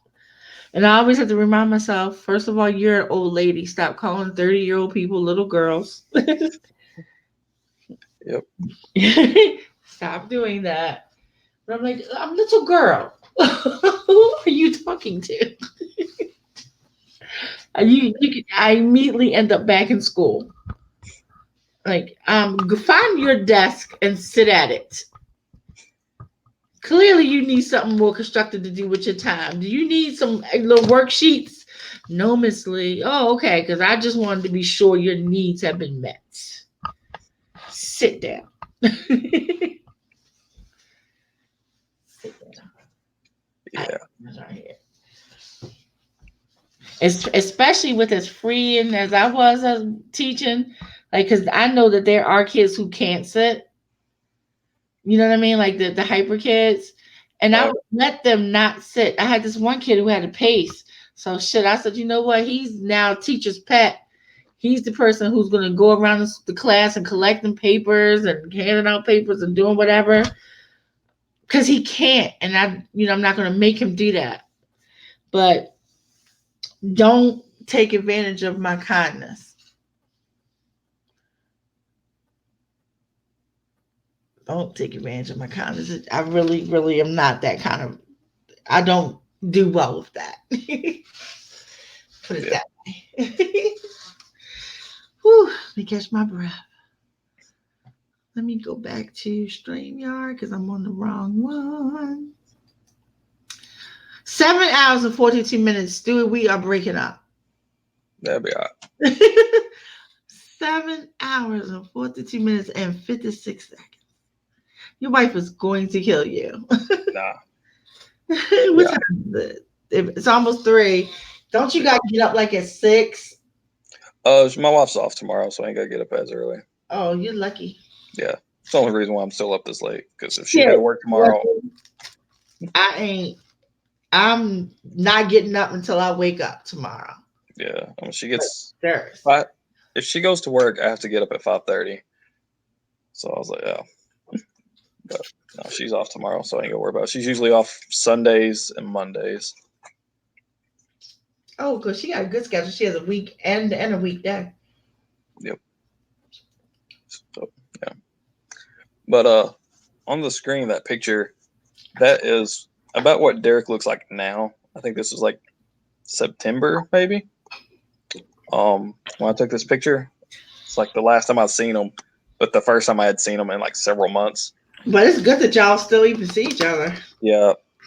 Every time I find him, like after a long period of time, it's just him walking down the road because I mean he's always been the type that lives off other people. He's never really had a job that he stayed at or whatever. He'd get a job and then he'd quit like after a week because he didn't like his boss or some shit like that. Oh, Lord, I have a nephew like that. Yeah, or whatever. So he never had a job. He doesn't have a license to drive or anything. His grandma has a truck and he drives it every so often, but not much. So mostly he just walks around town. And his mom's house is like right down the road. It kind of zigzags a little bit, but it's literally maybe a block away. So he walks back and forth a lot. So about every time I've ever just randomly ran into him, it's him walking that little path, and I drive down that road whenever I go to pick it to my mom. So every so often I'll see him walking, and I usually stop and chit chat with him. And the time I had seen him before this, like I said, he was doped up on meth and pills, and he's always been slightly bigger than me. Like that one with him topless or with that thing. I mean, you can tell he had a little bit of a gut on him. Yeah. And at that point, I was weighing like 145. Since I had my heat stroke a few years ago, I've gained weight. But for the longest time, I was 145, and he was always more like 180, 190, maybe the low ends of 200s at time. Mm-hmm. But a few months before this picture, I had run into him while he's all on meth, and he looked skinnier than what I used to look at, like when I was at 145. I mean, he was like skin and bones. I mean, he looked fucking pitiful. Skinny at 145, yeah. Yeah, I mean, that was like my average weight from like 7th grade until 2014. So until I was like 24, 25-ish. And then I started gaining some weight. But, I mean, that was just my natural weight. But he's always bigger than me, like size-wise that way. And then, you know, he looks skin and bones. I was like, God. Slurring his words, can't really talk properly. You can kind of tell in the picture, it's kind of pixelated. But, I mean, he's lost a couple teeth or whatever because of the meth and stuff. That's so sad. He's still struggling. Do what? Is he still struggling now? Whenever I took this picture, he had been sober for a month, a little over a month. And as far as I'm aware, he still is. His grandma, which is where he's at in this place, which is who raised him basically, she just passed away last month sometime. So yeah, I don't know how he's doing now. I haven't really talked to him since then. I know he told me like when her funeral was or whatever, but I was sick that weekend, so I couldn't go. But yeah. But I mean, you can tell he's thicker here. I mean, he's gained his weight back and stuff. Has the mountain beard, shaved head. And you can see some of his tattoos on his arms, and his chest, and a little bit on his leg from all the fucking tattoo parties and shit that we did. Got one back here. So yeah, it's a miracle you escaped all that. Like Oh yeah, I mean, Nobody, and I don't mean like in a mean way, but that like people think that things is are funny, that they didn't take uh, advantage of you when you fell asleep and like tattooed you while you were asleep or something. I had a lock on my bedroom door, and I locked it. It wasn't the kind you could pick. It's like one of those sliding locks Yeah. or whatever. So I made sure. I was like, no, I know these motherfuckers too well. That's how I'm saying, like you, like let's go get him, Oh yeah, because they was always trying to get me to drink or this or that. So I was like, yeah.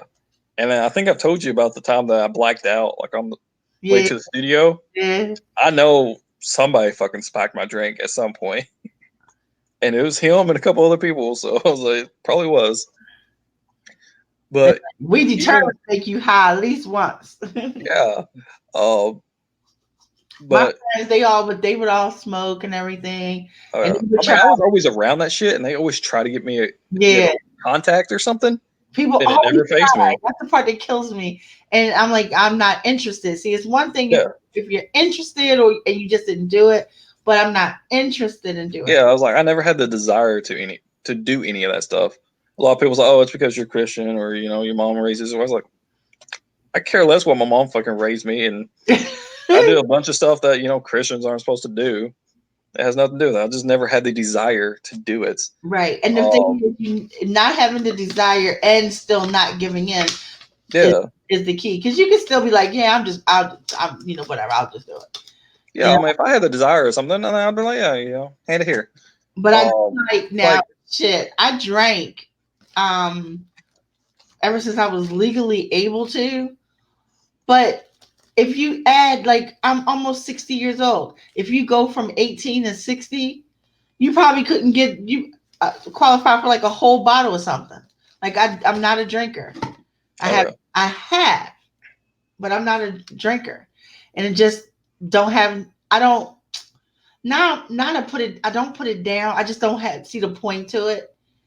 If that makes sense. Like yeah. the people like drink and drink and drink and drink. Like I will go to because I did have 2 drinks this year. I'm proud of myself. I'll go to a let's say a party, and I'll have a drink, and then that's the fuck it. And then I'll watch people just keep going and going until they're shit faced or falling down steps or whatever. And that's the part I don't get. Like, why would you do that to yourself? I mean, what appeal is that? And I should ask that better. Like, what appeal to that? Because people do it all the time. It's not like they do it once and say, "Oh, I'm never going to do it again." Yeah. And what was crazy growing up, or I didn't grow up, I didn't really meet Derek until after I graduated high school. According to him, we had a class together my senior year, which is the year that he moved down here because he's originally from Indiana, Remington, Indiana, which is northern area. But he moved down here. Apparently, I had ag class with him. And I was like, I don't remember you ever being in my class. He's like, yeah, you sat on the far corner from me on the other end of the room. You always slept or whatever. He's like, I thought you was gay. I was like, yeah, that sounds about like me. Because everybody thought I was gay in high school. So I was like, whatever. So I was like, yeah, I guess. I was asleep. So yeah, that sounds pretty accurate. But even I didn't really get to know him until after high school because he was dating a chick that I knew pretty well that used to live on the street behind me. I was pretty good friends with her at that point, and then they broke up, and then he got with Holly, and then they started hanging out across the street from Subway and was always coming in late at night. But even at that point, and when we Subway, do what? Now you make me want Subway. I'm sorry, but even at that point, and throughout the whole time we was making music and stuff, for those years, Derek was a lot like me in a lot of ways. He smoked cigarettes, but he didn't smoke weed hardly ever. There's like once or twice he smoked with our producer because he would always smoke weed a lot there. Maybe like twice the entire from like 2009 to 2014, 2013. Yeah, 13. While we was going there or whatever, he smoked maybe twice with him. It was just like a little one hitter. What's a one hitter? A one hitter? It's just like a small little. Usually, it's like a little metal pipe. Looks like a little cigarette. You just kind of dab a little bit of your weed in the very tip of it and light it. You smoke it, it's just like one little dab of weed. It's not even a joint or a blunt or anything. I've never heard of that in my life. Yeah, it's just a one hitter when you just got to kind of, take a couple tokes off of it. And that's about all it is. I have to add that to something now. Yeah, it's called one hitters. That's what everybody around here calls them. I don't know if it's got another name, but I know my producer at that point, he had a pack that looked like a Marlboro cigarette pack. And you open it up, and it's just got a filler of like something to make it a little heavy. And over on the side, it's got a little metal, looks like a little metal cigarette or whatever. And then a little spot for your weed, and you just kind of dab it in there, put a little bit, light it. It's like one or two little tokes off of it, and that's about it. Just like, you just got to feed that little feeling or whatever, when you don't really want to smoke a lot, but just kind of that little crave to go away, I guess. I understand if you are a smoker, then after a while you don't need to smoke a lot. Like you could do like one hit or two hits and be okay. Well, I know a lot of people, if you smoke a lot, you have to continuously smoke, because when you're away from it, then you start getting that, like for cigarettes, you start getting that nicotine craving or whatever. Like you need something. Especially like people like when they work and they can't smoke No, during I'm work. talking about pot, not nicotine. Oh, well, I know Nicotine. my producer. Different. Nicotine is like. But I know for my producer, some things now that it's legal for medical use or whatever, I think he gets it from there, or he's planning on getting it. I don't know if Missouri's got it legal yet or not, but he's planning on it whenever he does, because he's got different issues that helps calm him down and deal with anxiety and all that stuff. But at times he just needs a little bit. Said that it would be good for me. Yeah, he just needs a little bit at times, just kind of get him through when he starts feeling real anxious or something. So he kind of has to have it. But yeah, that's my producer. Of course, he smokes heavily, so he doesn't just do a little bit. But I know while we was recording, a lot of times we take breaks and he'd go outside and do that little bit of off that one hitter or something. He usually did a couple of them, so it wasn't really a one hitter. It was like a 2 or 3 hitter. But yeah. But Derek, he would smoke cigarettes. He might have smoked that one hitter like 2 or 3 times out of those 5 years we went to the studio. And then he hardly ever, there's even videos up on my other channel. We playing quarters. He would have somebody else take a drink for him or whatever, because he didn't really drink that much. On occasion, he might have a beer or something, but very rarely. He sound like me. I didn't do anything. Yeah, I didn't do anything at all like that.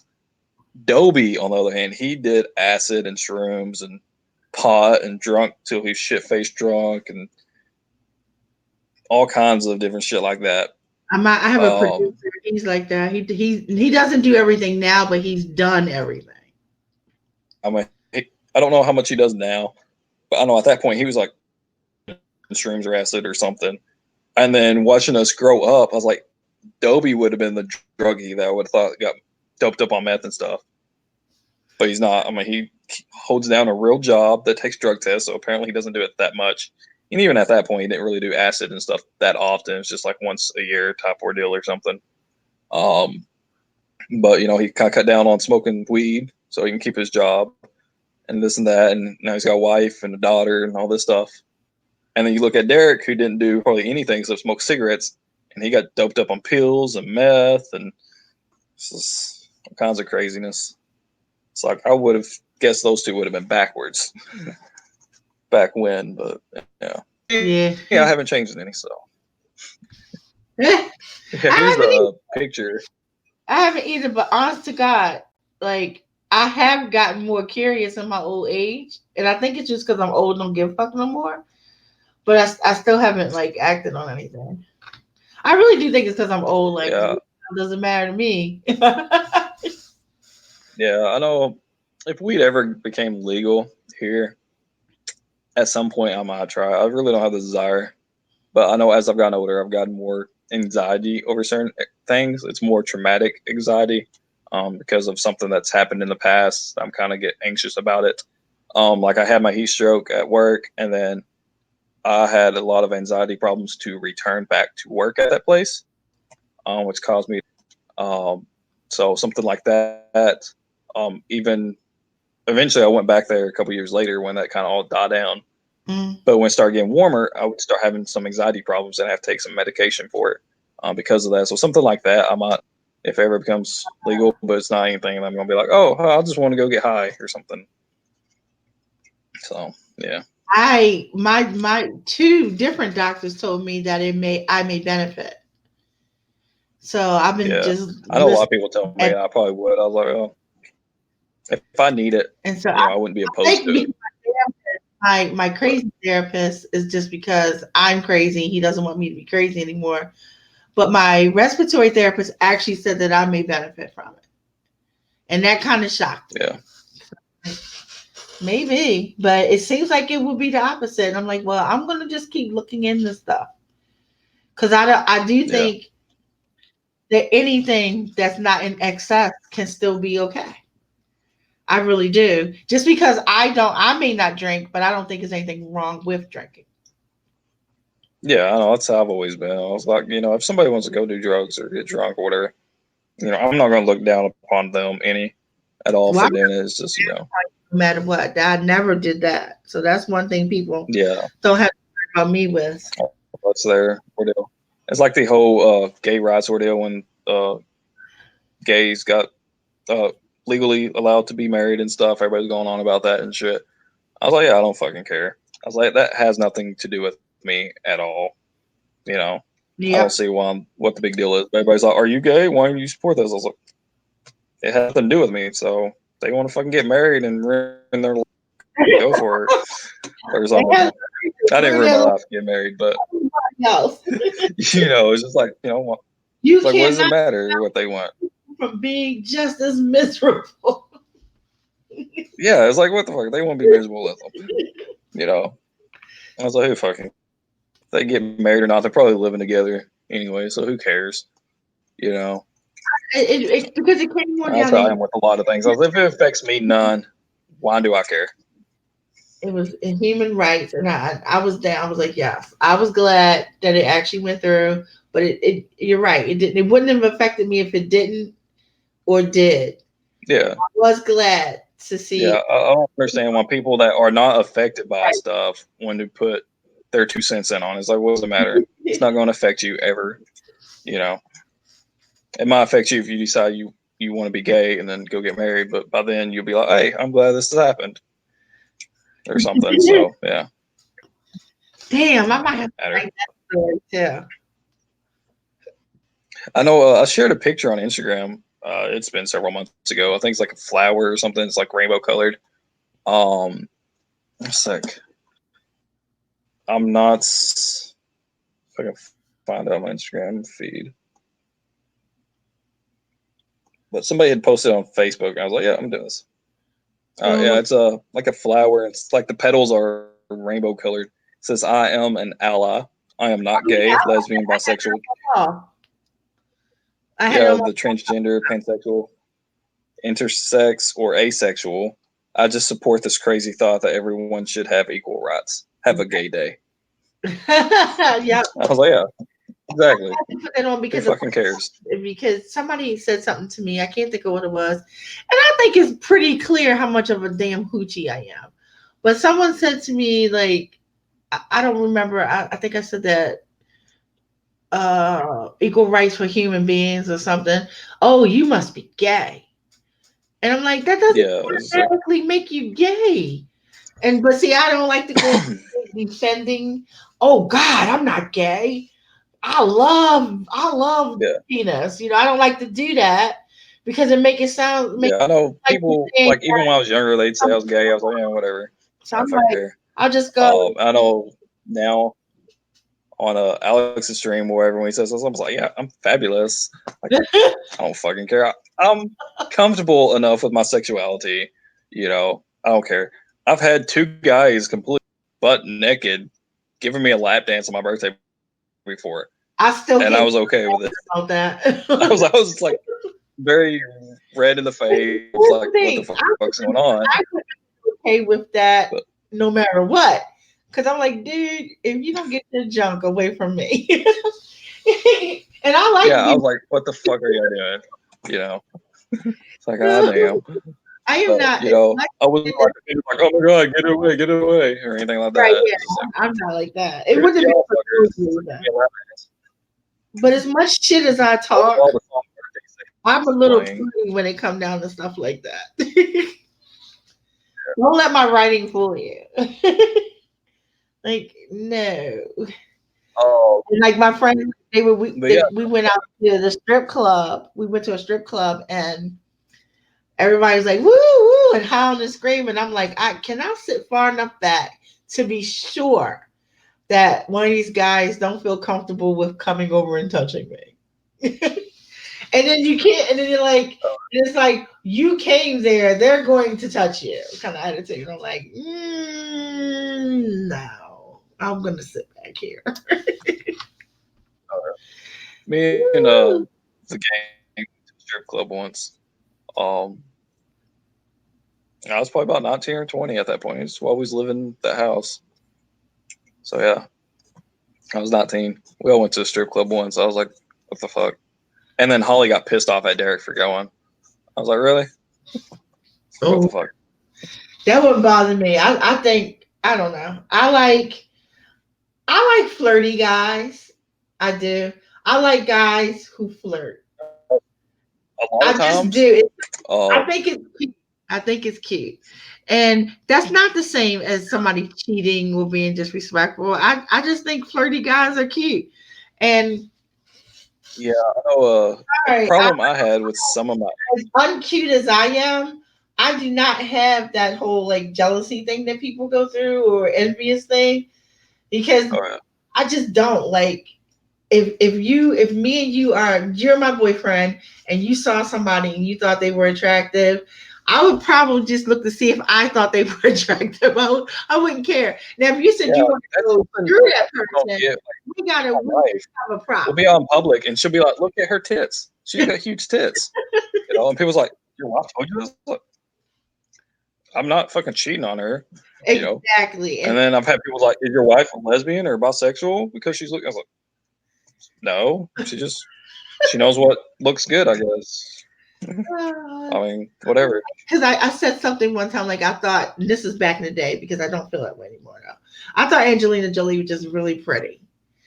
That does not mean I want to have sex with Angelina Jolie. She is not my Yeah, I type. don't know. That's what I tried Brad, on the other to hand, is explain more my about my type. wife and stuff. I was like, no, you know, you can think somebody looks good without, you know, feeling a Human, certain way about them. humans I kill can me. look at a guy and be like, yeah, that's an attractive guy.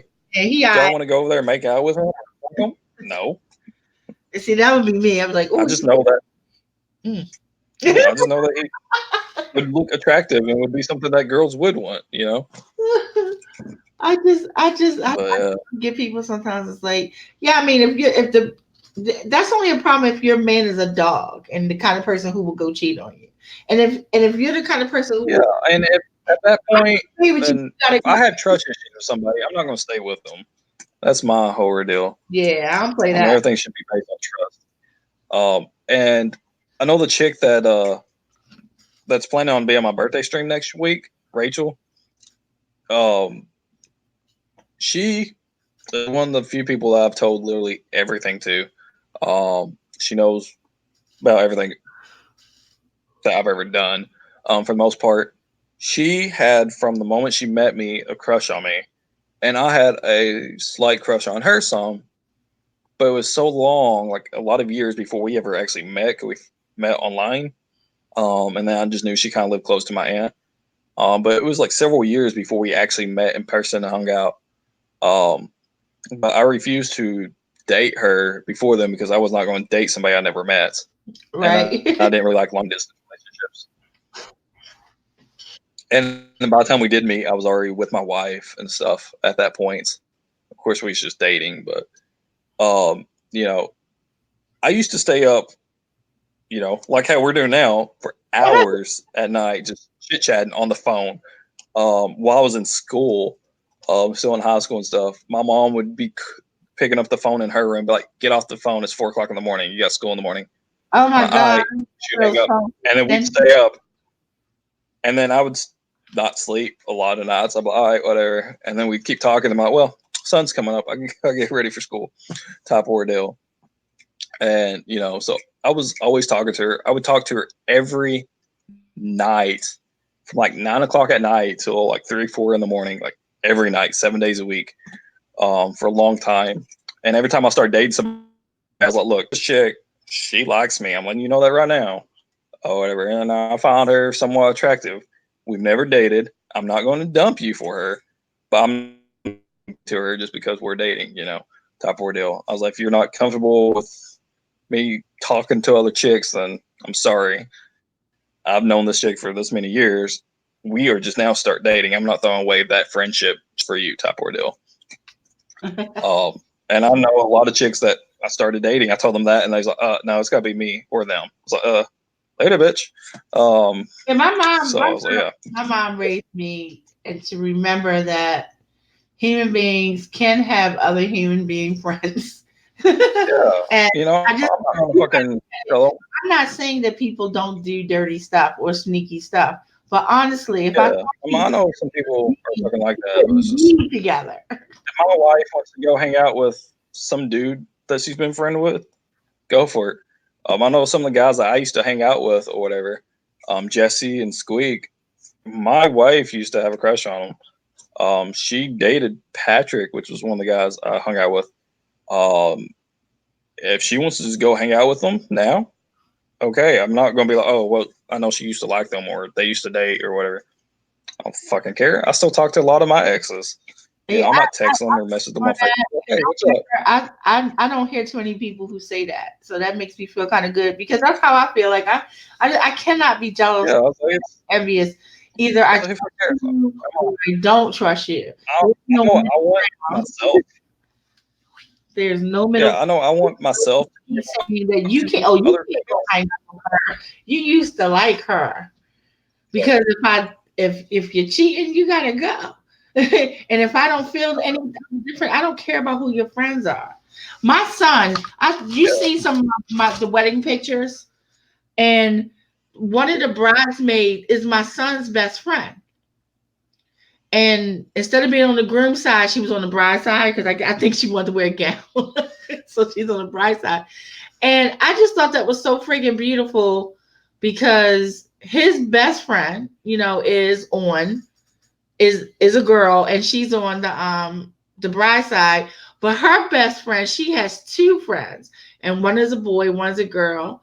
And her best friend was on his side.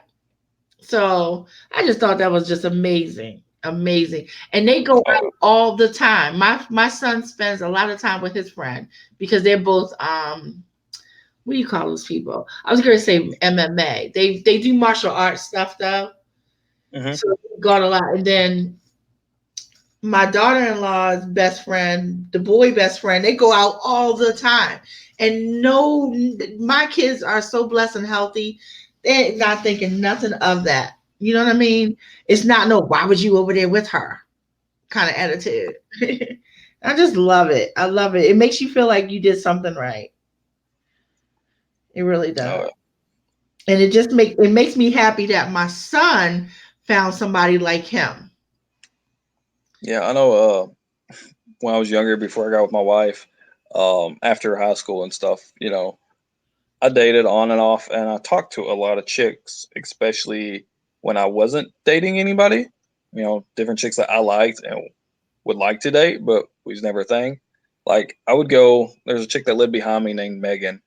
She lived on the street behind us, and I would go over there and stay over there 2, 3 o'clock in the morning, hanging out, watching TV or whatever. And she had a little daughter at that point, and we just hang out.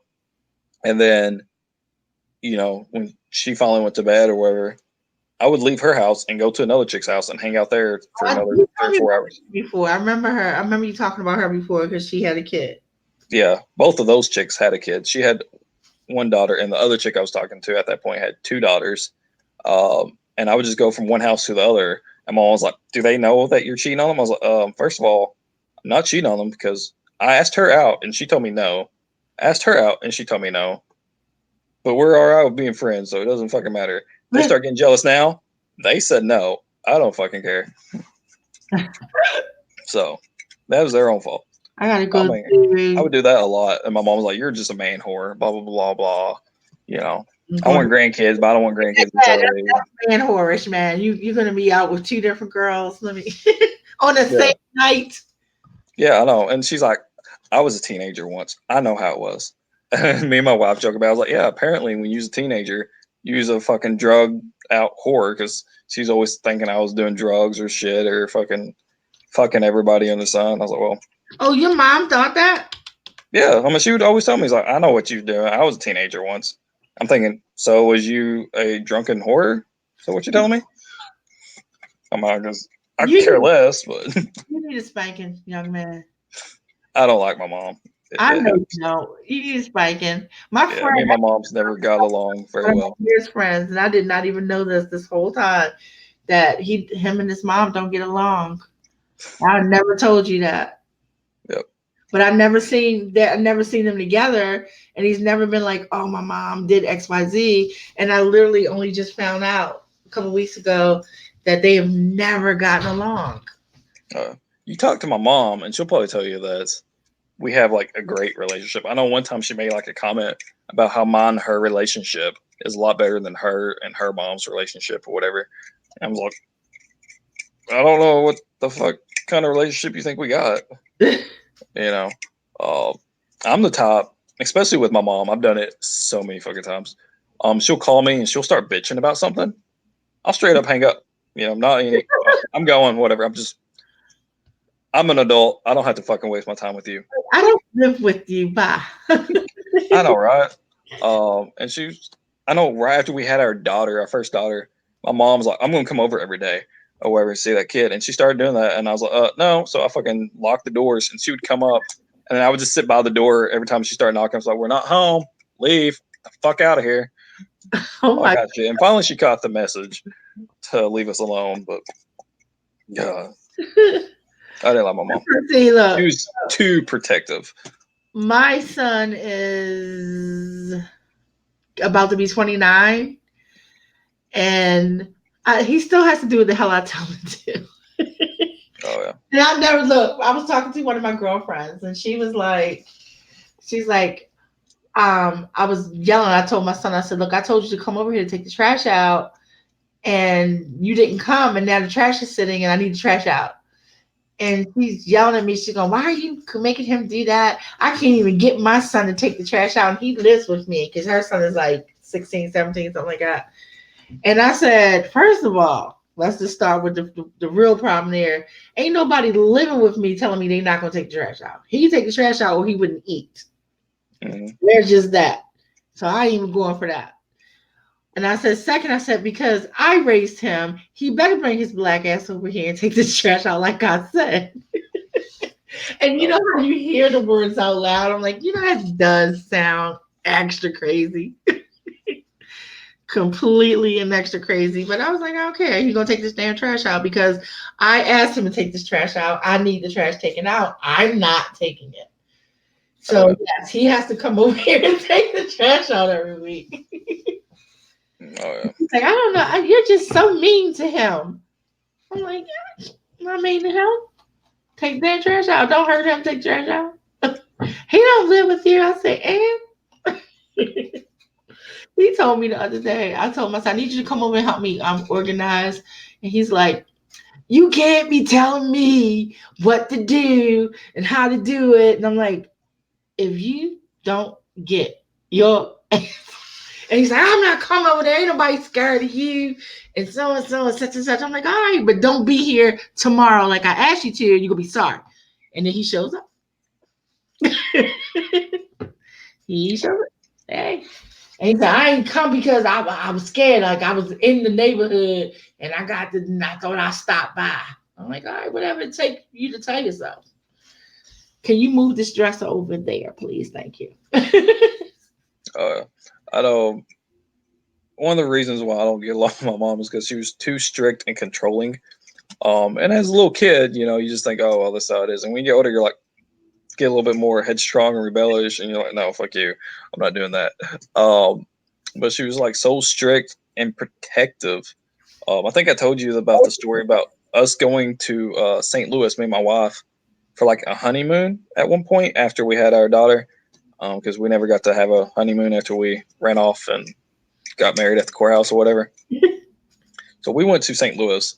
I got off work and went, picked her up. Her mom kept our daughter at that point. She was just not quite a year old.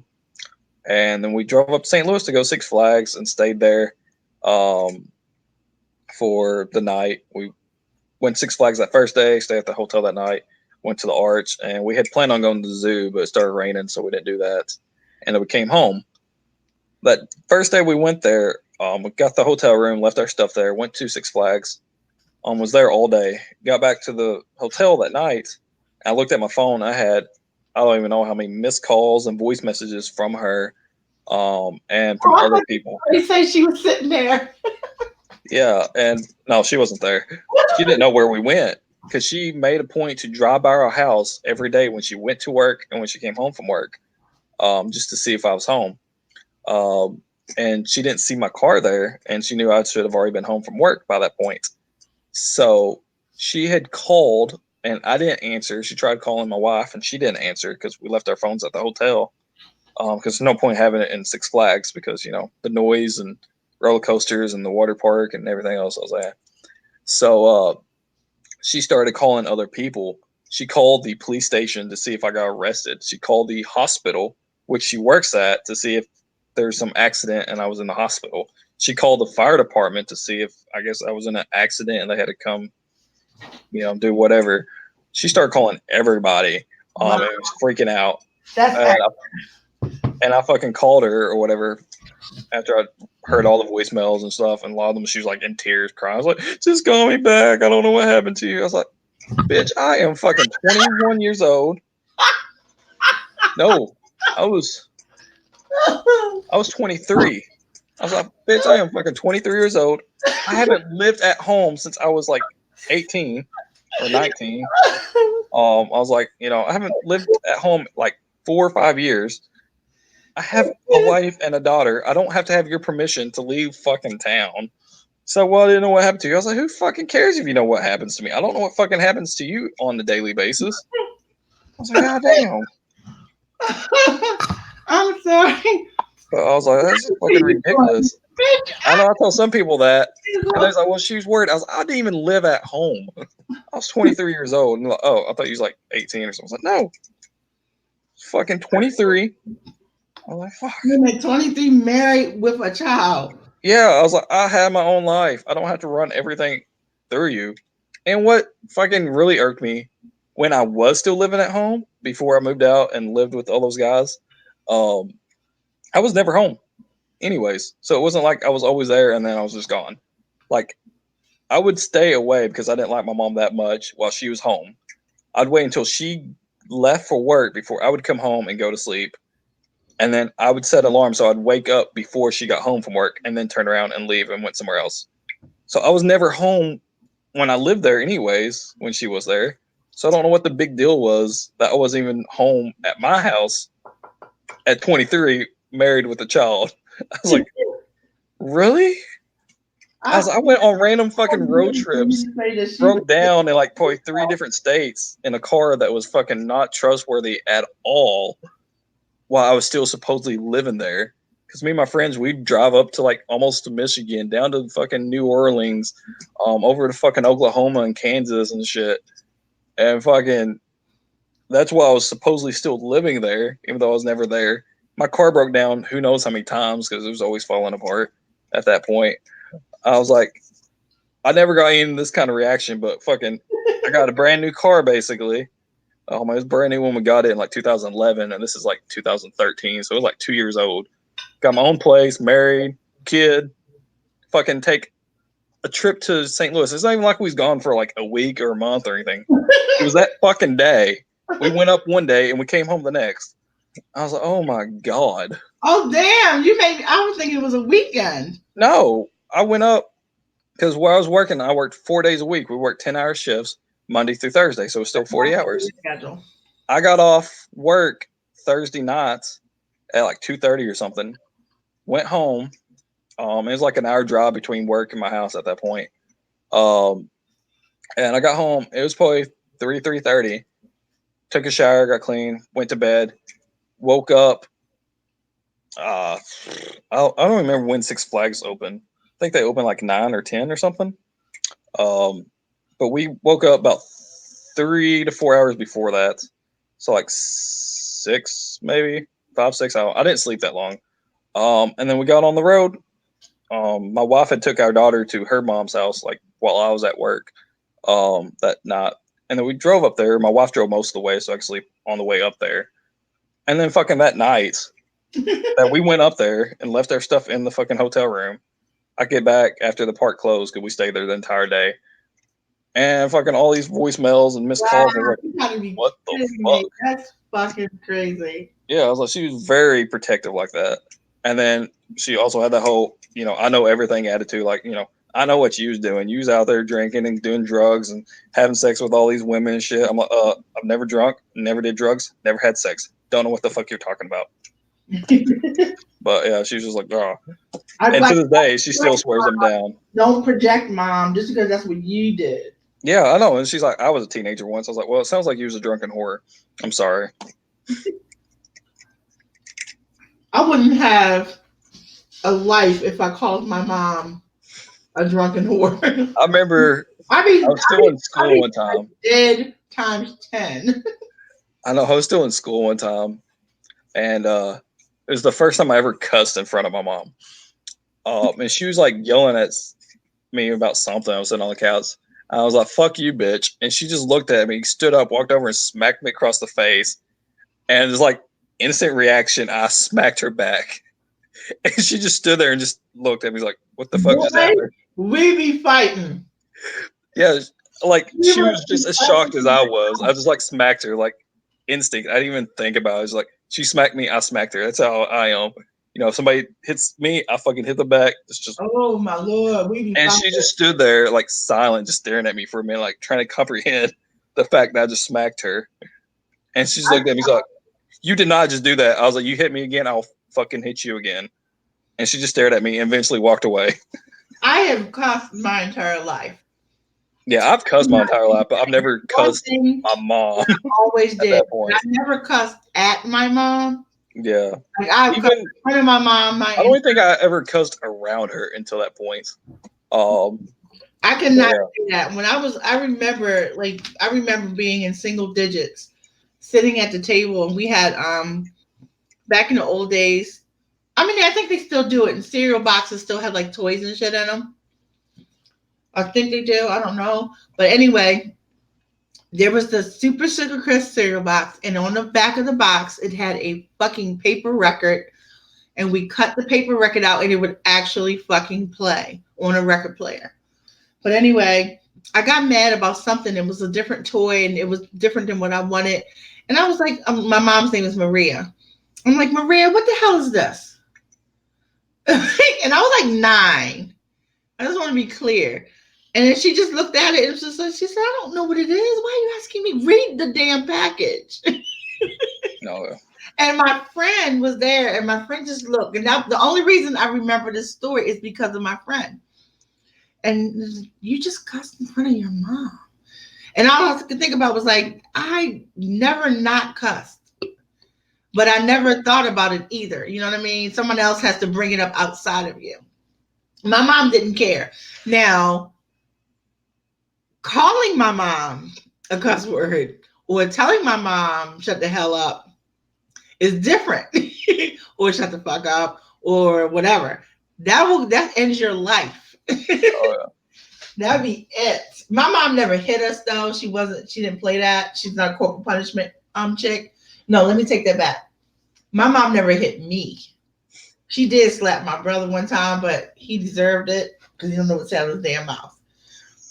And she battled with my sister, but that's because my sister was always trying to fight her. And she was a lot older than me. My sister is like 11 years older than me. And my mom had her when she was like 14. So by the time she was a teenager, they weren't that far in age. And yeah, my sister used to always try to fight with my mom, and my mom was like, "Oh no, I'm not having this."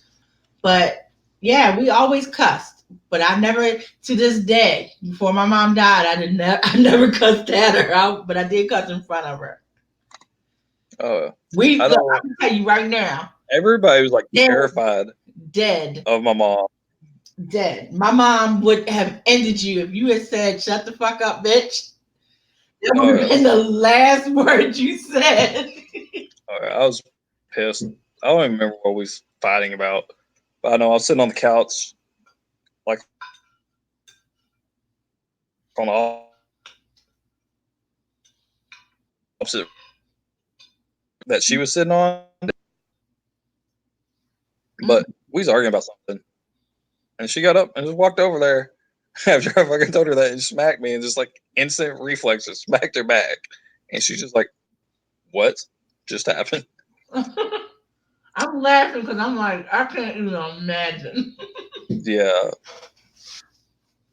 I'm telling you right now, you never met me. Never stayed in the same room as her either. I would always be back in my bedroom if I was home when she was, because I had TV and Xbox and shit back there. So I just stayed back there. And we like hardly ever talked unless it was like, hey, dinner's ready or something. And then I would just go get my food and take it back there. We never used the table or anything like that. So the fact, like, here back, I don't know, it's been a couple of years. She's like, yeah, I always thought we had a good relationship. I was like, the fuck are you talking about? Good relationship. Let my kids know that I don't like my mom. You needed my mom. You'd have loved my mom. I was about to say, along with just about anybody, but just me and my mom, we just always just clashed. I adored you because my mom always liked the boy kids over the girl kids. Well, sexist self. She definitely. Everybody loves me. What are you talking about? But I'm the good kid. She wanted a boy when she had me. Well, she had a girl, and then craziness with the girl. She had a boy. That boy was taken. So she still didn't get her boy. She was pregnant with me and she wanted a boy and she got a girl. Yeah. She finally had a boy when she had my brother. I was like, nobody care about his little yellow ass. Just because he a boy. But I swear, but she was amazing. My parents in general were just amazing. And my father, he's like my older sister, obviously he's not her father. Because my mom was in foster care when she got pregnant, to give you a clue as to what happened to her. And because she was a minor, they took her kid, and a whole bunch of other madness, a whole bunch of really unfair shit, one thing on top of the other, on top of the other, injustice that was done to my mom, and my mom was a child. So at any rate, she decided that she would make sure that nothing would happen to her. She wouldn't have any kids until she was old enough where no one can touch them. And so she didn't have me until she was 24. And then my mom had me when she was 31. She had my brother at 26. Yeah, my mom's 31 when she had me, and she got with my dad just so she could have a kid. Right. She found him at a bar, and they dated for like, I don't know, a month or two, I guess. And then they got married and had a kid. Oh, they did get married. I don't remember you saying that part. Yeah, they got married, and then my dad, they got divorced. I think they started the process, like, I think she said 10 months, when I was 10 months old. But they officially got divorced sometime while I was 2. Right. Take a minute to get divorced. Yeah. But they separated when I was 10 months, because the first 10 months of my life. Because he was not treating you right. Yeah, he was literally beating me till I had like bruises on me. And a lot of kids, you know how they spit out food or whatever when you try to feed it to them, especially like baby food or even formula.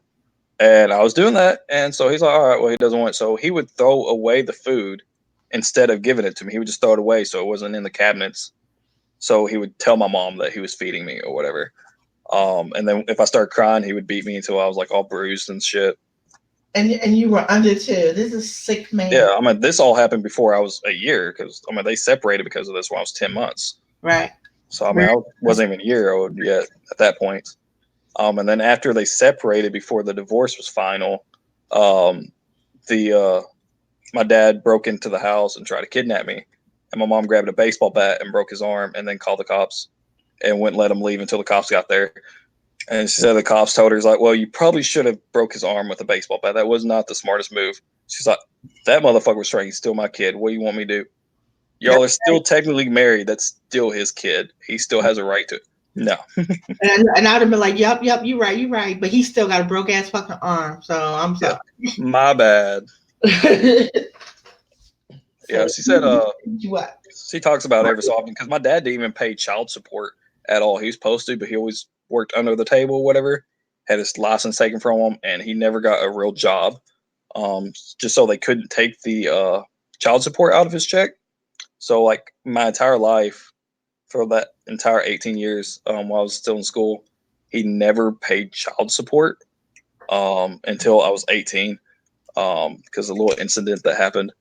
But that entire time, he wouldn't pay child support. And when they had went to get the divorce, like they went up to in front of the judge or whatever and stuff at court about the whole ordeal, they gave my mom full rights to me.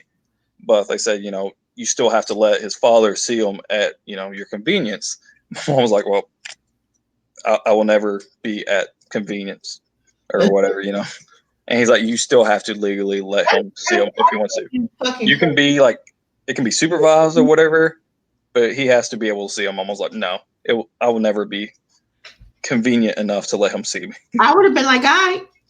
And I just sat there with a shotgun every time he showed up. He would be discouraged. She said after that point, he never tried to come around again or whatever. Like I say, he tried to kidnap me before all that was through. But she said after that ordeal, he never tried, probably because he didn't want an arm broken again. Right. But he never paid child support. And then when I was 18, maybe 17, I was a senior in high school. I think I was about 18. He found me on MySpace back when that was a thing. And he started messaging me. And at first he was acting like, put him on MySpace. And he started messaging me like he was somebody else that just knew my dad. And he's like, you ever want to meet him, blah, blah, and trying to tell me, well, what your mom's told you about me is a lie. This or that. She's not as perfect. I was like, look, I don't fucking like my mom anyways. You ain't gonna tell me this shit.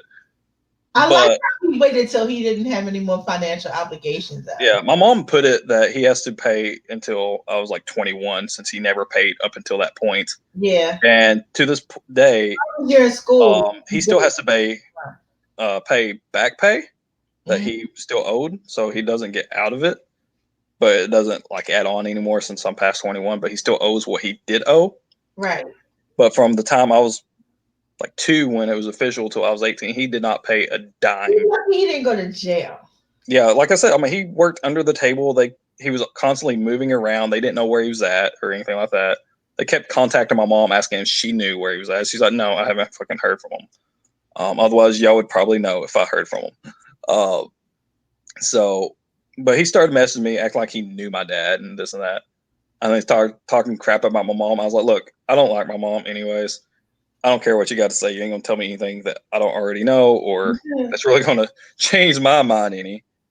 But I don't even fucking know you, dude. So I don't fucking care what you got to say to me. And then he's like, you ever want to meet your dad? Don't you feel like you've been missed out on stuff? I was like, I've never had a dad to know that I was missing out on something. That's how I've always looked at it. If I was like 10 or something that got divorced and then I never had a dad after that, I would have something compared to, and I could feel like I was missing out on something. And I would have, but I'm sure I wouldn't have missed you regardless. Yeah, but I was like, but the fact that I never had a dad, it's like, you grow up and your parents are broke, you still get toys or whatever. You don't really know what the concept of broke is. You still have a roof over your head. It's not like you lived luxurious and then lost everything. Right. It's the same concept. I didn't know what it was like. Strawberry shortcake if you ain't ever had strawberry. Yeah, I was like, I just know that this is how my life's always been. I have nothing to compare it to. I told him that. He's like, well, would you ever want to meet up? I was like, not really. And then he's like, well, he came clean saying, that he was my dad or whoever he wasn't, whoever he was saying he was. I was like, yeah, I could have fucking told this, Ooh, your fucking Yeah. friend that you work with isn't going to message me and talk so much to me and trying to get me to meet you for you. He might be like, hey, I work with you today. You want to meet up? No, all right, whatever. And that's about it. He would have just kept on because he messaged me for I don't know, maybe a month, like almost every other day or something on MySpace. I'd talk back and forth, and I try to be civil. I'll try to respond to him. Able to find you proves that he always could. I mean, that's bullshit. Yeah, I try to be civil with him. Every time he messaged me, I would reply, this and that. But I made it clear that I did not want to meet him. I had no desire to meet him. I didn't, whatever. And at one point, he was talking about how, like the last message I think he ever actually sent me, it was stating that how if he could, he would have been in my life more, but my mom wouldn't allow it or anything like this. Blah blah, all that bullshit. I was like, look, whether you're using my life or not, you never fucking paid child support. You could have done that without being in my life. You're a fucking piece of shit for all I fucking care. My mom has worked at a factory,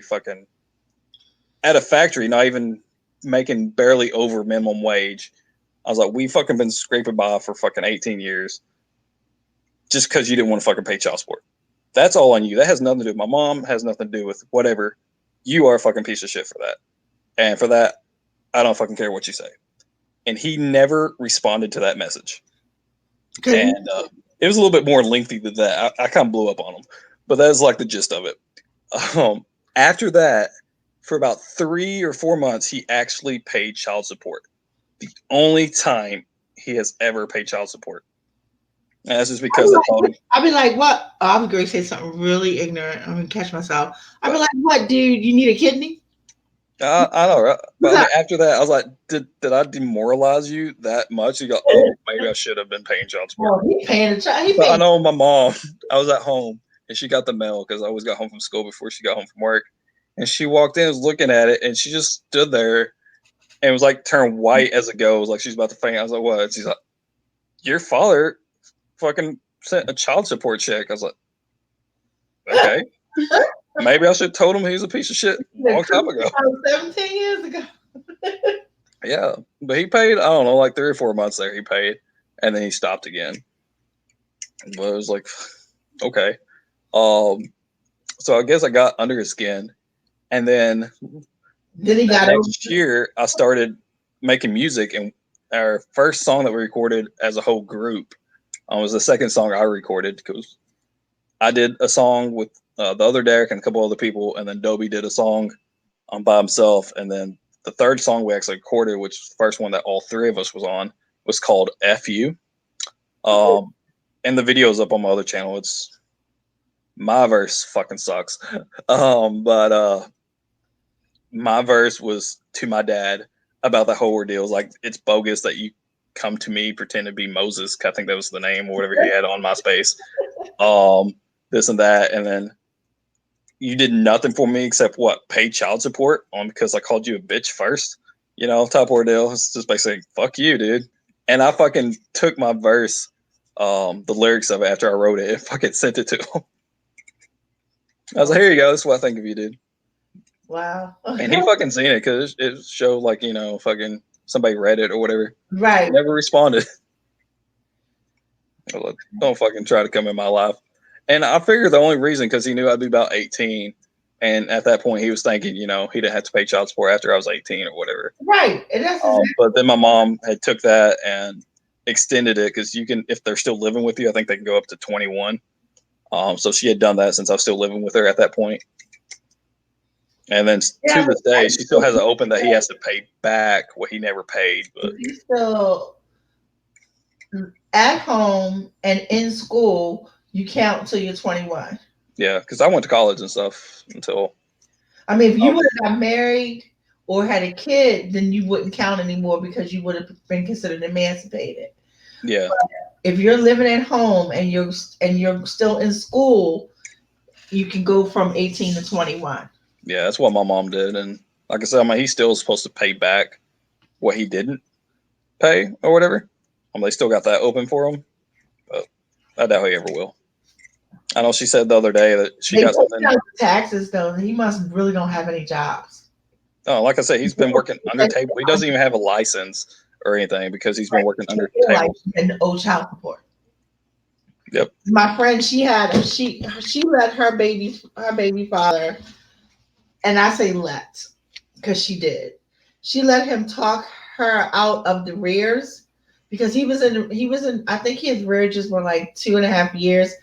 It wasn't super long, but it was long enough. I mean, considering the child was like 9 and he barely paid. And when he started paying, it was because his girlfriend was actually paying it. So like they were taking it from him and then the girlfriend was giving it back to him so he would have it still. So she was paying it. And then when they broke up, because they would break up back and forth, he wouldn't pay. And he would quit jobs just to not have to pay. And he wound up, which I think is absolutely stupid, but he wound up having 2.5 years worth of rearages because he didn't pay the fucking support. So he convinces her to forgive them, which the mom can do that. If she feels like it was a hardship on him, he was going through some times, whatever, he wasn't working, whatever reason, it doesn't matter if she agrees to it. So they went to court. Now he promised her that he would start paying on time from this point on. But could she please forgive the rearages? Because I think he had been paying for like 4 months at this point. He, got back on, paid for 4 months in a row. And so she saw that he paid for the 4 months and said, yeah, she would do it. So she went to court. The judge asked her, was she sure? And she said, yeah. And she forgave them. And the minute that she did that, he was able to get his license because he didn't owe back money. And once he got his license, he went right on back to his old trifling ways, paid when he felt like it, got the girlfriend back, and then she paid. And you know what the other thing is? The girlfriend, because he wound up marrying the girl, but she put his daughter on her medical insurance and stuff like that.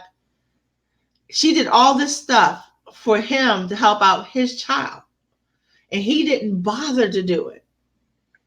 And then when they broke up, got divorced, the whole 9, once again, child up in the air. He never tried. Never tried. And I said, I don't mean no harm. I would have worked with him, but I would not have forgiven his rearages. That was his fucking punishment. And that was the money that he owed your child because you were taking care of her. You were doing what you had to do. He should have did his part too. And it wasn't like they had a problem with each other. Like it wasn't, how you have years of guys going, oh, I hate that bitch. My baby mama is a bitch, that and the third. They didn't have that kind of a conflict. They just weren't together. And I said, that shows you the level of trifle that this boy was. Oh, yeah. That was so, like, it would have been so much easier to throw money at her when you can. And every word out of his mouth was always, why do I have to pay support? Don't she get food stamps? Well, she kind of gets food stamps because you don't pay support. I mean, let's be for fucking real. Yep. Why do I have to help her out? Don't she get lunch in school? Like, really? Because she's yours. Yeah. I will never understand why it's an argument to take care of a kid. I'll take care of kids that don't even fucking belong to me. Yeah, it was like They're kids. when I was dating those, or not dating, but when I was talking to those chicks that had daughters or whatever, I basically treated those daughters like they was mine. Even though we wasn't even together.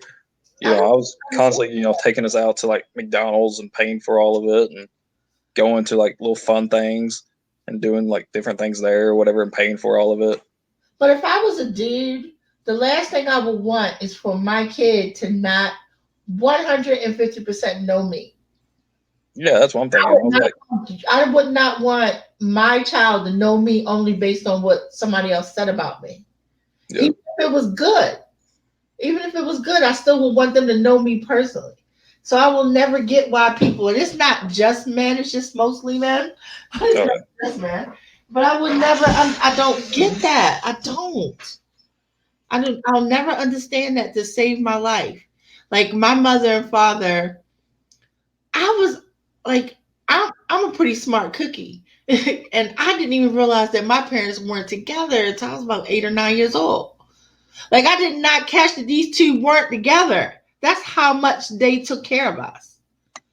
Oh, That's how much they took care of us. And when I was about, I'm going to say 10 or 11, I don't know the exact age, he married someone else and never skipped a beat in how he took care of us. Never skipped a damn beat. I mean, he was a whore, don't get me wrong. He was out there in the world doing what he felt like doing, which is why he and my mom weren't together. oh yeah. He That's what made my mom thought I was doing. he made like 800 other kids and took care of everyone. Every single one. Mm. Took care I of. know when we found out my wife was pregnant, the first time I called my mom. And of course she was all shocked or whatever about it. Because my wife got pregnant before we ever got married or whatever. So my mom was a little shocked about it. But during that whole conversation or whatever, she's like, "How many other kids you got?" I was like, "Fuck." Like, It's like, mom, "Do you even know?" I was like, "I've got this one. This is literally the only fucking one I've got. Are you fucking shitting me?" Because I know while I was living in the house. she really didn't know you. No, I know. I was like, really? Because while I was living in that house with all those guys out in Greenway, I remember one time I was laying in bed. I was about to fall asleep, or I had been asleep. And I was waking up, and my mom called or whatever, freaking out, and she's like, "I heard Megan's pregnant," which is one of the chicks I was talking to and spending a lot of time with. I was like, "Okay." So is it yours? I was like, "No."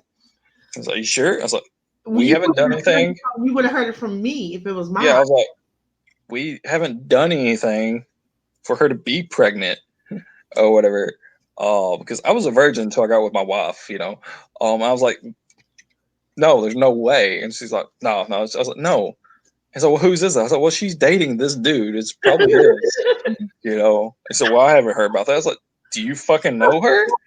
I would have died laughing when I was like, really, really? Why would I know mom? Yeah, I was like, I can say it's not mine. I "I can't. don't know." I was like, "I wasn't there when it was conceived, but she is dating this guy." Um, so I was like, "Whatever." And at that point, I think she was working at the hospital, which is where my mom worked. My mom works at the nurse's station, like answering the phones or whatever the call lots. I think Megan was like housekeeping or something. That's how Oh, she. because I was gonna ask, like, she like, is she keeping tabs on your exes? I think she had overheard somebody talking or something about her being pregnant. I think she missed a day or something. She called in because of that. She started getting morning sickness or something. Your mom just didn't want to fuck with you and Yeah. tell you that your ex was pregnant, but be slick with it. But I was like, "What the fuck?" I was like, "No." I was like, "She's dating this." I didn't know. I was like, "Why the fuck would you? Do you talk to her?" You know. I was like, "I didn't fucking tell you because it's none of your fucking business." I was just like, "What the hell?" Oh my god, your mom! I swear, you need to write a book about her. Well, I'll try not to. It'll be in my book just a little bit, my memoir. I know one part when we did move out, or I moved out or whatever, and with those guys, when we was moving the furniture, my mom had me and my uncle put new flooring in. And it looks like hardwood, but it's that fake, is it laminate flooring or whatever, but looks like wood. Yeah. And we put that in, and we was back in my room moving the dresser, and I have a little black cabinet and bed and stuff, and moving it all out. And Derek and Jesse was with me, and they was back there, and they was about to move that black cabinet out, and it was sitting flush against the wall. So there's nothing to really grip it on. So they went to try to pull it out a little bit so they can kind of grasp it from behind as well. And when they drug it forward, you could hear it like dragging across the floor. And my mom's in the other fucking side of the house in the living room, and all we hear is her saying, "You better not be scratching at my fucking floors." And Derek and Jesse just stopped and looked at me because, like I said, my friends were terrified of my mom. She's a big old lady. I mean, big old lady. Lady. She's Wait a minute. I'm a big old lady. Cut it out. she might be your size. I don't know, but I mean, she's a lot bigger than me. I mean, yeah. Uh, She's pretty big, and she's very intimidating, and she kind of has that resting bitch face a lot. And is very loud when she speaks, especially when she's angry or something. So my friends were always like very terrified of her. And she said that, and they just stopped and looked at me. I was like, "Fucking, you can't grab it unless it's pulled out. Just fucking pull it out." And I was like, "I don't want your mom getting mad at us." I was like, "Fuck her, scratch that motherfucker up. We're moving out anyways. All right, let's go." And we fucking got it, and we didn't scratch up the floor or anything. And then a couple months later, she had dropped something underneath her dresser or chest or whatever, and she scooted it out to try to get it, and she scratched up the floor. And I seen that, and I to this day I have not let her down or let her forget that. Right. Because I know with the kids, they have like toys, or whatever. She's like, they're gonna be scruffing up my floor, blah blah blah. It's like, the only scratch on any of these floors is in your room, and you fucking did it. Don't give me this bullshit. I remember that day. He's like, "What do we do?" I was like, "Scratch that motherfucker up." My mom used to laugh at my friends because they would get nervous when my mom. I can't really imitate her voice. She has this real cool deep voice, but she's a little teeny tiny woman. She's like the opposite of your mom. My mom is like 5'1". You know, my mom is. I don't know how tall she is. She's shorter than me, height wise. She might be like little 5'6", 5'7", something like that. No, she's way taller than my mom. I don't know how much she weighs. I won't even begin to guess. But I do know her bra size. Don't ask me how. It's just one of the things I know. Right?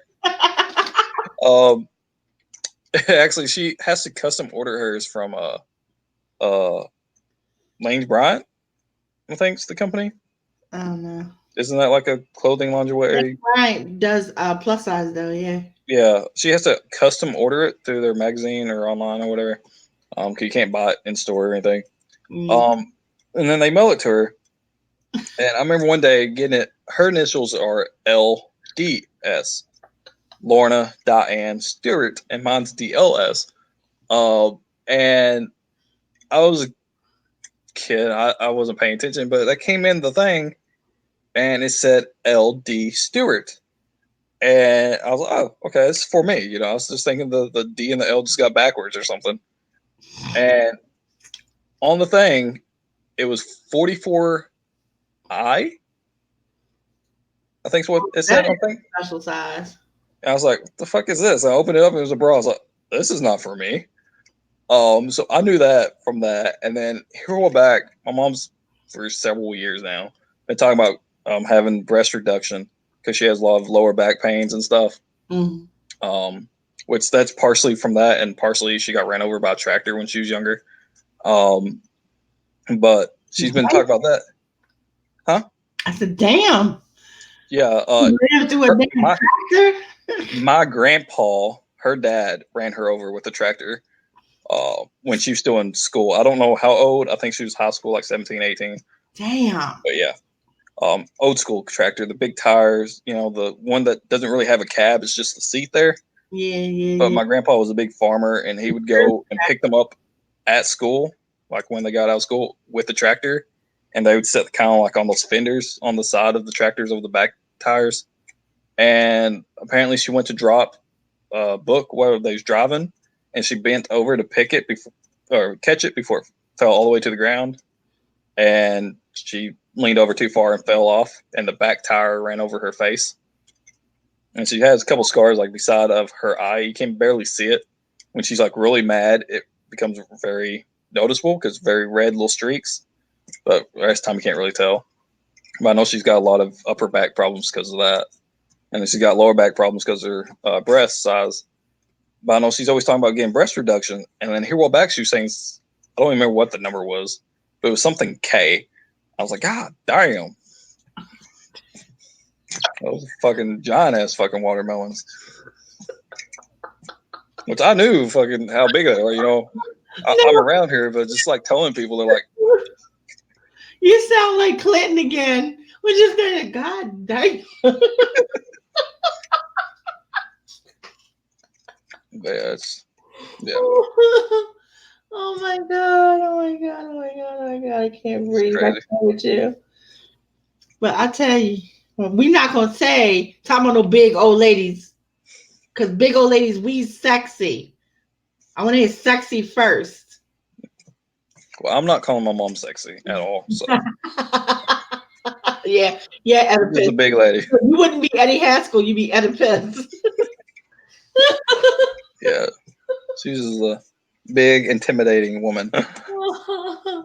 Well, Yeah. I'm a sweet person. As long as you don't mess with me. That's different.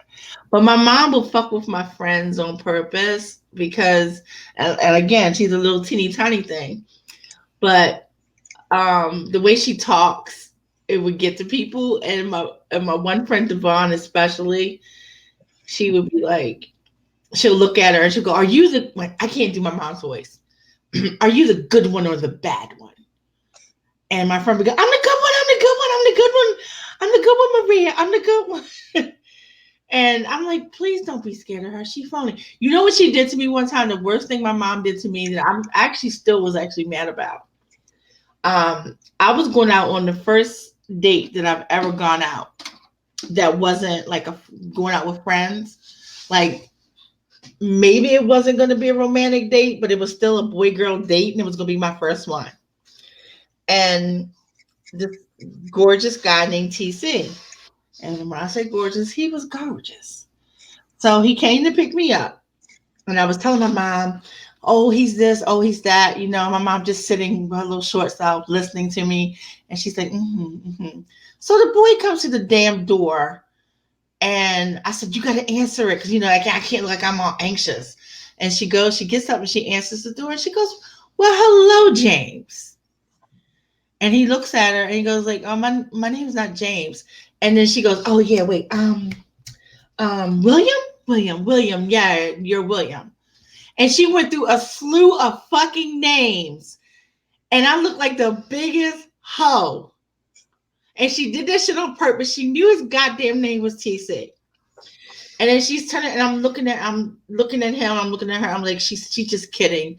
And he goes, "Well, what's that boy? Wait, oh no, that other boy was Anthony. What was your name again? Charles?" Yeah, I used to. Oh, I was so mad because like I'm getting in the car and he's like, "Who are these guys that you're seeing?" I'm like, first of all, she was fucking with you. This is what she does. She has fun doing this. I've not gone with anybody anywhere. I don't even know half these names of people she made up. And he didn't believe, like, we never went out again. He literally dropped me off at my friend's house to not drop me back off at my mom's. I was like 17. He dropped me off at my friend's house and everything. I was like, you gotta be fucking kidding me. She was being a jerk. We went to the movies. We left the movies. We got back in the car, which I thought was great because he had a car. You know, well, he was like 21, though. He was too old for me to be going out with him. And then dropped me off at my friend's house. And my friend got to see me get out of his car. You know, he gave me a hug. He got back in his car. I literally never seen him again in my life. I never even by accident bumped into him again. And he's my best friend's cousin. So you would think that I would have at least seen him again. Nope. But anyway, yeah, she did that shit, and I was so mad. So mad. Oh, yeah. But I mean, she was just a joke. She would fuck with people, but then she would look at me like when they would leave, I'm like, "Why do you always do that? My friends think you're serious." He goes, and she'd be like, "Oh, they're fine. Oh, it's okay. Whatever." I know when I was in school, and I started dating people, which I didn't date that many people while I was in school. I dated more people probably my senior year than I did the rest of the time. And whenever I did, it was like longer periods, so it was like a lot of different people. But every time I started dating people, when I was in school, my mom knew about it, and she would always just do so much fucking snooping, like stupid rumors that were not true at all, or they were, or whatever. And she would always just focus on the bad stuff that she heard. Oh, like one chick I dated her for like 3 years, and she's like, "Oh, her dad's brother, so her uncle, he's a druggie, blah, blah, blah, blah." I was like, that has nothing to do with her. It was always, she had to find something somewhere to bitch about constantly. I was like, whatever. So by the time I fucking like end of my senior year and after that, I was like, I'm not even fucking telling her, fuck her. you know. And then she'd see me with a chick or whatever. She'd like run into me like after I moved out. I'd be like at the gas station or something. She'd see me. He's like, "Who you with?" I was like, "So and so." "Who's that?" "Chick I've been dating for like 2 or 3 months now." Well, I didn't know. I didn't fucking tell you.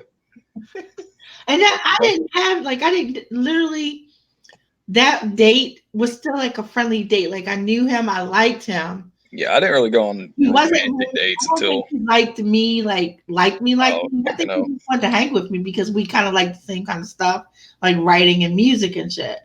Yeah. I'm I almost probably positive he wasn't into me like that. And I see. didn't date anybody. Like I was saving this and I'm still gonna do it for that writers are weird tag.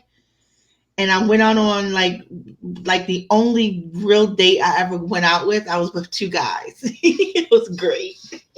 But I don't want to get the details of it because I want to share it for the writers are weird. But it was a great friggin' date. But that's my only date. The first, I would say, like romantic type one-on-one date that I ever went on wasn't until I was 20, 21, somewhere there. All the ones before that were usually a group of people. In high school, not really actual dates. Just kind of go over to somebody's house and hang out or whatever. But it's not really a date. Or went to the park or something. And then even when after high school and I moved out, I was dating some people. Like when I was dating Misty, we all lived together. It was always like a group date type thing. We'd all go to the bar. We'd all go here. Whatever. It wasn't like a one-on-one Right. type ordeal. So it wasn't until like I was 20, 21 before I ever got that kind of date. And then I met my wife and got with her when I was 21. So yeah, I was 20 because it was before I got with her, and I got with her in January of 2011. So I'd been 21 for like a month, not even a month. I think we started dating January 5th. So like 2 weeks, 2-3 weeks, something like that after I turned 21. So yeah, I was 20 before I ever had an actual date, I guess. Right, that's me. That was definitely me. I went I remember me and some friends, my son's father, we all went to Knott's Berry Farm out in California. And it was a bunch of us. It was never, I've never, if you really look at it, even with the date that was great, like romantic date, I've never done that. Yeah. Damn, now I gotta do it. Now I gotta do it. I gotta You're like my mom did. Go to the bar, find somebody, be like, you. I can't do that though. I can't. That is not my scene. I don't think there's anything wrong with it, but it is not me. Yeah. The stories I've heard, that's basically what my mom did. She wanted a kid so bad, she basically just found somebody. He's like, Dude, I didn't want a kid. Let me take that back. I always wanted kids. Yeah, that's how my mom was. I wanted like 13, 14 kids though. But my mom wanted at least 2 until she had me, and then she's like, no.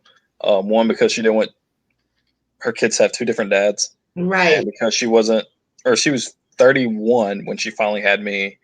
And she knew she didn't. You are having the first ones, trust me. Yeah, and then she's like, I knew from the moment, she had me that she did not want to have another kid with my dad because, that first 10 months. Yeah. And all that. But yeah. But see, she said growing up, she always wanted, the picture perfect family, 1 son, 1 daughter type ordeal. I ain't want no girls. I want a whole bunch of boys. But I wanted 1 of each. I fucking I wanted a billion kids, but I did not want to do the whole thing where I was having kids and I was alone. I couldn't do it. And so because I did not have a husband, I did not have a slew of children the way I had planned on it. Yeah. Jeremy, when I met Jeremy's father, I did everything. First of all, we hung out with groups of people like you were just saying. We did whatever for a year before I even let him get 6 inches closer to me. And then when we did have our little rendezvous a year after I've known him, he still wasn't my boyfriend. You know, I just went on and did it, and I did everything I could to make sure I didn't get pregnant. Obviously, didn't work. I really did. I'm not even joking. Like we from January the 3rd of 1990 to around April, beginning, the first 2 weeks of 1990 was all the time that we spent together. So it was like, you know what? Clearly he doesn't want to be in a relationship with me. I'm making myself stupid, making myself available for him, and I didn't want to be, I know it sounds dumb, but I didn't want to be in a relationship with somebody where I had to be protected. You know what I mean? Like, I didn't feel like I should be having to do condoms and birth control pills and all that good stuff. But I did. I got pregnant anyway. Yeah. Got pregnant. So I know me and my wife had been together just over a year when she got pregnant. I had always told myself, I had dated a couple chicks for longer than a year or whatever when I was in high school and stuff. I was like, when I'm an adult, if I can find somebody that can put up with me for a year, I'll marry them. Top ordeal. So me and my wife had been together a little over a year, and then I had planned on proposing to her. I had already bought the ring and stuff. I was having it resized. I was at work one day and she texted me, she's like, I'm pregnant. I was like, what? And then finally I was like, well, I had bought rings if you want to go ahead and get married. I just ain't got them in yet. I said, okay. And then we had planned on having an actual wedding like after the baby because we didn't want to try to get a dress sized and then have the wedding and it not fit because, she'd be bigger or whatever. Right. And we didn't want to try to order too much in advance and try to get it big and it might be too big or too small or whatever. So I was like, we'll just wait until after, the baby's born. You can always throw yourself a wedding. You get married anytime and then throw yourself. Yeah. I was like, we can throw the wedding like maybe on our anniversary date or something or a year after, kind of renew our vows type ordeal. So we can go all out for the wedding then or whatever, but we can just run up to the courthouse and, get married. So that's what we did. After I finally got the rings in and stuff, one day before I went to work or whatever, I was just kind of sitting around the house. At that point, I worked at Trinity, which was a factory. I worked from 6 at night to 6 in the morning. And she worked at Hardee's there in town. She had got home from Hardee's because she worked morning shift. And it was before I left for work. And we were sitting around the house. And I was like, you want to just go up to the courthouse now and get married? And she's like, yeah, sure. So we went up there, got married. After we got married, my wife was like, we should go to Sonic for a honeymoon. So we drove to Sonic, got like some banana splits or milkshakes or something, went home, enjoyed those, and then I left and went to work. I got to work, I was like, I got married today. People just kind of looked at me like, what? So, yeah, I got married today. It's another day, except I got some ice cream out of it. And then fucking, oh, yep, I sure did. Yep. And then time passed, and we was like, fuck it. I don't want a wedding. Cost too much. So we never actually had a wedding or anything. But you might need to throw a secret wedding one day, like a secret party. I mean, a secret wedding, but tell her, hey, we're going to have a party, and just don't tell her. Yeah. And then. But that's why we went to St. Louis like that year later. We was like, this is going to be our honeymoon. We didn't really have a honeymoon except going to Sonic. Just going to go to St. Louis, enjoy a night there. I think they're going to do a honeymoon next year because they didn't really get to do a honeymoon. Yeah. I mean, that's when we had went to St. Louis that time when my mom freaked out. I was like, yeah, this will be our little honeymoon thing or whatever. He said, my first date was when I seen that. I met him. Look, I wish. Now, that's where I would like to meet somebody at a damn con. Yeah. Something also I've noticed with my past history with dating and stuff, the majority of the people that I dated, it was never that pursuit to try to date someone, like how I'd talk to Megan and Kylie a lot and ask them out and they told me no. Anybody that actually got to know and hung out with a lot beforehand, it never happened. But if I just met somebody and then like in 2 or 3 days I was like, hey, you want to go out? Yeah. I don't know if it's just because after they got to know me, they was like, this dude's just too weird or what. But every person that actually dated, That's it was more of a spur of the moment type of ordeal. because you got friend zoned. You can't. Fuck it. I was perfectly fine with it. Because even if the girl likes you, you can still end up in the zone. Oh, yeah. I was like I said, I was always like every night I would go to Megan's house until she went to bed, and I would go to Kylie's house until it was fucking early in the morning. And I had to go home to do whatever, and then the entire time I would be over at Megan's house hanging out with her, texting Kylie, or vice versa, or whatever. And you were a hoochie. Yeah, I know. Mom was like, "You're a man." Or I was like, "No." I asked her out, and she told me no. Asked her out, she told me no. I am a single man. I can talk to whoever the fuck I want. Oh my god, too funny. I Yeah. swear, I'm gonna try Tinder. That's how much I want to just go out and find people like me. But then I haven't seen anything that come up on Tinder that's not, hey, yeah, can I meet you somewhere and fill in your boobs kind of thing. Nobody wants to really go out. Oh yeah. And apparently Hook up ordeal. be a hookup thing. Yeah. I know two people who said that they met their girlfriends and their boyfriends on Tinder. I don't get it. Yep. So I know. I guess I ain't gonna have no luck. I need to go to a con. But yeah, every person I've ever actually dated, it's been just like a spur of the moment where it was like, yeah, whatever. Like my wife, I actually met her. Apparently, No idea what that feels like. like my story with Derek, apparently me and him had a class in school, and I just slept through, so I don't even remember him being in one of my classes.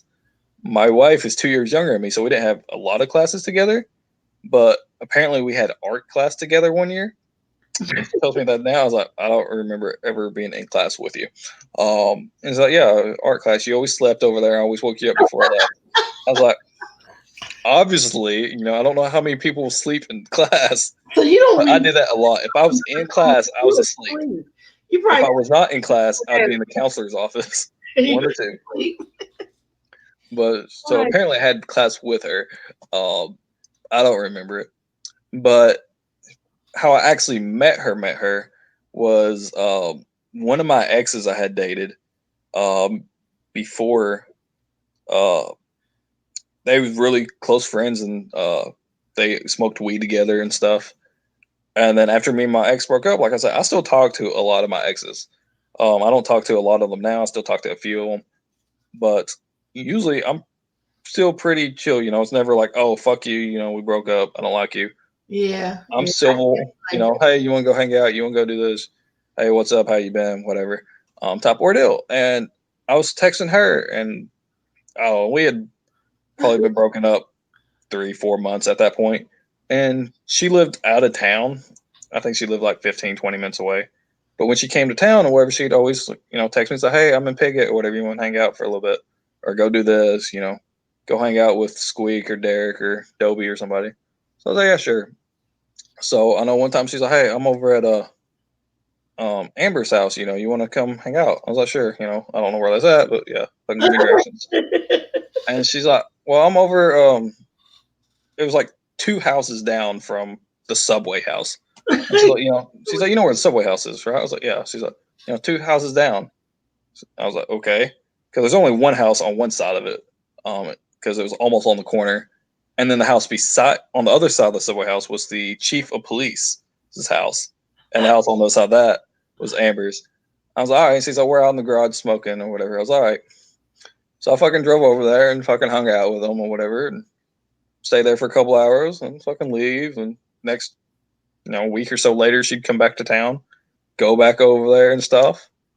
And then one time she was over there, and then she left with somebody to go get some alcohol.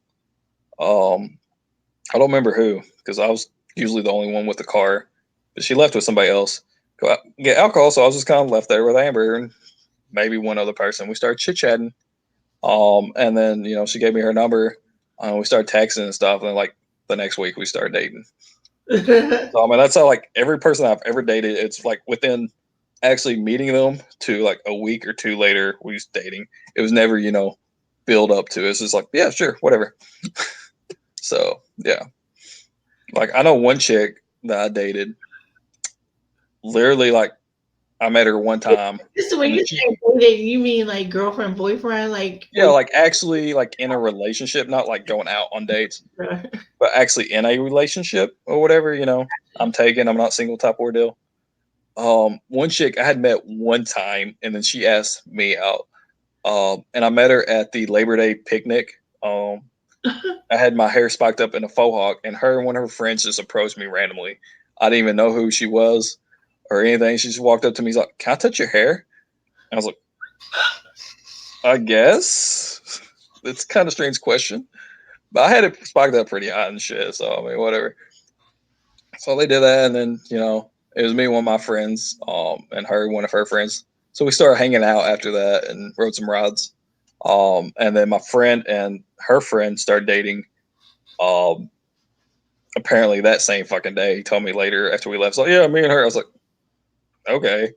And then like the next day or so, the other chick started texting me, and it was probably about a week or so of us texting back and forth, but we hadn't seen each other since then. And then she's like, "You want to go out sometime?" I was like, "I guess. What you want to do?" So I don't know what do boyfriend girlfriends do. It's like, what? So I mean, all of my relationships had been like that. Oh, like Misty, that's going to be like in my book. I'm not going to put a lot of my relationships that I had dated during my course of being in a band or whatever, because I dated a lot, just kind of for like maybe a couple weeks or a month or something. But Misty will be in there, since she lived with us. It was literally right before we went and looked at the house, like a couple days before, maybe a week or so. I can't remember. It was one of Holly's friends. I've never met her. She lived in a different town. And she said, "Hey, can you go pick her up? She wants to come hang out." So I drove Derek and Holly to go pick her up and got her. And then she was going to apparently live with us before we ever even looked at a house. Holly had told her that, you can live with us or whatever bullshit. Yeah, she's like, "It's my friend," and whatever. I thought that's what was going to be a friend house. I was like, whatever. I don't fucking care. Oh my god! And from before we ever picked her up, Holly was trying be like, "Yeah, I think y'all look cute together." Blah blah blah. This and that. I was like, "No, you're not fucking pairing me up with somebody." Fucking Holly was a fucking psycho. She might look short and fucking cute and shit, but she was fucking, the whole ordeal. She's fucking psycho. Um, she was a freak in bed apparently. Derek's told me a bunch of stories about that, and then she was just a fucking psycho. And I was like, no, I'm not fucking hooking up with some chick I don't even fucking know. I've never met her or anything. And then she gave me her number to text her. So I think y'all would get along together, good, and look good together and all this shit. And then Derek found out that I had got Misty's number as well. So me and Derek started texting her, just goofing off, and we was just seeing exactly how dirty we could be towards her before she's like, "All right, y'all have crossed the line," Teenage boys, just all kinds of fucking perverted shit, And she just kept fucking responding like nothing's going on. We was like, "What the fuck? This chick is just as crazy as fucking Holly is." Used to boys being retarded. Yeah, and I was like, "This chick's just as crazy as fucking Holly is." And we just kept it up and kept it up, talking about how we was gonna kidnap her and gangbang her and this and that, and I don't fucking know what all. And she just kept going along with it. It's like, yeah, sure, whatever. And then fucking On Tuesday. And then like I said, I'd never even met her or anything. I didn't know what she looked like or anything. We was just fucking goofing off. And then fucking we went and picked her up. And then later that night, Holly's like, "See, you think she's cute?" I was like, "She's a lot better looking than what I thought she would probably be or whatever." And she's like, "Yeah, y'all should get together." I was like, "I am not getting fucking put together with somebody just because of you." And it wasn't until we went to look at that house. It was me, Derek, Holly, and Misty. I had contacted the landlord and we went to see that house. And they got there, and then me and Derek got out, and Holly didn't want to get out for whatever reason. She was like, "No, I don't want to get out, whatever. Blah, blah, blah, I'm scared, nervous." It's like, you're looking at a fucking house. But Misty got out, And the landlord walked up to us and he's like, "Which one are you, Derek?" And we both like, "Me." And he just kind of looked at us. I was like, "I'm the one you talked to on the phone. This is Derek as well." And he's kind of like, "What?" My son's father named Derek. Yeah, and he's like, "Okay, I guess that'd make it easy for me to remember." I was like, "Yeah." And he's like, "How many people's gonna be living here?" I was like, "We're planning on 6." He's like, "Okay." And he's like, "All of y'all?" I was like, "Yeah, us 4." And then we got another dude, and his old lady or whoever's gonna live here with us as well. She's at work at the moment, and he's at work, and he works off, so he probably won't be here that much. He's like, "Okay, is his name Derek?" I was like, "No, his name's Dobie." And he's like, "Dobie." I'll be Derek. All the damn D's. I was like, "His real name's Michael." Everybody calls him Dobie. He's like, "Oh, okay." And then he looked at Misty. He's like, "Who are you?" And she's like, "I'm Misty. I'm his girlfriend." I'm like, "What?" Okay, I didn't know this, but whatever. I wasn't, like, no or anything. I liked her. I thought she was cute and stuff, but it was like random. Just, yeah, I'm his girlfriend. I was like, okay, so it's official, I guess. Derek, I just met her. Yeah, I was like, this is like a couple days later or whatever. But that's literally every relationship I had ever actually been in. That's how it started. Just random, very short time periods. Like, bam. I know I hear people like, yeah, I married my best friend. We was friends for this many years, blah, blah, blah. And we finally, I was like, mine was like, couple days, couple weeks, maybe a month tops. If it lasts longer than a month, nope. I knew that wasn't happening. Yep, you got friend zone. That's what it was. I don't care. I was the nice guy, and yeah, that's what happens. I was a nice, good guy. There's nothing wrong with being nice. Yeah, I didn't fucking care. I wasn't trying to get my cock wet or anything. Because I know after me and Missy started getting together, Derek, Holly, Jesse, Dobie, Squeak, Patrick, everybody that hung out with us was always like, when y'all gonna do it? When y'all gonna do it? I was like, I'm not. I'll just stop. It's like constantly. Mind your business. Yeah. I was like, you gotta give it up some point. I was like, yeah, not now. Oh my god. I mean, I swear I admire the fact that you did not let anybody pressure you. Oh yeah.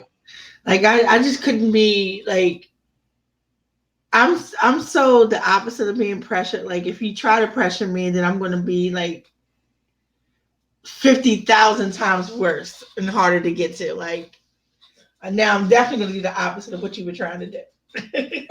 I'm just like, nope, don't want to, blah, blah, blah. You can't get me with peer pressure. You Mm. can't get me with you can't you just can't get me. Like I have to want to do something for me to do it. And it's just Yep, so I am. I was like, nope. I feel as If I though ain't got the desire, I'm not doing it. say, oh yeah, but everybody's doing it. You should try. I'm like, everybody's doing it except me. Yep. And they always try to use that same excuse like with the drugs and stuff or whatever. Like you just don't want to have sex because you're Christian, you're not married, this and that, and you're saving yourself for marriage. I was like, I was kind of saving myself for marriage. I mean, it didn't happen. Like I said, me and my wife, before, but I mean, we had been together for a year and stuff, over a year at that point. But I was like, I didn't want to because at that age, had a lot of anger issues, which I still kind of do at times. Even though it takes a lot for me to reach that point, but once I do reach that point, I fucking snap. As well as depression issues. I had suicidal tendencies at that point and stuff. And I get too attached to people. Not as much now. Now I just got the fuck it attitude, I guess. But at that point, I got too attached too quickly to people. I get attached to people quick though. Yeah, so I was like, and with all of my relationships, just spur of the moment, and then it would only last for like a couple months maybe, and then a couple weeks later, with somebody else or something. Well, I didn't do that, but I knew if I get attached too quick. yeah, I'd get too attached too quick, and I know with my depression, I always had issues after we broke up and stuff. Even though usually we left on good terms, but still fucking heartbreaking and shit. And I was like, I know with how much I get attached now and how much I deal with depression and already having suicidal tendencies, to the point that I actually attempted it twice. If I had sex with somebody, I felt like I would be even more attached to them, which would put me into even more of a darker state of depression, which Right. would put me even more at a risk of committing suicide or something. I was like, I don't want to do that. And that's why I didn't want to have sex with every chick that ever fucking dated. I was like, once, we get married, I know that, it's not just going to That's end or whatever, I know a lot of people get married and then get divorced, but I mean, it's not going to be like, hey, we just met, we just fucked, oh, I'm leaving. It's like, what? At least then there is somewhat of a commitment to stay together in yeah. a sense. And that's why, I didn't wait until marriage. Like I said, me and my wife been together over over a year at that point. So, and then the first time she gets pregnant, I was like, well, I'm glad I didn't. I didn't want a kid at fucking 18. Fuck that. But I swear to you, like I just think it's something beautiful about the fact that the first time y'all did get together, you guys got pregnant. Yeah, I know, right? And that's like a little bit more. When I was like kind of surprised when she started pregnant. I was like, really? One fucking time? That's all it takes. Yeah, right. And look, it don't even got to be a good time. It don't have to be a long time. It just has to be a time. Yeah. It has to be a time. It's like a long, awkward time. Especially like everything about first is just crazy anyway. Yeah. And then to also get the baby out of it. And I Yeah. tell you, I think it was you I told, and I'm gonna try to tell it real short, but I'll still never get over the Mary Povich episode I saw with these two kids, and they were teenagers, and they like 17, 18, but they were both the same age, wasn't anything crazy. But she was pregnant, and he said the baby wasn't his. And he is losing his damn mind because he's so in love with this girl. And he 150,000% know that the baby is not his because they have not had sex. No. And he says, I know what we did. I know what we've done. And he just, losing it because she's insisting that it is. And she's screaming and crying too. And these both are going at it. When I tell you that these two kids, every time they had to sit like a bodyguard between them, because whenever they could reach for each other, crying, screaming, grab each other, and they were boxed. They were battling. And so he said that they fooled around a lot, but she would never let him, go all the way. And she was like, you're the only person who ever touched me. And then they would just kirk the fuck out. So Lori couldn't take it. It stopped being one of those cute little episodes where they go like, it's your baby and all this other stuff. These two kids were crying. Oh, yeah. So he said, this is it. This is it. He said, we're just going to do the reveal. And then they did the reveal, and it was his baby. And so he fell to his knees. And he just started crying. First, he said, I am so sorry. I'm so sorry, because he was battling her about this. And then she looked at him and she was so mad. And then her face just stopped, and then she started crying. And she was like, I told you. And so then they had to turn and be like, how did this happen? Because we're both virgins. How? Because I am telling you, I never did nothing to her. And she was like, well, and come to find out that because they fooled around the way that they did and was doing the outside thing, never going inside, but he still ejaculated. Well, some sperm got up in and made the track, and he got pregnant. She got pregnant, and they had to explain that to them because they didn't even understand that. They were like, what? And so, oh my God. And all I could see is his face because he was so in love with her, and he felt so betrayed because they never did anything. And then she turned around and gets pregnant by somebody. That's what was in his brain. And then she was like, how can you not believe me? But then she doesn't understand how she got pregnant either. It was the craziest episode I ever seen. Them two kids. And then the parents were fighting. Their parents were fighting each other. And they got the baby in the back room somewhere. And now these parents felt stupid because, oh, your daughter's a whore. Oh, your son is no good. It was the worst and the best episode ever. Yep. I will never forget that little boy's face. I will never forget his face. He was devastated. Devastated. And she was like, hey, look, the baby looks just like you. Baby don't look like me. Baby, all babies look like everybody. which is kind of true. Yep.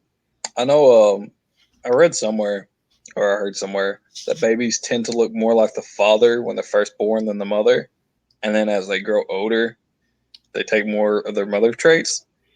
I think it depends. That's what I heard. I don't figure it out. My son looks more like me, and I think his son looked more like him when he was born, and now looks more like his mom. So yeah, it might be. Yeah, because they say something about it's like Though, because I think it's kind of like evolution type ordeal, how people adapt. But it's easier for a mother to connect with their child than it is a father with their child. So something psychologically, whatever. The babies tend to look more like their father, so the father has more of a attachment to it. But it's supposed to also stop accidental interbreeding.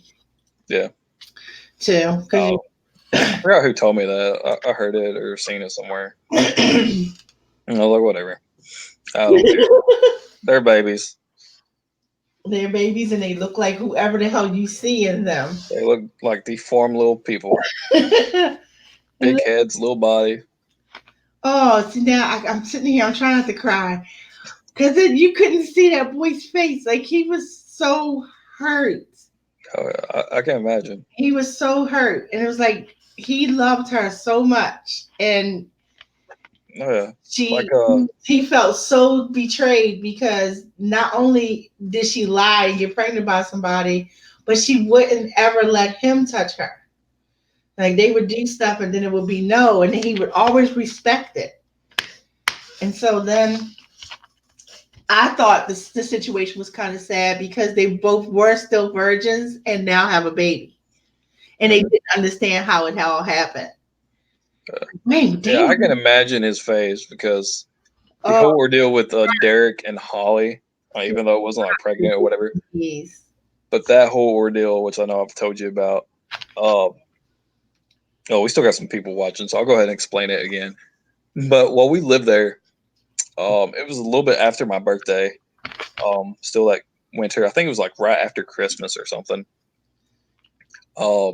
Dobie worked off. He was a tree logger, wherever they cut down trees and stuff. And he stayed gone for like 2 weeks, come home for like a weekend and leave again for 2 weeks. So he was gone like most of the time. And he was dating a chick named Holly. And Derek was dating or was engaged to Holly. And I was dating Misty at that point. And that was like our house that we was living in. Dobie was gone at work. And the Holly that he dated never stayed at our house. While he was gone, she'd come up that weekend that he was home, and that was about it. But she didn't stay there. Yeah, I was about to say, I think I told you this before. Mm-hmm. But we got a couple people watching, so I figured I'd explain everything to them. But while he was gone, that whole ordeal with the Derek trying on Misty's clothes on that show earlier, that's what sparked all this. Me and Derek was doing laundry or something, and both Holly and Misty always just threw their clothes together, but they didn't want it put up together. They just, did laundry together and shit. So me and Derek was shorting them out, and then Derek's like, I bet I could probably fit in some of these. Because Holly and Misty was about the same size, so they always wore each other's clothes. So I don't know why the big ordeal was, I want my clothes separate than hers. So Derek just grabbed out some stuff and grabbed it out of the dryer or the laundry basket or something. It was Misty's, and he just went ahead and put it on. It's those pictures I had showed earlier with him being goofy. And then when he got done, he took them off and put his clothes on, and they was slobs. They just threw their clothes wherever. They didn't do it in the living room or in the rooms like that, but, their bedroom, they just throw it on the floor, on the bed, wherever. So he went to their room, took them off, and fucking got some of his clothes and put them back on. And, nothing thought about it. Well, Holly, when she had got home, because she was gone working or shopping or something, her and Misty, she got home and noticed Misty's clothes in her room on the floor. And she's like, why the fuck are your clothes in here? And Misty, for whatever fucking reason, was like, oh, me and Derek fucked in here. Or whatever. And I would assume Holly thought she was talking about me, in a sense. I don't know. Since he was always trying to get us to do it. But I don't know why we would do it in their room and not our room, because me and her shared a room. I don't know. But then she's like, no, me and, the other Derek, fucked. And then Holly's dumbass, like, believed her. And then, of course, like most stupid people, they get mad at their spouse and not the person they cheated on. So her and Misty were still friends, but she got mad at Derek for supposedly cheating on her. So instead of calling him out on it or even bringing it up, they devised a plan for her to get back at him, since he supposedly had sex with her best friend. She was going to go have sex with his best friend, which would either be me or Dobie. And since I was a virgin and, she knew I wasn't going to fuck her, she's like, I'll go fuck Dobie. So her and Missy traveled to wherever Dobie was staying at a motel at.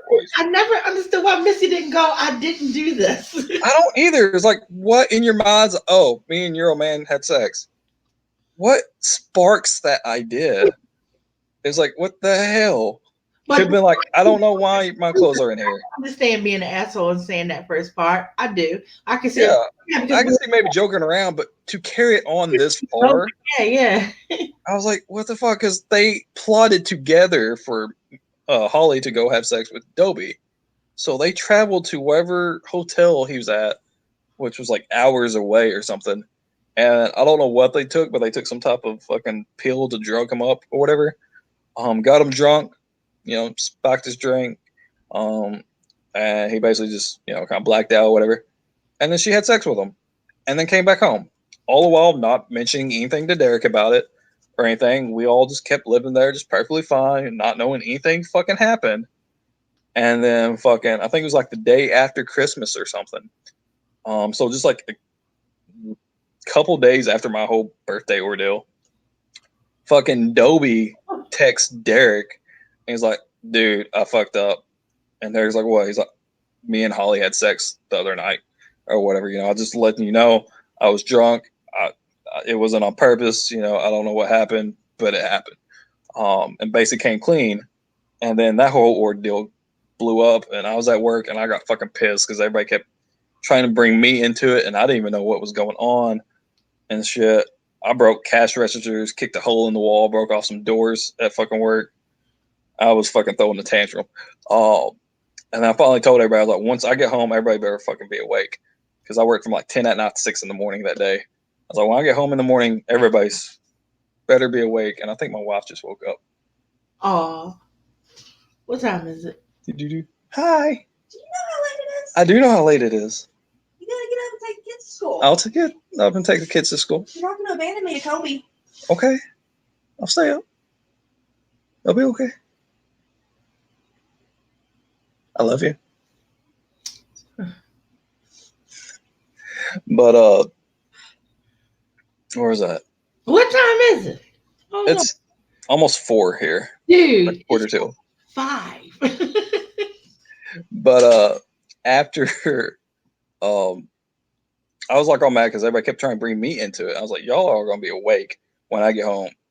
I heard bits and pieces. Holly's brother came up there threatening to whoop Derek's ass for some reason. I don't fucking know why. He was gonna whoop Derek's ass. Maybe because he thought that he cheated on his sister or something. I don't know. But all kinds of stuff. And everybody was coming to me and telling me about this shit, I was like, I have nothing to do with it. I don't even know what the fuck's going on right now. This is the first I'm hearing from it. Everybody's like, you know where Derek's at? Do you know where Holly's at? I was like, I don't fucking know. Leave me alone. So I was just getting pissed off because of that. I was like, when I get home, everybody's going to be awake and we're going to fucking figure out whatever the fuck's going on out. So I get off and go home and Holly and Misty's not even there. They're gone somewhere. So it's just Derek. I think Jesse and Squeak was there. Maybe Jacob, who's another one of our friends that stay there a lot. There's like 6 of us living at the house, and there's always like at least 10 people actually there. It's the party house. That But I was mean, my house when I yeah. was in California. So, but they was all there. But Holly and Misty were gone. Dobie's still gone at work, and his Holly was somewhere else. I got there and tried to figure out what was going on. They explained it to me.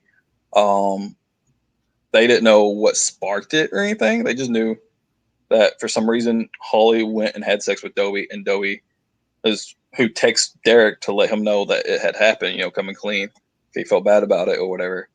And, you know, that was about all we knew. And we was like, what the fuck? So we stayed up, and Holly had been gone to work. She worked with her dad. He drove semis or whatever, locally moving, or not really semis. Well, I guess he moved like trailers for farmers or whatever, like cotton stuff. But he didn't use a tractor; he used regular semi. But he did that locally, so he wasn't off a lot. But she'd ride with him, and he would pay her a little bit for it. And then Misty, I don't know what Misty had been doing, but I know her and Misty came home together. But they was gone at that point, and we was texting them, telling them to get home. We was gonna figure this out, whatever. And when they finally got back, Misty stayed in the car or the truck or whatever. Holly came in, grabbed a handful of clothes, and just left. Didn't say a word to anybody, nothing. And we didn't find out later until what fucking actually sparked that whole ordeal. And shit. And then me and Derek was like, why the fuck did you not just mention it to Derek? Because that had happened weeks or maybe even a month or so prior to her going sleeping with Dobie. I was like, what part of that little time frame did you not be like, hey, did you cheat on me with Misty? You know, Misty said you did, whatever, top ordeal. You know, calling them out instead of just going and I don't get that. I was like, what the hell? I mean, this is just crazy. So yeah. But and if you believed rather that he cheated on you Yeah. with the person who said it, why would you even have anything to do with that person either? I know that's like one thing I don't understand. Like if somebody's dating or married to somebody and they find out their spouse is cheating on them, I know a lot of times like in movies and books and stuff, it's always the person is mad at the other person, not their spouse. You know, it's like Holly being mad at Derek about Misty. Like I was telling I was like, why? I was like, I would be mad at the person, but I just look at my spouse or whatever, or third, you know. I'm we're not dealing with that, but we're the it's ones just like stupid. like And then after that whole ordeal, her and Misty quit being friends, and we all just kind of moved away from that house. Holly and Misty left that night, and then they broke up being friends or whatever shortly after that. they Holly said, been friends. If I believed that, we wouldn't have been friends then. I know, right? See, Um, I don't get that. Holly broke up or quit being friends with her because she said Misty just wanted to start drama and shit. I was like, yeah. Yeah. So at that point, that's when me and Misty broke up. I was like, I'm not fucking dealing with this shit. You know. But my wife wants something. But how did she when Holly realized that Misty and the dude, her boyfriend, hadn't cheated, how did she feel? I don't know. I wasn't around at that point. But I know Holly and Derek were always on and off constantly. Something stupid happened, they'd break up. A week later, they'd be back together. Something else stupid happened, they'd break up. Whatever, you know. She just not like him a certain day, and they break up, and then back together a week or so later. That's just how their relationship was. It was a toxic on and off ordeal. But at that point, her and Misty had left the house, and then Dobie had basically wasn't even living there that much, just on the weekends.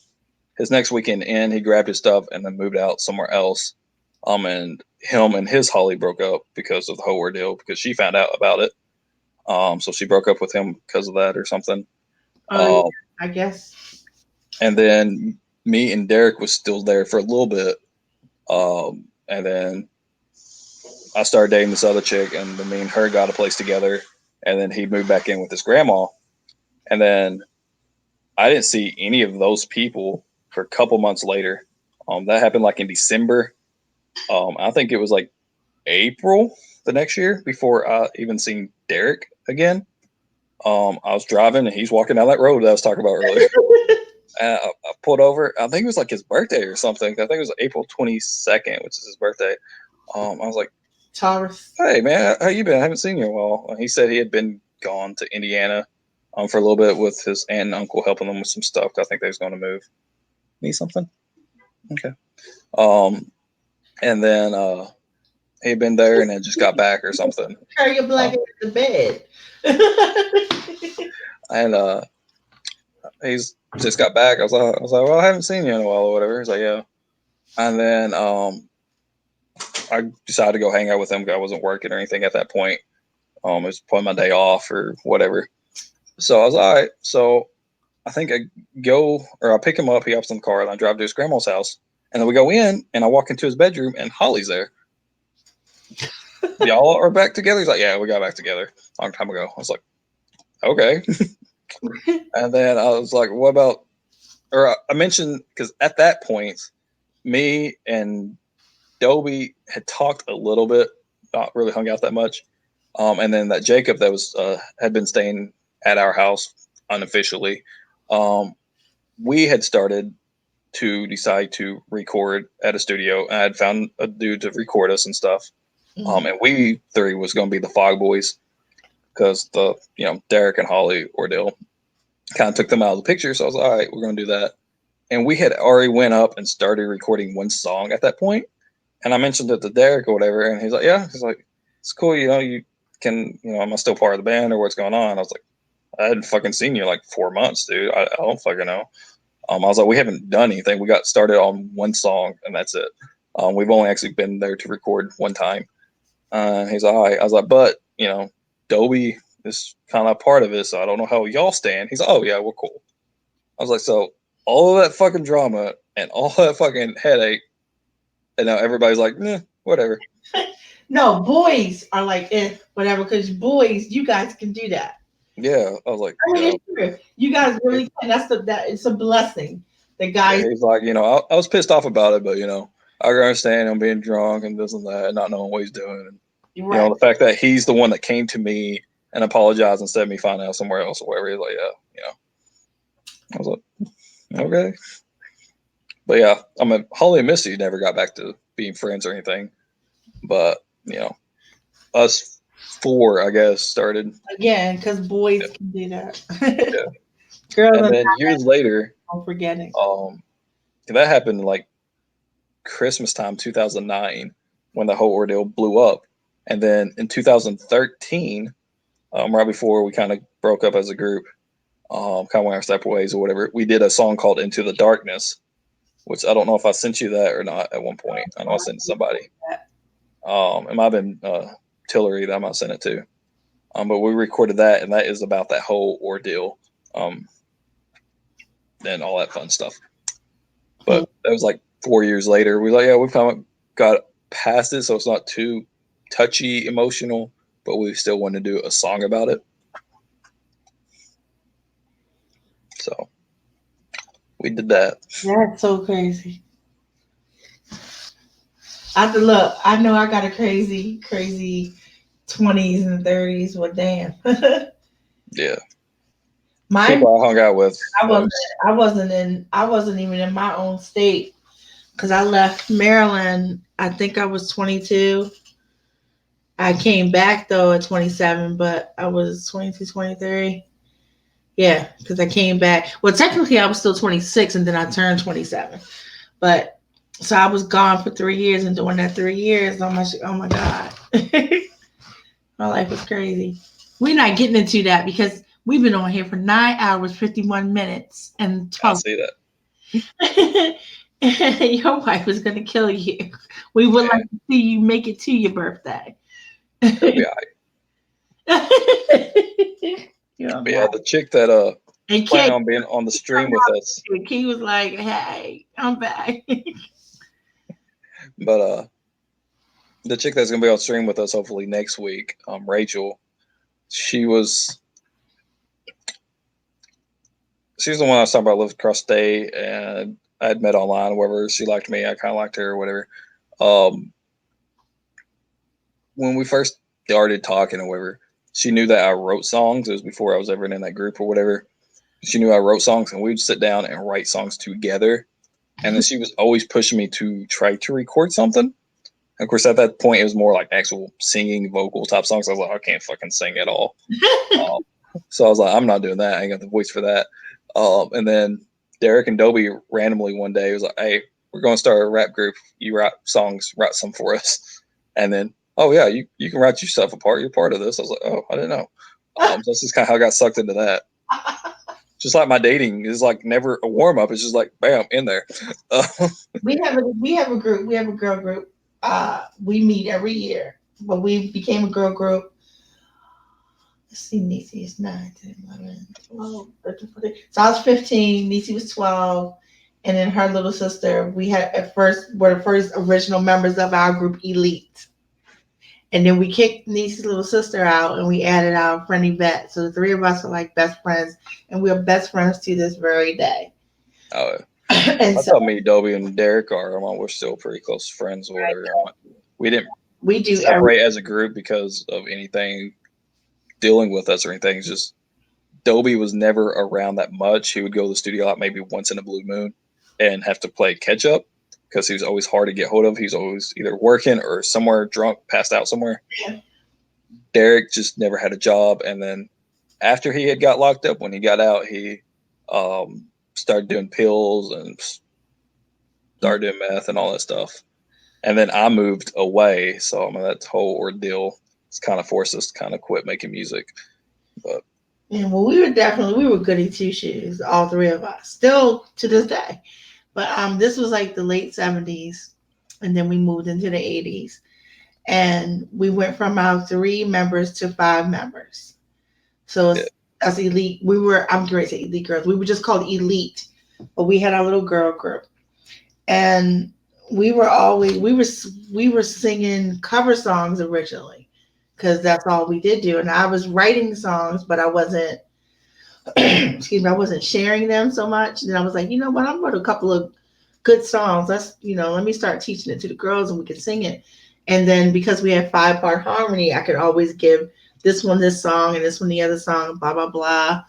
And we started doing really good. And they could all sing. Like I can sing, but they can sing. Okay. Like I can sing like everybody else in the world can carry a tune sing. And them girls could sing their asses off. And so I had these 4 girls and me, and I was the songwriter. So they had to keep me. yeah, that's how I was. I was the songwriter. Dobie usually just freestyled, even if he had something written. He usually freestyled, but I wrote all of my stuff. I wrote all of Derek's stuff and even Holly's stuff before we started actually recording. And then she decided she didn't want that. I wrote everybody's stuff, including after we actually started recording, Derek wrote a little bit of his, but it was still mostly me. But Rachel, she was like our number 1 fan, and that's what she always claimed.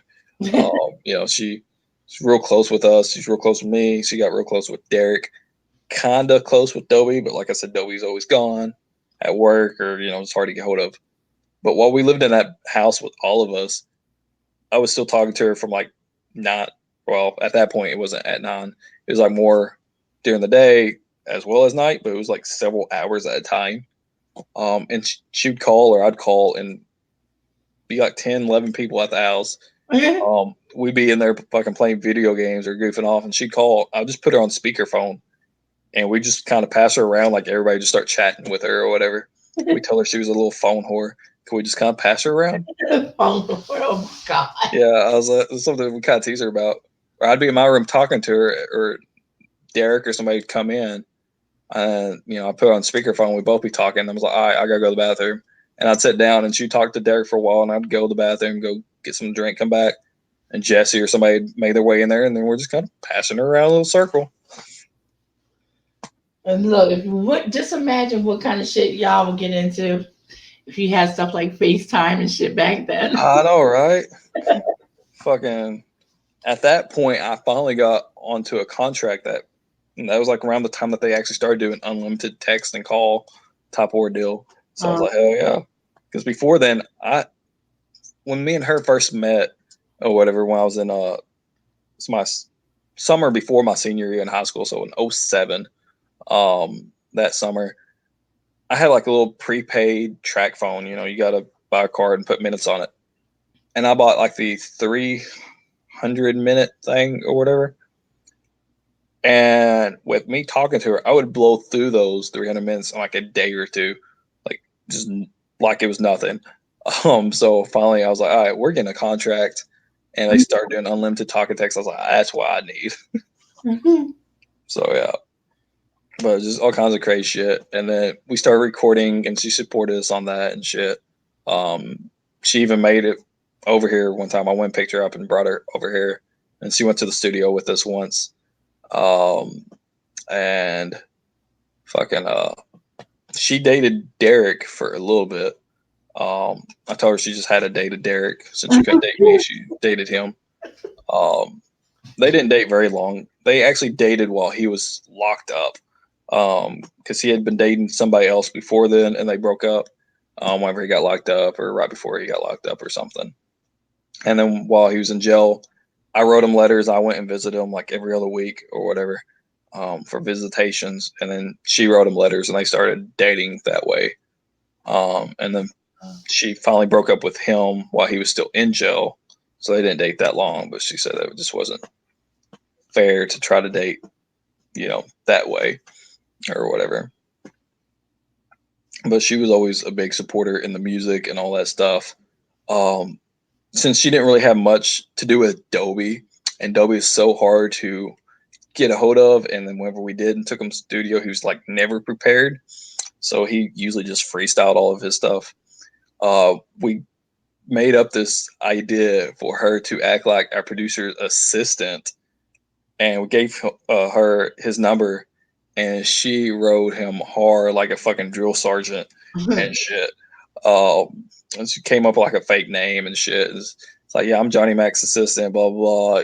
Y'all supposed to be at the studio from this time to this time on this day or whatever. You got to do this song and this song. You better come prepared, and all kinds of crazy shit. She was like calling him, leaving him voicemail, fucking texting him and shit, just making sure he was fucking on point. And fucking the first time I went to pick him up to go to the studio after she started doing that, he's like, "Do you know who this Sylvia chick is?" And I was like, "Yeah, yeah." And he's like, she just started fucking texting me out of the blue, fucking telling me I need to get my shit together. And this and that. I was like, "Yeah, it's Johnny Mac's assistant, or whatever. Help him, you know, run the studio and to organize shit, and help with his bookings and schedules and stuff." He's like, "Oh my god, she's been fucking nonstop every day, fucking texting me and calling me and shit." I was like, "All right." He's like, I got, you know, these songs. This is what she told me I had to do. I got them done. Do you like them? I can redo them, but I got them wrote. I kind of rushed through them because she was telling me I had to have it done for today." And he was on top of it for a while. I was like, "Yeah, she people did." yeah." I was like, "Yeah, she messaged me too, or whatever." But you know, I'm always prepared, so I ain't too worried about it. And then a couple days later, or a little while later, whatever, it got brought up again, and I had got a note from Derek, and he knew what was going on, but he kind of played along with it. And I showed it to Dobie, and it was basically saying that she was sending him letters while he was in jail, telling him, "When you get out, you got this song to do. You get this song. I don't care. You're in jail. You got all the time in the world. You got to get this done and this done and this. When you get out on this date, 2 days later, you're going to the studio from this time to this time." And Dobie's like, "This bitch is fucking strict." It was hilarious. Robert Kenny chill in jail. I know, right? I was like, yeah. I was like, Johnny Mac, you know, he picked a good one. But I know that day that I picked him up after she started doing that, when he was telling me all this, I was kind of laughing because I knew what was going on, because kind of my idea. I was like, huh? And then we got to the studio, and before we started recording or whatever, like I said, my producer smoked weed. He would usually smoke a little bit beforehand. Dobie would smoke with him. Maybe drink a beer or something. We'd go in, record, you know, take a couple of breaks, go out there, chit chat, take another drink of a beer, smoke a little bit more or something. So we got there, got started, or went outside first, and they smoked or whatever. We went in, and right before we actually started recording the first song, Dobie started looking around and was like, where's she at? And our producer's wife was there a lot. And he's like, Tina? And he's like, no, like your assistant chick, where's she at? And Charlie just kind of looked at him for a minute. He's like, oh, she don't live here or anything like that. So yeah, but I thought she was like your assistant or something. Shouldn't she be here? He's like, I don't need assisting to record y'all. I know what I'm doing. I just have her to kind of straighten up the files on my computer and to, kind of organize things better for me. No, if she was here, it'd be too distracting.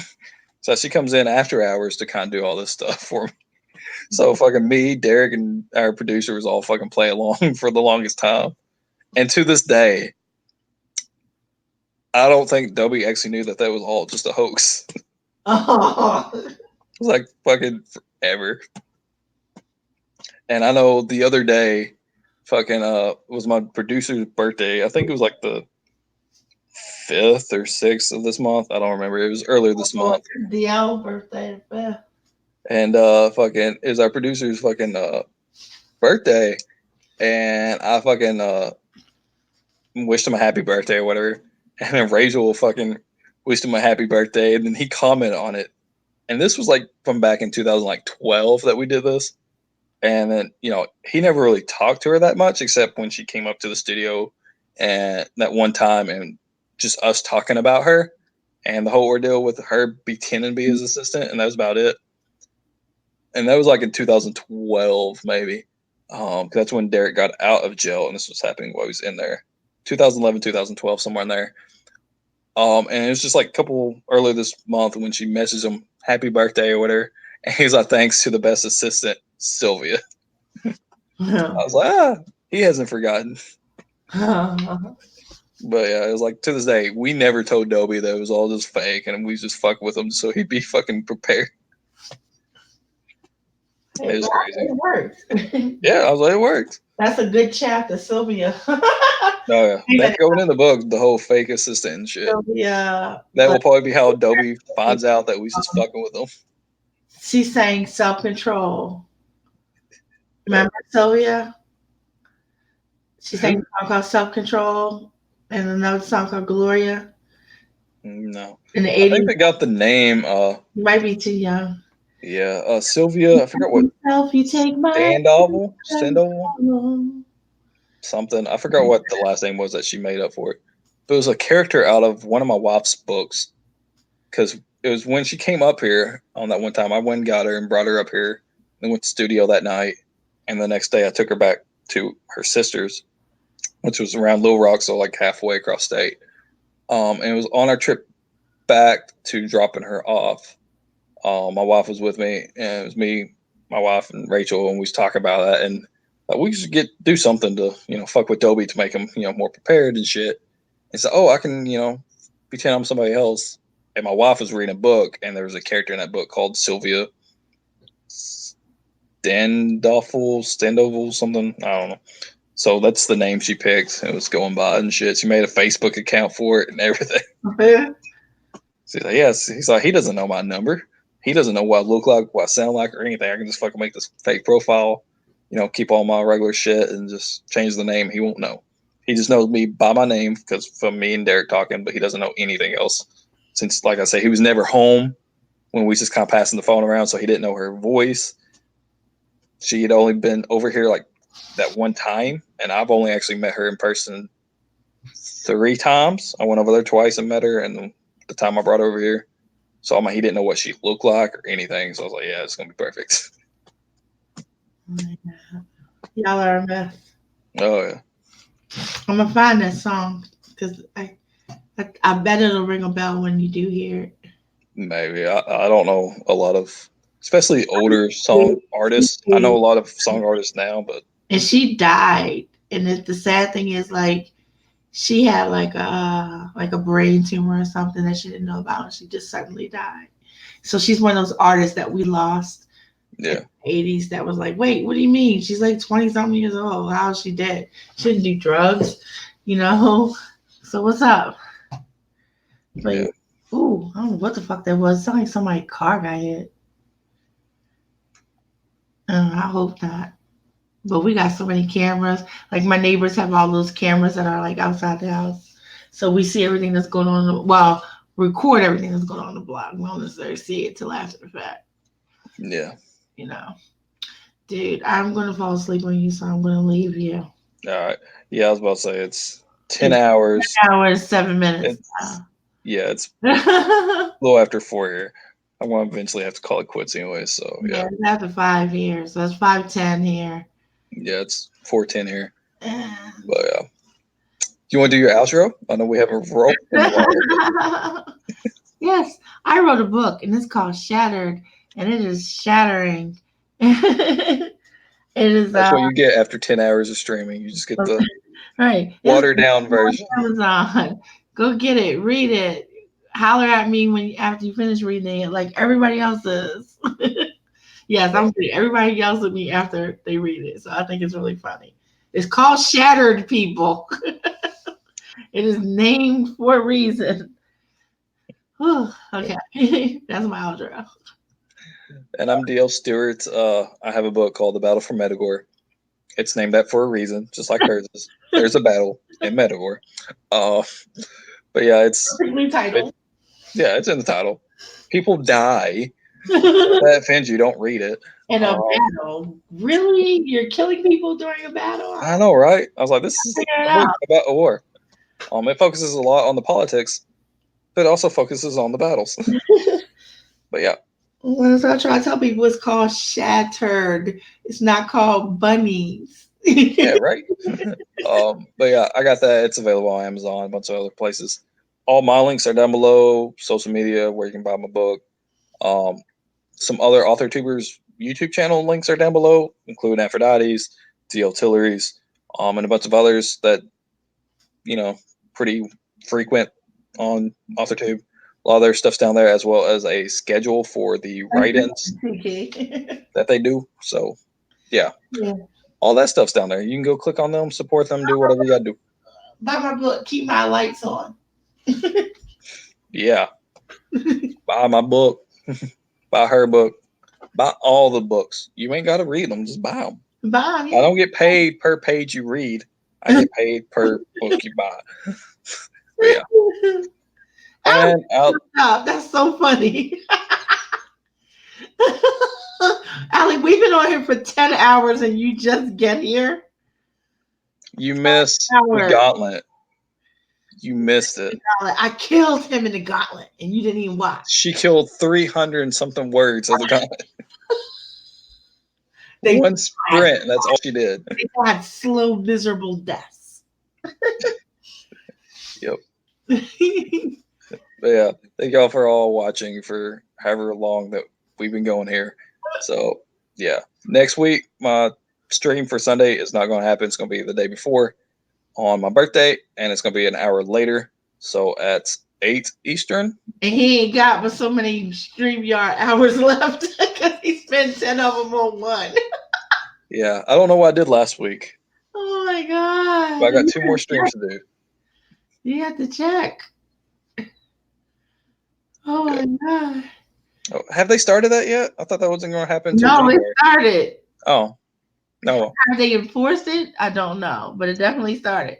I mean, you may have to get with Alec and find out like the one that Alec uses if you run out of time. Alec doesn't do StreamYard. Yeah, I might not do a whole 2 hours next week. I don't know. I might do more. We might have to cut the author one a little short.